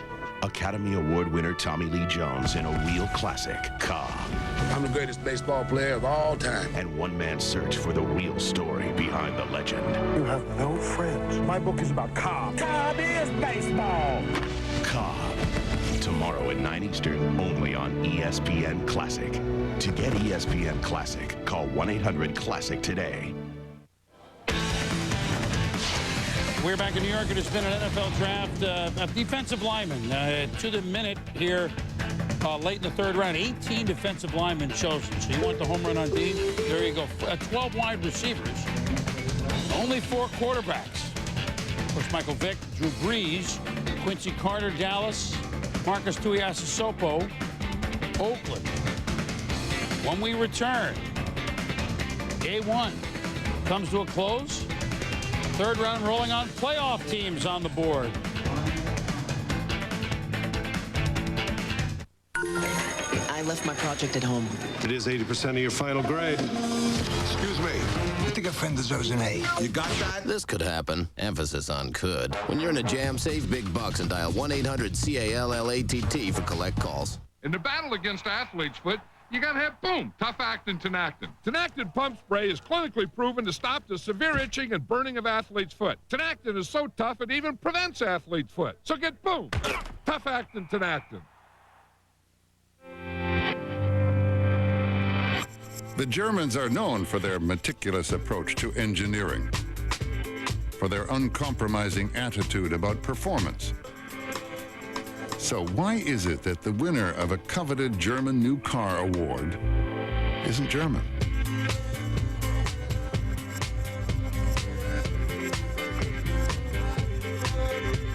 Introducing the new Volvo S60. At Pearl Vision, we see the world through your eyes. That's why our experts help you select eyewear as individual as you are. Like the hottest looks in eyeglasses or prescription sunglasses. Right now, just $99. From hundreds of designer frames to eye exams, Pearl Vision helps you see what's important in your world. Get a new pair of eyeglasses or prescription sunglasses, now just $99. Nobody cares for eyes more than Pearl. Will she feel the same way if you lose your hair? Sure. She'll just feel it about somebody else. Don't worry, I love you. Anyway, you don't have to lose it. Are you talking about Rogaine? Rogaine? Maybe. Why not? Rogaine. Yeah, why not? It's simple, it's safe, and it's clinically proven to help stop hair loss and regrow hair. Does she want you to use Rogaine? Better ask.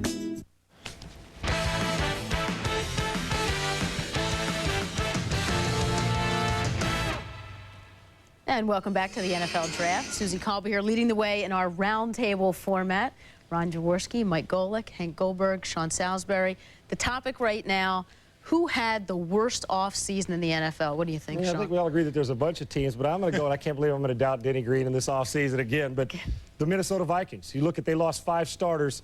Tony Williams, Dwayne Rudd, John Randall. Then you lose Hatchett and Brister, and then Robert Smith retires, and they lose Todd Stussy. I mean, we question the Vikings, but here once again, we've been questioning their defense. They lose a bunch of starters on defense. I think right now, as you head into this draft, that team suffered the most from the end of the season to today. Deja vu all over again. You know, we said it last year. That's why they're going to go to the playoffs and win 13 games. I mean, they changed the whole coaching staff. You know, you got Emmett Thomas running the defense. You got Sherman running the offense. I mean, you got a whole bunch of things happen there, yet they find a way to win. Team concerns me. I think Tennessee suffered some losses. Really, the catalyst for their success has been the defense and their hybrid style of coverages. And, you know, you lose Kenny Holmes, a pass rusher, Denard Walker. You can't lose these people. You can see right up there. Then you lose some offensive people. Now, they have not been a juggernaut on offense throwing the football, but they do lose Yancey Thigpen and Carl Pickens and maybe the best blocking fullback in Lorenzo Neal. I agree with that one, but you're right. Wide receiver-wise, maybe not such a big deal, but those DBs that they lost really hurt them. With that Jeff Fisher, that defense was #1 in the league last year. It's an attacking defense where the DBs have to be able to stick on their men. Tough to lose those kind of people. And they rely on corners, too, Hank, in that style of defense. You know, staying with that division, I think you have to look at Jacksonville. They're retooling their offensive line. They went that direction in the draft because they lost Cersei, they lost Sty. But it's the second-tier guys. They have no depth. They're going to have to pick up 14, 15 low-priced people to fill in, and if they get injuries, they're in big trouble next year. They were $35 million over the cap when the season ended. How about Buffalo? Greg Williams comes in, new coach, defensive specialist, and they're changing their style of defense. I'm going to tell you what hurt them. You get rid of Marcellus Wiley. Here's a guy that has double-digit sacks last year, and Ted Washington, your nose tackle, plays on first, second down. You still have Hansen out at the end. I think that hurt them a lot. I think that's the biggest loss for them. Kills them depth. Take a look at that, man. Buffalo lost a lot of guys with their football team. And if we want to throw out really quickly teams that did the best in the offseason. Well, I think, you know, Tampa Bay, you look at the problems they had. They couldn't get consistent play at the quarterback position. Brad Johnson will give them that. I'll go a little defense. Seattle, John Randall, Chad Eaton, Levon Kirkland, Marcus Robertson. Good pickups there for I'm defense. going 1-15. When you bring in Wiley and Flutie on a 1-15 team, add Molden and Ryan McNeil, you've added yourself a pretty good ball club. That's the most improved team. Hey, ladies and fellas, or lady and fellas, the Rams had a pretty good day today. You know, huge. They found a defense in the offseason. They got more speed on offense. They're going to be awesome. Only 2 years removed from the Super Bowl. You're supposed to be that good again. But how about the Super Bowl champs? And we talked about Tennessee. They got hurt like a team that was in the Super Bowl. Baltimore, all they did was improve, didn't lose much. They get a quarterback that they want, and they also add to their offensive line in Leon Love Sears. Todd Heap. Love that pick. Plenty more from Bristol and New York as the 2001 draft continues. Stick with us. We're about halfway through the third round.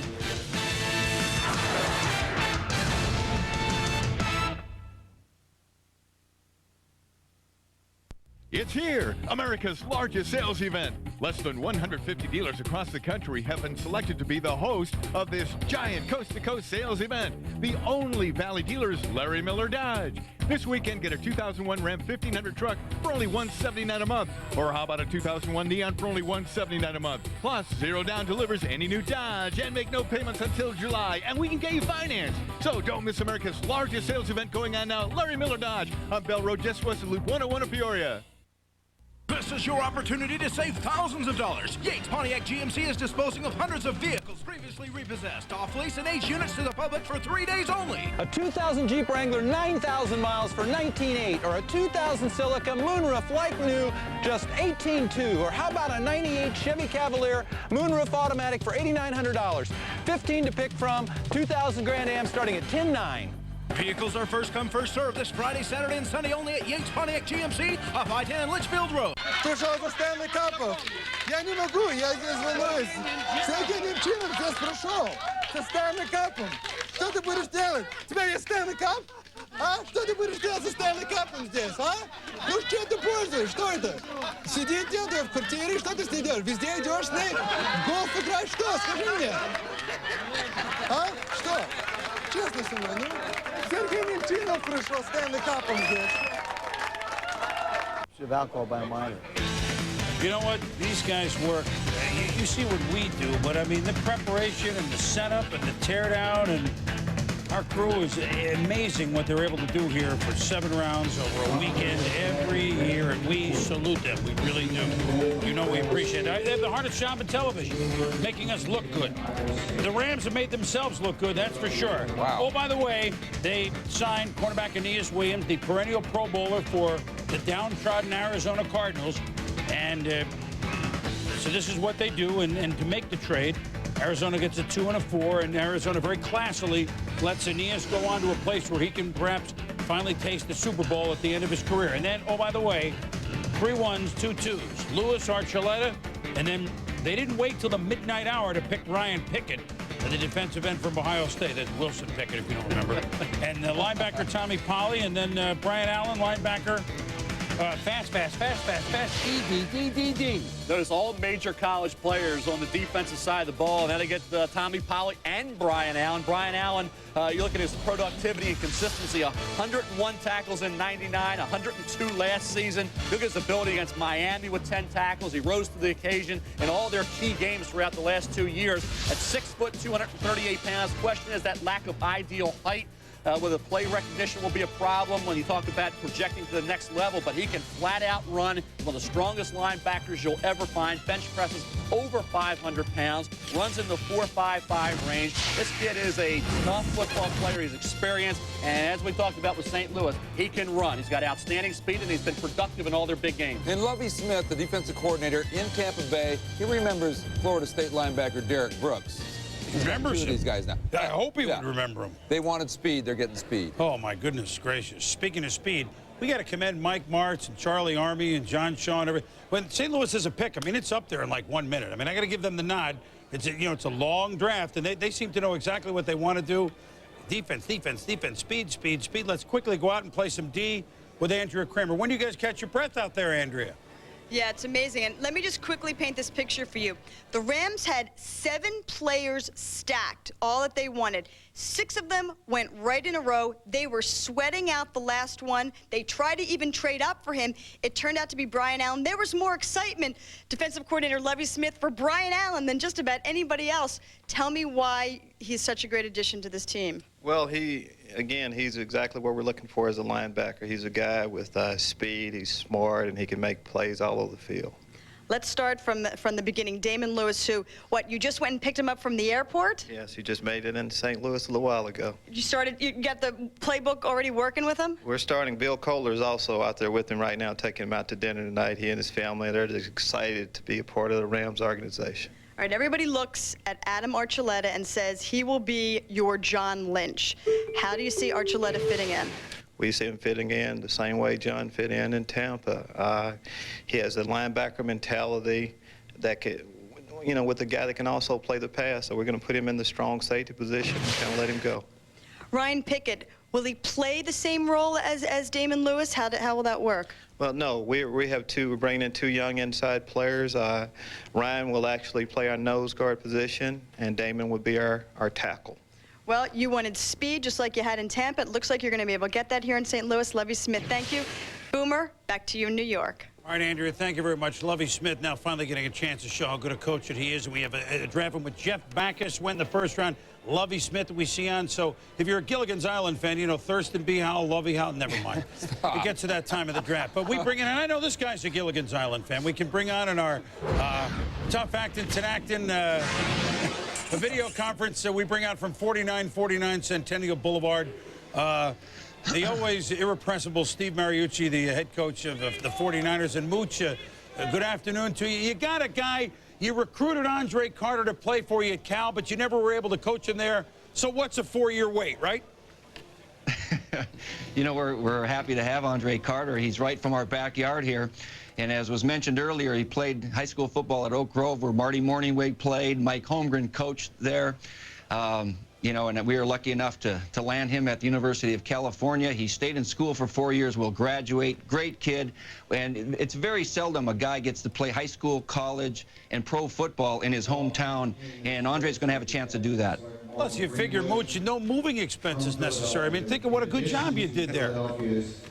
You know, he's a terrific guy, and he was with his father over the weekend. And as you know, Reuben Carter, who played with Denver and now coaches for Washington, is very happy for him. I'm sure he would have liked to have coached him, but boy, you know, we've got a Bryant Young here, and we'd like to think that Andre Carter is another Bryant Young type of character and player and that sort of guy. So we're happy to have him, and I know he's anxious to be here. Well, we just did a brief look for a second there. Reuben Carter, who I know pretty well because of the amount that Tommy Jackson speaks about the way he plays. No, so then you go down and you pick Winborn in the second round linebacker. You just picked a very interesting running back, Barlow. I mean, you're still stockpiling. This is a year where you're finally able to do something with the roster and get out from the huge financial problems of the cap. Is that not right, Mooch? Well, that's what we had to do. We had to find a pass rusher, in which we accomplished early in the draft. But then when we lost Kenny Norton, we were unable to keep him because of salary cap restraints and Winfred Tubbs. We needed a linebacker, so that's where Jamie Winborn comes in. We'll put him at our weak inside linebackers position, the plugger position, and he's a fast guy, quick guy, and so we'll let him compete for a starting job. Then we lost Charlie Garner. We couldn't afford to keep Charlie. He ended up across the bay with the Raiders. So we needed to draft another running back to compete to come in here. We don't know where Garrison Hurst's health will be come the season, but we absolutely needed another running back. Well, and I know you hope that Jeff Garcia continues to expand on offense. You can do that, and maybe these young kids all gel together on defense, and this is a year you move up. That you finish strongly. I know you want to start strongly this year, and you got a guy you recruited. I mean, you just got to like that, Mooch. Keep up the good work. Okay, Boomer. Well, it's nice talking to you. I like your tie, and we'll talk to you tomorrow, okay? I knew you would like it. Aloha, Mooch. Okay. He's, well, he's as good a guy as it gets as a head coach, that's for sure. Steve Mariucci and a young team that San Francisco is assembling. Who better than to have a college-type rah-rah atmosphere than Steve Mariucci? He'll be perfect for the guys they're assembling. We'll be back.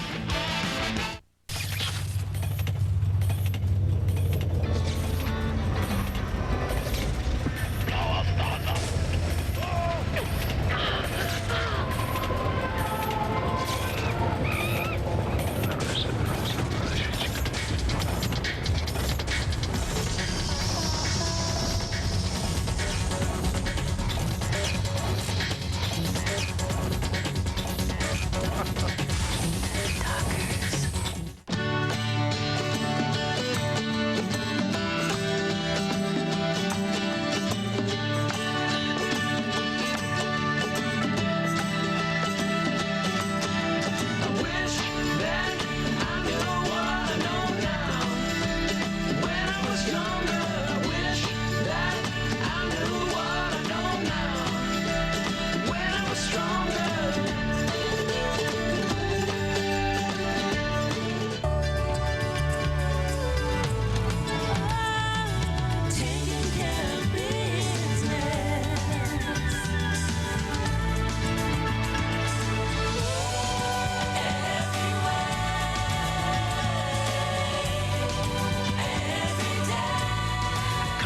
Office Depot now and see the new Nextel i85S wireless phones.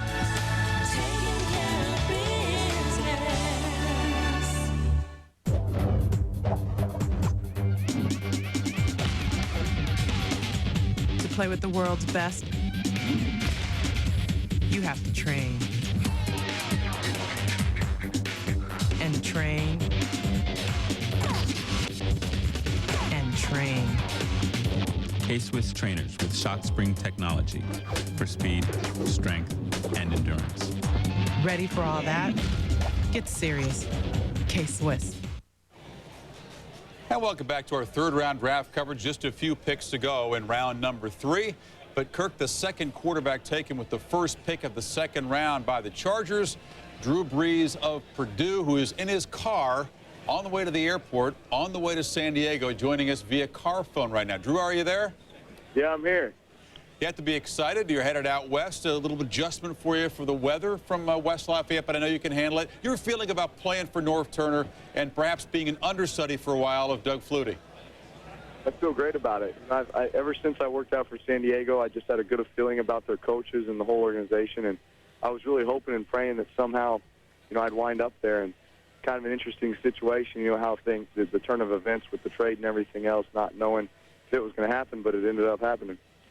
Drew, at what point throughout the day, I know going in you hoped to be in the first round, at what point did you realize that it was going to be something where it would fall in line with the Chargers were going to pick you? There was a time between the 11th and 18th picks in the draft where I thought that I had a chance to go. A couple teams in there that I thought might take a quarterback. And then after that, I thought it's either Miami or San Diego. And when Miami didn't take me, I knew it was San Diego. Drew, you're a guy that played 29 games your last couple years in high school, never lost a game, but kind of took a chance, weren't heavily recruited out of high school, part of a rebuilding at Purdue. Now you're part of a major rebuilding at San Diego, a team that won one ball game a year ago. Is that a little bit of a daunting prospect? You and LaDainian Tomlinson, another fellow Texan, a guy you've known since high school, are part of a major rebuilding. Yeah, definitely. I know LaDainian took that shot at me on the Heisman show about how that bad pass to him. Hopefully he'll be throwing a lot more passes, good passes. But, yeah, I'm excited about the opportunity to play with him. And, I know that Flutie has been named the starter right now, and I think it's going to be fun to play with him. I hear people compare us a lot as far as our styles of play, so it'll be interesting to go out there and get to meet him and get to know him a little bit, hopefully learn football from him.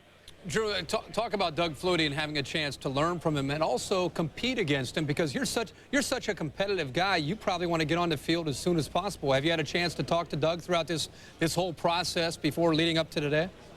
Actually, I haven't talked to him. I'm sure that I'll meet him here on this trip, but and even if I don't, I'm sure it'll be interesting to maybe pick his brain a little bit, see how he is in the film room, and see how he is out on the field with the players, and try to learn something from him. He's a 38-year-old guy. He's played a lot of football, so there's definitely a lot of things that can be learned from him. Well, if you had to listen to some knocks, it's the height, but at least in San Diego, you tower over the other quarterbacks on the roster at 6'1". So I tell you what, it's about time. Yeah, that's right. Best of luck. Major Texas connection out there. LaDainian Tomlinson, Drew Brees, same high school class out of the same state, headed west to San Diego. Wish you the best. Have a safe flight out there, and best of luck with the Chargers. We will continue closing in the final few picks of day one of the draft. Kirk, hang in there. We're killing it.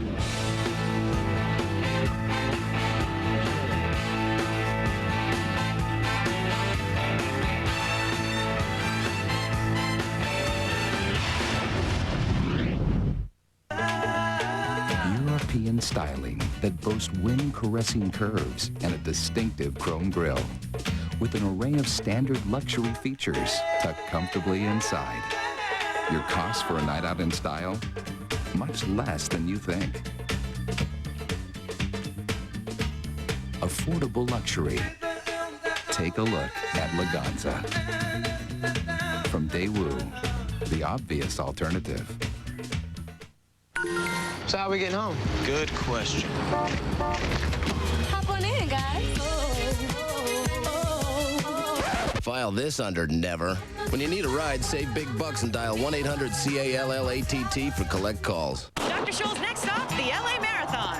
2 miles. I'm ready to go. We gave a group of runners our Advantage Sport insoles. It's the only sport insole with the Advanced Force Line Energy Return System. So how did it feel? This is the best that my feet have ever felt. Awesome! Woo! Saturday, May 5th, live on pay-per-view. The adrenaline's at full tilt for the climax of the best Supercross season in history. The EA Sports Supercross Finals, live from Las Vegas, Saturday, May 5th. Contact your local cable or satellite provider.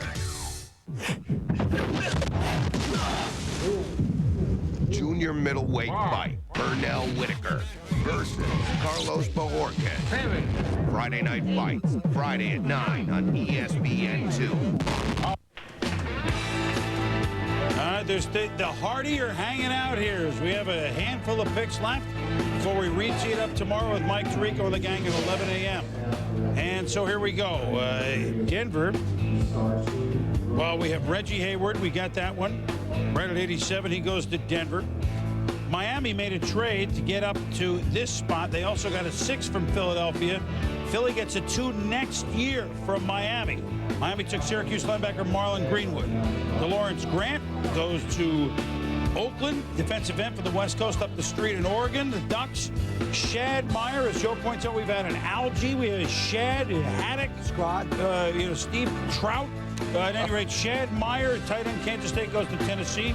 Corey Bird, safety, Virginia Tech, goes to the Colts. Casey Rabbit goes the center from Wisconsin. So there's the center that they lost in free agency. We have a couple of supplementary picks coming up, and then we'll call it a night. We'll be back.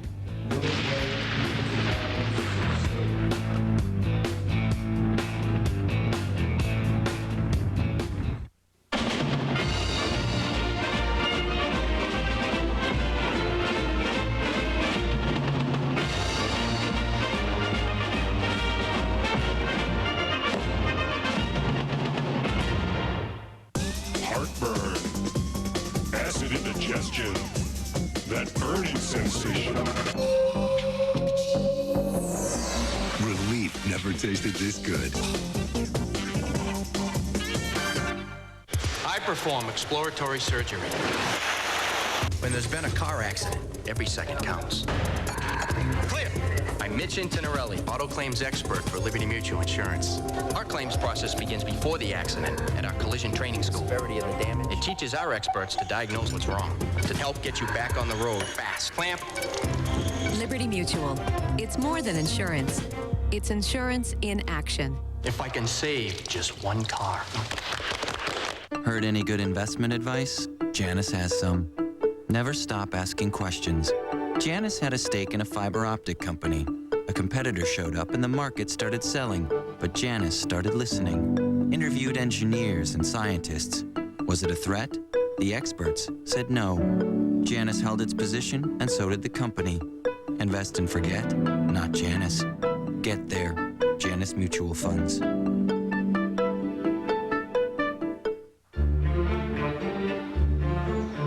Introducing the full-size Toyota Sequoia.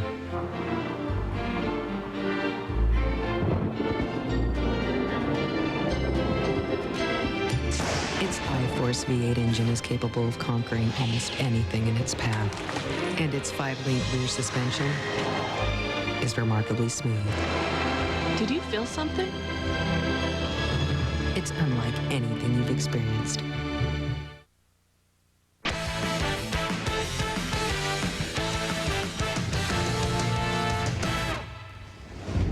And welcome back to the NFL Draft 2001. Just a few picks left in the third round, so it's a good opportunity to kind of wrap things up.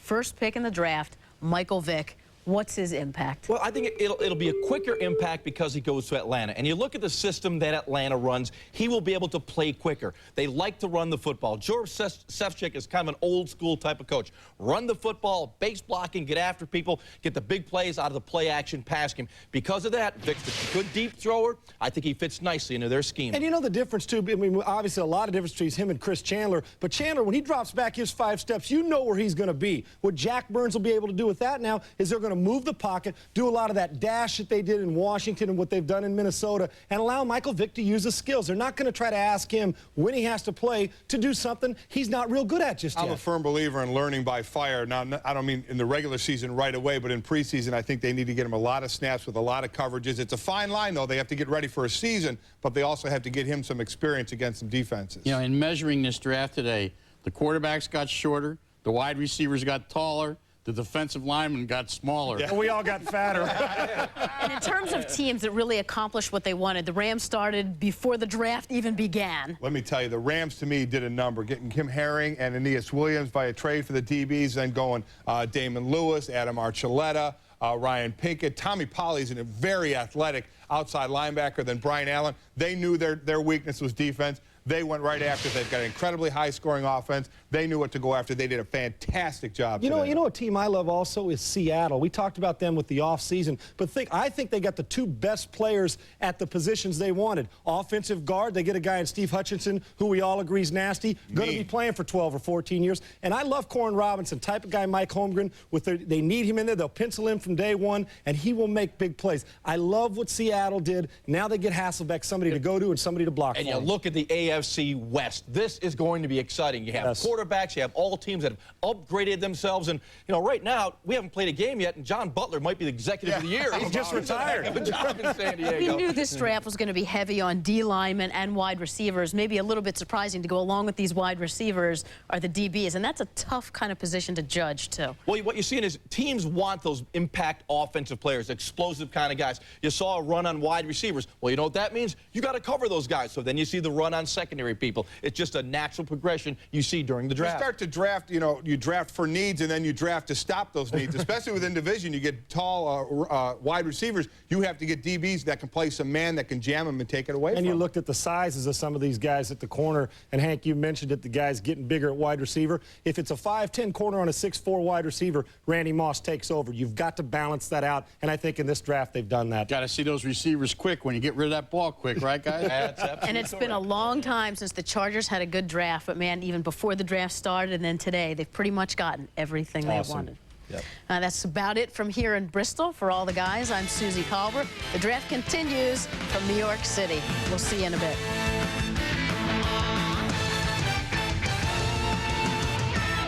It's here, America's largest sales event. Less than 150 dealers across the country have been selected to be the host of this giant coast-to-coast sales event. The only Valley dealer is Larry Miller Dodge. This weekend, get a 2001 Stratus SE for only $164 a month, or a Grand Caravan for only $244 a month. Plus, Zero Down delivers any new Dodge and make no payments until July, and we can get you financed. So don't miss America's largest sales event going on now. Larry Miller Dodge on Bell Road, just west of Loop 101 in Peoria. You've seen Gravedigger. You've seen Bigfoot. Now, see him side by side for the first time ever at Firebird Raceway, Saturday, April 28th. The Coors Monster Truck and Jet Car Jam. Jet Car Racing. And 8 of the biggest and baddest names in monster truck competition bring you a night of speed and car-crushing monster truck destruction at Firebird Raceway. The Coors Monster Truck and Jet Car Jam. Saturday, April 28th at Firebird. Baseball. It's mark of the time. This field, this game. It's part of our past, Ray. It reminds us of all that once was good. It could be again. Oh. People will come, Ray. People will most definitely come. Baseball Today, Sundays at noon on ESPN2. Joe and Mel, all of us will be heading out there. Oh, you hot pretzels here in New York. Start. And last six, the third round, do we have the gavel? The third round is now over. Here are the picks.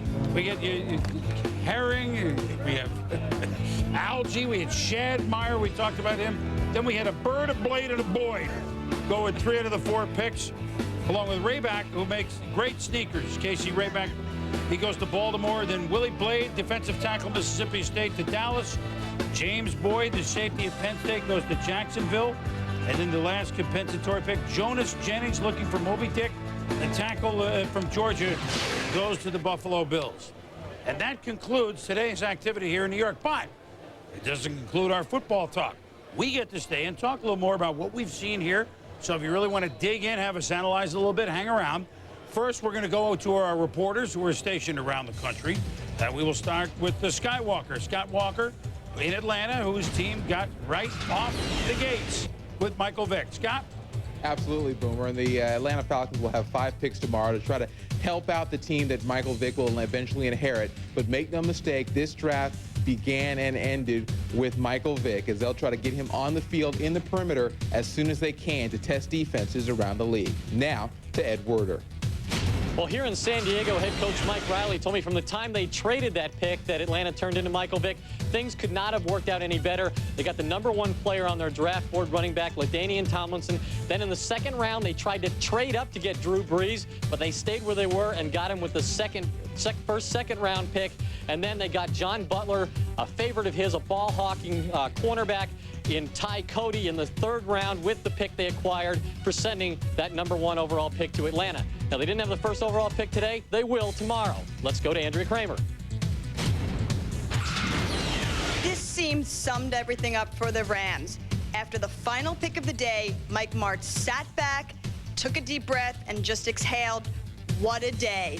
There's no question that the worst defense in the NFL got a lot better. They had 6 choices, 2 linebackers, 2 defensive linemen, and we'll count 2 defensive backs, including a recently acquired Aeneas Williams. I was in the war room for each of the Rams' 5 draft picks. What struck me the most, how decisive the Rams' brain trust was. Tomorrow, they may look at offense, specifically offensive line or wide receiver. Let's head to Mark Malone. Well, after making a pre-draft deal for St. Louis Rams quarterback Trent Green, the Kansas City Chiefs had to wait 8 hours before they finally selected with 2 third-round draft picks. They picked up a defensive tackle and, of course, the wide receiver, Marvin Mims of Florida State. Now for day 2, 4 picks or 4 rounds. They have 7 picks remaining. Areas of need, fullback and outside linebacker. Look for them to look in those areas. Now we'll send it to Sal Paolantonio. Just how much did the Bucs believe in their #1 pick, Kenyatta Walker? Well, it's the first time in 10 years they picked an offensive lineman here in Tampa. And it's the first time in the Rich McKay, Tony Dungy era that they went up in the 1st round to take a player. When I asked Rich McKay if he thought that Kenyatta Walker could challenge Pete Pearson for the starting left tackle's position, he said yes. Tomorrow, they have 7 picks, and they'll probably go for depth at wide receiver and on defense. Now let's go to Solomon Wilcots. Here in Baltimore, the Vincent T. Lombardi Trophy has already begun to lose its luster. That's because it has over 40,000 fingerprints on it as it's been touring the city of Baltimore. In fact, the trophy has even made its way to the hometown of Tony Siragusa, and Lord knows what happened to the trophy there. As for today, well, the Ravens had 3 picks. The most important was their first selection in the 1st round. Tight end Todd Heap to add some speed to the offense tomorrow. They'll look to add more depth to an already talented roster. Now let's go to Boomer in New York. Well, that's pretty humorous, Salma. The trophy to Tony Siragusa's hometown. You're right. No, it wasn't exactly polished, but you just showed it there, I must say. When we come back, little analysis. We're going to go fishing for what we thought happened in the 1st, 2nd, and 3rd rounds. Maybe look a little bit to day 2. We'll be back. Come on, come on. Yes, yes.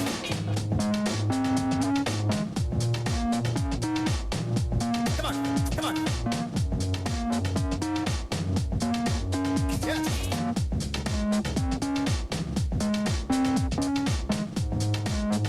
My name is Brandon, and my anti-drug is drawing.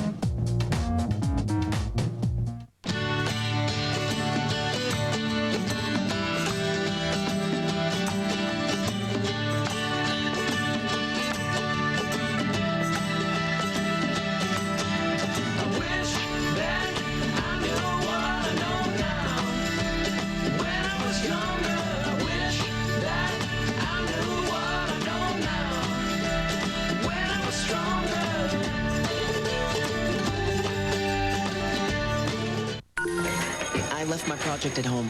It is 80% of your final grade. Excuse me. I think a friend deserves an A. You got that? This could happen. Emphasis on could. When you're in a jam, save big bucks and dial 1-800-CALLATT for collect calls. In the battle against athlete's foot, you gotta have, boom, tough-acting Tinactin. Tinactin pump spray is clinically proven to stop the severe itching and burning of athlete's foot. Tinactin is so tough it even prevents athlete's foot. So get, boom, tough-acting Tinactin. I'm Jason Williams, and this is ESPN the Magazine's brand new mascot, Maggie the Magazine. I guess she's supposed to represent how great the magazine is, but mostly she just gives people the creeps. Steve Yzerman, Sergei Fedorov, and NHL Tonight's Barry Melrose stopped by the Fish Shop to tell a fan that to truly understand hockey, he should watch NHL Tonight. Nice hat trick. Remember, to know is to love. It all comes down to this. It all comes down to this. It all comes down to this. It all comes down to this. Well, it's all over but the shouting for day number 1. Day 2 will start at 11 a.m. on ESPN with Mike Tirico and the gang. And, of course, now, Mel, that's really the time when we go, okay, here's a pick in the 6th round. Mel? But we look at the picks in the first 3 rounds, and Mort and Joe and Mel, I mean, we can look at a lot of teams. I think one thing you pointed out, the general comment, no Lamb Booth Field this year. The Giants were the only one that took Ernie again took Western Illinois. He was the only non-Division I major college player was William Peterson from Western Illinois in the 3rd round, which was a solid pick for the Giants. Interesting. All right, let's go with the team. Let's start, Mort. You could have a lot of picks and not do a good job with them, but my goodness, if St. Louis wasn't true to what they said they were going to do, I don't know whoever would be. I mean, they had defensive problems. Hello. The Rams have had a plan since the season ended. It was to fix their defense. You look at what they did. To have 3 number 1 picks, they needed to address attitude. They needed to address their speed issues. Look at all those guys. And they fit the scheme that Lovie Smith is going to put in there. And then you just add to this package. The trade for Aeneas Williams today. Then you go with Kim Herring, a free agent signed from the Baltimore Ravens, and Mark Phillips from the Saints. Mike Martz talked about having 8 new defensive starters this year. I just wonder if those are the 8. Well, I personally think Buffalo did an excellent job. I think Tom did a good job. First of all, he started with 10 picks, wound up with 12. He wanted to add depth to his football team. That's exactly what he did. Then you look at, they're going to want to play with the type of defense Greg Williams and Jerry Gray wants. You need a corner.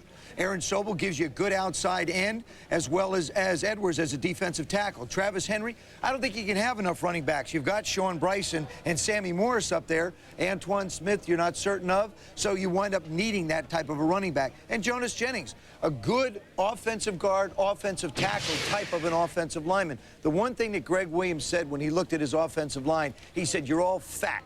And I'm not going to put up with fat people. I need people who can run. In this type of offense, you're going to have to be able to be athletic. That's why Jamie Nails isn't there. He couldn't get his weight under wraps. Well, so the Buffalo Bills, it's a new era, but you like what they did, Mel? You looking at a team that I usually look at pretty closely? You look at Mike Holmgren, the Seattle Seahawks, boy, they are off to the races. I thought they did a great job, certainly in free agency, bringing Matt Hasselbeck in and all those other free agents on the defensive side of the ball. You could argue they got the number 1 receiver, the number 1 guard, the number 1 fullback, and the 4th or 5th highest rated corner. That's a heck of a job getting Robinson, Hutchinson, Lucas, and Evans. So I think Mike Holmgren really scoped it out well, and on the heels of a great job in free agency, boy, on draft day so far in day 1, I thought he had an A+ in terms of final grade. Well, I'd like to go to a team that certainly a general manager that I've known well for a long time, and John Butler. But a day on Friday, San Diego made the trade with Atlanta that could have really backfired in their face. Did they get enough? Did they not get enough? And why aren't you signing Michael Vick? But instead, they go down and they sweat it out, and they get their running back, LaDainian Tomlinson, who they definitely need for a team of 1-15. And then, oh, by the way, here's the next best quarterback on the board, Drew Brees, and it's 2nd-round money, which, you know, after the Ryan Leaf fiasco, let's not forget to factor that in. Cody, now they did sign, 2 corners in the offseason, Molden from New Orleans and Ryan McNeil. But yet you can't have enough corners. And so I think that San Diego, it could have been a disaster, although there are other players that they could have looked for. But instead, they come up smelling. They gambled, and they won big time. So those are just some of the teams. See, Go ahead, Joe. Sometimes you win with the players you choose, and I got the biggest kick. We all looked at when Drew Brees was being interviewed. He said, "Well, Doug Flutie has been named the starter." What'd I tell you? What did I tell you? I know you're on your way to the airport. I don't know if there's a TV, but Doug is the starter, and I appreciate. But I like that attitude. I like the way he feels about himself. I like the way he feels like he wants to go and compete. Yeah, and I'll say, San Diego, it came out nice for them. I still like what Atlanta did. I still think Atlanta, as I said before, inspirational. Getting Michael Vick and Dan Reeves, I think, just showing he's not thinking about this year if it's his last year. He's taking care of the franchise for the future. Hey, exciting how about the guy. Super Bowl champions, Mort? Baltimore, to me, Baltimore Ravens. Well, I'll tell you, another great job by Phil Savage, Ozzie Newsome, Brian Billick and company. You look at that first-round pick, Todd Heap. I think they stole him. I mean, he's like a Tony Gonzalez style of player. You know, I tell you, he's a weapon. And you look at the second round, Gary Baxter had a high grade going in, did slip back somebody. He can be that third corner, big kid who can run. And then Casey Raybach, a kid who can play center guard. They have that hole at guard, moving Flynn to center. 1, 2, 3 down the line. They sized it up well, and they have 3 guys who will be key contributors. How about Tampa Bay getting Kenyatta Walker, though? Going up to get Walker, to get a guy like that. That's the one hole they had on that offense. I think the one hole that they needed to fill, and they filled it, and they were willing to go get it. In retrospect, I don't know that the Jets had to move up to get Santana Moss, but there he was, and I like the first pick of a new regime being maybe my favorite player in the whole draft. Santana, a little guy with a big-time heart and big-time ability who's going to electrify them, I think, in the Meadowlands for the Jets. Well, I mean, the day began with Michael Vick. Atlanta Falcons started here in New York, on his way to Atlanta, and on his way to really producing some plays. No red lights with him.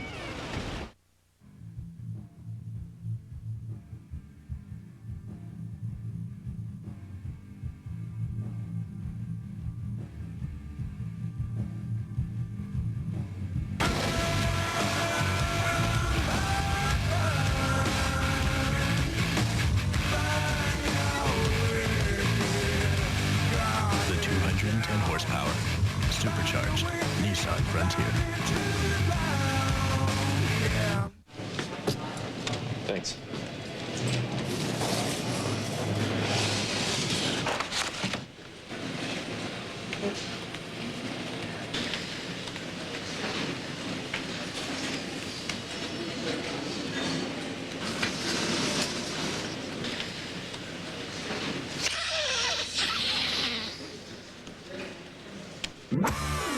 Post your resume now. Monster.com. You the monster. The Home Depot is driving down the cost of home improvement. The Great Grill event is on, where you'll find great prices, like this Sunbeam with side burner for only $199. Or even this Weber with stainless steel burners for only $449. Gotta love that. And best of all, every gas grill comes with free assembly. And there's no payments for 6 months when you use your Home Depot consumer credit card.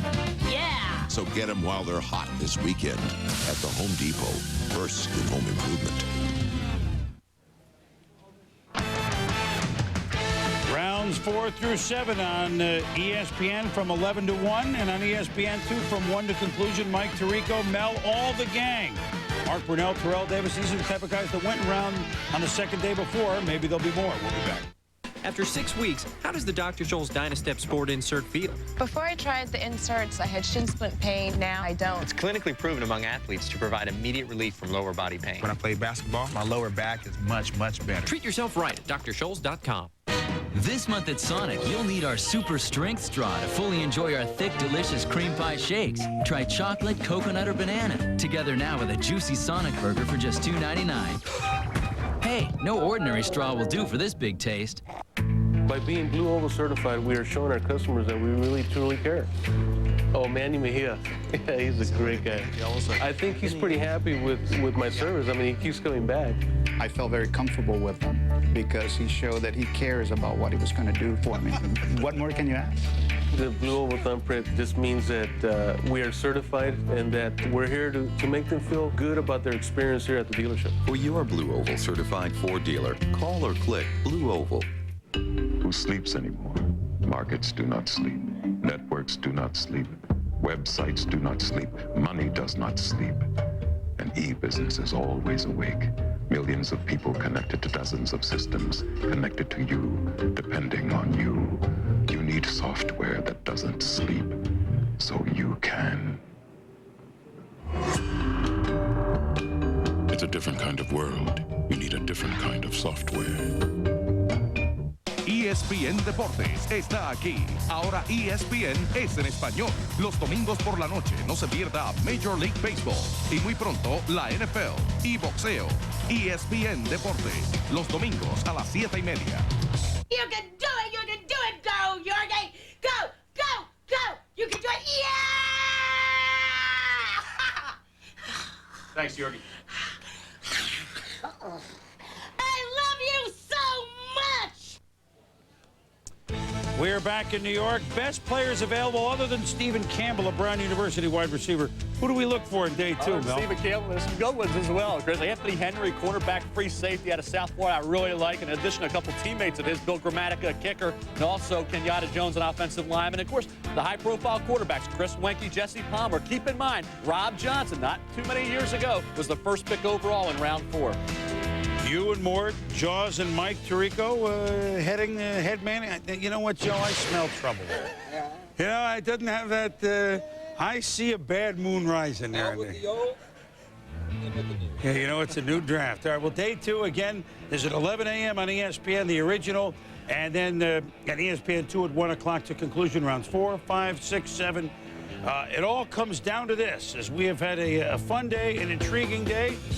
Thanks to our boy Todd Tebow and the Blue Chips for firing up an original tune for us, for Mort, for Joe, for Mel, and all our reporters in Bristol and Points Beyond, and Chris Fowler and Kirk Herbstreit here. I'm Chris Berman.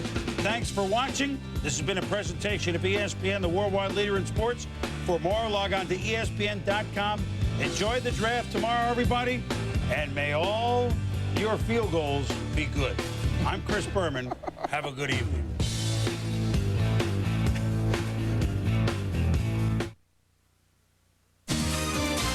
ESPN News is brought to you by cold-filtered Miller Genuine Draft. Never miss a genuine opportunity.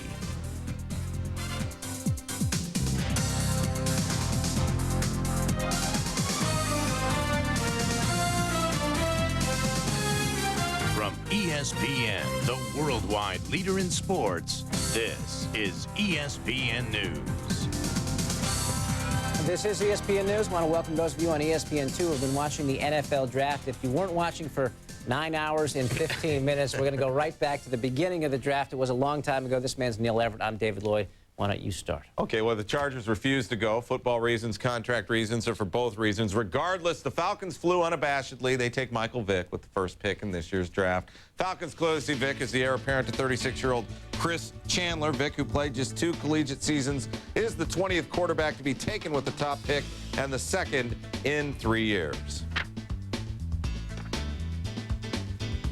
Yeah, I always thought this throughout the entire process that I was going to be a Charger, but, you know, the trade was made and my agent, you know, informed me that some trades may be made, and, you know, I knew that. So, you know, I'm just happy, and if I go in there and I have to play, then that's what I have to do. You know, that's what they're paying me for. First, I have to learn the offense, and then, you know, I'll be a whole lot more comfortable, you know, when I'm out there playing. You know, it just gives you a better feeling being out there and gives you the feeling that you can make things happen. All right, let's take a look at Michael Vick and the Atlanta quarterbacks of last year, Chandler, Cannell, and Johnson. Now, they just signed Eric Zeier, too, and some believe that Chandler might get capped, and Zeier might be the guy that Vick actually becomes an understudy for. And as you see, the Vick's TD interception ratio, not great, but the Atlanta quarterbacks, they're professionals, and theirs was even worse. Down at the bottom of your screen, that's where Vick's really going to help the Atlanta Falcons when he gets good to go as a running threat. They had their 3 quarterbacks last year to 71 yards. Vick nearly 700. To hockey, they broke one jinx, but is asking for a second, asking too much from the Flyers. Thursday, Philadelphia won a postseason elimination game for the first time in 12 years. Today, they try and take another step toward doing something they've never done, come back from a 3-1 deficit to win a playoff round. They're 0-10 in that category. Buffalo would like to make them 0-11. Game 6 on the Sabres ice. First period, Dave Andreychuk redirected by former Flyer Chris Gratton, his 4th of the playoffs. 1-0. On the power play, Andreychuk, he fanned, and Doug Gilmour was there. It's 2-0. 4 minutes later, Donald Audette beating Roman Cechmanek 3-0. Still in the first power play, Jason Woolley from the left point. This is a set play. Anderchek redirected. It's 4-0. 3:25 into the second. JP Dumont. Check, please. That's it for the goalie. New man, same old story. Brian Boucher in for Cechmanek, and Stevie Hines says, yeah. 6-0 Buffalo. Is this the Sabres Flyers or the Bills and Eagles? And what's in my water? It's 7-0 now. DuPont again beating Boucher, and the extra point's good. And I'm spinning up here, man. 8-0 is your final. Buffalo's largest margin of victory in a playoff game. Philadelphia's worst ever defeat in the playoffs. Sabres win the series 4-2. Blues and Sharks. St. Louis up 3-2 in the series. And 30 seconds in, Owen Nolan runs Chris Pronger. Later in the first, here come the Blues up ice. Keith Tkachuk going to get it back. Evgeny Nabokov with the save, and then gets a little lucky as it bangs off the post. No score into the second. Blues on the power play. As we know, that's patently unfair. Jochen Hecht, sweet dish to Corey Stillman. The Blues go up 1-0. Same score a little later. Pavel Demitra leaking out, and this is what we like to call a breakaway. The deke, the shoot, the score. 2-zip Blues. They hold on to win 2-1. They close out the Sharks in 6. Roman Turek with 30 saves as the Blues move into the Western Conference semifinals. The Blues getting some payback after the Sharks eliminated them in last year's playoffs. Teemu Selanne, playing with a broken thumb, had no goals and just 2 assists in the 6-game series. Edmonton hoping to force favored Dallas to a 7th game. They lead 1-0 right now with under 14 to play. Ryan Smith, the only score in this one. Dallas is out shooting Edmonton about 3-1. But right now, Tommy Salo doing the job. Speaking of doing the job, Reggie Miller giving him grief in Philly. We'll give you NBA highlights when ESPN News continues. Car buyers, get ready to save big. This Friday, Saturday, and Sunday, it's the largest tent sale in the state.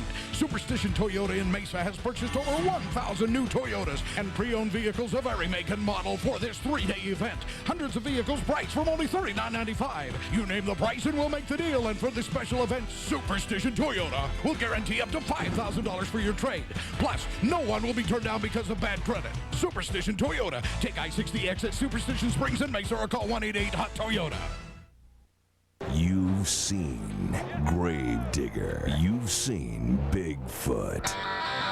Now, see him side by side for the first time ever at Firebird Raceway, Saturday, April 28th. The Coors Monster Truck and Jet Car Jam. Jet Car Racing. And 8 of the biggest and baddest names in monster truck competition bring you a night of speed and car-crushing monster truck destruction at Firebird Raceway. The Coors Monster Truck and Jet Car Jam. Saturday, April 28th at Firebird.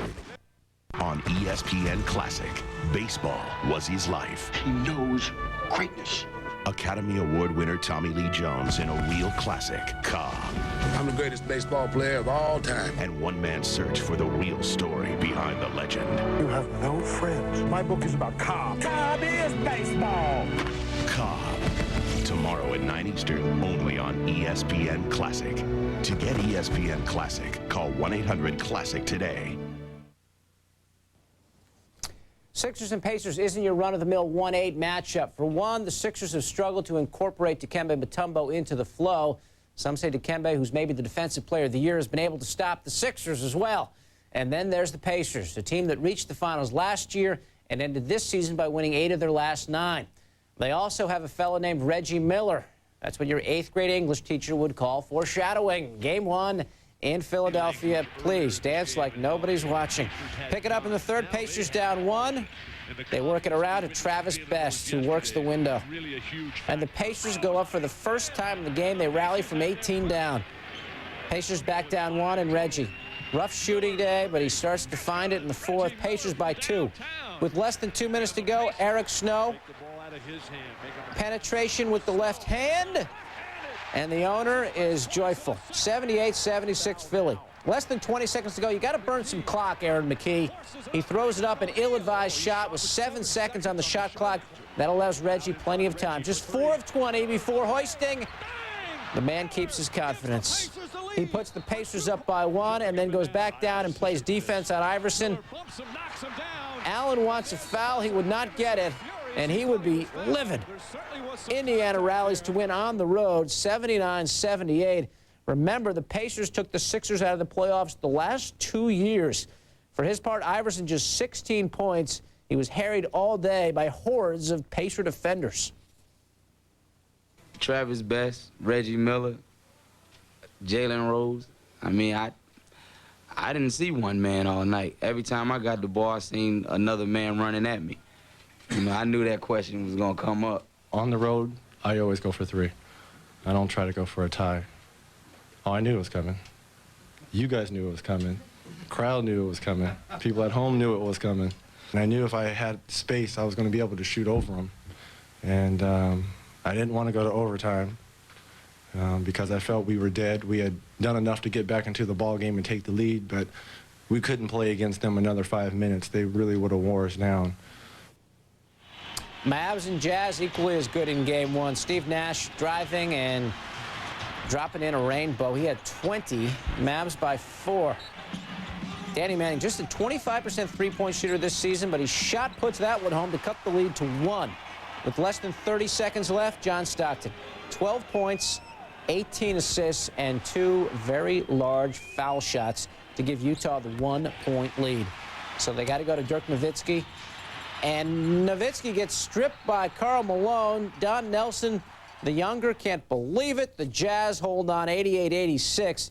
Nelson's dad was ejected from this game. 7 technicals and 1 flagrant foul called in this one. Game 2 goes Tuesday in Salt Lake. It'll have to go a ways to stack up to game 1. This is a tough team to play. They're very, very talented. They got guys that can shoot the ball, and they get on a roll, and you can't shut them down. If they get in the open court, they can shoot deep. And a lot of times we couldn't get to them. Do you think that's not a tough combination to try to defend against with the type team we have? We're not a very athletic team. Second game is always the toughest game to come back. You know, you're feeling good about yourself, and for 3 or 4 days, everybody tell you how great you were. But you lose a ball game, those same people will be kicking you in the behind. So that's just the nature of this business. Looks like the Timberwolves in San Antonio. Wally Szczerbiak, little one-on-one against Sean Elliott. Spurs were outscored 28-12 in the third. They came alive in the fourth. Derek Anderson just 4 of 13 shooting. The Admiral with the rebound and the putback. San Antonio up 1. Terry Porter used to play for the Timberwolves. Puts them up 3, and then the Iceman. Sorry, George Gervin, but it's now Tim Duncan. Off the bank right there, 87-82. Spurs win game 1, game 2 Monday in San Antonio. The Hornets and Heat in action as we speak. And look at the Hornets up by 13 in Miami in game 1 of this series. Baron Davis perfect from the floor. Jamal Mashburn torching his old team for 12. Still to come on ESPN News. Much more from baseball. Please do stick around. Meet Aztec with new VersaTrack all-wheel drive. Meet Sarah and Jake. They're about to do some carving. I'm all about all-wheel drive. It's like, did I buy 4 wheels? Then make them all drive. Then they have a ball. Nice driving, Graham. Hey, Sarah! I saw this in a TV commercial once. Gimme. Let it snow, let it snow. Nice, baby. Now during the Pontiac 75th anniversary, get $1,000 cash back on any 2001 Aztec and a camping package at no extra charge. Honey, did you get paper plates?